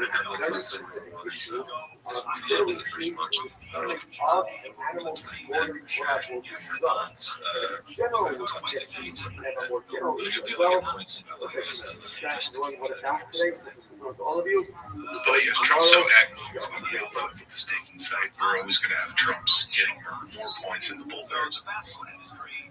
So Echo just minted, so he's getting added to the wheel.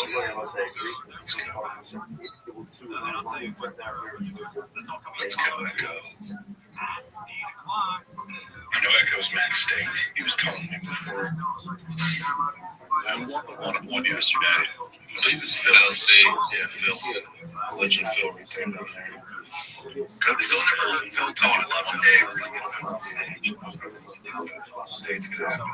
Did I tell you that I'm doing I'm actually going to be hosting a space with Phil as my co-host and Pine Weed as my other co-host?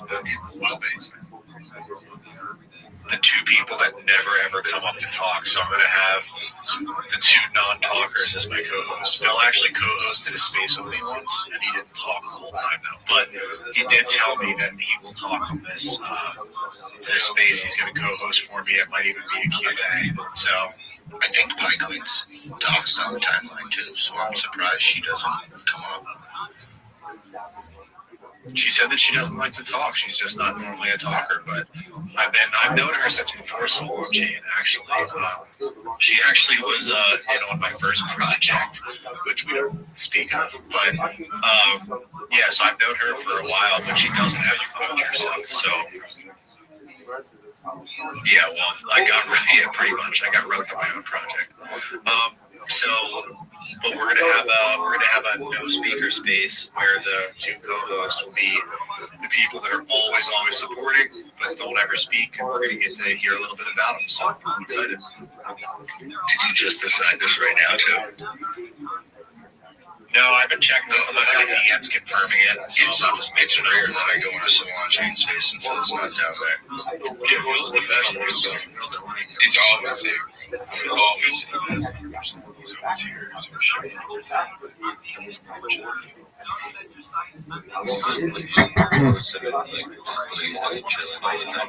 Dude, I wish I had that life.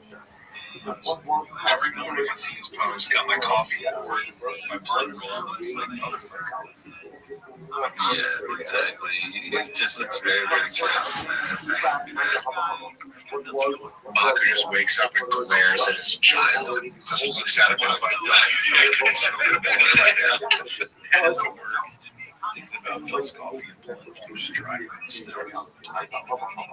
those that don't know, there is a new bull bear on the rewards now. We have 3 upgraded bull bears, all are straight gas, by the way. We have a Louis V upgrade with the Halo. We have 2 orange puffer upgrades, one's a lizard, one has the beanie, and we have a nice mutant backwards black cat, Bitcoin chain. It's definitely worth getting. It's definitely more. It's about almost 3 times the price of the upgrades. But those upgrades are definitely chased, especially for anyone who doesn't have any. So remember what those upgrades the floor was prior to the mutation, pushing 1 soul. So stacking those upgrades is never a bad idea for one. So there's 3 of them up there, 12,500 points. Looking at the leaderboard on the staking site, there are a good handful of people that could get those, and there's one individual that could get all of them. Looks like if it wants to. I wonder who that could be.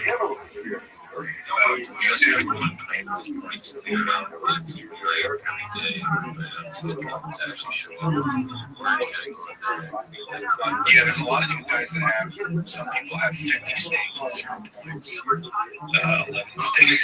You guys gotta claim those points. I don't think they go away, but if you want to get you're just gonna see like 50 people coming to the leaderboard with crazy ass points, bro.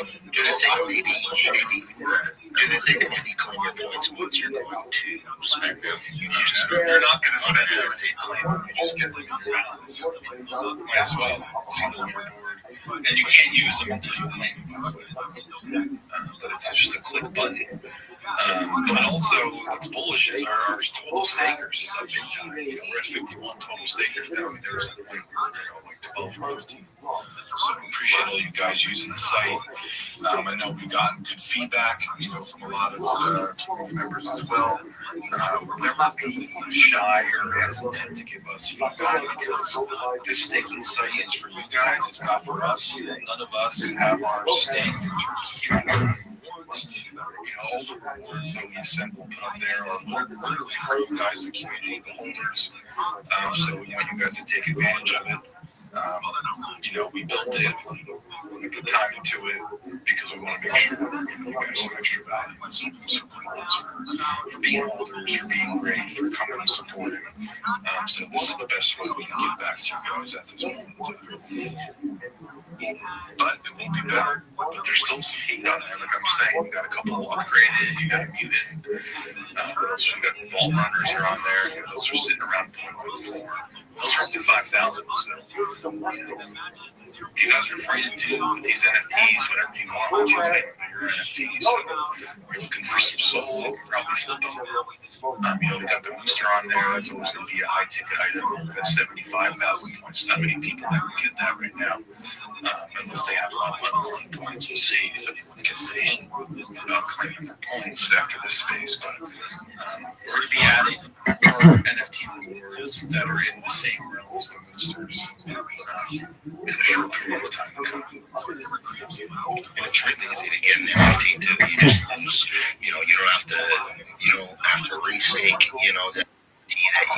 That stake to get those. There she is. How you living, girl?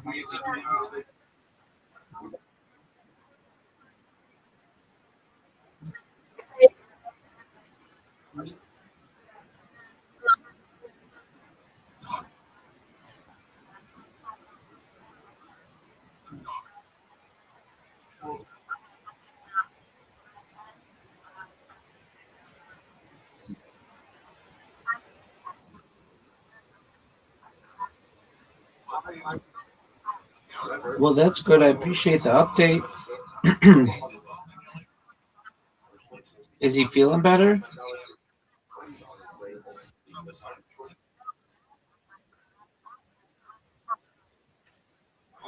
Oh.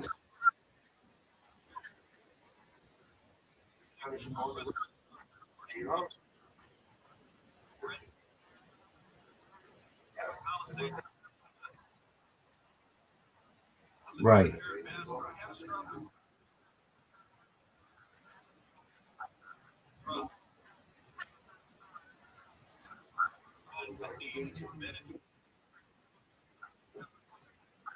I understand.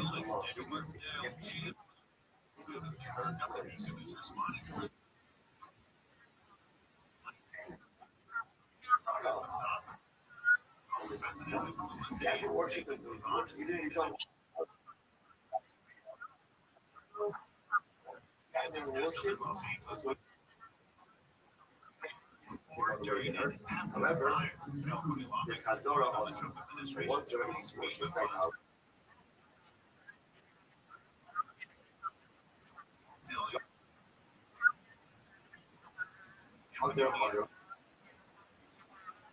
Yes, ma'am.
So far, so good. My friends kept me up really late to like 5 in the morning, and yeah, and that was fun. And then I got some sleep, and then I did my class, and I went, and they were kind of slow today, but they picked up in the evening, so that was good. And got to talk to some people. I had some people join the server, and I was able to talk with them.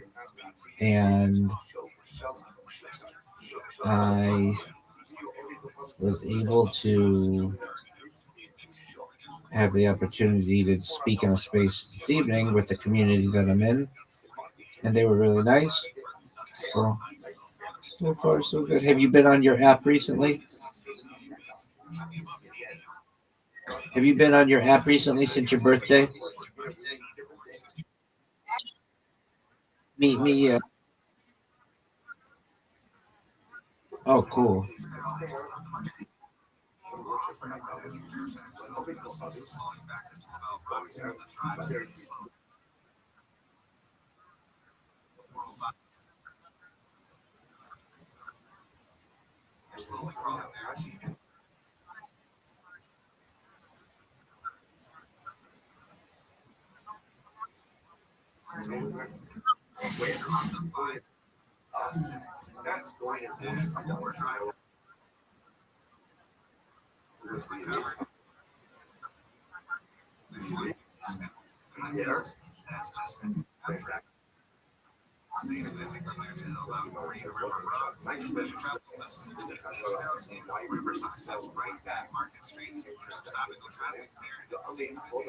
Give me this. Ye is right.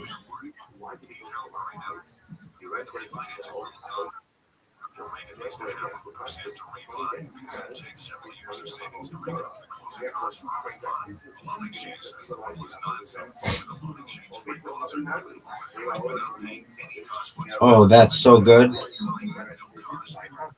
Spare. It's a big time spare. Big time spare, Mr. Aquarius.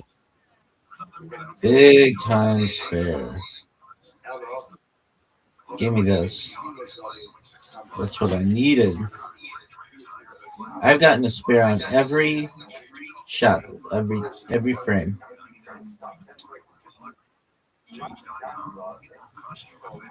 Get it.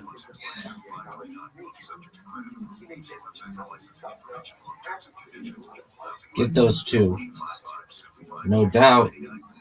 Get. Oh. All right. Here. Oh, I don't know if I'm getting a spare here, Mr. Aquarius. This is like a.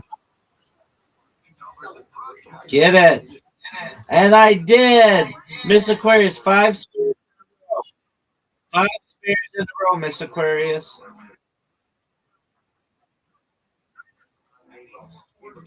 5 spares in a row. That's a first. Spare.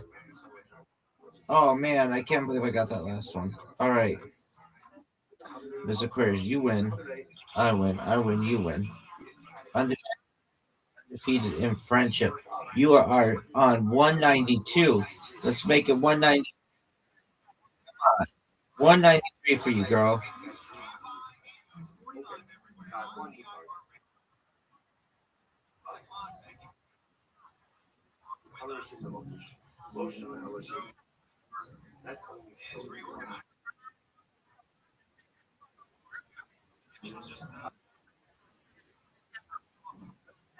Give me it.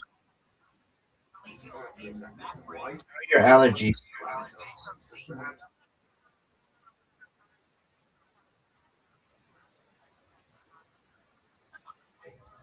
Excellent. Miss Aquarius, I've gotten 6 spares in a row.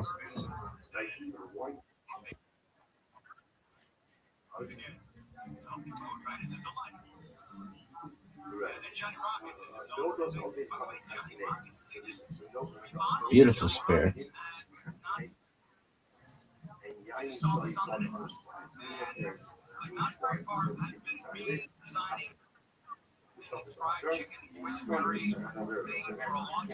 Seven spares in a row.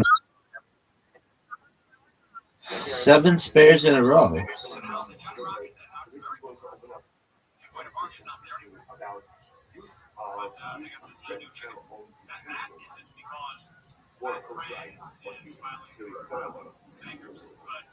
Oh, you've got it, no doubt. Nice spare. Give me this. Oh, there goes the end of my streak. No way I'm getting this, Miss Aquarius.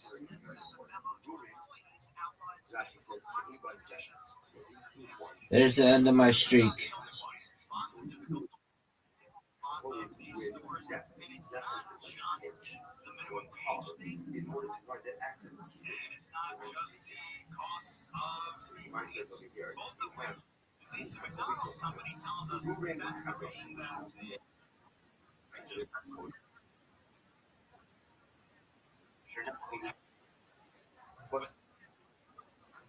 Oh no.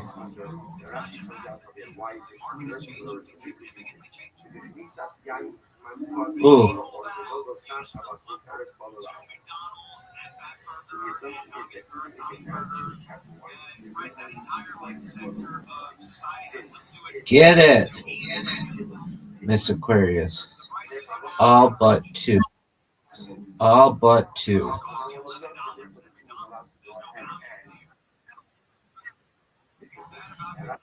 Miss Aquarius.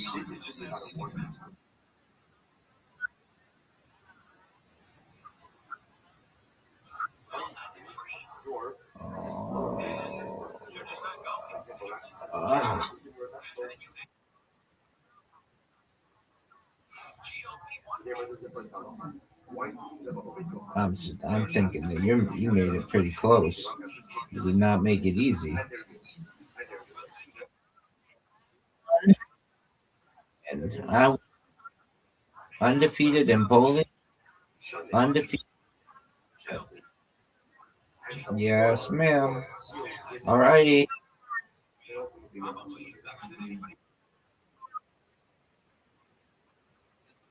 I'll be here for you. Let me know if you need it. And good news concerning Papa. I'm glad that he is. Absolutely. His eyes improving and he'll go to rehab and then he'll be back home good as new. God willing.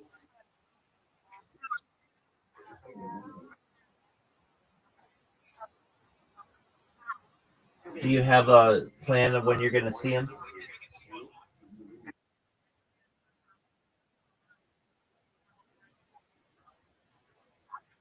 Okay.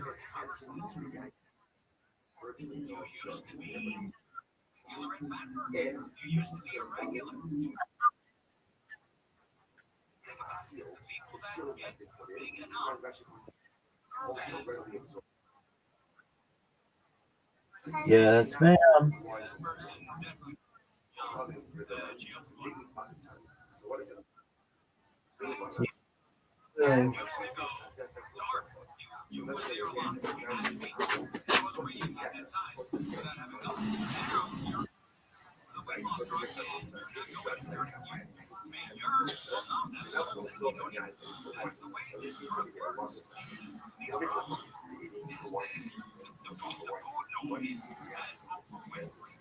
He's ignoring the itch on the inside, and the apple puts wine inside it also. The so omega gaba is a huge watching the process in a negotiation. He concerns that the water that the omega cover put into the wine scene was damaged. Some of the consequences like downstream. As I said, I think it's great. I think that the omega cover doesn't so so omega gaba understand why. It's because it's a much right? She was watching this. You can say wasn't guidance. In other words, all that you are seeing is what the apple is doing now. How does he know what the apple did with the wine? Right? So in other words, how can we be sure that it's not guidance? Rabbi Rothschild is only go from Riverland. The sun also is so unmarried. The sun after Omega Gabab in the Foshish. Oh, here's the case. Here's the case. If you have an apple, tearing the skin, like making the skin, putting in the skin, and a Jew puts it in there, and then there's another Jew watching the whole process. That's what they're. What's like? Only after he's one of those who said, "I need to show after Omega Gabab." If Jew is putting in the wine, then why do we need another Jew to stand up there?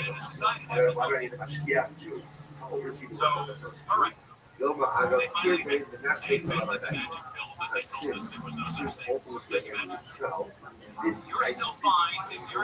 Seeing everything, maybe the acting will be opportunity to turn the wine to and the Jew will be profoundly unaware of this whole thing, right? The Jew just won't know. Like the Jew won't know.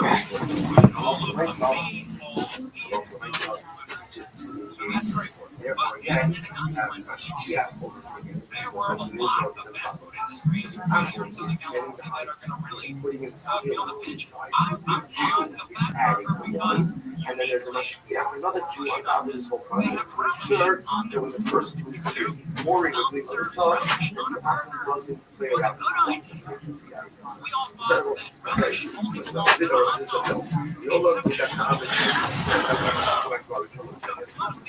Himself is putting in so what's the case?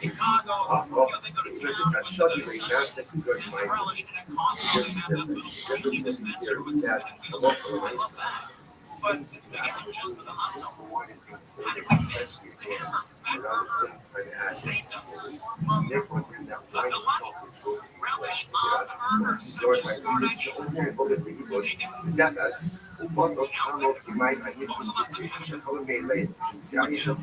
הרי אלו לא היו, היין זה כל הלכוסה, אז סייאביש הזפס כל המעילה, פשוט בינתיים. Interestingly enough, since all this is happening together, when the wine is being poured right after the sealing, that wine is essentially being absorbed by the sealing. And by the way, that was actually part of the process. It's often used to represent as a bad word. So they mix in some wine there from the people who are taking some of the negative word. The process is shrinking the salt of the water and seal pouring in the wine. That's fine. But that wine anyway gets mixed with the seal, but essentially disappears into the zappas of the seal. I noticed that. Because I'm not talking about me, I'm not spit. So I'm just based on this in I overcome the shows like something that will be so that the hamburger were to come and people are watching the soul of the Jew. We also be like that, something like that, soul is going to be controlled by the soul. And therefore, which was less people are actually known in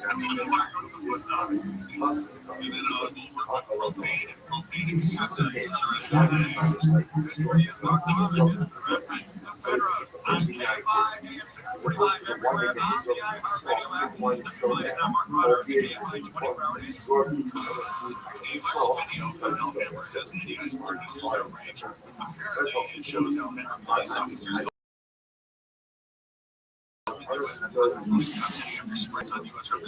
there's an Arab merchant, what did he do?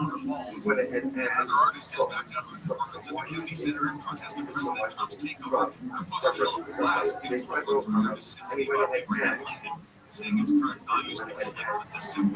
and wine inside. After this guy all were good, we were that.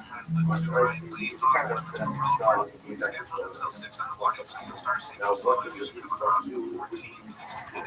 Also, show the only after a young, so we're going to have a set. A lot of myself,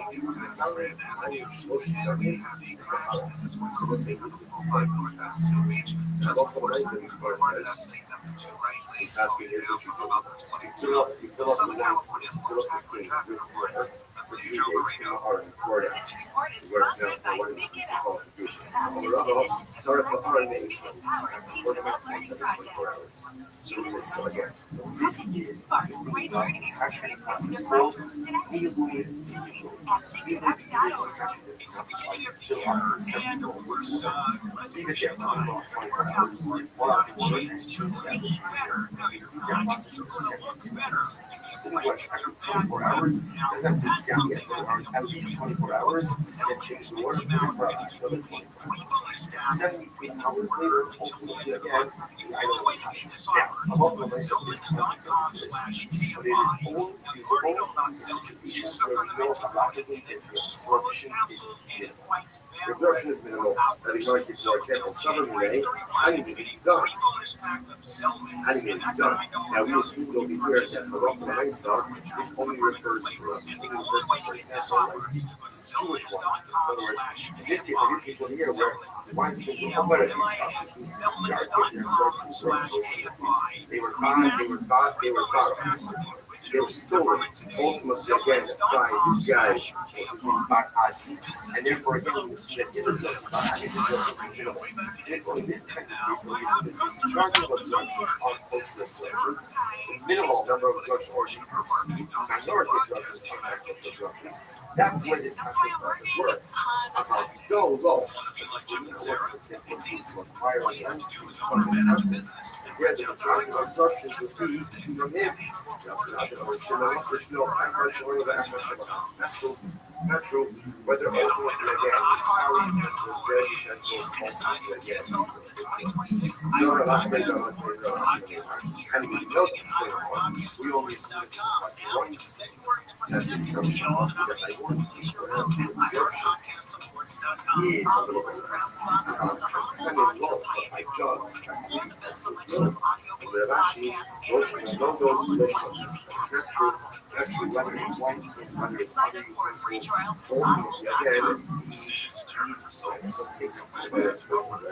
these can be ushered into this process. I was like, I sort of these conversations have to be doing this a lot. Conversations are much more about so I said to say that this type of passion really pouring out. These utensils subvert hours, or 70 rounds.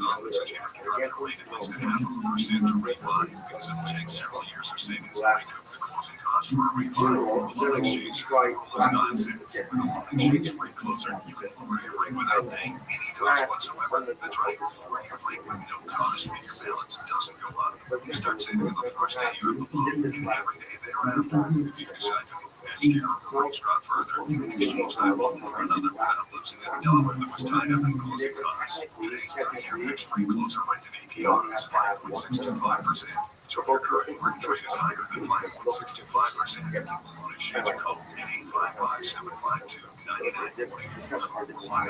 In any event, as I think people have passion once they pass it, but I think you want to actual glasses to credit. Generally, try not to generally try not to I love the myself. One was the actual glass. We didn't have glasses. We just passed them out. So we had to pick that up. Right? Fill it with water. Glasses. Fill it with water. 24 hours. Drink water. Refill it. Technically speaking, one pressure glass with those glasses. As a absorption, we use this quote-unquote lower form of passion. Again, I'm also inside whether one should do this more intricate enough for now, but just giving you an illustration about how this concept does also work for long ways. Come out on it. And control the book on the foundation really dark. This is the job now. How remember again, as opposed to what we call Kankanim are jumps really quick. So Kankanim shall be able to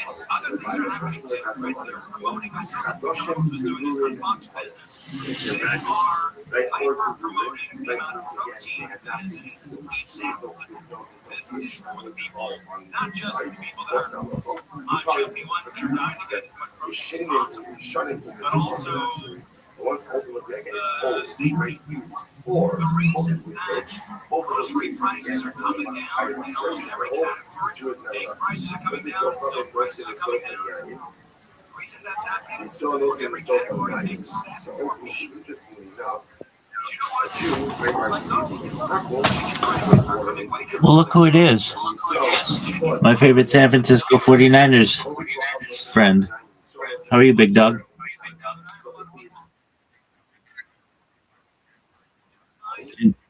That's okay. It happens. They did okay. With all those injuries, I'm surprised they didn't tag to have you in there. What?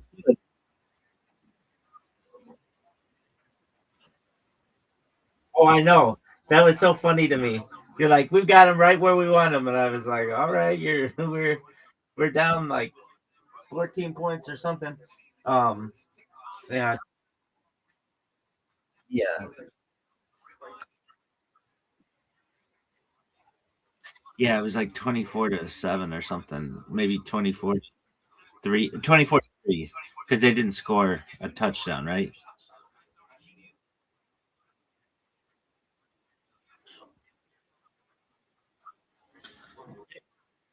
Wait. It really was. I saw that. It was the biggest blowout in playoff history.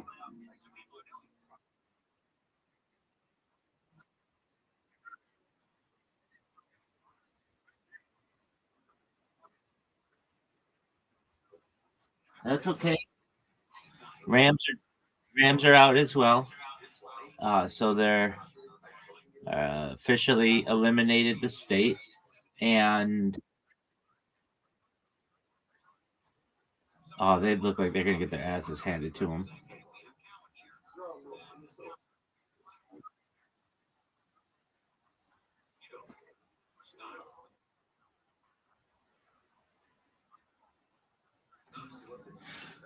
Right. Sam Darnold, man, everybody underestimated him, and especially Minnesota.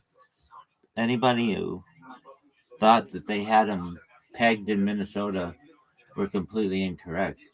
And then he potentially could be he's USC's first quarterback in the Super Bowl and looking to be their first quarterback to ever win the Super Bowl.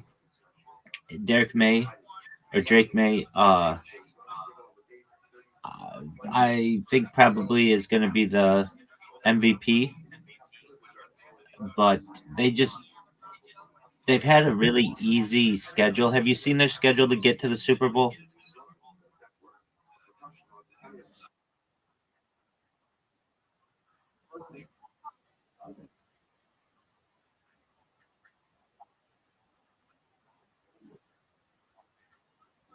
Uh, Look, they played the Broncos, who didn't have a quarterback, and barely beat them.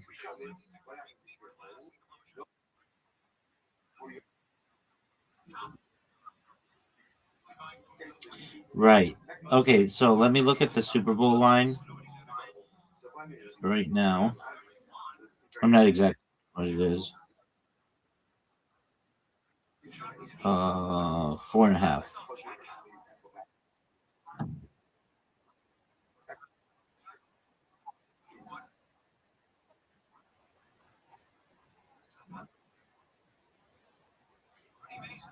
Yeah, I'm in agreement with you with that. When especially in the NFL, if you have everything riding on one back, you're you're in trouble. You at least need two good backs. That's why I thought the Lions were going to be pretty good this year. They have the two best backs maybe on one team with Jameer Gibbs and David Montgomery, but everything fell apart for them. Um, the Seattle passing game, I think, is just very dangerous.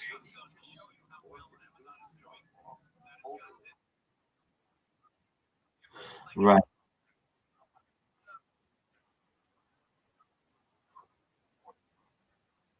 now, they had two backs. One of them got hurt, but they still have Charbonnet. Um,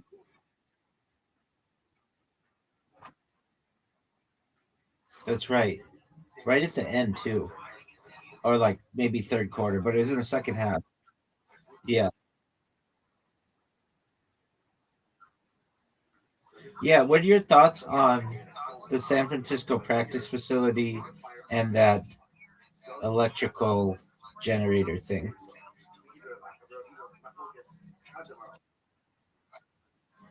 Okay, so let me give you the lowdown. Uh, SF 49ers practice facility electrical grid. All right, here's the lowdown. San Francisco 49ers have drawn attention due to concerns about the practice facility's proximity to an electrical substation. The team's facility in Santa Clara, located next to Levi's Stadium, sits adjacent to the Silicon Valley Power Mission substation. A viral theory suggests that low frequency electromagnetic fields, EMF, from the substation may be contributing to the team's high rate of player injuries. Now, I don't believe this, but I guess people are looking for any kind of reason to explain why so many injuries. Um, Key players like George Kittle, who had an Achilles and an ACL, Nick Bosa, ACL, and Fred Warner, ankle, suffered major injury, fueling speculation. Um, so, GM John Lynch emphasized player health, saying you have to look into everything when safety is allegedly at stake. Um, and World Health Organization classifies such EMF as possibly carcinogenic based on limited data. I I don't agree with this. I think that it probably has to do with just fluky. It happens that you're going to get guys who, when they're 300 pounds tackling each other, that they're going to hurt each other. But that was the big thing I heard on LA radio, that the substation might be to blame, which I just don't really think that has that much credibility. But it is what it is. What are your thoughts?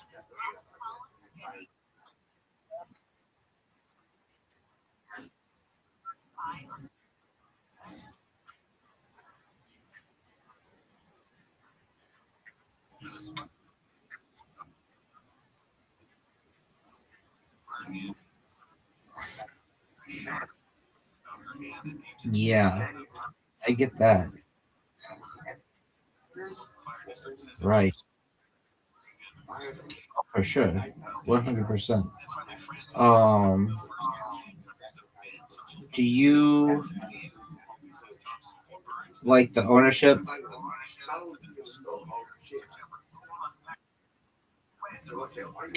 Dude, I was a fan of the DeBartolos.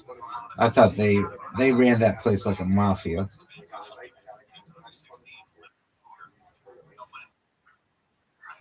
Right.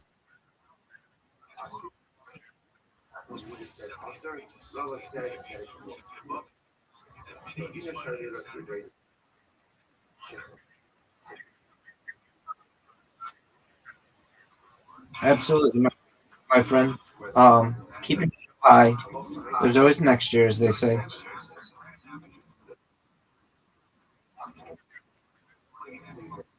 Peace. You too.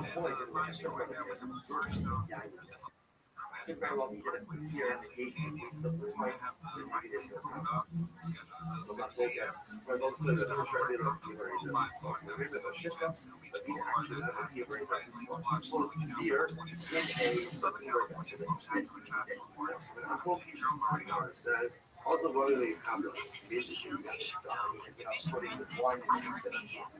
Putting wine in there. I feel lucky. But nevertheless, but not really change this position. Right behind him. He wasn't everything is figured out. He allowed ultimately refused. What do you see here? You just shoot it around someone here. Unless they come to whether they're saying just the fine time.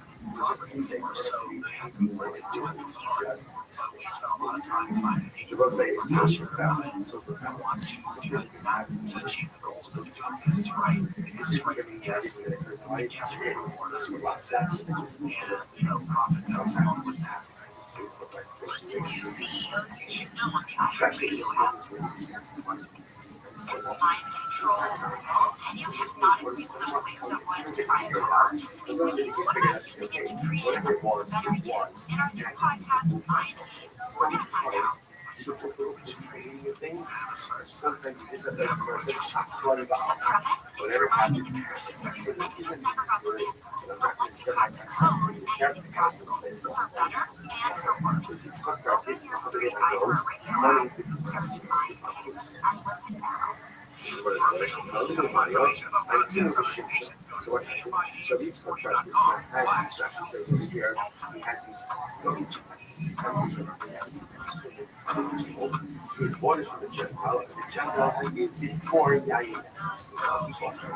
And I am Kasha, how do you Kasha? You look at the great fill up a grain, 7 hours, 2 hours, 2 hours. So he filled up a grain, put it out in the sun.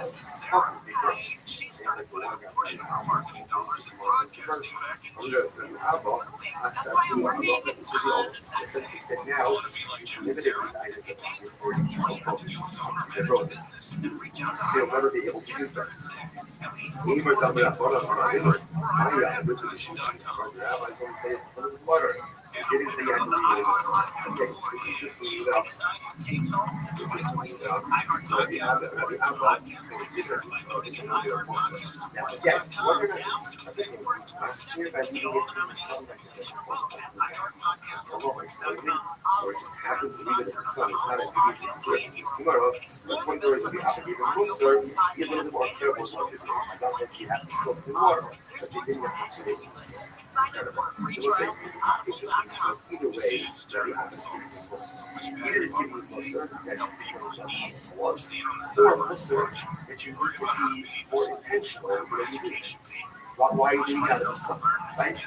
Either it's Muslim that you didn't understand or it's Muslim or not living the right way. You need to live with intentionality. You have to have a sacred in every single thing that you do. Because if there's no intentionality, there's no sacred stuff breaks. People break. Circumstances are such an incredible question. I'm going to be listening to Rabbi Rothschild, and you look kind of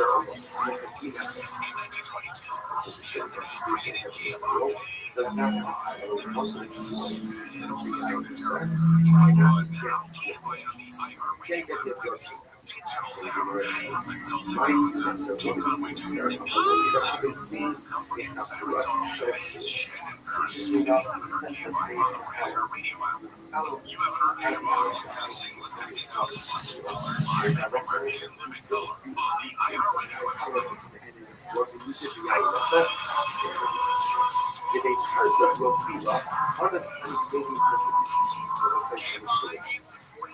The members of the household of Parzak Rofila. Now, his name is Parzak. Now, he's right, that's the guy's name. Rofila was his position. He was like the second king. So what did this guy do? Gentile work. He stole so he stole from the Jewish population some jars from the Romans. None of them would come out, and he filled it with his money. And ultimately then he gave it back. Okay, so he's a thief, but at the end of the day, he eventually gave it back. Also, Shaimu about Yehuda. So you're not saying Yehuda, what should we do with this? What are we going to do now with this jar? Amar, Damar Shaimu Makrisa B'Kiyomu, Shach Shechan B'Mayim, Be'Him. So what's the Jesus here from what it says? It says this is something ultimately it's interesting. The question is, Damar Shaimu Makrisa B'Kiyomu. He used it in a way, short-term storage. That's still too cold for strawberry. Now, it's short-term storage, therefore what? You wash it out with water, and it is, since it was only kept in a very short time, it's not even good for absorptions. And therefore, halacha l'maisa again, you just wash it out and eat it. But I will say, interestingly enough, I decided to some want to say it only just when you're washing out, because based on what we've seen before, halacha l'maisa, we seem to be it still needs to be the way. So for that, my focus now is this particular way. I'm going to read it. So I'm going to say this for this. Here it says this. I'm going to read it. Honey cotton shipping. So these are going to be again, honey cotton shipping your garage. Given the low white of the shak shipping, the mayim, so really translated, these red Arabian pictures. Red Arabian pictures, since they absorb a very low, therefore, halacha so all you need to do is shak shipping, wash them out, ultimately have it is clean. I'm going to copy that how it says. Given the low body picture, the shak shipping, the mayim, let's say some other examples of this. So the Rabbi says, the swasa are regular vessels of this. Since they have a very low absorption level, therefore, what we wash them out with water and ultimately Carter is a big constant crop.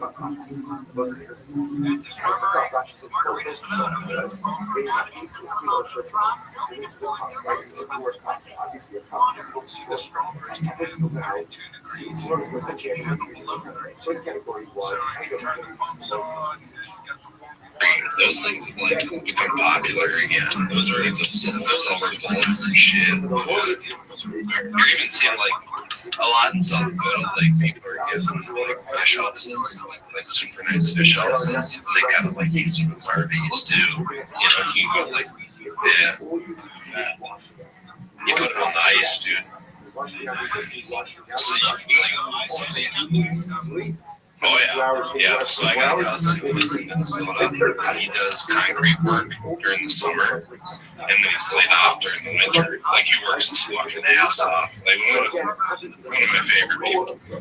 But yeah, he'll come out here and he'll go ice fishing, and we'll go stay in his fish house. I mean, the thing is, it's like a fucking party. It's really not even fishing. It's really that's awesome shit. You got pizza ovens in there, and yeah, it's got the holes for you. You go ice fishing, you know, you auger your holes out, and it's a fun time. But like it's got like, you know, it's specifically built for that purpose. Like it's like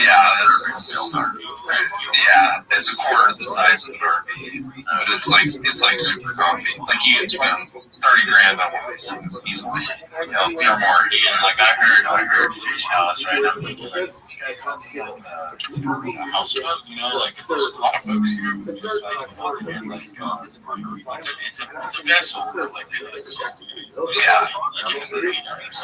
but you can still like take it to a music festival or something. And you buy a camping site and you just drop it there, and it sleeps more easily. Yeah, they got some super nice ones, but people call it ice fishing. I call it like drinking. Because like you go out there on the ice, you know, you play dice and shit. Like my brother went over with my cousin last year, and they were so drunk. You know, you be playing dice on some ice. Whoa, that's a freaking good one for Ashmaster right there. Or psych. Right. So you know, they got pre-played or whatever. They're sitting there playing dice in the fish house, and they're fishing. You know, you just got your fucking line sunk in there, and one of the dice went through the fucking hole. So it went to the bottom of the lake. Well, now it's so advanced, like where people got their underwater cameras. You know, so you can like have your camera on your, you know, your live bait that's cruising around. Well, they had the camera down there, so they went to see what the dice number was that he rolled, you know, to see if he got a 654, you know. But yeah, things have evolved for fishing too. Like it's crazy with the underwater cameras and shit. It's fun. You can have a lure down there, you know, and you see a big northern or something cruise up to it, and it's like, holy shit. Like, bite that fucking thing, you know. But, yeah. I don't know. Maybe we should throw some northern walleyes and shit like down there at the Hash Bash. I don't know, for some fishing there, some carp and stuff. No, I don't think I want to get a bill to me. You know what I mean? I got a little bit of control of what happens there. Yeah, whoever catches the biggest carp or whatever gets you know, mint a ghost or something. I don't know. It's a bit of a drop. Something's gonna happen.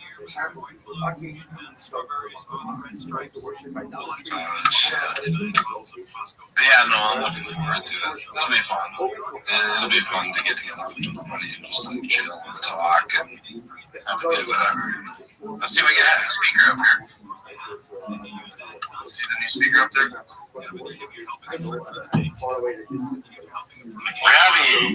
Rabbi. Hello, how are you? Good, how you doing, Rabbi?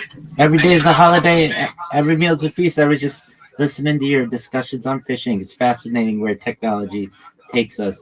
Do you mind if I take 3 minutes and tell you about my project? Yeah, go ahead. I'd love to hear about your project. Excellent. First and foremost, I've done my best to follow every single person in this space.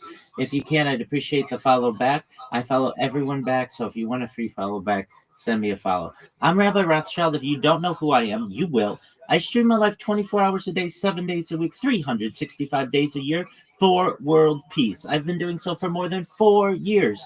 My streams go back to the pandemic. We've seen the death of a queen, the birth of AI, the coronation of a king, and everything in between. This is a real-life Truman Show, a real-life Big Brother. This is a timeline and a time capsule of human achievement.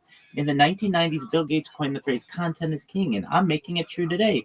I'm king of the internet. This is the biggest event in global history, and here's why. In 2018, The Economist magazine stated that data had overtaken petroleum as Earth's #1 resource, and I have more data archived on the internet than any person ever, which is making me very influential. I'm going viral, and when I do, I want to make you, your friends, your family, all financially independent if you're not already. I want to ensure that you have generational wealth if you don't already, and I want you to be able to start charities and philanthropic organizations of your own.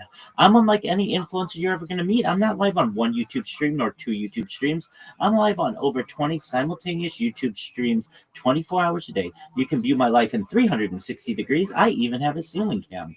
If you want to view my YouTube streams, the link's available in my profile. Additionally, you'll find it in my pinned post. You'll also find in my pinned post a link to my link tree. I dare you to look at my link tree. Nobody dares you to look at their link tree, but I do, because I have more social media than any person. I have more content than any person. You'll also find a link to my Discord, discord.me/rabbi. Sorry, guys. So are you a real person? Because this is actually very impressive, the way that you're rolling this out. Like, you're hitting all the words, you're doing fantastic. So I just wanted to stop you just to make sure this wasn't AI, because, I mean, you're fucking crushing it right now. I'm the real deal, Holyfield, 100%. Holy shit, dude. Boy, you're just fucking crushing it. I know, I'm excited just listening. Let's go. Yeah, you're nailing. Yeah, sorry, I didn't mean to interrupt you. I was just making sure. No problems at all. I am not reading this. I am not AI. You can, in fact, look in the purple pill. You can see me live speaking this with an embedded video. So not everyone even gives you a view of them shilling, but I do. If you'd like, you can join my Discord, discord.me/rabbi. I'm live 24 hours a day. I'm proud to say that we just surpassed 2,800 people in our community and continue to grow each day. In addition to making you all extremely wealthy and wanting to promote world peace, I want you to know that I want to help end world hunger through the use of technology, such as agricultural drones, floating greenhouses, saltwater greenhouses, hydroponics, vertical farming, cloud seeding. I want to help end world thirst. I'm sponsored by a cryptocurrency that's worth tens of millions of dollars, and one of the things that we do is we build wells and water towers in developing nations for the benefit of the less fortunate. Additionally, I'm an advocate for the Life Straw program, and most importantly, desalination technology, where we pump Earth's seawater onto land to make it drinkable. If you are a reply guy, if you're a Web3 marketer, if you're a raider or a shiller, and you want a free mentor, coach, and friend, send me a follow. I will follow you back. Send me a DM. I will respond. I want you all to know that I'm here to support you both personally and professionally. I'm here to be a positive person in your lives. I'm here to have an optimistic view on the future. And most importantly, I want to give people hope. And with that, I sincerely appreciate the opportunity to share. Wow, Rabbi, you killed it. So I just gotta ask, because like, how did you find this space? How'd you get here? It's like, for me and the co-hosts, if we got people in here that are coming to solve world hunger and you're in here, we're on the right fucking path for sure. Absolutely. Great question. You had the phrase open mic in the title, and I searched that, and I saw that you guys had a nice space going, and I listened in and found you to be interesting, and then came up and requested the mic. That's fantastic. I followed you back too, and I appreciate you so much for coming up to speak. This is an open mic, so yeah, anybody's welcome. And man, you ran it hard. You did a good job. That's why I had to kind of like butt in and just say, boy, I've never seen somebody who can put words together like that. So thank you so much, and I appreciate you coming up to speak. Yeah, I also have a question for Rabbi, if it's okay. It was interesting when you said you're live 24/7. So you're actually live streaming yourself all throughout the day. And how long have you been doing it? For more than 4 years, my streams go back to the pandemic. So I have essentially created the largest compilation of human data in global history. This is essentially, as I say, a timeline or a time capsule. Maybe a generation or 2 or 3 ago, I would have been a journalist, someone who writes in a journal, or a diarist, someone who writes in a diary. But I just do so using video as my mode. And it's not just about me. Certainly, it focuses on my life, my streams, and not just from one angle, from 20 or more different angles. Additionally, though, I keep a radio in the background that archived world history events. So literally, you can go back to any moment of my life for the last 4 years, essentially, and not just know what was going on in my world, but also what was going on in world news events. And I think that's really exciting. It's essentially the world's largest timeline or time capsule. And I know that in the future, this data is going to be very important in studying how people age, in studying people's breathing habits, their eating habits, their drinking habits, their bathing habits, their behavior, all the different aspects of uh, biological life that we have on a human has been able to be archived on my streams. And I think it'll be studied from an academic level. And not only that, I think it's really important to AI. When I say we've seen the death of a queen, the birth of AI, and the coronation of a king, I was an early adopter of ChatGPT in November of 2022. I was a user when it launched November 30th, 2022. We've been able to see the different iterations of large language models in the world. And additionally, AI needs examples of humans to be able to build its models. And I have more human data than any person ever, which may give me a prominent role in the future. And if that happens, I want to give back to the people who've helped me. And I really mean it. I want to make sure that all of you are taken care of, and also your friends and family. That's awesome to hear, dude. So are you thinking about putting this on the blockchain? Well, I'd like it to be available freely to everyone. And currently, I do partner with a project that's known as Harry Potter Obama Sonic 10 Inu. The ticker's Bitcoin. It's on Ethereum. I don't really know how I would put it on the blockchain per se, because it's such a massive project. If you mean just like having a cryptocurrency or an NFT, I really push people to the Harry Potter Obama Sonic 10 Inu community. They certainly have devs who can be able to focus on those types of projects. Really, what I like to do is just make sure that my streams are going. But potentially in the future, when maybe perhaps it's a little easier for me, would love to have it all on the blockchain, so long as it's available to the public for free. That's awesome. Yeah, dude, you got a lot going on. Congratulations. Thank you so much. Thank you all for your kind words. I very much appreciate them.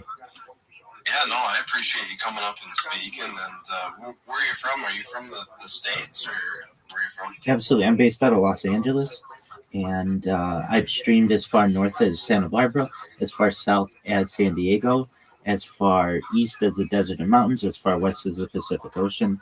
I've streamed in Beverly Hills, certainly in LA, at Disneyland, really everywhere in Southern California. So I do IRL streaming as well, but it is by far easier for me to essentially do desktop streams. And I am live 24/7, not only on YouTube, but on Twitch and Rumble, and also in quite a few different Discords. Additionally, I'm really proud to say I have been running a 24/7 Twitter space, a video Twitter space. If you know, there's a difference. Basically, you can watch a Twitter space take place using an iOS device, and I've been doing that for more than 333 straight days. So I'm very close to having an entire year of my life just on X Spaces on video archived on the X servers. So that's another pretty cool milestone that I'll be celebrating next month, February 14th. That's fantastic. And I work for that. I feel like it should be like some kind of like recognition. You think X would be like, oh yeah, holy cow. Yeah, right. They should. Give some rec. Absolutely. That's awesome, dude. I'm in agreement with you. So I do know a little bit about this. So they do have some glitched out spaces that are just audio that have been going for more than 4 years. If you want to know how I can get this data, or how I've been able to get this data, if you go to spacesdashboard.com, if you don't know what that website is, you must take a look at it. It is the absolute best resource in finding a space just like this. It's how I'm able to find this space. You just type in whatever the search term is that you want to be able to find the space, but also it gives you a breakdown of all the spaces that are currently going on X currently. As of right now, there are like 500 in English alone. If you know that the X app, either on iOS or Android, is makes it very difficult to be able to find new spaces, and if you're not privy to them, you're never going to find them. So if you haven't had a chance, take a look at spacesdashboard.com, and if you don't have to do this, but I can tell you, I've been able to organize it from longest duration to shortest duration, and the longest duration X spaces have been going for more than 4 years, and there are about 100 of them that have been going for more than a year. But again, these are glitched out spaces. Now, I do have another community that I know just recently was able to, at least according to Grok, have the longest archived recorded space, which is, I think, something like over 130 hours. That's the Spaces.media crew. So shout out to them. But theirs aren't on video, and mine are. So I'm in agreement with you. I wish there were more.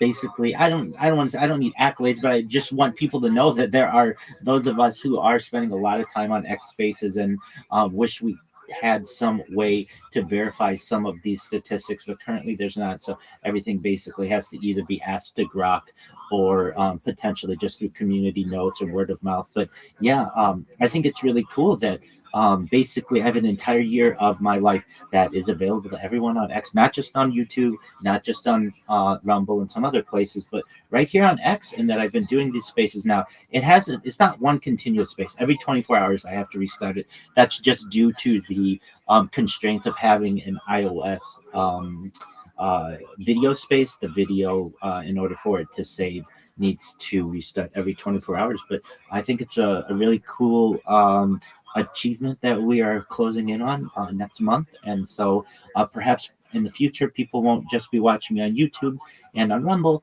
but also even on X. I don't think it'd be really honestly unfair to like consider those glitched ones even to be like in contention. I mean, yours is actual content versus just noise or nonsense. And yeah, I mean, I would have figured by now they would have had. Yeah, I mean, kind of like how YouTube does their like golden button awards and all that stuff. You would expect X would have something like that. They should consider something like that. Absolutely, and I'm completely in agreement with you. Elon Musk in 2023 was asked about X, and at the time he said they are essentially they don't generate any revenue, which I don't know if necessarily that's true. There are a lot of people who use X much more because of the Spaces feature, but it doesn't seem like they advertise them very well. This is a really amazing platform, but you kind of have to be on the in to know someone who's on them regularly. They're kind of difficult to find, and a lot of people don't know really that this is even a feature. So perhaps in the future there may be a Spaces Awards or something along those lines, but currently there really aren't. And I feel like there should be. That this is, as I've heard it previously discussed, the town hall of the internet. It's really the epicenter of cryptocurrency discussions, and the fact that such a massive platform does not emphasize one of its perhaps greatest benefits, to me is somewhat sad. Yeah, Rabbi. And by the way, real quick, sorry, Darren, shout out to the tool, Spaces dashboard. Absolutely, it's phenomenal. So if you don't know what we're referencing, it's a website that has a list of all of the different spaces that are going on in order of largest to smallest. You can also organize them from most recently started to longest duration, and it has a really nice search function.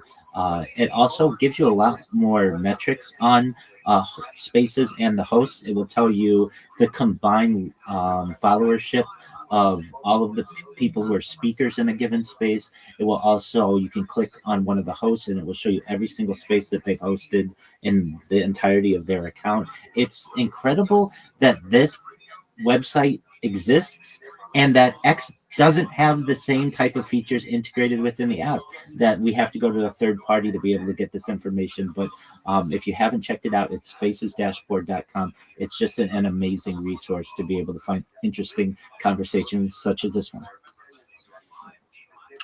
Yeah, Rabbi, and I want to thank you for jumping up and speaking. This is like a fortuitous deal. This is what it's all about, right? Is getting new people up and just kind of chatting. And I know you're probably jumping around. If you got the time to talk just a little bit.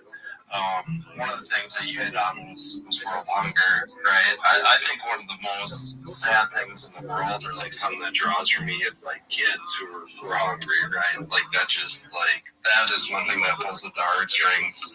And you were talking about world hunger, Do you think that that's actually something we can solve? I think that's such a tough deal because it feels like you can throw money at it or do whatever, and just with corruption and stuff like that. Like, you know, if we get a little bit deeper on that, like, what are your thoughts on that? Do you think that's something we can actually solve? Absolutely, and it will be solved over the course of the next century. So I've given 6 different types of technologies that can revolutionize this. And again, if you weren't familiar, things like agricultural drones, floating greenhouses. So let's talk about them briefly. Agricultural drones essentially remove the need for the farmhand, the farmer.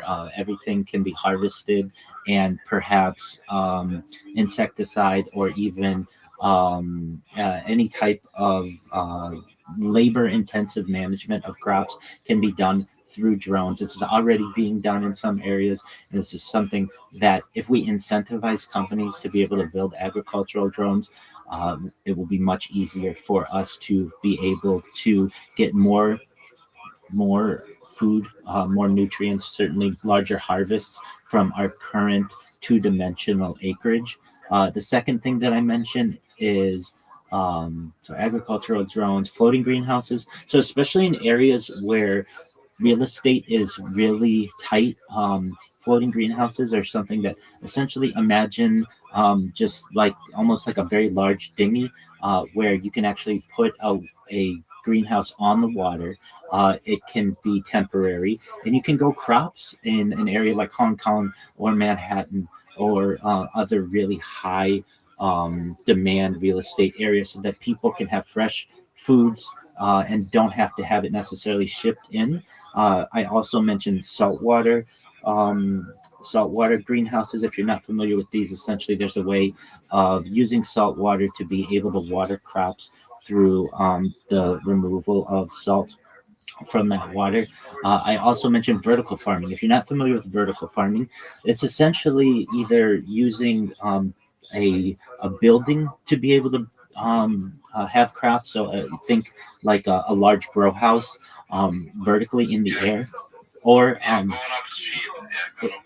exactly. And then there are also different types of ways to have the crop through tubing and such to be able to grow things vertically. I also mentioned hydroponics. Many of you may be familiar with hydroponics, but this is essentially using water to be able to get nutrients to the crop in a very efficient manner. And this is done currently in many different industries, but it's not really done in large scale agriculture. And then the final one that I mentioned is cloud seeding. And this is already done in places like United Arab Emirates on a weekly basis. It rains according to plan. They have an entire weather modification center that is run by the government and publicly acknowledged. They allow people to have tours of it. And essentially what it does is it puts certain types of chemicals in, like I not don't want to give the wrong ones, but essentially they create clouds in the atmosphere. I believe one of them may be aluminum, perhaps barium, something along those lines, but it creates clouds, allows for rain. It waters all of the plants of Dubai and Abu Dhabi, also cleans all the building, cleans all the cars and such. These are 6 types of technologies to be able to help with ending world hunger. And then, I talk about ending world thirst, and the big one there is desalination technology. Basically, the earth is 2/3 water. One of the major issues that occurs when we are looking to not just harvest large crops, but also end drought, is getting people the water that they need. And the fact that the earth is 2/3 water shortages should not be a thing anymore. Really, the argument against desalination technology is it takes a lot of power, but we have nuclear energy, which is in many ways a miracle of modern science. And I understand that some people are leery of nuclear energy, but if you really get into it, very few people, it's very safe. Since in the last 80 years, the amount of people who have actually died directly from nuclear events is under 50. So it's less than one person a year, which is, if you're wondering, it's about 40 for Chernobyl. There were 2 in Fukushima, and nobody died at 3 Mile Island, which were the big major things that people think about with nuclear energy. Now, that doesn't necessarily mean that perhaps nuclear fallout isn't an issue or long-term radiation effects. That's different. However, coal and natural gas and all of those industries certainly can cause a lot of issues as well. So, with these types of modern solutions, hopefully we'll be able to overcome some of the problems of the past that have really caused issues in terms of being able to feed those who need it. Most of all, though, I think we need education. People need to know that these are not science fiction like technologies. These are done regularly in areas of the world, and we just need to spread that. And I really mean that when I talk about ending world hunger, ending world thirst within 100 years or so. I think that this is a possibility. And when I talk about my dedication for world peace, I think that is an opportunity as well, and I think it's a real opportunity. And if I just may quickly discuss that point, so if you think about the age of colonization, very rarely would you ever have a country that was able to successfully colonize and explore when it had a civil war at home. Basically, you need peace on your home country to be able to do a lot of exploring, to be able to perhaps colonize other places. And the same is true on Earth. It's just a matter of time until we either destroy everything, which certainly could happen, but isn't as highly likely as perhaps eventually people working together, coming in unison, perhaps through the United Nations, perhaps through some other body, but eventually to be able to start space tourism and terraforming of other planets, and really exploration of the inner solar system and the outer solar system, and perhaps even interstellar travel. Now, I understand this might be a 1,000-year plan. Many of you may be saying, well, Rabbi, that's not going to happen in my lifetime, so it's not that important to me, but it very well could. If you haven't heard, the type of technologies that are available for life extension technology really can increase your life expectancy from your average of maybe about age 80 when you were born to age 100, 120 through the use of technology such as oxygen therapy, human growth hormone, stem cells, cryonics, cryogenics, things like cold shock therapies, red light therapy, testosterone replacement therapy, ambrosia therapy, really to get you to be 120 years old. But even still, you may say, Rabbi, I need more time than that, perhaps, to be able to see world peace happen and all these other things.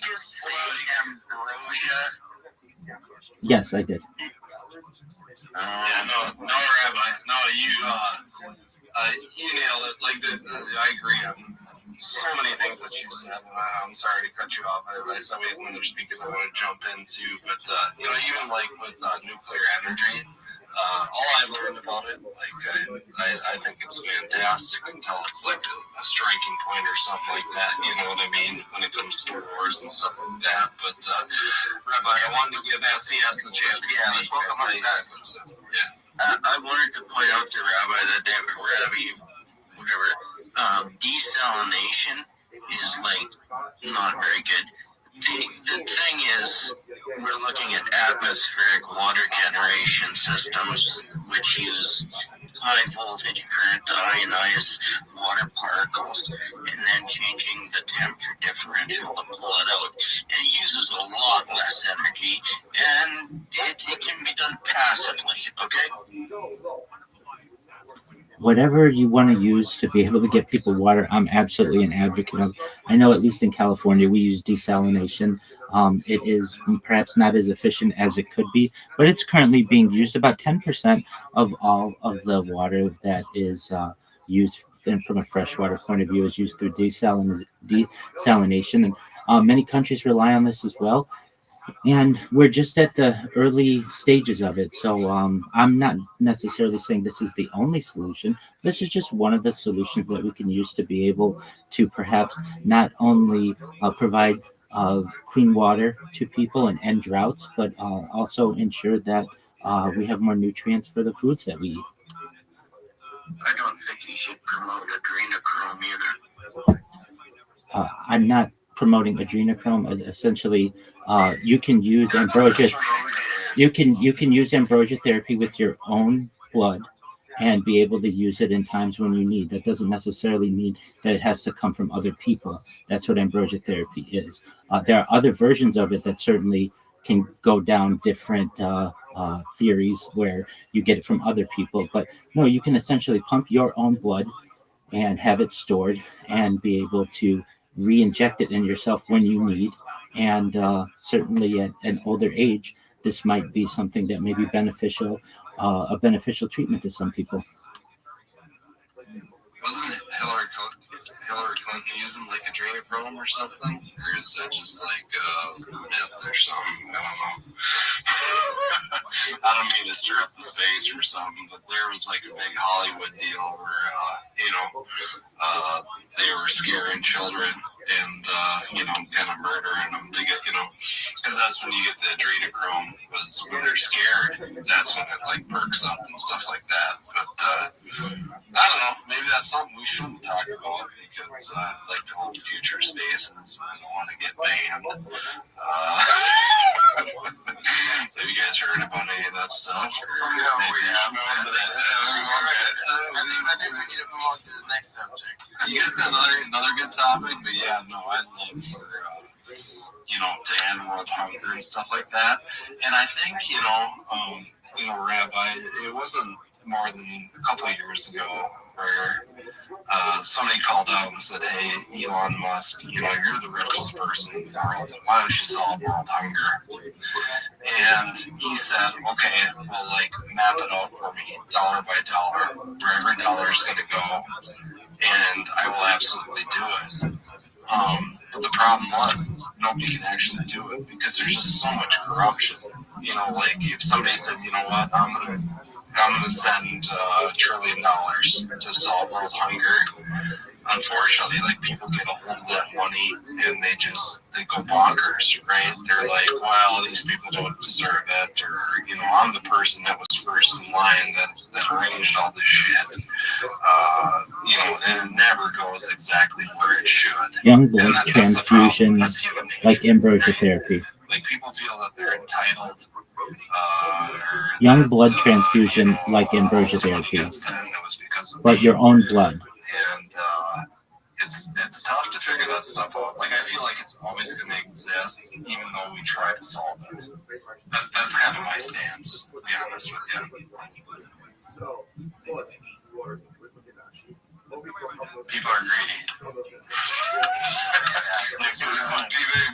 greedy, dude.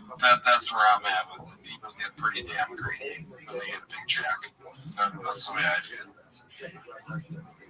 It's hard, right? Coming into a lot of money or something, depending on where you come from. It could be just it could be life changing. It could be almost character changing at times, right? It's I think the people that have actually worked their ass off to attain that is what gets that, right? That's a better way of looking at it from my perspective. That's money that's actually learned to be earned, right? So it's actually 100%. 100%. I see Charles jumped up to speak. I appreciate you jumping up, Charles. How you doing tonight, man? It's good to hear. Yeah, man. Pretty good. You guys are up late. Yeah, no, this is the age for late night space. So, yeah. No, I was just going to say, all of these issues are already solved, actually, but they're being held. But you guys know what the Invention Secrecy Act is? I've never heard of that. 600, the reason why they're banned, they're bought by the federal government and shelved and hidden, basically hidden, right? Because they would be industry disrupting. And they use sort of the rat utopia experiment as an excuse. To hide behind industry, and people blame capitalism for that, but it's actually the stifling of capitalism because governments are full of people who have never had real jobs. That's basically our problem. Governments are where that corruption mechanism exists, and if people are free to compete in the market, prices come down, right? But it's bad for investors who just want to make money off of their money, and that's why everything's so financialized. That's basic. Dude, we have the solutions actually already. Yeah, we see it with politicians too. It's pretty common for a politician to go into office who's used to making, $45K a year, and then 3 years in politics, they're multi-millionaires. Well, how does that happen when you're making $120K salary from being a state representative? Even then, Yeah, I mean, yeah, they have the public purse, so they can say, yeah, we'll send $1 trillion, and they're so self-important, right? I mean, you see them gallivanting around the world like they're these successful multinational businessmen, but they've never actually had a real job. They're doing it all in the company purse and making people scared into releasing that power to them and the money, and yeah, so they can say, I'm going to send $1 trillion here to save this place. And meanwhile, they don't give a shit if it's a bad business deal because they're going to get kicked back $100 million, but the $1 trillion was never theirs to begin with. So yeah, I'll say that too, Charles. Like, I think one of the most fucked up things with American politics is like we cook all these things into bills that people could never read. Here's a 1,200-page bill we're pushing to pass. And something similar, right? Like they got to fund the government here by the end of this week, which is a big push. This week is going to be like we want to, have less funding for DHS, right? Which is kind of goofy because, like with ICE, yeah, I get it. People aren't digging ICE right now or whatever, but Homeland Security is actually pretty fucking important for the United States. And you start taking money out of that boy, you got a problem to deal with. But anyways, what I was trying to get at with these bills and everything else is like, why can't we just fucking vote on individual issues, like one by one? And then you get your politicians to say yay or nay, and you know exactly where they stand on each issue. Right, that's actually the way you should do it. That's actually the way you should do it. But that's the way you give and take, right? Like, hey, yeah, I guess I'll vote yes on this because, I'm getting a couple things to kick back to my state, right? That's what's so fucked up about politics. I think you should vote either yay or nay on every single issue. And that's the way it should be. Direct democracy, like where each person is actually voting on each issue, and they're very clear issues. They're not about the puppies, and they're actually about building the nuclear arsenal. That's what we have right now. But yeah, representative democracy is a real issue, but democracy in general, if you have too many people, their ideas and understanding are so diverse that they shouldn't be encapsulated into one jurisdiction. 300 million people. I mean, dude, go to your neighborhood and try to decide amongst you what you should do with something as simple as like, should we build a new road? You'll fucking not shit. And then we're just trying to 100% correct. Go ahead, Rabbi. Yeah, feel free to speak, man. Yeah, go ahead, Rabbi. Thank you. I just wanted to lend some clarification on what I meant in terms of some of the therapy that I discussed. I mean, when I'm not talking about taking any blood from anybody aside from yourself, but it's really a plasma exchange where doctors remove your plasma and replace it with saline and albumin. It's used already for autoimmune diseases, perhaps aging in the future. Another type is platelet-rich plasma. You may have already heard of this. This is where your blood is spun down. Platelets are concentrated and re-injected locally into skin, joints, and hair. As someone who talks about world peace, I don't want to hurt anybody. I don't feel it's my right to be able to put my hands on you without your consent, nor you on mine. So I wanted to clarify that, and then just close as well that for all of these different types of therapies, eventually your body's going to break down. And if you want, and these are just things that I talk about, I'm not saying I necessarily endorse them, there's a type of technology that has been discussed known as mind uploading technology, where scientists can scan your brain into a computer like a CAT scan or an MRI, knowing where every atom is in your central nervous system and your peripheral nervous system for later download as an android, an avatar, a cyborg, a cybernetic being, a clone of yourself, a robot, an ethereal being, whatever you want to be. But essentially what I'm saying is that perhaps, maybe not in this generation, but generations to come, these might be decisions that humans may be making. And with that being said, it kind of goes along the same lines of what I discussed. Is I have an optimistic view of the future. I think that perhaps we may be able to solve some of the challenges that currently plague the earth, like certainly a lack of food, lack of water, and certainly war. And hopefully the people, not just now, but in the future, have that kind of future foresight to be able to hopefully make this planet a better place. Thank you.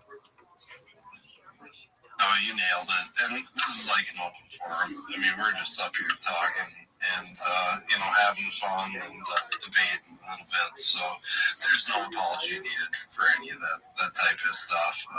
But, I appreciate the clarification and all that. And, Rabbi, I appreciate you so much jumping in here.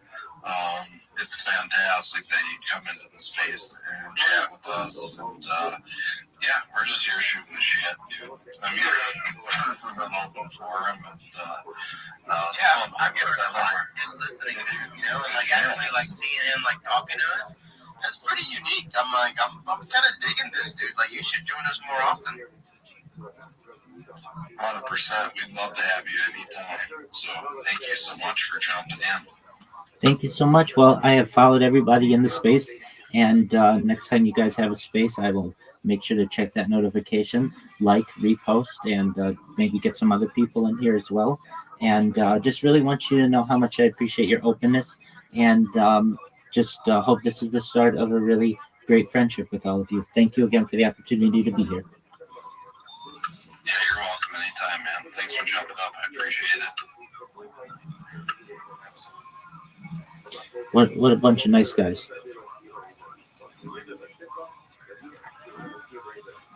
He's there, Mr. Ambrosia Therapy.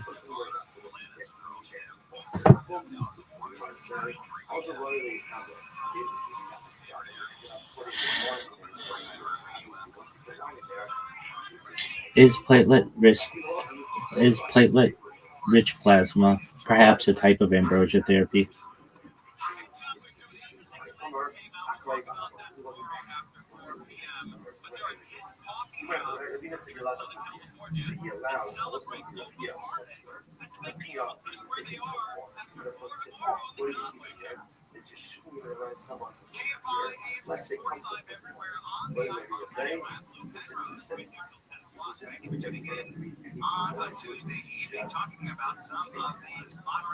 Even though the FDA currently doesn't endorse ambrosia therapy, who's to say that it doesn't work? Give me a steel man why it should work.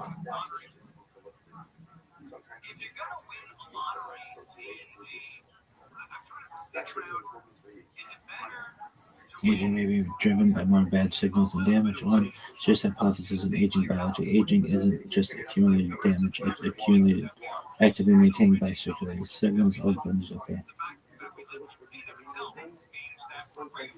Is it possible to have ambrosia therapy from yourself, like basically take your blood when you're a young person and then have it re-injected in you when you're older? Theoretically.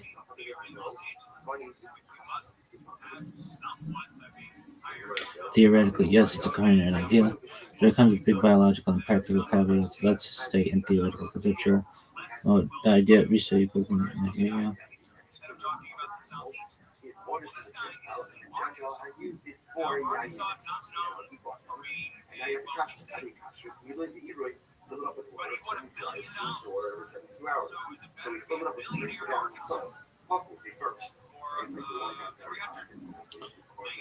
All right, what did Tiger Woods and Lance Armstrong have when they had their blood from that Dr. Ferrari removed? What is that called? So you'll never be able to use them.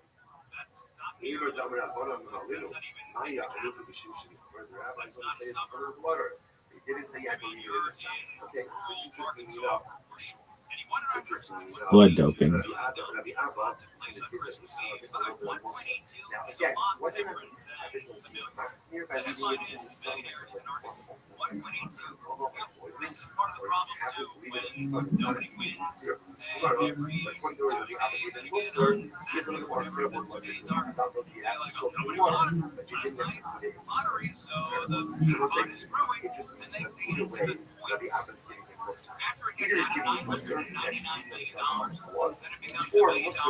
I mean, isn't this technically ambrosia therapy because they are taking their blood from when they were technically younger and re-injecting it in themselves? I think technically it is. Give me a steel man to say technically it is.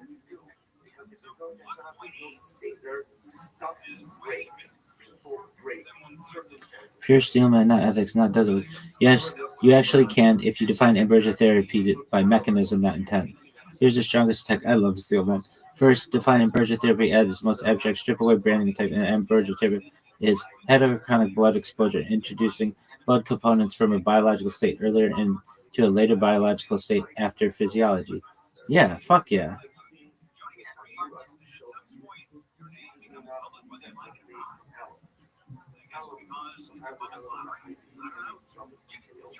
A common objective is weak response isn't young. Stimulated response.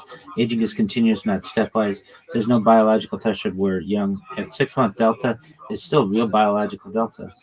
Blood at the age of 25 does not equal blood at the age of 65. Then blood at time A does not equal blood at time B, just smaller magnitude. So the difference is quantitative, not qualitative. Mechanistically, the overlap is real. Blood doping altered all kinds of shit. Both assume circulating factors causally influence whole body performance. This is the same core biological assumption.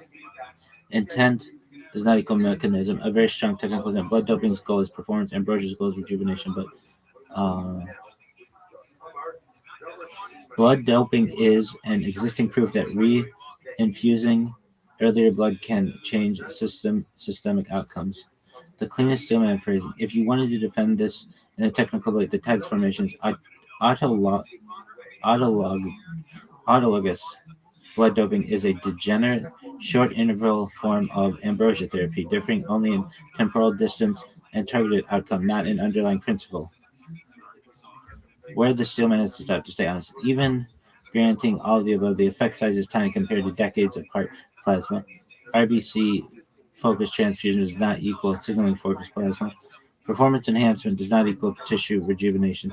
Duration of benefit does not equal longevity of that. So technically adjacent, conceptually related, biologically overlapping, but not functionally equivalent. Okay, final statement. Yes, technically you can argue it is a primitive, time-compressed self-donor version of ambrosia therapy. If ambrosia therapy is defined as systemic physiological modulation via heterochronic blood exposure, that argument is coherent, defensible, and non-wild, even if it doesn't prove efficacy. Fuck yeah, I stick by ambrosia therapy, baby.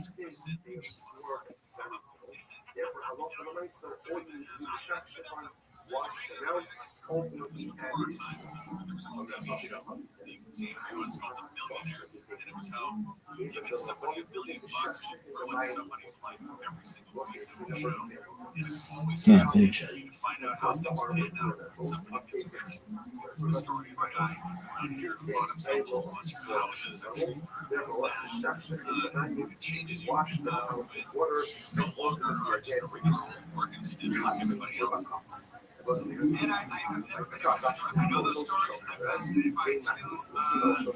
So this is a complicated talk show host. I'm still probably always cites statistics about how many essentially having the first category was winners are bankrupt within the first 3 years. And I just can't figure that out. I really can't figure that out. I understand monthly coming into money that you have to earn changing.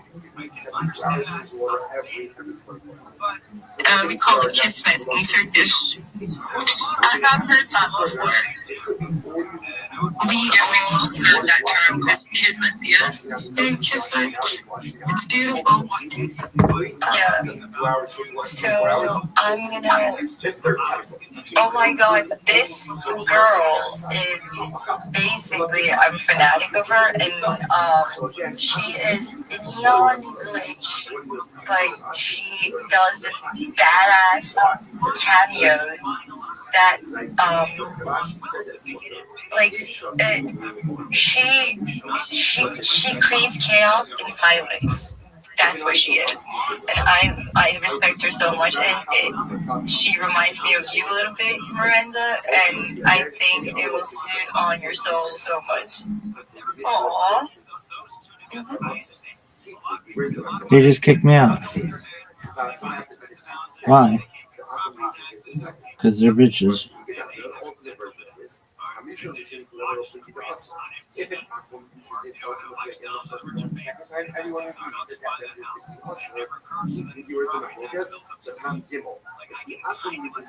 The third time, let's say you just used it the first 2 times, and I can use it the third time. Once I come back to the Hilchazon, Halacha is Harishon B'Sheni Aser, Gimel. Halacha is I can use it one of the first two times that the key was new, that renders the cup, the cup, Aser, because it's used. But if you only used it the third time, you saw used it the first two times, and then I have to use it the third time, ultimately, again, it is going to be, so we'll stop over here today. There's a tremendous amount of halacha in this, which made the so much halacha. These halachas are passion. We are going to do some so we understand just practically what is acceptable from the Gemara, what's not acceptable from the Gemara. So we'll stop over here today. Shkoyach, everyone. Here's my family. I'll be estranged by everybody that loved me, and I'll be penniless and broke if I win the lottery. Having said that, I'd like to take a shower.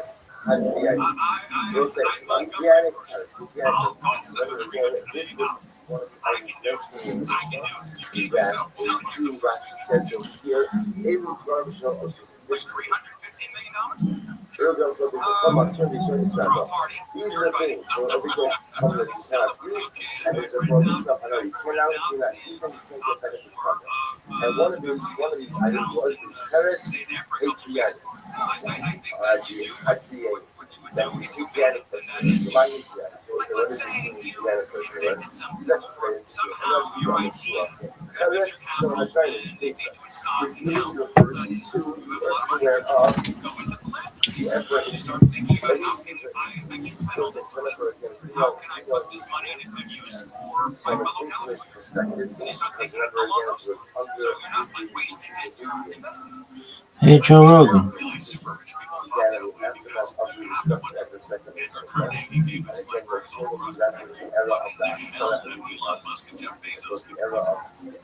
Martyrs, as well as an incredible number of farmhand. So